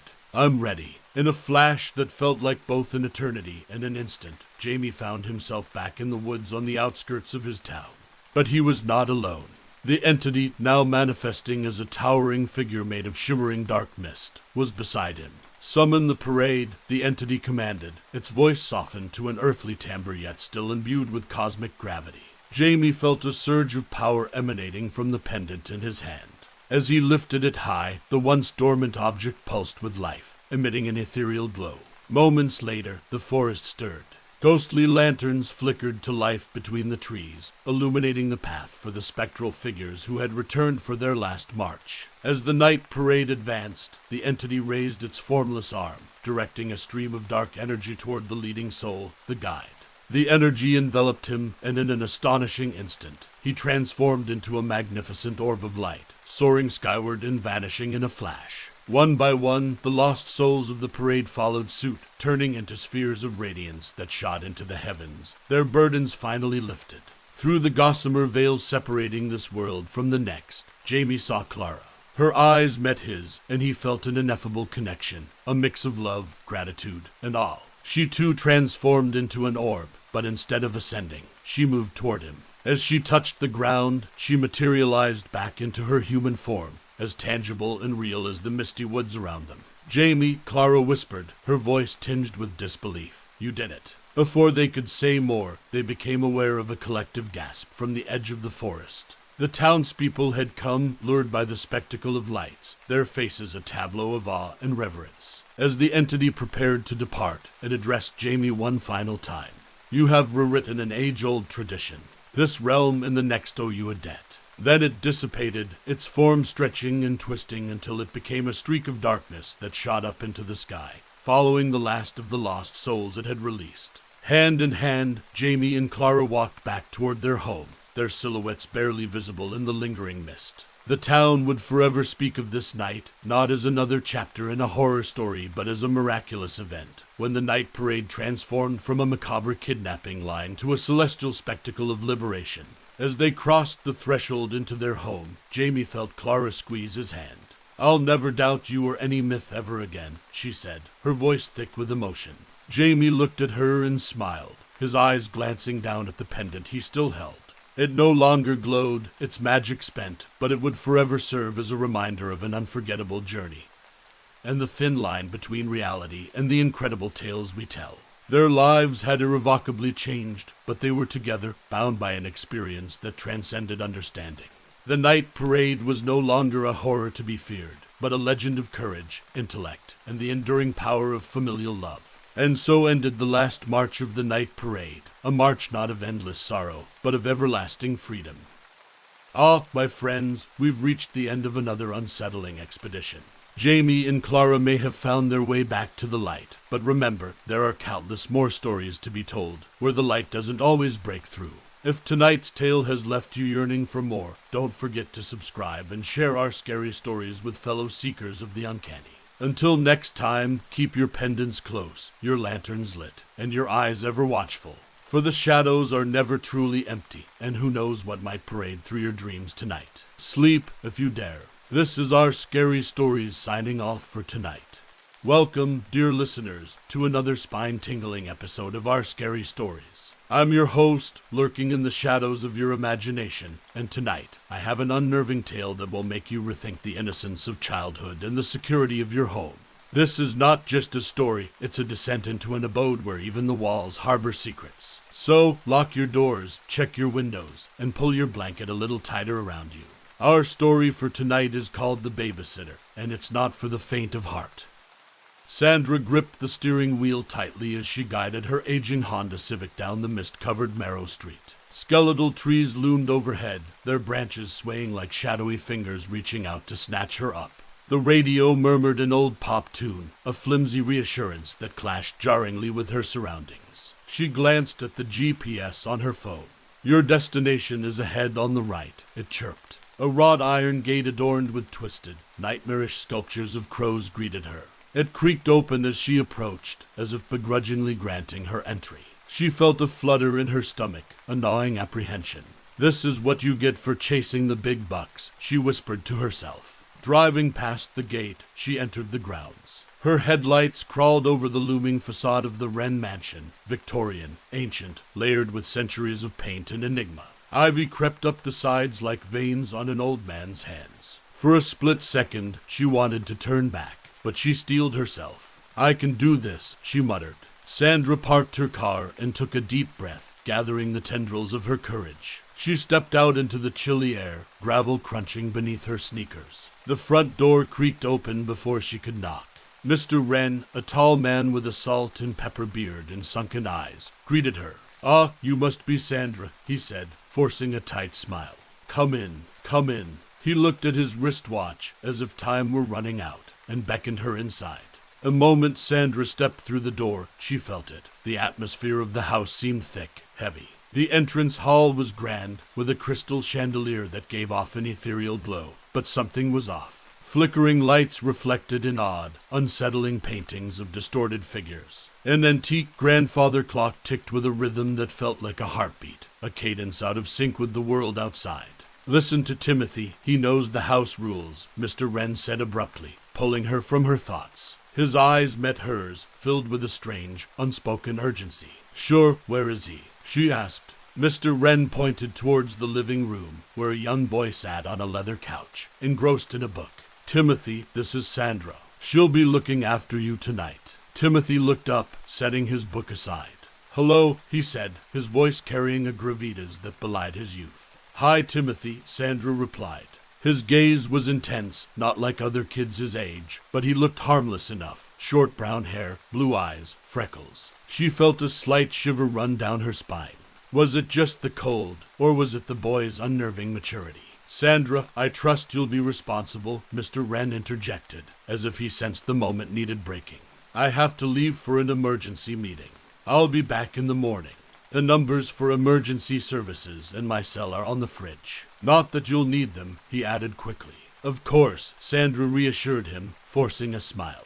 Without another word, Mr. Wren grabbed a coat and a briefcase from a nearby closet. Remember, listen to Timothy, he emphasized, locking the front door behind him. The bolt clicked into place, echoing through the hallway. She felt as if the walls were closing in, but shook off the feeling. Timothy was watching her closely, as though measuring her capacity to comprehend the weight of the night ahead. Sandra took a deep breath and looked around.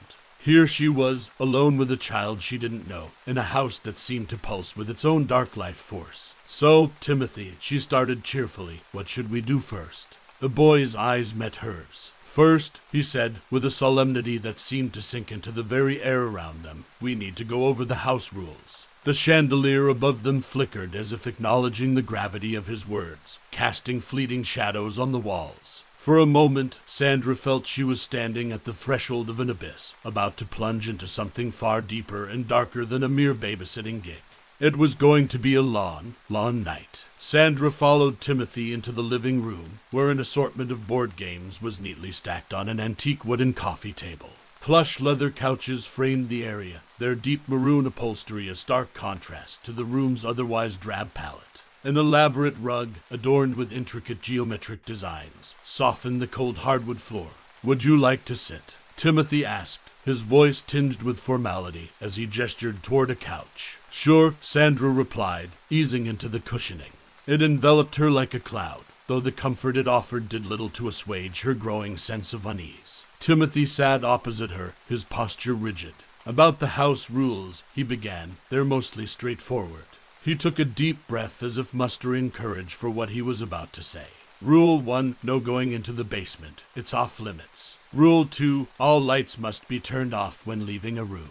Rule 3, no snacks past 9 p.m. Rule 4, no television after 10 p.m. Sandra nodded, taking in each instruction. Seems easy enough, she said, relieved by the boy's relatively normal guidelines. Anything else? Timothy hesitated, his gaze shifting from Sandra to the door leading to the hallway. When he spoke, his voice quivered. Rule 5, he stammered, never, under any circumstances, open the door. Not for anyone, not for anything. The atmosphere in the room shifted perceptibly. The floorboards beneath the rug creaked, as if responding to the weight of Timothy's words. Sandra felt her heart skip a beat. She looked at the young boy before her, his face pale, eyes widened, almost as though he was holding back tears. Never open the door. Sandra finally broke the silence, forcing a chuckle to mask her growing apprehension. Is that a game rule or something? Timothy shook his head, his eyes not leaving her face. It's the most important rule.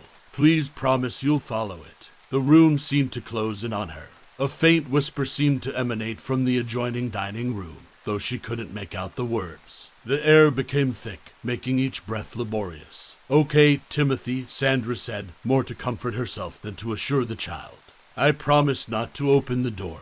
With a sigh, Timothy's shoulders relaxed, and he picked up the box for a board game from the table. How about we play Monopoly? He suggested, attempting to steer the evening back to normalcy. Sounds like fun, Sandra agreed, although her voice lacked enthusiasm. She helped him set up the game, but as they placed their tokens on the ghost square, her mind couldn't shake off the eeriness of the final rule.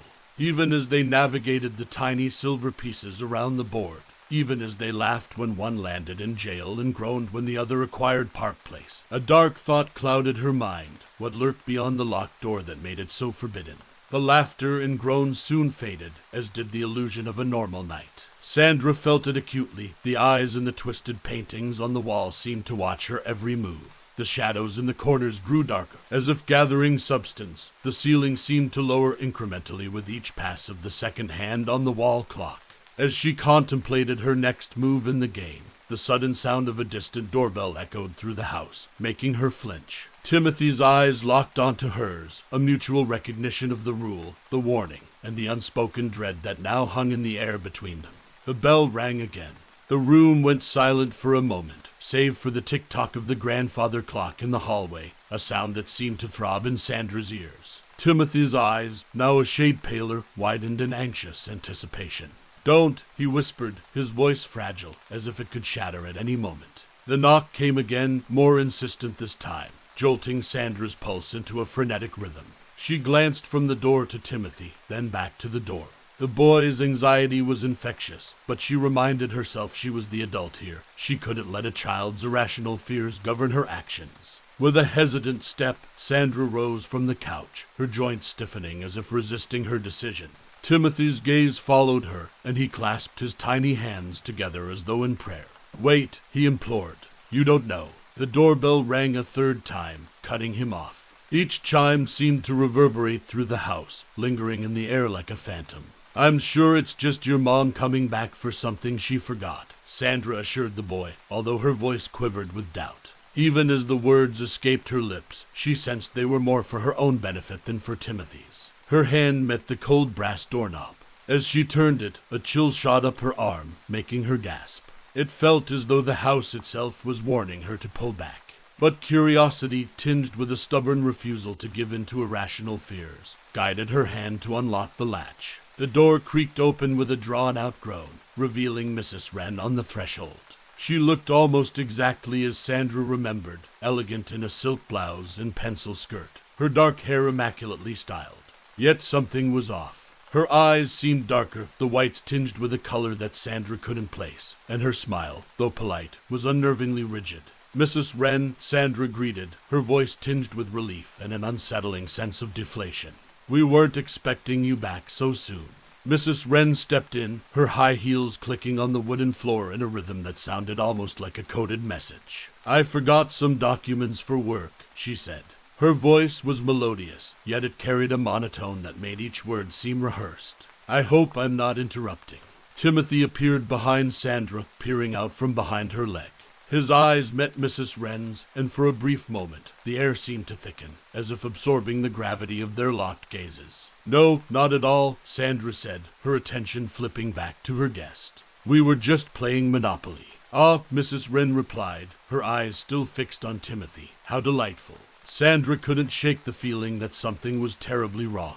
The room seemed darker, as though the light were being absorbed into the walls. The air grew heavier, every intake of breath a conscious effort. Timothy clung to her, his little fingers gripping the fabric of her jeans in a desperate hold. "I'll just go fetch my papers," Mrs. Wren announced, her eyes finally breaking contact with Timothy's, as she turned toward the office door. As she moved away, Sandra felt as though an invisible cord was being pulled taut, the tension building with each step Mrs. Wren took. She glanced down at Timothy, who looked up at her with a mix of disbelief and unspoken horror, as if asking, "How could you?" She wanted to reassure him, to say that everything would be fine, but the words stuck in her throat, her tongue heavy. All she could hear was the insidious clicking of Mrs. Wren's heels, a sound that now echoed in her mind like a grim drumbeat heralding unknown terrors. Mrs. Wren's heels clicked with a strange deliberation as she moved through the home. She paused before the family photos on the mantelpiece, her gloved fingers tracing the contours of the frames with an unsettling slowness. Sandra felt each tick of the clock like a heartbeat, a mounting drumroll that made her want to scream, to shatter the oppressive silence. "Your home is lovely," Sandra forced out, the words leaving her mouth like reluctant soldiers going to war. She watched as Mrs. Wren inhaled deeply, as if savoring the scent of the air. It was an act so profoundly odd that it twisted Sandra's gut into painful coils. "Thank you, dear," Mrs. Wren replied. Her eyes flicked over to Sandra, and for a fleeting second, a serpent-like glint shimmered within them, quickly hidden, but not quickly enough. Family is what makes a home, after all. Timothy was nowhere to be seen. He had retreated into some hiding place, blending into the shadows as if he were a part of them. His absence intensified Sandra's sense of impending doom. A sudden cold descended upon the room, wrapping around Sandra like a shroud. She hugged herself instinctively, her arms bristling with goosebumps. Her eyes widened as she saw it. The framed family portrait on the wall was lifting, levitating a solid inch off its nail. A silent scream lodged in her throat. This was impossible, unnatural, but her eyes couldn't deny what they were seeing. Mrs. Wren turned and began to walk toward the hallway, as though pulled by some magnetic force. Her pace quickened, and each step felt like a countdown, every click of her heels a taunt. Sandra's dread deepened into something feral, primal. Instinct overcame her. She bolted to the kitchen, snatching her phone from the countertop. She punched in 911, her fingers trembling so violently she missed the numbers twice. Mrs. Wren's voice echoed from the hallway. "Is everything all right, Sandra? You look like you've seen a ghost." Sandra's phone slipped from her grip, clattering onto the floor. She was paralyzed, held captive by the voice that was both Mrs. Wren's and something else, something otherworldly. The lights flickered once, twice, then steadied into a dim glow, casting long twisted shadows like gnarled fingers stretching across the walls. Objects on the bookshelves, a vase, books, a globe, started to rise, hovering in the air as if suspended by invisible strings. Mrs. Wren reappeared in the doorway, her silhouette backlit in a hazy glow. Her eyes fixed on Sandra with a gaze so intense it felt like a physical weight. "You shouldn't have opened the door," she said, and the walls themselves seemed to shudder at her words. Sandra felt the world tilting, her senses blurring. The levitating objects dropped with a crash, shattering the trance. She needed to find Timothy. She needed to get out. But most of all, she needed to know what stood before her, wearing the skin of Mrs. Wren like a grotesque mask. Fear, raw and untamed, surged through her veins. Mrs. Wren, or whatever she was, had breached the walls of the home, turning sanctuary into a house of horrors. With a feeling akin to drowning, Sandra realized the evening had only just begun, and she was helplessly ensnared in a web spun from the threads of her own disbelief. Sandra stumbled into the den, her thoughts swirling like a storm, each one more chaotic than the last. She couldn't fathom what was happening. She felt like a marionette tangled in the malevolent strings of this house and its unnatural intruder. The air was thick with the stench of mold and damp earth, as though the house were decaying in real time. Just then, Timothy emerged from a shadowed corner. His eyes were red, as if he'd been crying, but they were filled with a fierce determination that took Sandra aback. "Sandra, we don't have much time," he whispered urgently, his voice tinged with a gravity that no child his age should possess. "What is going on, Timothy? Who or what is that woman?" Timothy looked her in the eyes, and the weight of years seemed to hang in his gaze. "That's not my mother. My real mother died years ago." Sandra felt her breath catch in her throat, her heart pounding in her ears. "What are you saying?" "That thing is a shapeshifter. It feeds on fear. The more scared you are, the stronger it gets. That's why we have rules, why you should never have opened the door."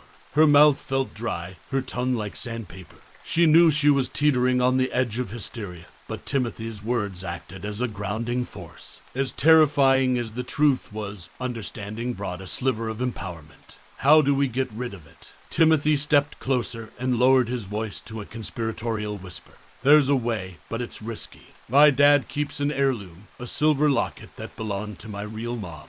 It has the power to banish the entity, but you have to be close to it. And you can't show any fear, not a shred, or it won't work.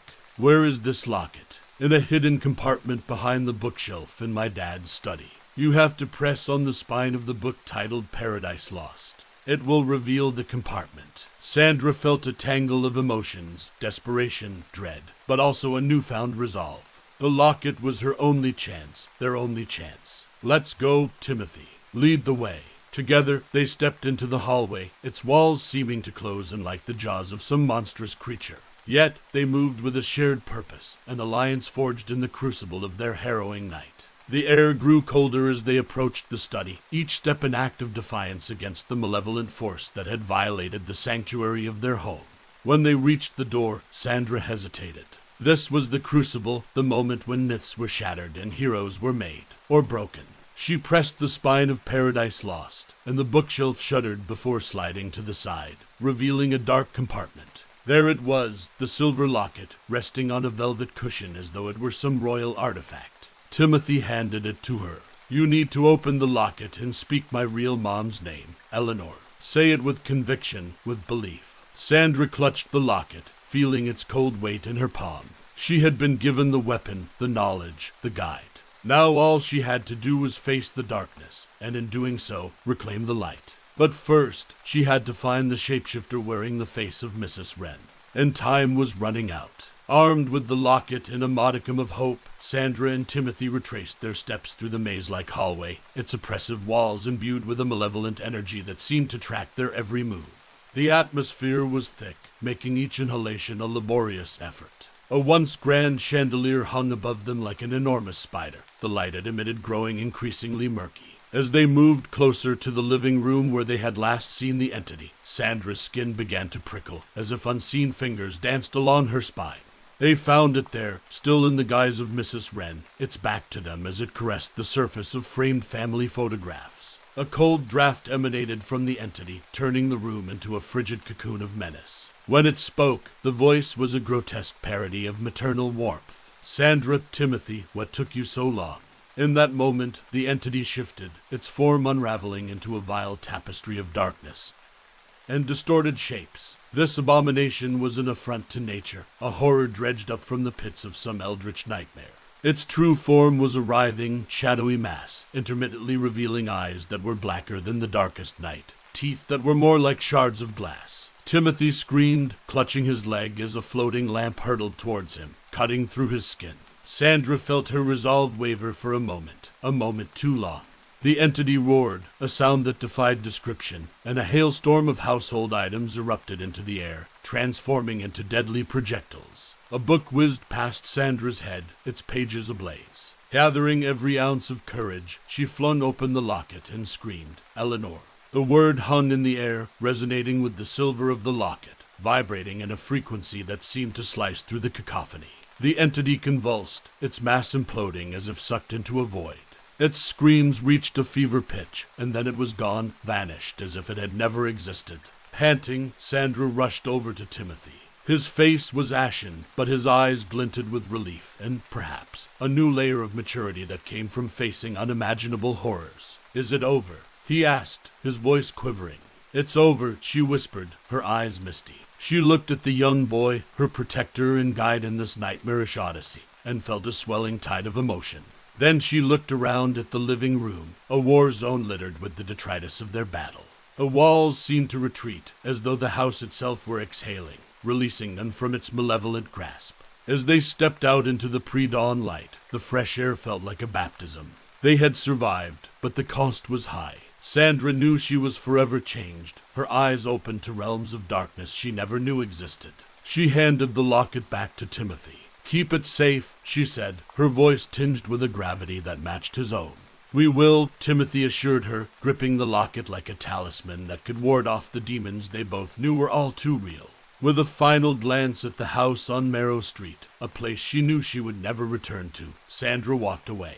She felt the weight of her experience settle deep within her, a burden and a revelation she would carry for the rest of her days. As she moved further from the house, she felt both lighter and immeasurably heavier, a paradox that encapsulated the ordeal she had lived through. Sandra knew she had faced the abyss, stared down unimaginable terror, and emerged on the other side.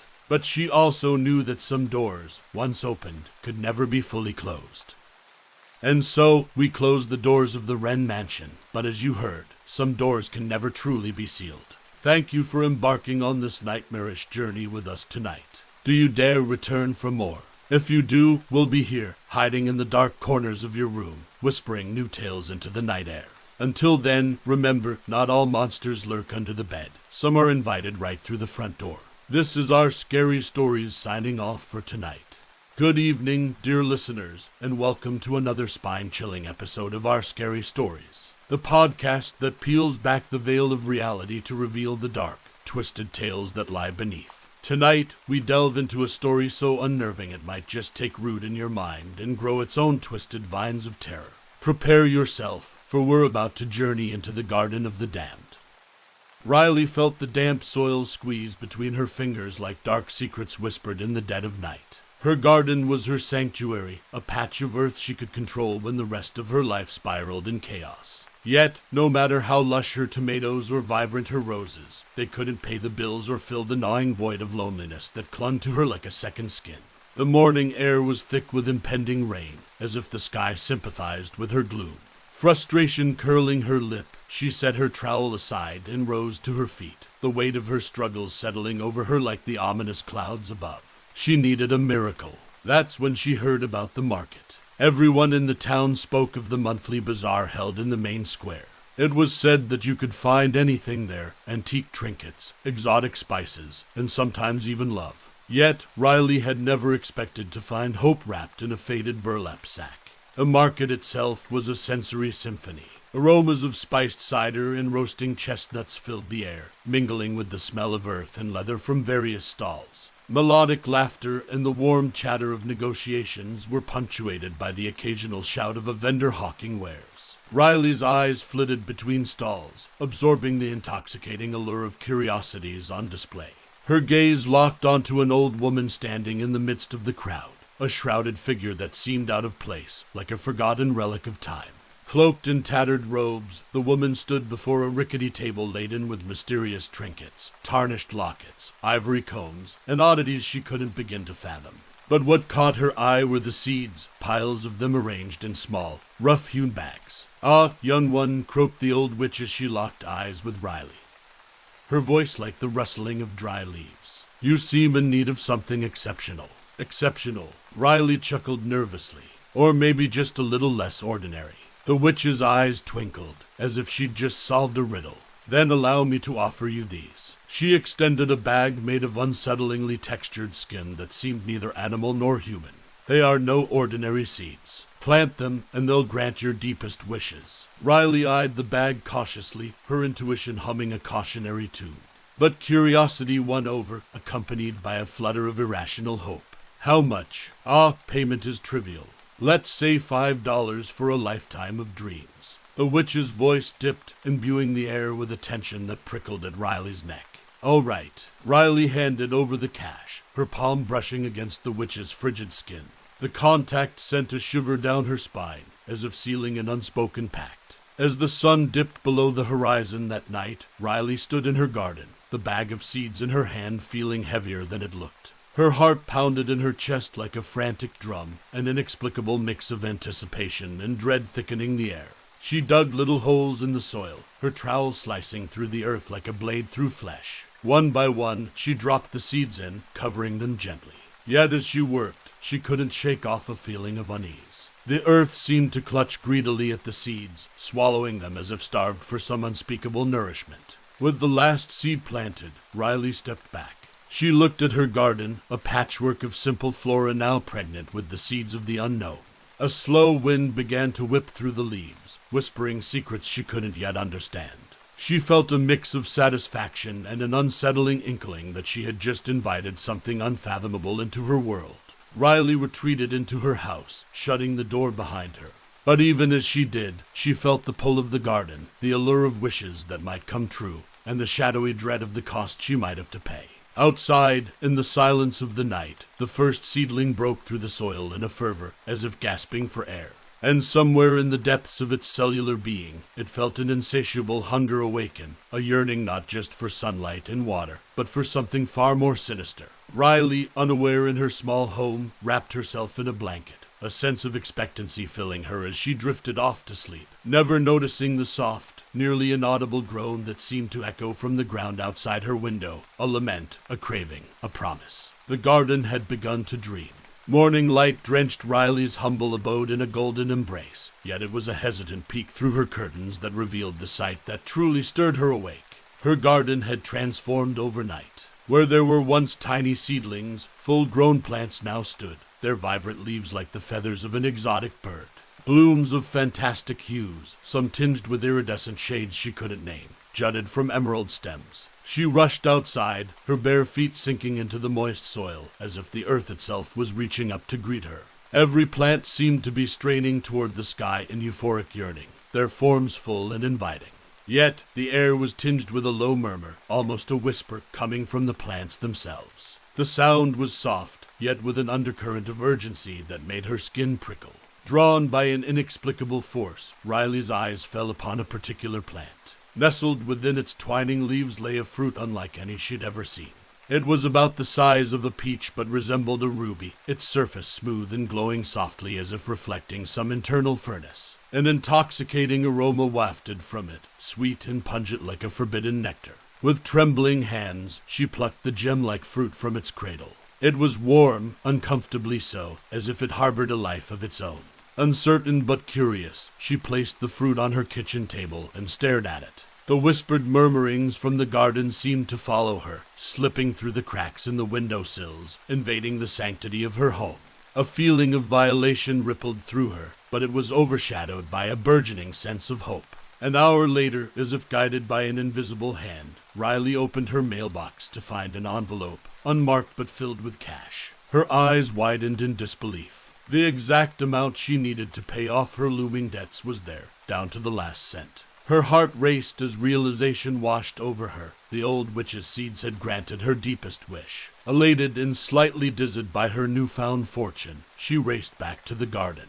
In her hands were the remaining seeds from the uncanny sack, each one now a beacon of untapped potential. She planted them with reckless abandon, her hands dancing in frenzied excitement. As she covered the last seed, she felt the earth shiver beneath her, as if laughing or perhaps hungering for what was to come. The sense of triumph was intoxicating, but the whispers grew louder that night, a chorus of unintelligible voices that swirled around her as she lay in bed. They came as indistinct murmurs, an unsettling symphony woven together by the threads of an alien longing. For the first time, she questioned the nature of her miraculous bounty, a seed of doubt sprouting in her mind. Yet the allure of wishes granted silenced her misgivings, wrapping her in a thick cocoon of denial. Under the veil of darkness, the garden seemed to writhe, each plant stretching its tendrils skyward like hands reaching for an unseen prize. The ruby fruits multiplied, their luminescence imbuing the garden with a fiery, almost hellish glow. They throbbed in unison, matching the rhythm of the whispering wind, as if yearning for something only they could comprehend. Inside her home, Riley lay restless, caught between a dream and wakefulness, hope and a nameless dread. Her sleep was punctuated by visions, glimmers of an opulent future, but also fleeting images of shadowy figures with faces obscured, whispering her name. Outside, the garden pulsated, a living entity fueled by the gifts it offered, and the price yet to be exacted. And as the first rays of dawn cut through the shroud of night, each plant seemed to lean toward the house, as if reaching for its benefactor, anticipating the cycle of wishes and debts that had only just begun. Riley was already outside, cup of coffee in hand, when she noticed the change. Her garden, once lush and vibrant, had lost its ethereal glow. The leaves drooped, colors faded, and the gem-like fruits appeared dull, their inner fire extinguished. A sense of unease settled over her as she knelt to inspect the plants. It was then that she saw it, a scrap of parchment-like material jutting out of the soil, as if the earth itself had spit it out. With trembling hands, she unfolded the paper. "Feed me," the note read, in an unsettlingly elegant script. Her eyes darted from the note to the plants, whose thorny vines and serrated leaves suddenly seemed less ornamental and more predatory. The terrible realization struck her like a bolt of lightning. These plants, which had given her so much, now demanded payment. And not just any payment, they craved life itself. The whispers she'd heard, those restless murmurings, were not just figments of her imagination, they were entreaties, a hunger that gnawed at the very essence of her enchanted flora. Panic surged within her, crashing against the walls of her conscience. Could she possibly pay the price the garden demanded? Her mind raced, considering the horrifying possibilities. And then, like a black cloud obscuring the sun, a thought settled in. Her neighbor, Mr. Thompson. Mr. Thompson was notoriously nosy, always prying into other people's business, forever peering over fences and asking uncomfortable questions. And he was mean, especially to the neighborhood kids and pets. Perhaps, she considered with a chilling detachment, he would be the one to satisfy the garden's unspeakable thirst. Riley invited him over under the pretext of needing help with a gardening project. Mr. Thompson, intrigued and likely smelling an opportunity for gossip, accepted. The moment he set foot in her garden, the atmosphere shifted. The plants seemed to awaken, their leaves unfurling and thorns glistening like fangs under the afternoon sun.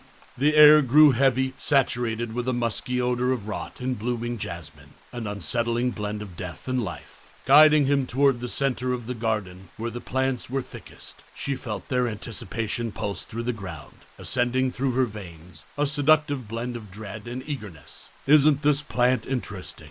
she said, pointing to a particularly ferocious-looking vine. As he bent over to inspect it, the vine lunged, wrapping around him like a constrictor. Thorns pierced his flesh, and tendrils forced their way into his mouth, stifling his screams. Other plants joined in, their leaves like serrated blades slicing through fabric and flesh. Within moments, Mr. Thompson was consumed, his body reduced to a mass of organic nutrients absorbed by the rapacious flora.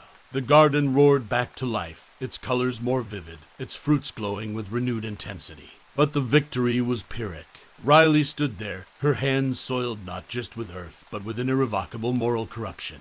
The whispers returned, louder now, but they were no longer external. They echoed in the caverns of her own mind. As she looked at the spot where Mr. Thompson had stood just moments before, now a nutrient-rich patch of soil, she questioned the cost of her heart's desires. But even as remorse began to curl its tendrils around her conscience, the fruits of her garden pulsed with an insidious allure, their glow intensified by the life they had just absorbed. The garden had tasted human life, and it was ravenous for more. And so was Riley, although her hunger was less tangible, yet equally dark, a growing abyss that would consume her soul long before her flesh. The vibrant colors of the garden were intoxicating, a stark contrast to the dull monotone of the small town surrounding it. New fruits dangled from the branches, sparkling in the sunlight like jewels. Some had facets like diamonds, others were translucent, evoking rare and fragile crystals. They were beautiful, and as Riley picked one, its warmth surged into her like a wave of euphoria. No longer did she need to pine for the attention and admiration that had eluded her for years. The fruit's magic granted her a radiant allure. Her once plain features were now captivating. Her social standing elevated almost overnight. Invitations flooded in for community events, and compliments flowed like sweet nectar. But there was a hidden malignancy in her newfound beauty. Her eyes, once warm and inviting, became icy, revealing a chilling detachment from the world around her. Her movements grew fluid but oddly mechanical, her limbs undulating in a manner that seemed almost serpent-like. Meanwhile, the town was beginning to drown in an atmosphere of mounting dread. Pets were the first to go missing, then drifters, and finally, established residents like Mr. Thompson. Whispers spread like wildfire, and eyes turned suspicious. Fingers weren't pointing at Riley yet, but she felt the scrutiny intensifying, like the prickling of thorns on the back of her neck. Sleep brought no respite. The plants invaded her dreams, their whispers turning into voices, clear and articulate. More, they insisted, we need more. Each utterance twined around her subconscious, constricting tighter and tighter until she woke in a cold sweat. The garden's insatiable hunger reflected her own, a relentless desire for more beauty, more adoration, more life. The boundaries between her cravings and the garden's demands blurred, merging into a twisted symbiosis. This vicious cycle escalated, each sacrifice amplifying her allure and intensifying her moral descent. Even as part of her screamed in revulsion at the horrors she had committed, another exulted in her garden's flourishing splendor and her newfound status. As she walked into the garden one evening, her steps measured and deliberate,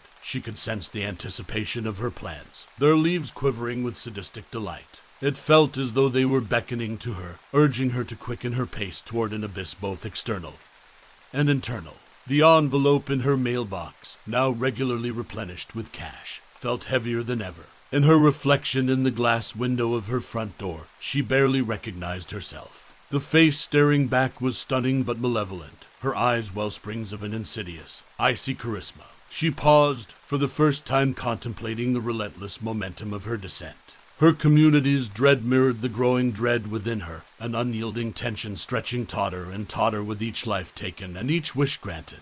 She felt her heart quicken as the leaves rustled in the windless air, and she knew, with a sinking certainty, that she had crossed a threshold from which there was no return.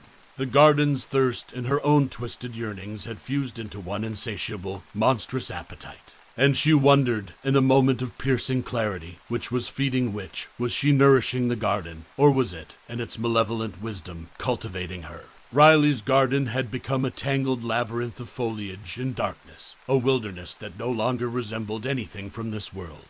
The once vibrant colors had darkened into shades of maroon and obsidian, as though tainted by the malevolence it had sipped from human lives. The plants, once confined to neat rows, now stretched their tendrils over the fence and into the town itself, their growth relentless and invasive. Vines snaked their way across her lawn, as if tasting the air for more life to consume.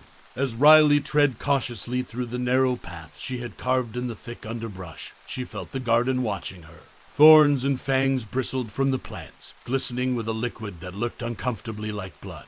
It felt as though the garden itself had acquired a menacing form of awareness, that it had evolved into a sentient monstrosity beyond her control. She thought she could hear whispering amidst the rustling leaves, faint voices echoing in the twisted groves and monstrous foliage, their tone accusing and ravenous. The whispers had been there in her nightmares that grew more vivid with each passing night, phantasmagoric scenes of indescribable horrors that increasingly blurred the lines between sleep and wakefulness. In a moment of nauseating clarity, Riley understood that she had reached the point of no return. The garden was no longer her sanctuary. It had become her tormentor, an ever-hungry beast, and she its reluctant caretaker. Her hands trembled as she heard the innocent laughter of a child from beyond her fence. A small boy was playing by himself, throwing a ball against the wall of the house across the street. The ball rolled and bounced toward her fence, settling against the tendrils that had inched their way onto the sidewalk. "Hey, is this your ball?" Riley's voice came out choked, her tongue like sandpaper. The boy looked up, his eyes bright with curiosity and youth. "Yeah, thank you, ma'am." For an eternal second, she hesitated. Her soul quaked at the depths to which she had fallen, yet the garden's ceaseless hunger roared in her ears, drowning out her screams of conscience. "Would you like to see some amazing plants?" she asked, the deceit coating her words like venom. The child nodded, stepping cautiously through the gate she had opened for him. The moment he set foot in the garden, Riley felt a wave of icy energy pulse through the ground. The plants quivered in frenzied anticipation, their thorns elongating into barbs, their vines snapping taut like muscles. What followed was a gruesome ballet of predatory vegetation. Leaves transformed into gaping maws, roots shot from the ground like serpents, and tendrils coiled around the boy's ankles, pulling him screaming into the monstrous flora. She wanted to turn away, to shut out the horrifying tableau unfolding before her eyes, but she was transfixed, her gaze locked onto the child's face as it vanished beneath the undulating mass of foliage. Her stomach churned, her heart pounded in her chest, yet she stood still, paralyzed by the enormity of her monstrous act. The boy's screams were swallowed by a chorus of creaking, grinding noises, as if the garden was collectively chewing. Then silence, save for the sinister rustle of leaves settling back into place, as if smoothing their skirts after a gruesome feast. Riley stood alone in her garden, the weight of her unspeakable acts pressing down on her like a tombstone. She felt her knees give way, her vision blur, as the unreality of her life cascaded around her. This was her garden, her sanctuary turned predator, her Eden turned hell. And as she looked around at the pulsating foliage, now settling back into a deceptive calm, a terrible thought clawed its way into her mind. The garden had not just consumed the boy, it had consumed her soul. She was no longer the gardener, she had become another root, another vine, another cog in this machine of insatiable hunger. With a shudder that racked her entire body, she realized that her nightmare was not confined to sleep anymore. It had spilled into her waking world, twisting and warping her reality into a never-ending horror from which there was no awakening, no escape. The garden had achieved its dominion, and she, its damned and willing servant, stood at the heart of its ever-expanding empire of dread. The atmosphere in the town gathering was thick with dread and suspicion, a fog of collective unease that had settled over the close-knit community. Whispers had turned into rumors, rumors into allegations, and now the gathering felt like the precursor to a storm. 4 disappearances in a month, said Paul, the town sheriff, his voice as taut as a pulled wire. We've never had anything like this before. It's got to stop. Murmurs of agreement swelled through the crowd, punctuated by sobs from families missing loved ones. Eyes turned, almost involuntarily, toward Riley's empty chair. She had become a pariah, her absence like a dark hole sucking in the light around it. "We need to do something," declared Mary, her voice tinged with panic and anger. "We need to search her house, her garden, find out what the hell's going on." As the words echoed in the hall, Riley was already miles ahead of them. Consumed by guilt and horror, she knew there was only one course left for her to take. By the time she arrived at her garden, the sky had turned a bruised shade of purple, as though bearing witness to the dark deeds about to unfold. She could almost feel the garden recoiling as she stepped in, its monstrous form shivering in anticipation or perhaps defiance. Clutching a can of gasoline tightly in her trembling hands, she began to pour its contents over the snaking vines, the twisted stems, the gluttonous leaves. With each splash, she felt as though she were baptizing the unholy, trying to wash away sins that were far too deep to cleanse. Striking a match, she threw it into the garden. Flames erupted, leaping hungrily from plant to plant, snapping and crackling as if they were feasting on the evil that had infected this sacred place. For a moment, she felt a surge of triumph, a brief glimmer of hope that she might yet put an end to this nightmare. But then she heard it, the garden's furious roar. It was as though the earth itself were screaming, an ungodly sound that tore through the air, leaving a ringing silence in its wake. Before she could react, tendrils shot out of the flames, snaking around her limbs, pulling her into the heart of the inferno. As she was lifted off her feet, she saw the plants opening their maws wide, thorns dripping with the same liquid fire that now consumed them. Riley screamed as she felt herself being drawn into the garden's gaping jaws, a last act of defiance from the monstrosity she had nurtured and unleashed upon the world. She felt the plants bite into her flesh, felt herself becoming part of their terrible form, even as the flames danced around them. The townspeople arrived just in time to witness the garden's final moments. The roaring flames illuminated their faces, casting flickering shadows that seemed to dance with macabre glee. As they looked on in horror, the garden, and Riley with it, was consumed by the fire, collapsing into a heap of smoldering ashes. For the rest of their lives, those who were there would be haunted by the image of the burning garden, the memory seared into their consciousness like a brand. They would speak in hushed tones of the woman who had nurtured a garden of the damned, of the terror that had grown in their midst, and of the fire that had consumed it all.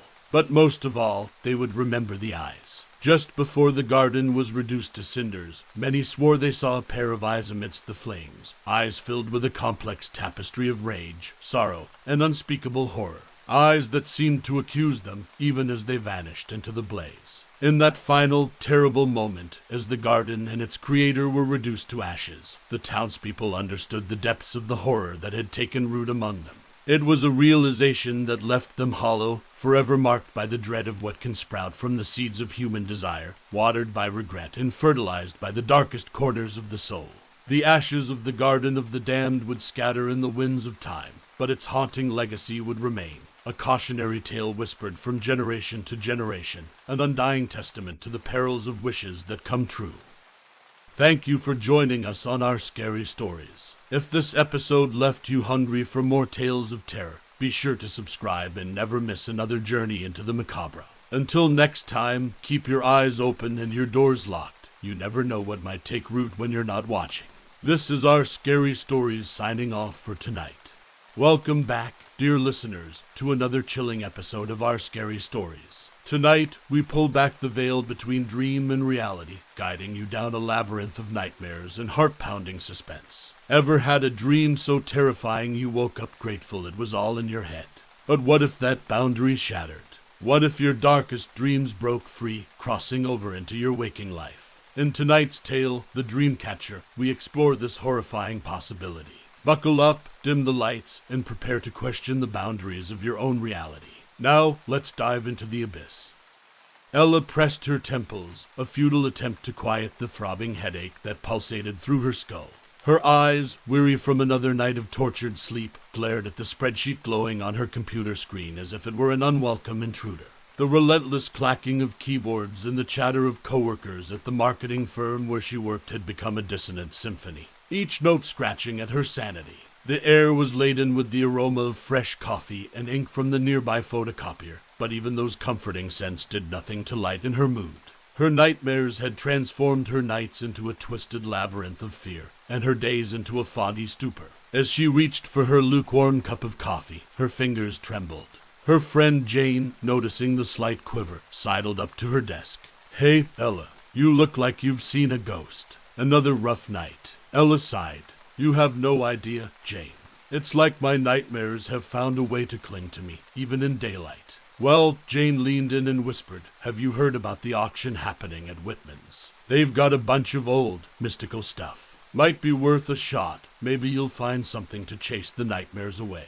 That evening, Ella found herself at Whitman's auction house. The air smelled of aging wood in musty tones, as though the walls themselves had absorbed the histories of countless civilizations. Intricately carved furniture, exotic textiles, and curios from around the world filled the dimly lit room, each object casting its own web of shadows. An unsettling yet magnetic atmosphere hung around the auctioneer, Mr. Loomis. He was a tall, gaunt man, his eyes sharp like a hawk observing its prey. As he introduced the items, his voice conveyed a strange blend of authority and whispered secrets. Ella, captivated, felt an odd comfort in the room, as though surrounded by a multitude of silent, watchful guardians. And now, ladies and gentlemen, Loomis's voice unfurled, we have a rare artifact, a genuine Dreamcatcher from the Mohaki tribe, believed to trap and banish nightmares. The Dreamcatcher was unlike any Ella had seen before. Intricate and otherworldly, its web-like threads seemed almost to shimmer in the low light, and the feathers adorning it appeared more ethereal than earthly. How much for some peace of mind? Loomis smirked as bidding started. Ella felt her heart accelerate, each beat a drum urging her to seize what might be her only chance at serenity. Her hand shot up again and again, each time upping the ante. Sold to the lady in the black jacket, Loomis declared, his gavel cutting through the tension like a knife. That night, Ella hung the Dreamcatcher above her bed, its intricate threads dangling like the remnants of forgotten dreams. The room was filled with a strange tranquility, as if the air itself had been cleansed. For the first time in weeks, she felt her eyelids grow heavy with the promise of restful sleep. The first rays of dawn streamed through her curtains, kissing her eyelids, rousing her from a dreamless slumber. Her room, basked in the morning glow, felt like a sanctuary. She breathed in deeply, relishing the fresh start. However, the jubilant chirping of birds outside her window was starkly contrasted by her cat, Luna, who hissed and growled at some unseen presence. Luna's fur stood on end. Her eyes darted around the room as though tracking an invisible intruder. A knot tightened in Ella's stomach, eclipsing her newfound tranquility. The room, once her sanctuary, now seemed to close in on her, a chamber hiding secrets in its corners. The Dreamcatcher swayed ever so slightly, as if nodding in ominous agreement. It was as though Ella felt, for the first time, the weight of an invisible gaze. Something had changed, something intangible yet overwhelmingly real. A chill ran down her spine as Ella found herself contemplating an unsettling question. What price had she paid for a night devoid of nightmares? As evening descended, a haunting indigo sky swallowed the day's last amber light. Ella found herself pacing around her living room, feeling the gaze of her antique paintings following her every step. While the Dreamcatcher had granted her the reprieve she'd sought, its presence filled her home with an air of anticipation, like a stage set for a play whose script was yet to be written. Her second night beneath the Dreamcatcher came and went without event. Again, she woke without any memory of nightmares. The daylight streaming through her windows should have filled her with warmth. Yet all she felt was an icy undercurrent of apprehension. Luna seemed more uneasy too, darting her eyes from corner to corner as if searching for something, or someone lurking in the unseen.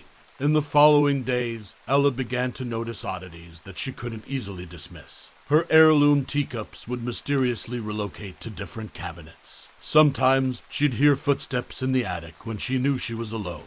At other times, whispery sighs seemed to flutter through her hallways like wandering ghosts. More than once, she caught sight of fleeting shadows at the periphery of her vision, but when she'd turn to face them, they'd vanish into thin air. Each incident was trivial on its own, yet their cumulative effect was a mounting sense of dread. A researcher at heart, Ella dived into online libraries, combing through academic papers and obscure forums to learn more about the Dreamcatcher and the Mohaki tribe it was said to come from. Nestled within the texts were unsettling tales of spirits set free, of shamans warning that the Dreamcatcher was not just a benign shield but a portal between two realms. In her fervor, Ella stumbled upon an unnerving passage. To take away the nightmares, the Dreamcatcher needs somewhere to release them. It does not destroy, it displaces. That evening, Ella noticed something amiss in her garden. A snake, glistening scales like blackened embers, slithered among her rose bushes. It was a spectacle both extraordinary and revolting. Ella felt her pulse quicken. Snakes had been a recurring figure in her nightmares, a symbol she could never quite decipher. She watched it slither away into the underbrush, and a sudden realization gripped her. Could it be that her nightmares were becoming flesh and bone?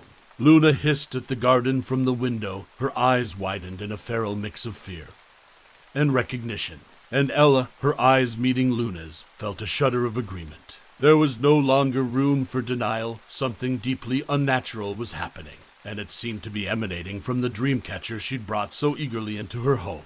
It wasn't just trapping her nightmares, it was releasing them into her waking world.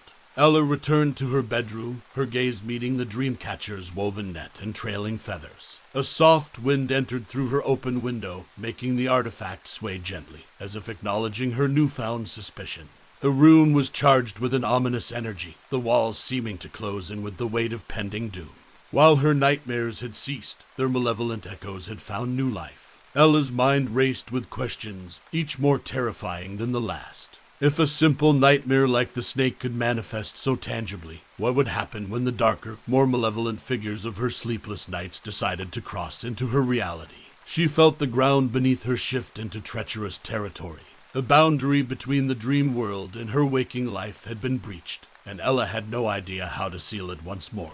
Yet, the most distressing thought was that she might have invited, bought, even, this unimaginable horror into her home, a horror that was growing, night by night. The third night under the influence of the Dreamcatcher arrived with an atmosphere so thick you could carve it with a knife. Ella's home, once her sanctuary, now felt like a sprawling labyrinth teeming with invisible predators. Nightfall brought an air of undeniable tension, seeping through the walls like a malevolent mist. Luna, too, could sense it. Her fur bristled as she growled at unseen adversaries. When Ella finally retreated to bed, her heart pounded in anticipation, her ears straining for every creak of the wooden floorboards. Despite the suffocating dread, sleep overtook her. She found herself submerged in nightmares darker and more twisted than ever, haunting faces, spine-chilling landscapes, monstrous forms. Yet every morning, the memories would evaporate like dew under a scorching sun, leaving her only with the raw emotion of unnameable fear. That night was no exception. Upon waking, Ella felt an inexplicable mix of relief and foreboding, as if she had narrowly escaped some calamity. And calamity was precisely what awaited her. The outside world had undergone its own nightmarish transformation. People in the neighborhood spoke of shadowy figures stalking through yards, eerie moans echoing from the nearby woods, and domestic animals turning inexplicably hostile. The worst came with the news of her neighbor, Mark. He was found dead, his face twisted in an expression of terror so intense that it defied description. The police were baffled. The coroner hesitated to give a cause of death. No signs of struggle, no visible injuries, but every indicator that Mark had been scared to death. It was as though something had stolen his very soul. Ella couldn't shake off the feeling that her Dreamcatcher, her supposed sanctuary, had a role to play in this unfathomable horror. Frantic for answers, Ella sought out Professor Daniels, an academic expert in indigenous cultures and folklore. When she explained her situation, his face turned a shade paler, as if the blood had been drained from it. "You've committed a grave error," he said, his voice tinged with grim urgency. "The Dreamcatcher you possess isn't merely ornamental, it's a gateway. You might have unleashed spirits that were never meant to enter our realm." When Ella asked about reversing it, the professor hesitated. "There's a ritual rooted in ancient rites that could force the nightmares back into their realm," he continued, "but it's dangerous. You'd be confronting them directly, giving them a form, a last chance to wreak havoc before being banished." Ella felt her insides churn. "What other option do I have?" she asked, a sense of frantic desperation rising within her. With a sigh, Professor Daniels outlined the ritual. It involved a circle of salt, incantations in the Mohaki tongue, and the voluntary summoning of her deepest fears. Each step was a calculated risk, but if performed correctly, the spirits would be forced back into the Dreamcatcher and could then be banished forever. Ella returned home, the professor's warnings echoing in her mind. She glanced at the Dreamcatcher, its threads now appearing like a tangled web ready to ensnare her in another layer of nightmare.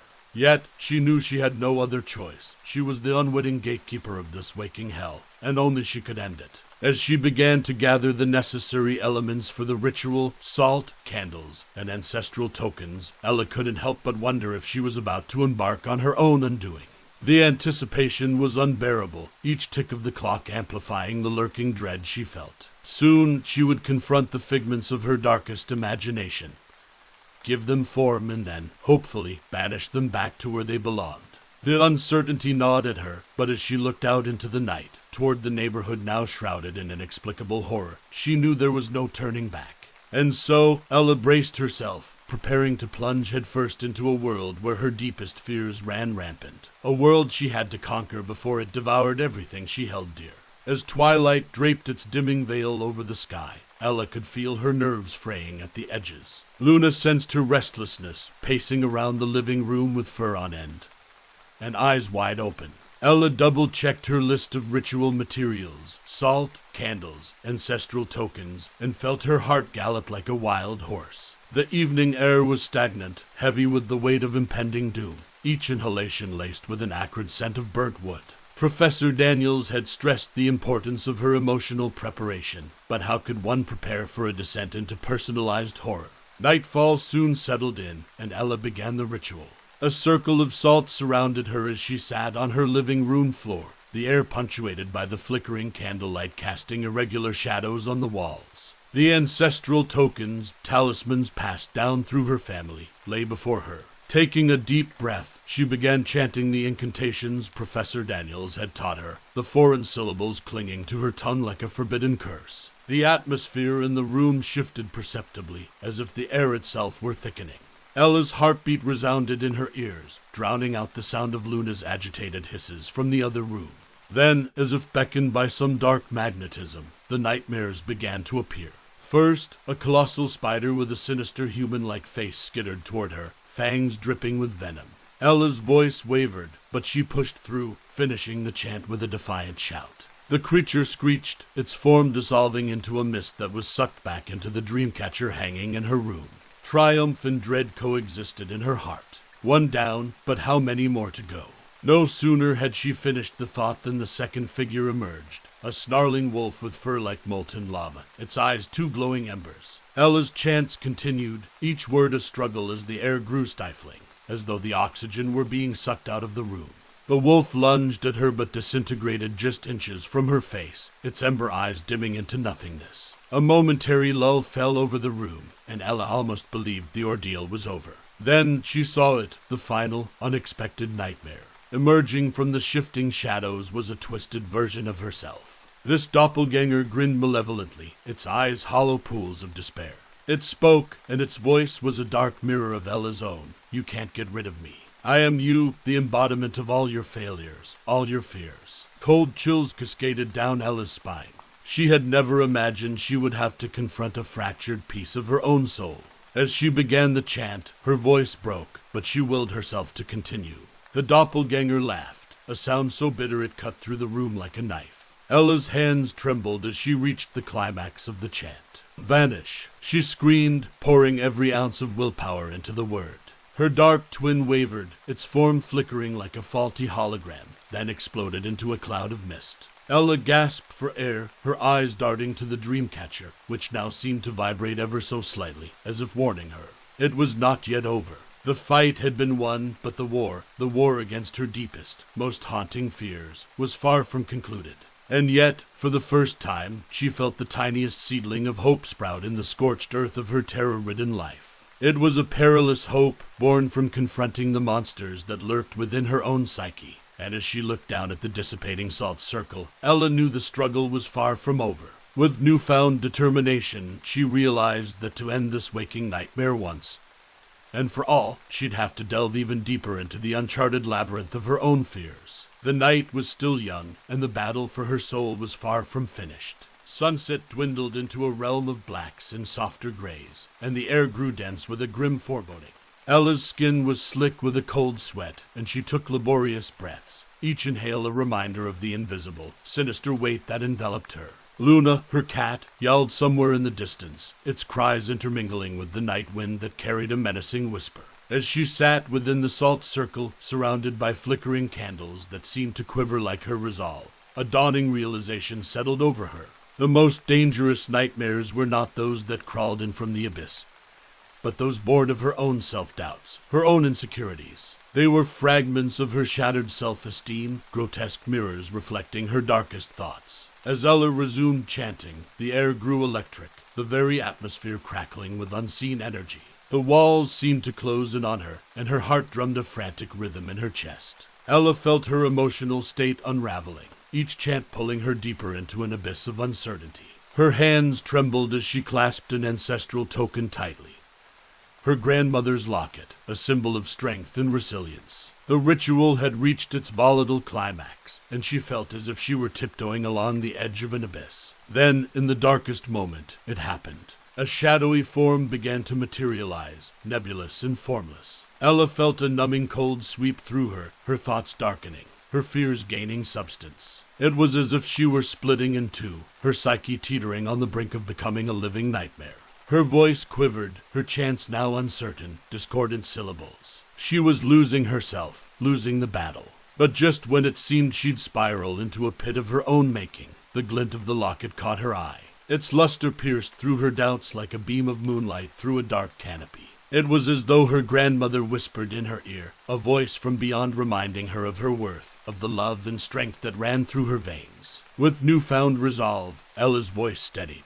No longer was the chant a mere incantation, it was a defiant battle cry. She channeled her burgeoning self-acceptance, turning it into a weapon. The shadowy form wavered, its nebulousness dissolving as though burned away by her newfound clarity. "Begone!" Ella shouted, the rune reverberating with the power of her words. As if answering her command, the shadowy form dispersed into ethereal wisps, sucked back into the Dreamcatcher's woven maze. The atmosphere lightened instantly, the oppressive dread lifting like fog under the morning sun. Ella's surroundings snapped back to reality, the walls ceased their menacing advance, the air its sinister whispering. Ella collapsed, her body falling limp within the circle of salt. A wave of exhaustion washed over her, every muscle aching, every joint crying out in fatigue. But it was a victorious exhaustion, the kind earned through a hard-fought battle. Luna emerged from its hiding place, cautiously approaching her, its eyes no longer wide with terror, but shimmering with a feline curiosity. Ella picked herself up, her gaze falling on the Dreamcatcher hanging innocuously on her bedroom wall. Its form seemed to sag, as if drained, its woven threads no longer a snare, but a defeated foe. As she disassembled the salt circle and snuffed out the candles, she realized her house had returned to its original state, but she had been irrevocably changed. The monsters that had lurked in her nightmares and then stalked her waking world had been vanquished, not by some external savior, but by her own inner strength. Though her body yearned for rest, her soul felt lighter, her spirit unshackled. The looming terror that had clouded her life had been dispelled, and for the first time in what seemed like an eternity, Ella looked forward to the promise of peaceful dreams and brighter mornings. Yet, in the back of her mind, she knew that the Dreamcatcher's threads still held darker horrors, nightmares yet unexplored. But those were battles for another day. Tonight, she had won. Tonight, she would sleep. Morning light spilled into Ella's room, an iridescent cascade of sunshine that broke through the curtains, casting luminous patterns on the walls. A symphony of chirping birds serenaded from outside her window, their melodies evoking an aura of peace that Ella had forgotten could exist. She woke, her eyelids fluttering open to greet the new day. Her first waking thought was not of dread, but of gratefulness. The tense line of her shoulders had relaxed, and for the first time in ages, she felt the weight of her nightmarish ordeal lift. Still, Ella knew she needed closure, a sealing of this terrifying chapter in her life. So, she returned to the professor's cluttered office, its walls lined with ancient manuscripts and artifacts, shadows of forgotten worlds. He looked up as she entered, his eyes widening as if seeing her anew. "You've done it, haven't you?" he said, peering at her through his wire-framed glasses. Ella nodded. "I confronted them, my nightmares. I've sealed them back into their realm." He leaned back in his chair, stroking his beard pensively. "That's an accomplishment few could claim. But remember, some doors, once opened, can never be entirely closed." Her eyes met his, understanding the gravity of his words. Her battle had been won, but the war was far from over. Back in her home, Ella decided it was time to part with the artifact that had set everything into motion. With resolve, she marched to her bedroom, her heart pounding with a mixture of trepidation and anticipation. But as she reached for where the Dreamcatcher had hung, her fingers met empty air. It was gone. She scoured her room, a growing unease blossoming in her chest, but the Dreamcatcher had vanished as if swallowed by the walls themselves. Weeks turned into months, and Ella began the painstaking process of rebuilding her life. Friendships that had been strained under the weight of her emotional turmoil started to mend. She plunged back into her work with a newfound zeal, her thoughts no longer imprisoned by dread. Ella began to breathe again, taking in life's simpler joys, each day a promise of newfound possibilities. Yet, as Ella sat in her rejuvenated garden, now teeming with vibrant blooms and cheerful chirps, the camera would pull back, shifting away from her peaceful tableau. Hidden among the twisted branches of an ancient oak, obscured by dappled shadows, a pair of luminescent eyes watched her. A minor nightmare figure, perhaps the slither of a serpent or the glint of a raven's eye, remained, a reminder that her reality had been irrevocably altered. But this lurking presence was not menacing. It was more akin to a sentinel, watchful, dormant, yet infinitely patient. The story would close on another scene, far removed from Ella's reborn sanctuary.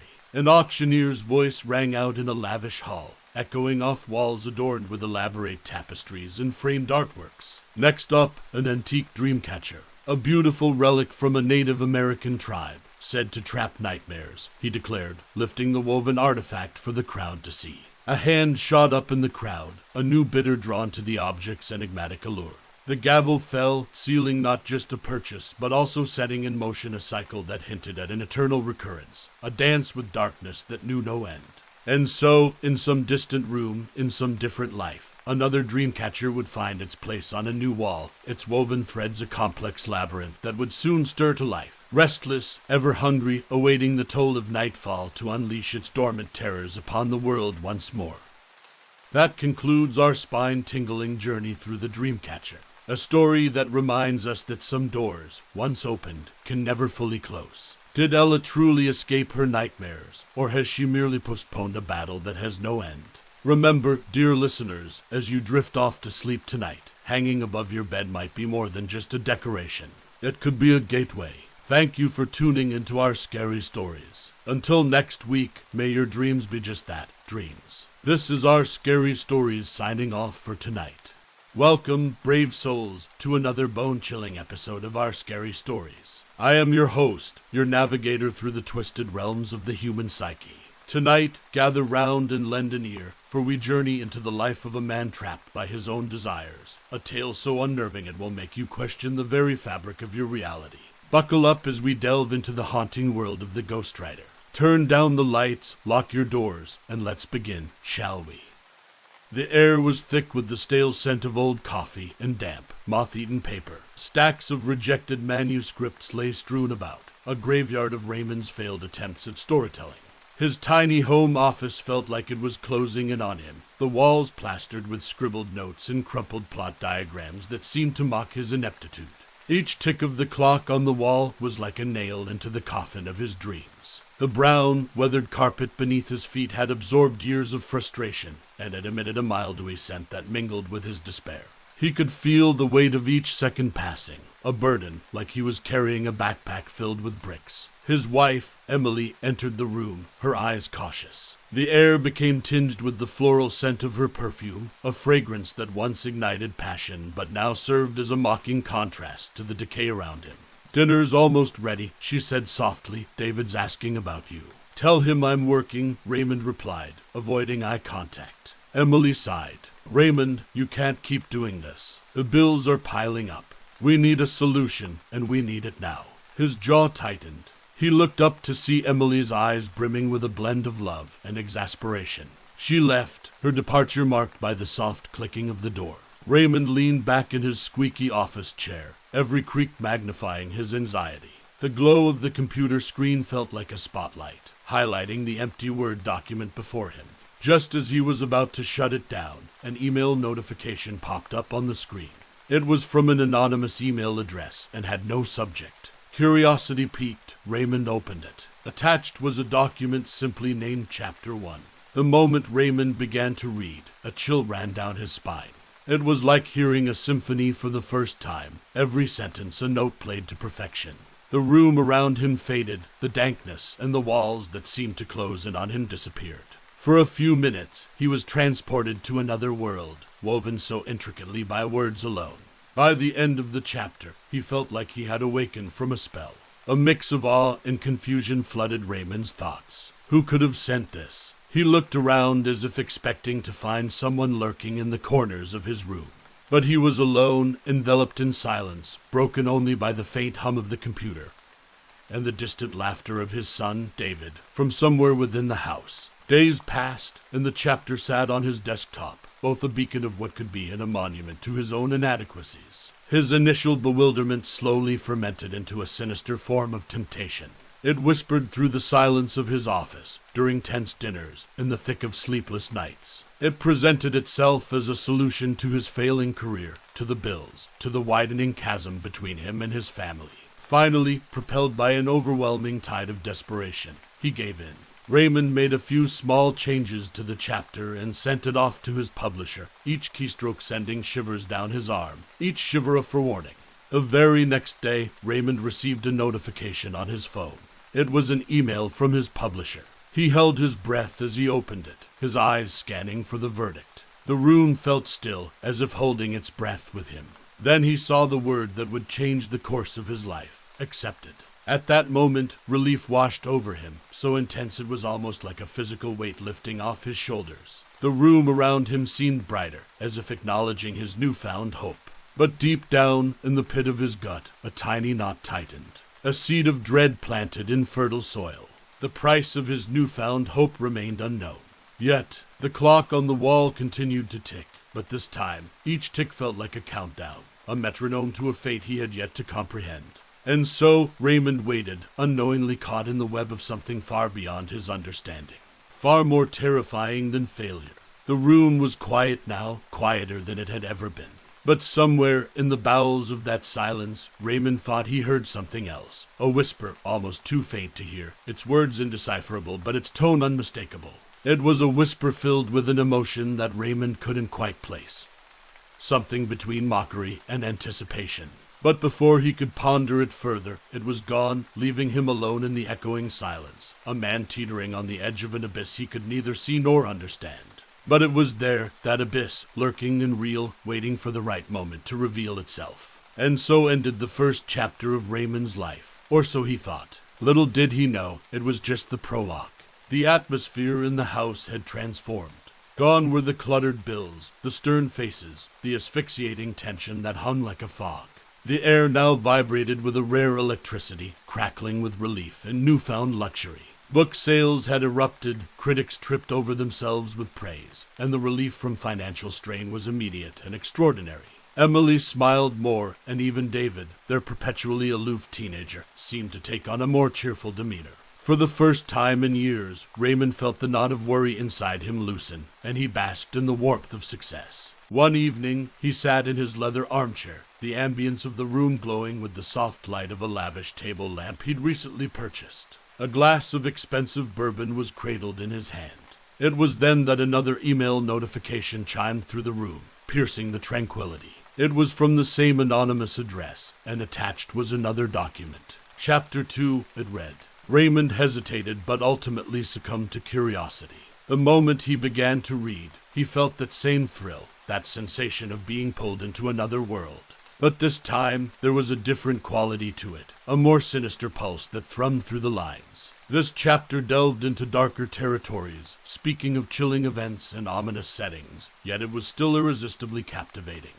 Just then, the temperature in the room seemed to drop. An icy draft slithered in through the cracks of his now not-so-cozy study. His gaze shifted to the window. Hadn't he closed it? Raymond shook off the discomfort and continued to read. But this time, he thought he heard whispered voices, like subtle currents of air, drifting through the hallways of his home. When he turned to check, he found nothing, just an elongating shadow that seemed to stretch across his study wall as if cast by an unseen hand. The curiosity had now morphed into obsession. Sleepless nights were spent sifting through news articles and researching the themes and settings of these chapters. To his horror, he discovered they eerily paralleled a series of unresolved murder cases scattered across the past few decades. Each chapter seemed to be a fictional reimagining of a real-life horror. The characters were different, but the events and places were hauntingly similar. Paranoia infected his mind like a virus. He found himself staring at reflections in mirrors a little too long, suspecting that he might find something, or someone, staring back. He would wake up in the middle of the night, sweat matting his forehead, convinced he heard footsteps in the dark hallways of his now sprawling house. But despite these fears, he was caught in a trap of his own making. The world wanted more, and how could he not deliver? Financial security, a happy family, and fame were intoxicating drugs, and he was deeply addicted. So he edited the dark chapters, once again making minimal adjustments, and sent them to his publisher. The chapters were as compelling as the first, and his audience devoured them. The praise continued to pour in. Yet, each time he sent off a new chapter, the air in the room would grow colder, the whispers would grow louder, and the shadows on the wall seemed to deepen, becoming more distinct. They began to take on forms that were almost human but twisted, a perverse dance of dark against light. Raymond tried to dismiss it all as figments of an overactive imagination, spurred by the dark themes he was now engaging with. But deep inside, he felt like he had unlocked something forbidden, something that should have remained sealed. His fame and fortune now had an accompanying soundtrack, a chorus of unsettling whispers and the silent march of encroaching shadows. Though he couldn't see it, something was beginning to awaken. It was as if the chapters he published were not just stories, but incantations, and with each word, he was pulling something from the depths of the unknown into the realm of the living. And that something, whatever it was growing stronger, feeding off his fear and inching closer from the fringes of nightmares into the stark, unsettling reality. So Raymond waited, trapped in the snare of his own greed and ambition, blind to the eclipse of shadows that was gradually encircling him. But unlike before, he now waited with a dread-infused anticipation, fully aware that he was no longer the sole author of his life's narrative, yet unaware that his co-author was penning a plot twist, one that involved binding Raymond into a story from which there would be no escape. And so, within the walls of his newly affluent life, festering like an insidious mold in the corner of a pristine painting, grew an impending doom. Unseen but deeply felt, its roots wound tightly around the very foundations of his life, waiting for the perfect moment to constrict. For Raymond, the glow of prosperity was now tinted with the grays of dread. The lavishly furnished rooms of his home seemed to close in on him, the walls whispering secrets he couldn't decipher. Yet, he couldn't shake off the gnawing urge to identify the Ghostwriter. Whoever, or whatever it was, held a pen dipped in the ink of his growing paranoia. On a chilly Sunday afternoon, Raymond was hunched over his computer. The screen displayed lines of codes and software interfaces specifically designed to trace emails back to their origins. The room was soundless except for the rhythmic tapping of keys and the occasional sips of coffee he took to keep focused. After hours of digging and running various programs, the final results blinked onto the screen. Origin untraceable, it read. Raymond slammed his hands onto the desk, the crackling of his knuckles echoing the frustration boiling within him. His digital skills had hit a brick wall, and it was as if the Ghostwriter existed in a realm beyond the grasp of zeros and ones. As he sat there contemplating his next move, David, his son, walked in. "Hey, Dad, have you noticed anything weird around the house?" David's voice wavered, a tremor of unease breaking through his typical teenage indifference. Raymond looked up, sensing the significance of the question. "Weird like how?" I thought I heard whispers last night, and the shadows in my room seemed, I don't know, different, almost like they were moving or something."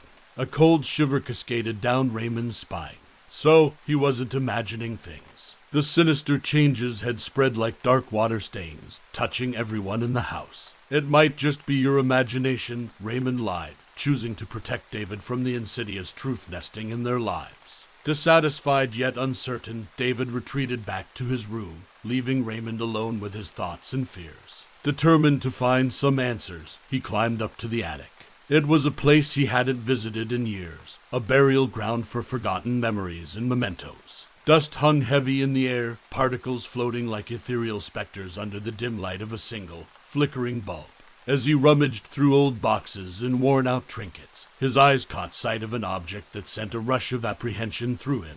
It was an old typewriter, its keys aged and rusted, paper still threaded through its rollers. Approaching it felt like crossing into forbidden territory. He picked up a weathered note that lay next to it, his hands trembling as he read. "Your life story is yet to be concluded." He nearly choked on his own breath. The words were a sinister omen, a coded message that suggested the Ghostwriter was now penetrating the tangible spaces of his life. Before he could fully absorb the gravity of what lay before him, a distinct chime echoed from downstairs, the sound of an incoming email. With a sense of mounting dread, he raced down to his study and opened the email. This time, there was no attached chapter. Instead, a brief message filled the screen. I hope you're enjoying your success, Raymond. I've been writing your life story, and I think it's time for a plot twist. Every word was like a drop of ice-cold water trickling down his back. Raymond sat there, staring at the words, each letter branded into his consciousness like a scorching coal. A realization crept over him, tightening its grip like a noose. This ghostwriter was not merely an anonymous scribe, but something far more malignant. An entity that was shaping reality through words, a puppet master pulling the strings of fate from the abyss of the unknown. The line between the digital world and reality had been crossed, and Raymond felt caught in a web, a labyrinth of shadows and fears that tightened with each step he took. With every passing minute, the room darkened, as though the daylight itself was wary of entering this unhallowed space. He felt as though the walls were closing in, but worse, he sensed that something had crossed a sacred boundary, infiltrating his life, his home, his very being. And in that moment, bathed in the dim light of his study, Raymond knew that the story he had stolen was weaving him into its dark tapestry, stitching his fate into a tale that seemed destined for a nightmarish end. The air in Raymond's home had thickened to a smog of gloom, laden with a nameless dread that clung to the corners of rooms and snaked around their hearts. Unseen but deeply felt, it manifested itself in odd tragedies that befell those Raymond loved. His wife, Emily, was suddenly diagnosed with a rare, incurable disease, one that sapped her of energy and turned her once vivid eyes into murky pools of despair. His son, David, was involved in a car accident that, although minor, left him shaken and struggling with unexplained panic attacks. Raymond recognized these as the brushstrokes of a malevolent artist, sketching out a tragedy with a devil's glee. The ghostwriter was no longer just an author, but a weaver of destinies, sculpting reality through his chilling narratives. One evening, Raymond's computer chimed its haunting melody, alerting him of a new email from the ghostwriter. With trembling hands, he clicked on it to find no message, only an attachment labeled, Raymond's Life Story, Final Chapter. The room seemed to grow colder as he hovered his cursor over the attachment. But the dark curiosity that had bound him to this horror compelled him to click. His eyes skimmed through the digital ink that crafted a ghastly tale, a tale that had him at its tragic center. It described, in gruesome detail, the coming end of Raymond's life, a demise so horrifying that his fingers quaked above the keyboard. He could not let this fiction materialize into fact. In a frenzy, he printed the ghastly chapter and rushed to the nearest police station. The officers listened with skepticism etched on their faces. As he presented them with the printout, they dismissed him with barely concealed irritation. "Sir, we can't act on a piece of fiction," said the lead officer, handing back the papers as if they were contaminated. "But you don't understand. Things described in these writings are happening. My life is at risk." Raymond protested, his voice tinged with hysteria. The officer sighed. "Look, there's nothing we can do until something concrete occurs. This is fiction, not evidence." Defeated, Raymond returned home. He felt as if he had just been handed a death sentence, signed and stamped by a cosmic judiciary. He couldn't turn to the law, nor could he turn away from the dire fate spelled out on those pages. As if to confirm his utter helplessness, the ghostly manifestations in his home escalated to a nightmarish climax that very night. As Raymond tried to sleep, the whispers evolved into indistinct murmurs, as if a congregation of phantoms held a meeting in his living room. The temperature in the house plummeted, causing his breath to fog up in the air before him. Raymond gathered the courage to descend the staircase, clutching onto the railing as if it were a lifeline. What met his eyes in the living room shook him to the core. His old typewriter, previously stowed away in the attic, sat on his coffee table. But more terrifyingly, it was typing on its own. The keys danced and punched with frenzied autonomy, spelling out words on a new sheet of paper. As he crept closer, Raymond saw the last sentence it typed before coming to a halt. And so, the end is near. He felt as though a shadowy hand had gripped his soul, pulling him deeper into a reality that blended fact and fiction, life and art, each indistinguishable from the other. The ghostwriter was painting a portrait of dread and despair with Raymond as its subject. and he was adding the final, horrific touches. Raymond knew he was trapped, penned into a manuscript of impending doom. And somewhere, in a dimension unfathomable to him, the Ghostwriter was preparing to write the end. The walls of Raymond's home office seemed to close in on him as he frantically flipped through his past works, laid out in a disheveled heap on his desk. His stories, the children of his imagination, were no longer just ink on paper. They had come alive, their elements spilling over into his life, a Pandora's box of fictional horrors now becoming real. Desperation tightening his chest like a vice, Raymond opened a blank document on his computer. If his life was now a novel written by the Ghostwriter, perhaps he could pen an alternative ending. He could write his way out of this horror, regain some semblance of control. Fingers trembling above the keyboard, he began to type. Raymond felt a wave of courage envelop him. He had taken control of his life and vanquished the Ghostwriter forever. But before he could even save the document, the words began to vanish, one by one, as if consumed by an unseen force. A cold gust of wind seemed to blow through the room, extinguishing the flickering candlelight and blanketing the room in darkness. Disbelief and dread churned in his stomach as he heard footsteps ascending the stairs. They were small, hesitant, accompanied by the sound of scribbling. Pushing back his chair, Raymond exited his office to find David, pencil in hand, engrossed in a drawing at the dining table. "David, what are you doing?" Raymond's voice wavered. "The whispering man told me to draw this," David said, showing Raymond a disturbing image of a family standing beside an open grave. Their faces were distorted, agonized, as if the artist had captured their souls in a moment of pure terror. A new wave of despair washed over Raymond. He thought of Emily, bedridden and listless upstairs. He thought of David, now an unwilling participant in this twisted narrative. The Ghostwriter had infiltrated not just his life, but the lives of those he loved. Suddenly, the chilling sound of his email notification echoed through the house. As if under a terrible spell, Raymond returned to his computer and clicked the message open. A single line of text stared back at him, freezing his blood with its icy implication. "It's time to conclude your story, Raymond." An oppressive air settled over him, as if the room were a sealed tomb.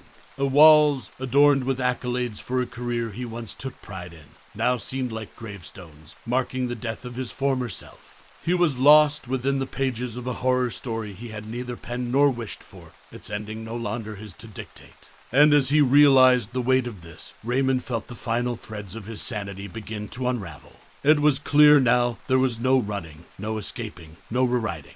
The Ghostwriter held the pen, and Raymond was nothing more than ink drying on a tragic page. And so he waited, in a home that had transformed into a claustrophobic set for his final act, knowing he was mere words away from the end. The hands of the clock seemed to move in slow agony, every tick a heartbeat and a dirge, amplifying Raymond's sense of impending doom. He could feel time slipping away like sand through his fingers, each grain carrying him closer to the horrific ending written for him. He tried to defy fate, to swerve off the script laid out in the final chapter. Despite locking all the doors, shutting all the windows, and even disconnecting the gas line to prevent the fiery demise laid out in the written prophecy, he found himself increasingly isolated. Text messages wouldn't send, calls wouldn't go through. It was as though a dark veil had settled over his home, cutting him off from the world. In a desperate bid for any semblance of connection, he ran upstairs to be with Emily and David. But the doors to their rooms were inexplicably locked, and no matter how hard he pounded or how loud he shouted, there was no response from the other side. Defeated, he descended the stairs back to his writing room. It was there, in the dim light cast by a lone desk lamp, that he saw it, a figure materializing in front of the old typewriter. The Ghostwriter had finally stepped out of the shadows, but not as anything human.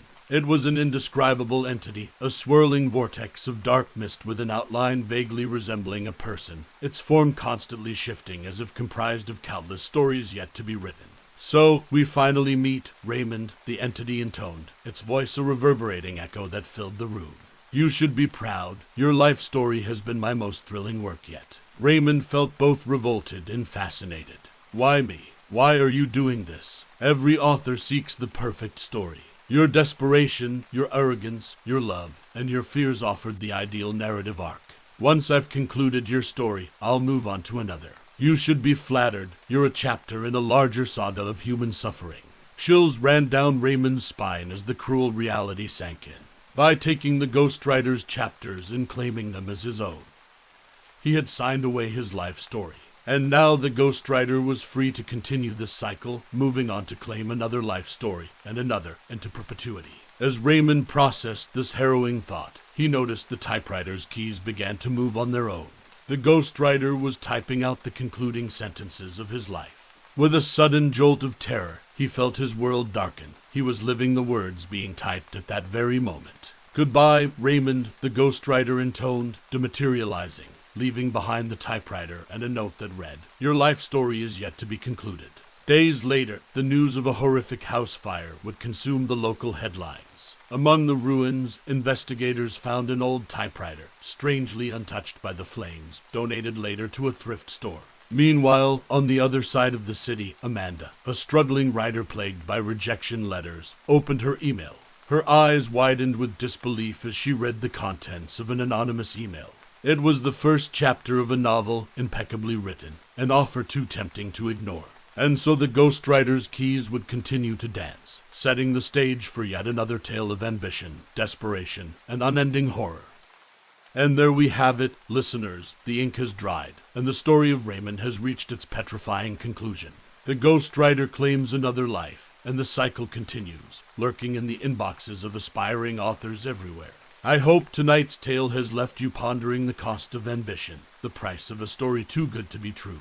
Thank you for joining us on this unsettling journey. Until next week, keep the lights on and your wits about you, for you never know who or what is crafting the next chapter of your life. This is our Scary Stories signing off for tonight. Welcome, brave souls, to another chilling episode of our Scary Stories. I'm your host, and tonight we will venture into the tangled web of the human psyche, where the line between the living and the dead blurs into an unsettling gray. Are you comfortably settled? Have you checked the locks on your doors or peeked into the dark corners of your room?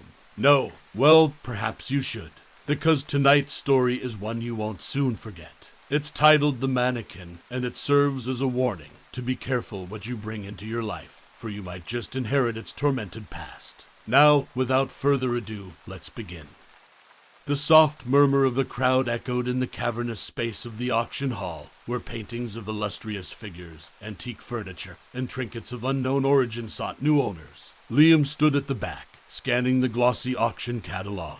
The worn lines on his face, evidence of a life spent more in worry than in leisure, tightened as he turned the pages. His boutique needed a fresh appeal, something to draw people in and make them talk.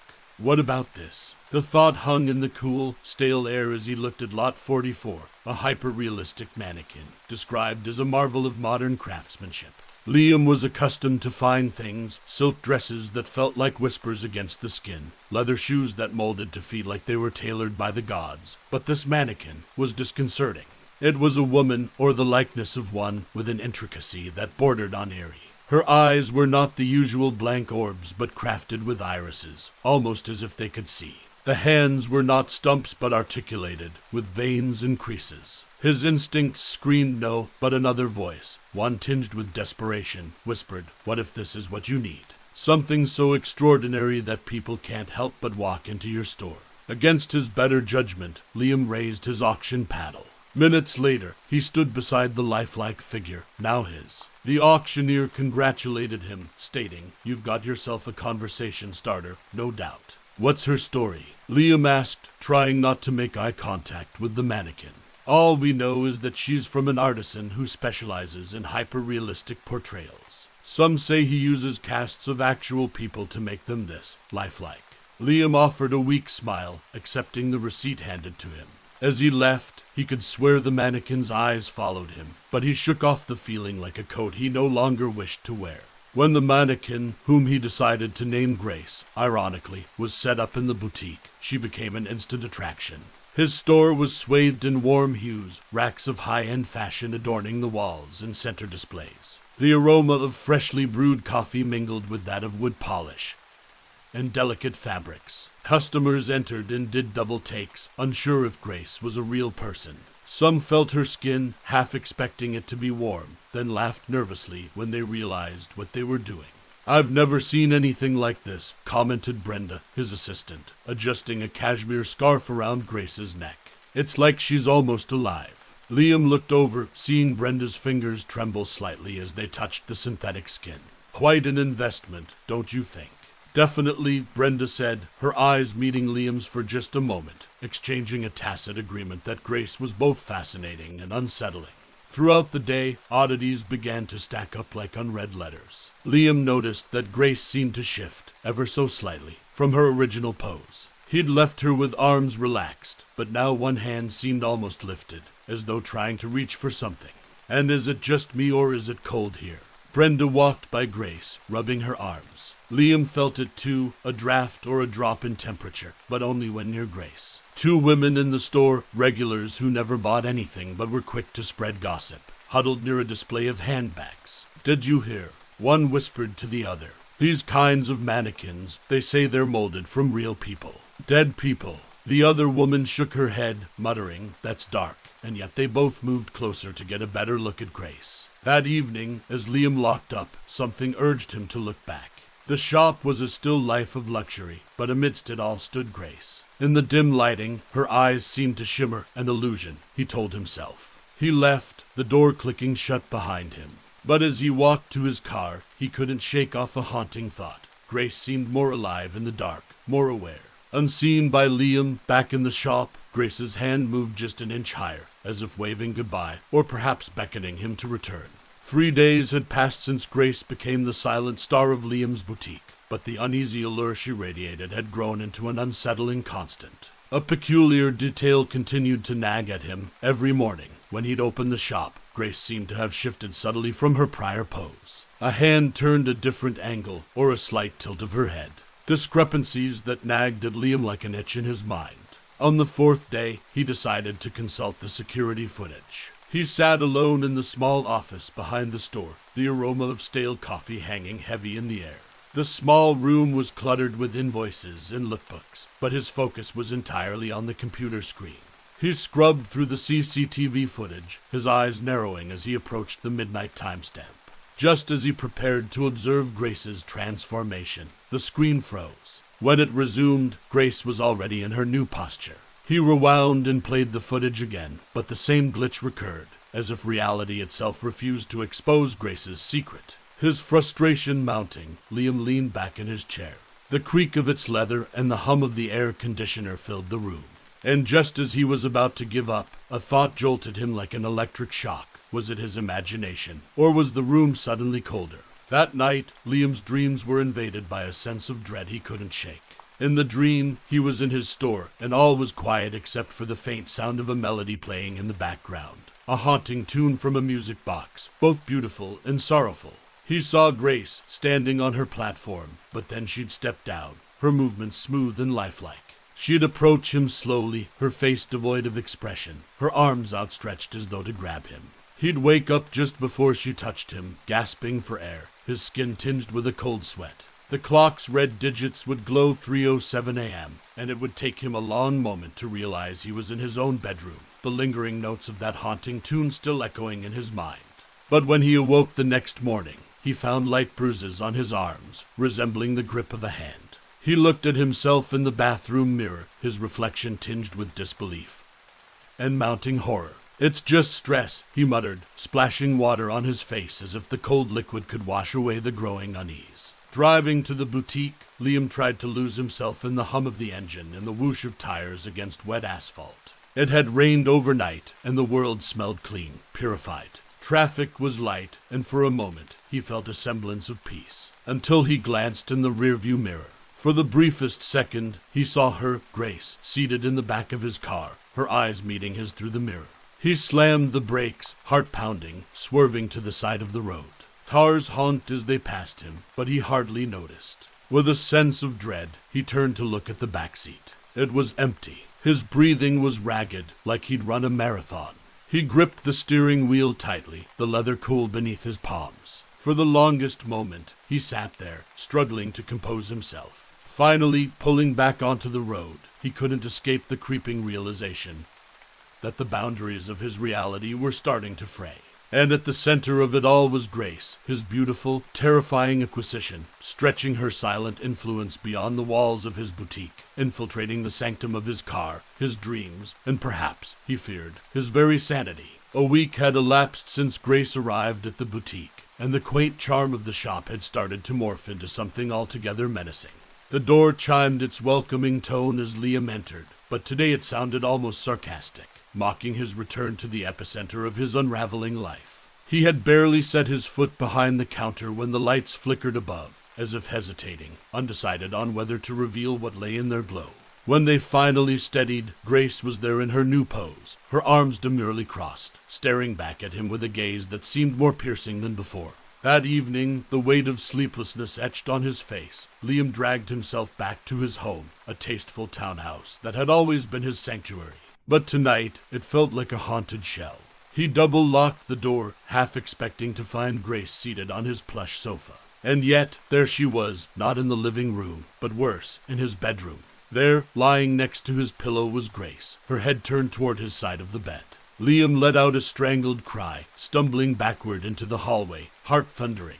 He bolted from his home, aimlessly driving through the labyrinth of midnight streets. His thoughts were a whirlwind. How did she get in? What did she want? Frantic and at his wit's end, Liam sought the advice of a paranormal expert, Dr. Nina Caldwell, a woman known for her scholarly demeanor and years of dealing with the inexplicable. Her office smelled of aged books and burnt sage, and when Liam recounted his tale, she listened, her eyes narrowing in thought. This isn't just a mannequin, Liam. You have a vessel, a conduit for a restless spirit, Dr. Caldwell finally said, her voice tinged with both gravitas and concern. And spirits bound to objects are often tied by a traumatic or intensely emotional event. You must find out what binds her, and soon. With a sense of dread thickening like dark clouds before a storm, Liam returned to a life he no longer recognized. Friends started to distance themselves. Family members offered excuses not to meet. It's just that I've seen her, man, standing at the edge of my driveway, staring at my front door. It's just not natural, his friend Marcus nervously explained over the phone, the connection filled with static, as though even the signal refused to carry the weight of their conversation. And then Liam noticed something else. Objects around him started to move. A displaced book here, a chair pulled out there, as if residual trails of a spectral inhabitant. Whispering voices filled the spaces he occupied, their ethereal tone muttering indiscernible words that he felt were laden with an urgent message, or a warning. Desperate to rid himself of the cursed object, he tried to return Grace to the auction house, only to find her back at his boutique the next day, as though she had never left. He tried to destroy her, smashing her into pieces, but she reappeared, whole and eerily pristine, in the locked trunk of his car. Everywhere he went, whatever he did, Grace was there. A sentinel to his fracturing world, she became the embodiment of an encroaching darkness, pulling at the frayed edges of his sanity. And as objects continued to move, lights to flicker, and the haunting murmurs grew louder, Liam began to understand that there were no more safe spaces left for him. Not in this world, and perhaps not even in the next. Liam's store, once a cornerstone of elegance and sophistication, became a theater of the bizarre and unsettling. The air grew thick, as though it carried a weight it couldn't bear. A woman named Megan, a loyal customer who always raved about the boutique, entered the store only to run out minutes later, ashen-faced and trembling. What happened, Megan? Liam asked, concern knitting his brows. She took a deep, shaky breath before speaking.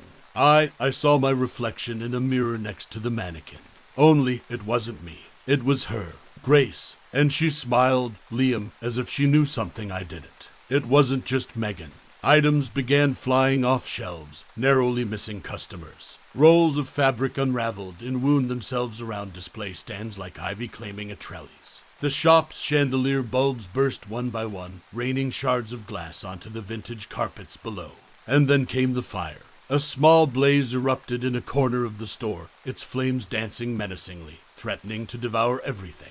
Just when the situation seemed irreversible, the fire extinguished itself, leaving not even a scorch mark. Each time something inexplicable occurred, Grace was at the center of it all, her limbs in new configurations, her eyes almost taunting. Haunted by these occurrences, Liam retreated further into isolation. He avoided eye contact. His voice took on a tremulous quality, and his eyes, those eyes, seemed to look past people as if he were expecting something horrific to manifest at any moment. His phone became an object of terror. Every time it buzzed with a text or call, he flinched, half expecting another account of a Grace sighting. Each notification pulled another thread from the fabric of his already fragile emotional state. Determined to find answers, Liam pored through old newspapers, scrolled through online forums, and visited obscure antique dealers. After days of endless searching, he stumbled upon a tragic story that turned his blood to ice. Grace was modeled after a woman who had lived during the early 1900s, a woman whose life was cut short under mysterious circumstances. She had been the object of affection for a craftsman, skilled but deeply jealous. When she attempted to leave him for another man, he was consumed by a rage so intense it defied the boundaries of life and death. Using a lock of her hair and personal belongings, he crafted the Mannequin as an eternal prison for her restless spirit, ensuring she would never leave him, even in death.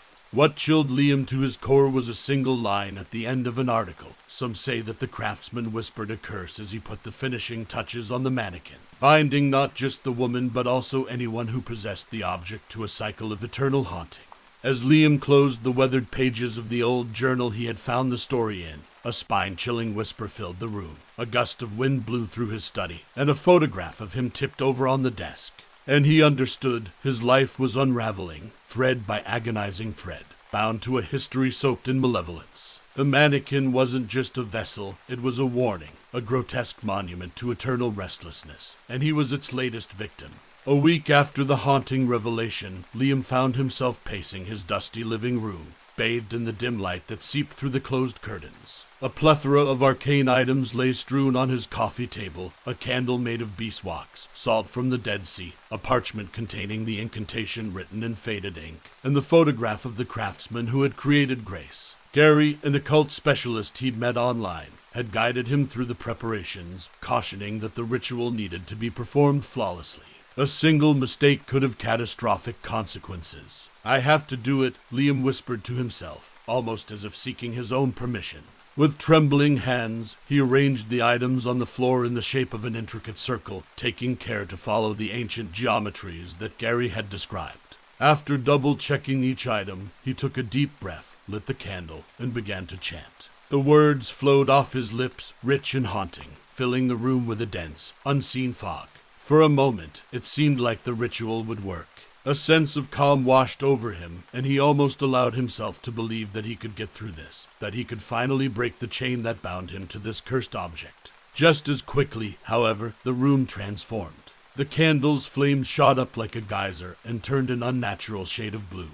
The walls of his home seemed to close in on him, as if they too were part of the curse. His own voice became twisted and distorted, turning the chant into a guttural growl. Then, as if disobeying the laws of physics, the beeswax candle melted at an impossible speed, pooling around the photograph of the craftsman until it burst into flames. An ear-piercing scream filled the room, and Liam felt a force slam into him, sending him sprawling across the floor. His vision blurred, and he felt a searing pain on his arm.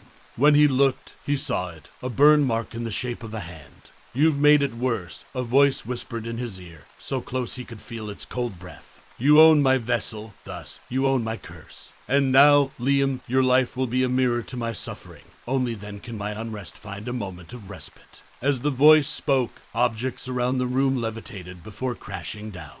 Pictures flew off the walls, shattering into pieces. His books erupted from their shelves, their pages tearing themselves apart midair, fluttering like wounded birds before falling lifeless to the ground. The Mannequin appeared at the threshold of the room, its eyes now glowing a vivid red, its lips twisted into a malevolent grin. And Liam felt it, another piece of his sanity cracking, splintering, a drop in an already overflowing pool of despair. Liam entered the aromatic space of Vanessa, a highly recommended occultist whose reputation of handling particularly nasty spirits had reached even his desperate ears. Her office was a maze of bookshelves filled with ancient tomes, walls adorned with sigils and symbols from a myriad of cultures, and the air was tinged with the musky scent of incense and aged paper. Vanessa herself was an enigma, her silver hair stark against her youthful face, her eyes flickering with both warmth and caution. "Ah, Mr. Liam, your case is troubling but not insurmountable," she said, gesturing for him to take a seat. "Are you prepared to face whatever needs to be done?" Swallowing a lump in his throat, Liam nodded. "I can't go on like this. I'm ready." Vanessa unfurled an ancient scroll on the desk between them.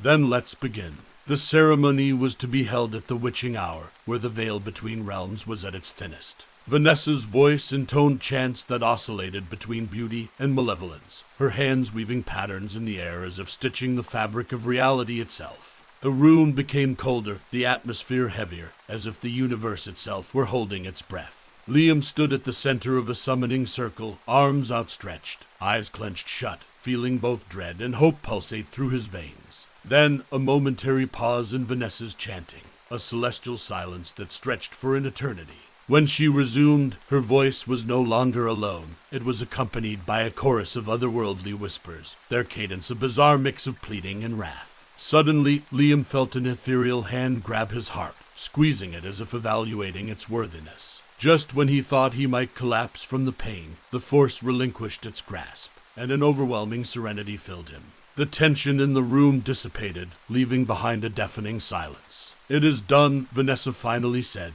breaking the quietude. "The binding is broken, the spirit freed. But remember, Liam, once a door to the other side is opened, it never fully closes." Days turned into weeks. Liam sold his store, ensuring the mannequin was destroyed, reduced to ash and scattered to the winds. His life regained some semblance of normality, but something in him had irrevocably changed. He felt it every time he looked into a mirror and saw the slight, vacant stare return to him, a missing part of himself, replaced by an abiding emptiness. The haunting had ceased, the physical threats were no more, but a haunting of another kind began to plague him. Now and then, when the world grew quiet, Liam would hear the faintest of whispers, as if carried by the wind, whispers that reminded him how tenuous the line was between the corporeal world and the abyss beyond. And though he had been released from his otherworldly tormentor, he understood that some doorways, once crossed, forever leave their imprint upon the soul. Well, dear listeners, there you have it. A tale of haunted objects, restless spirits, and the inescapable aftermath of dabbling in the unknown. I hope our story tonight has left you intrigued, disturbed, but most importantly, alive and well. So, the next time you find yourself in an antique shop or an auction, eyeing something that seems too peculiar to be mere artifice, remember the tale of Liam and his lifelike mannequin. Because some things, once acquired, cannot be returned. Sleep tight, listeners. And whatever you do, keep an eye on the inanimate objects around you. This is our Scary Stories signing off for tonight.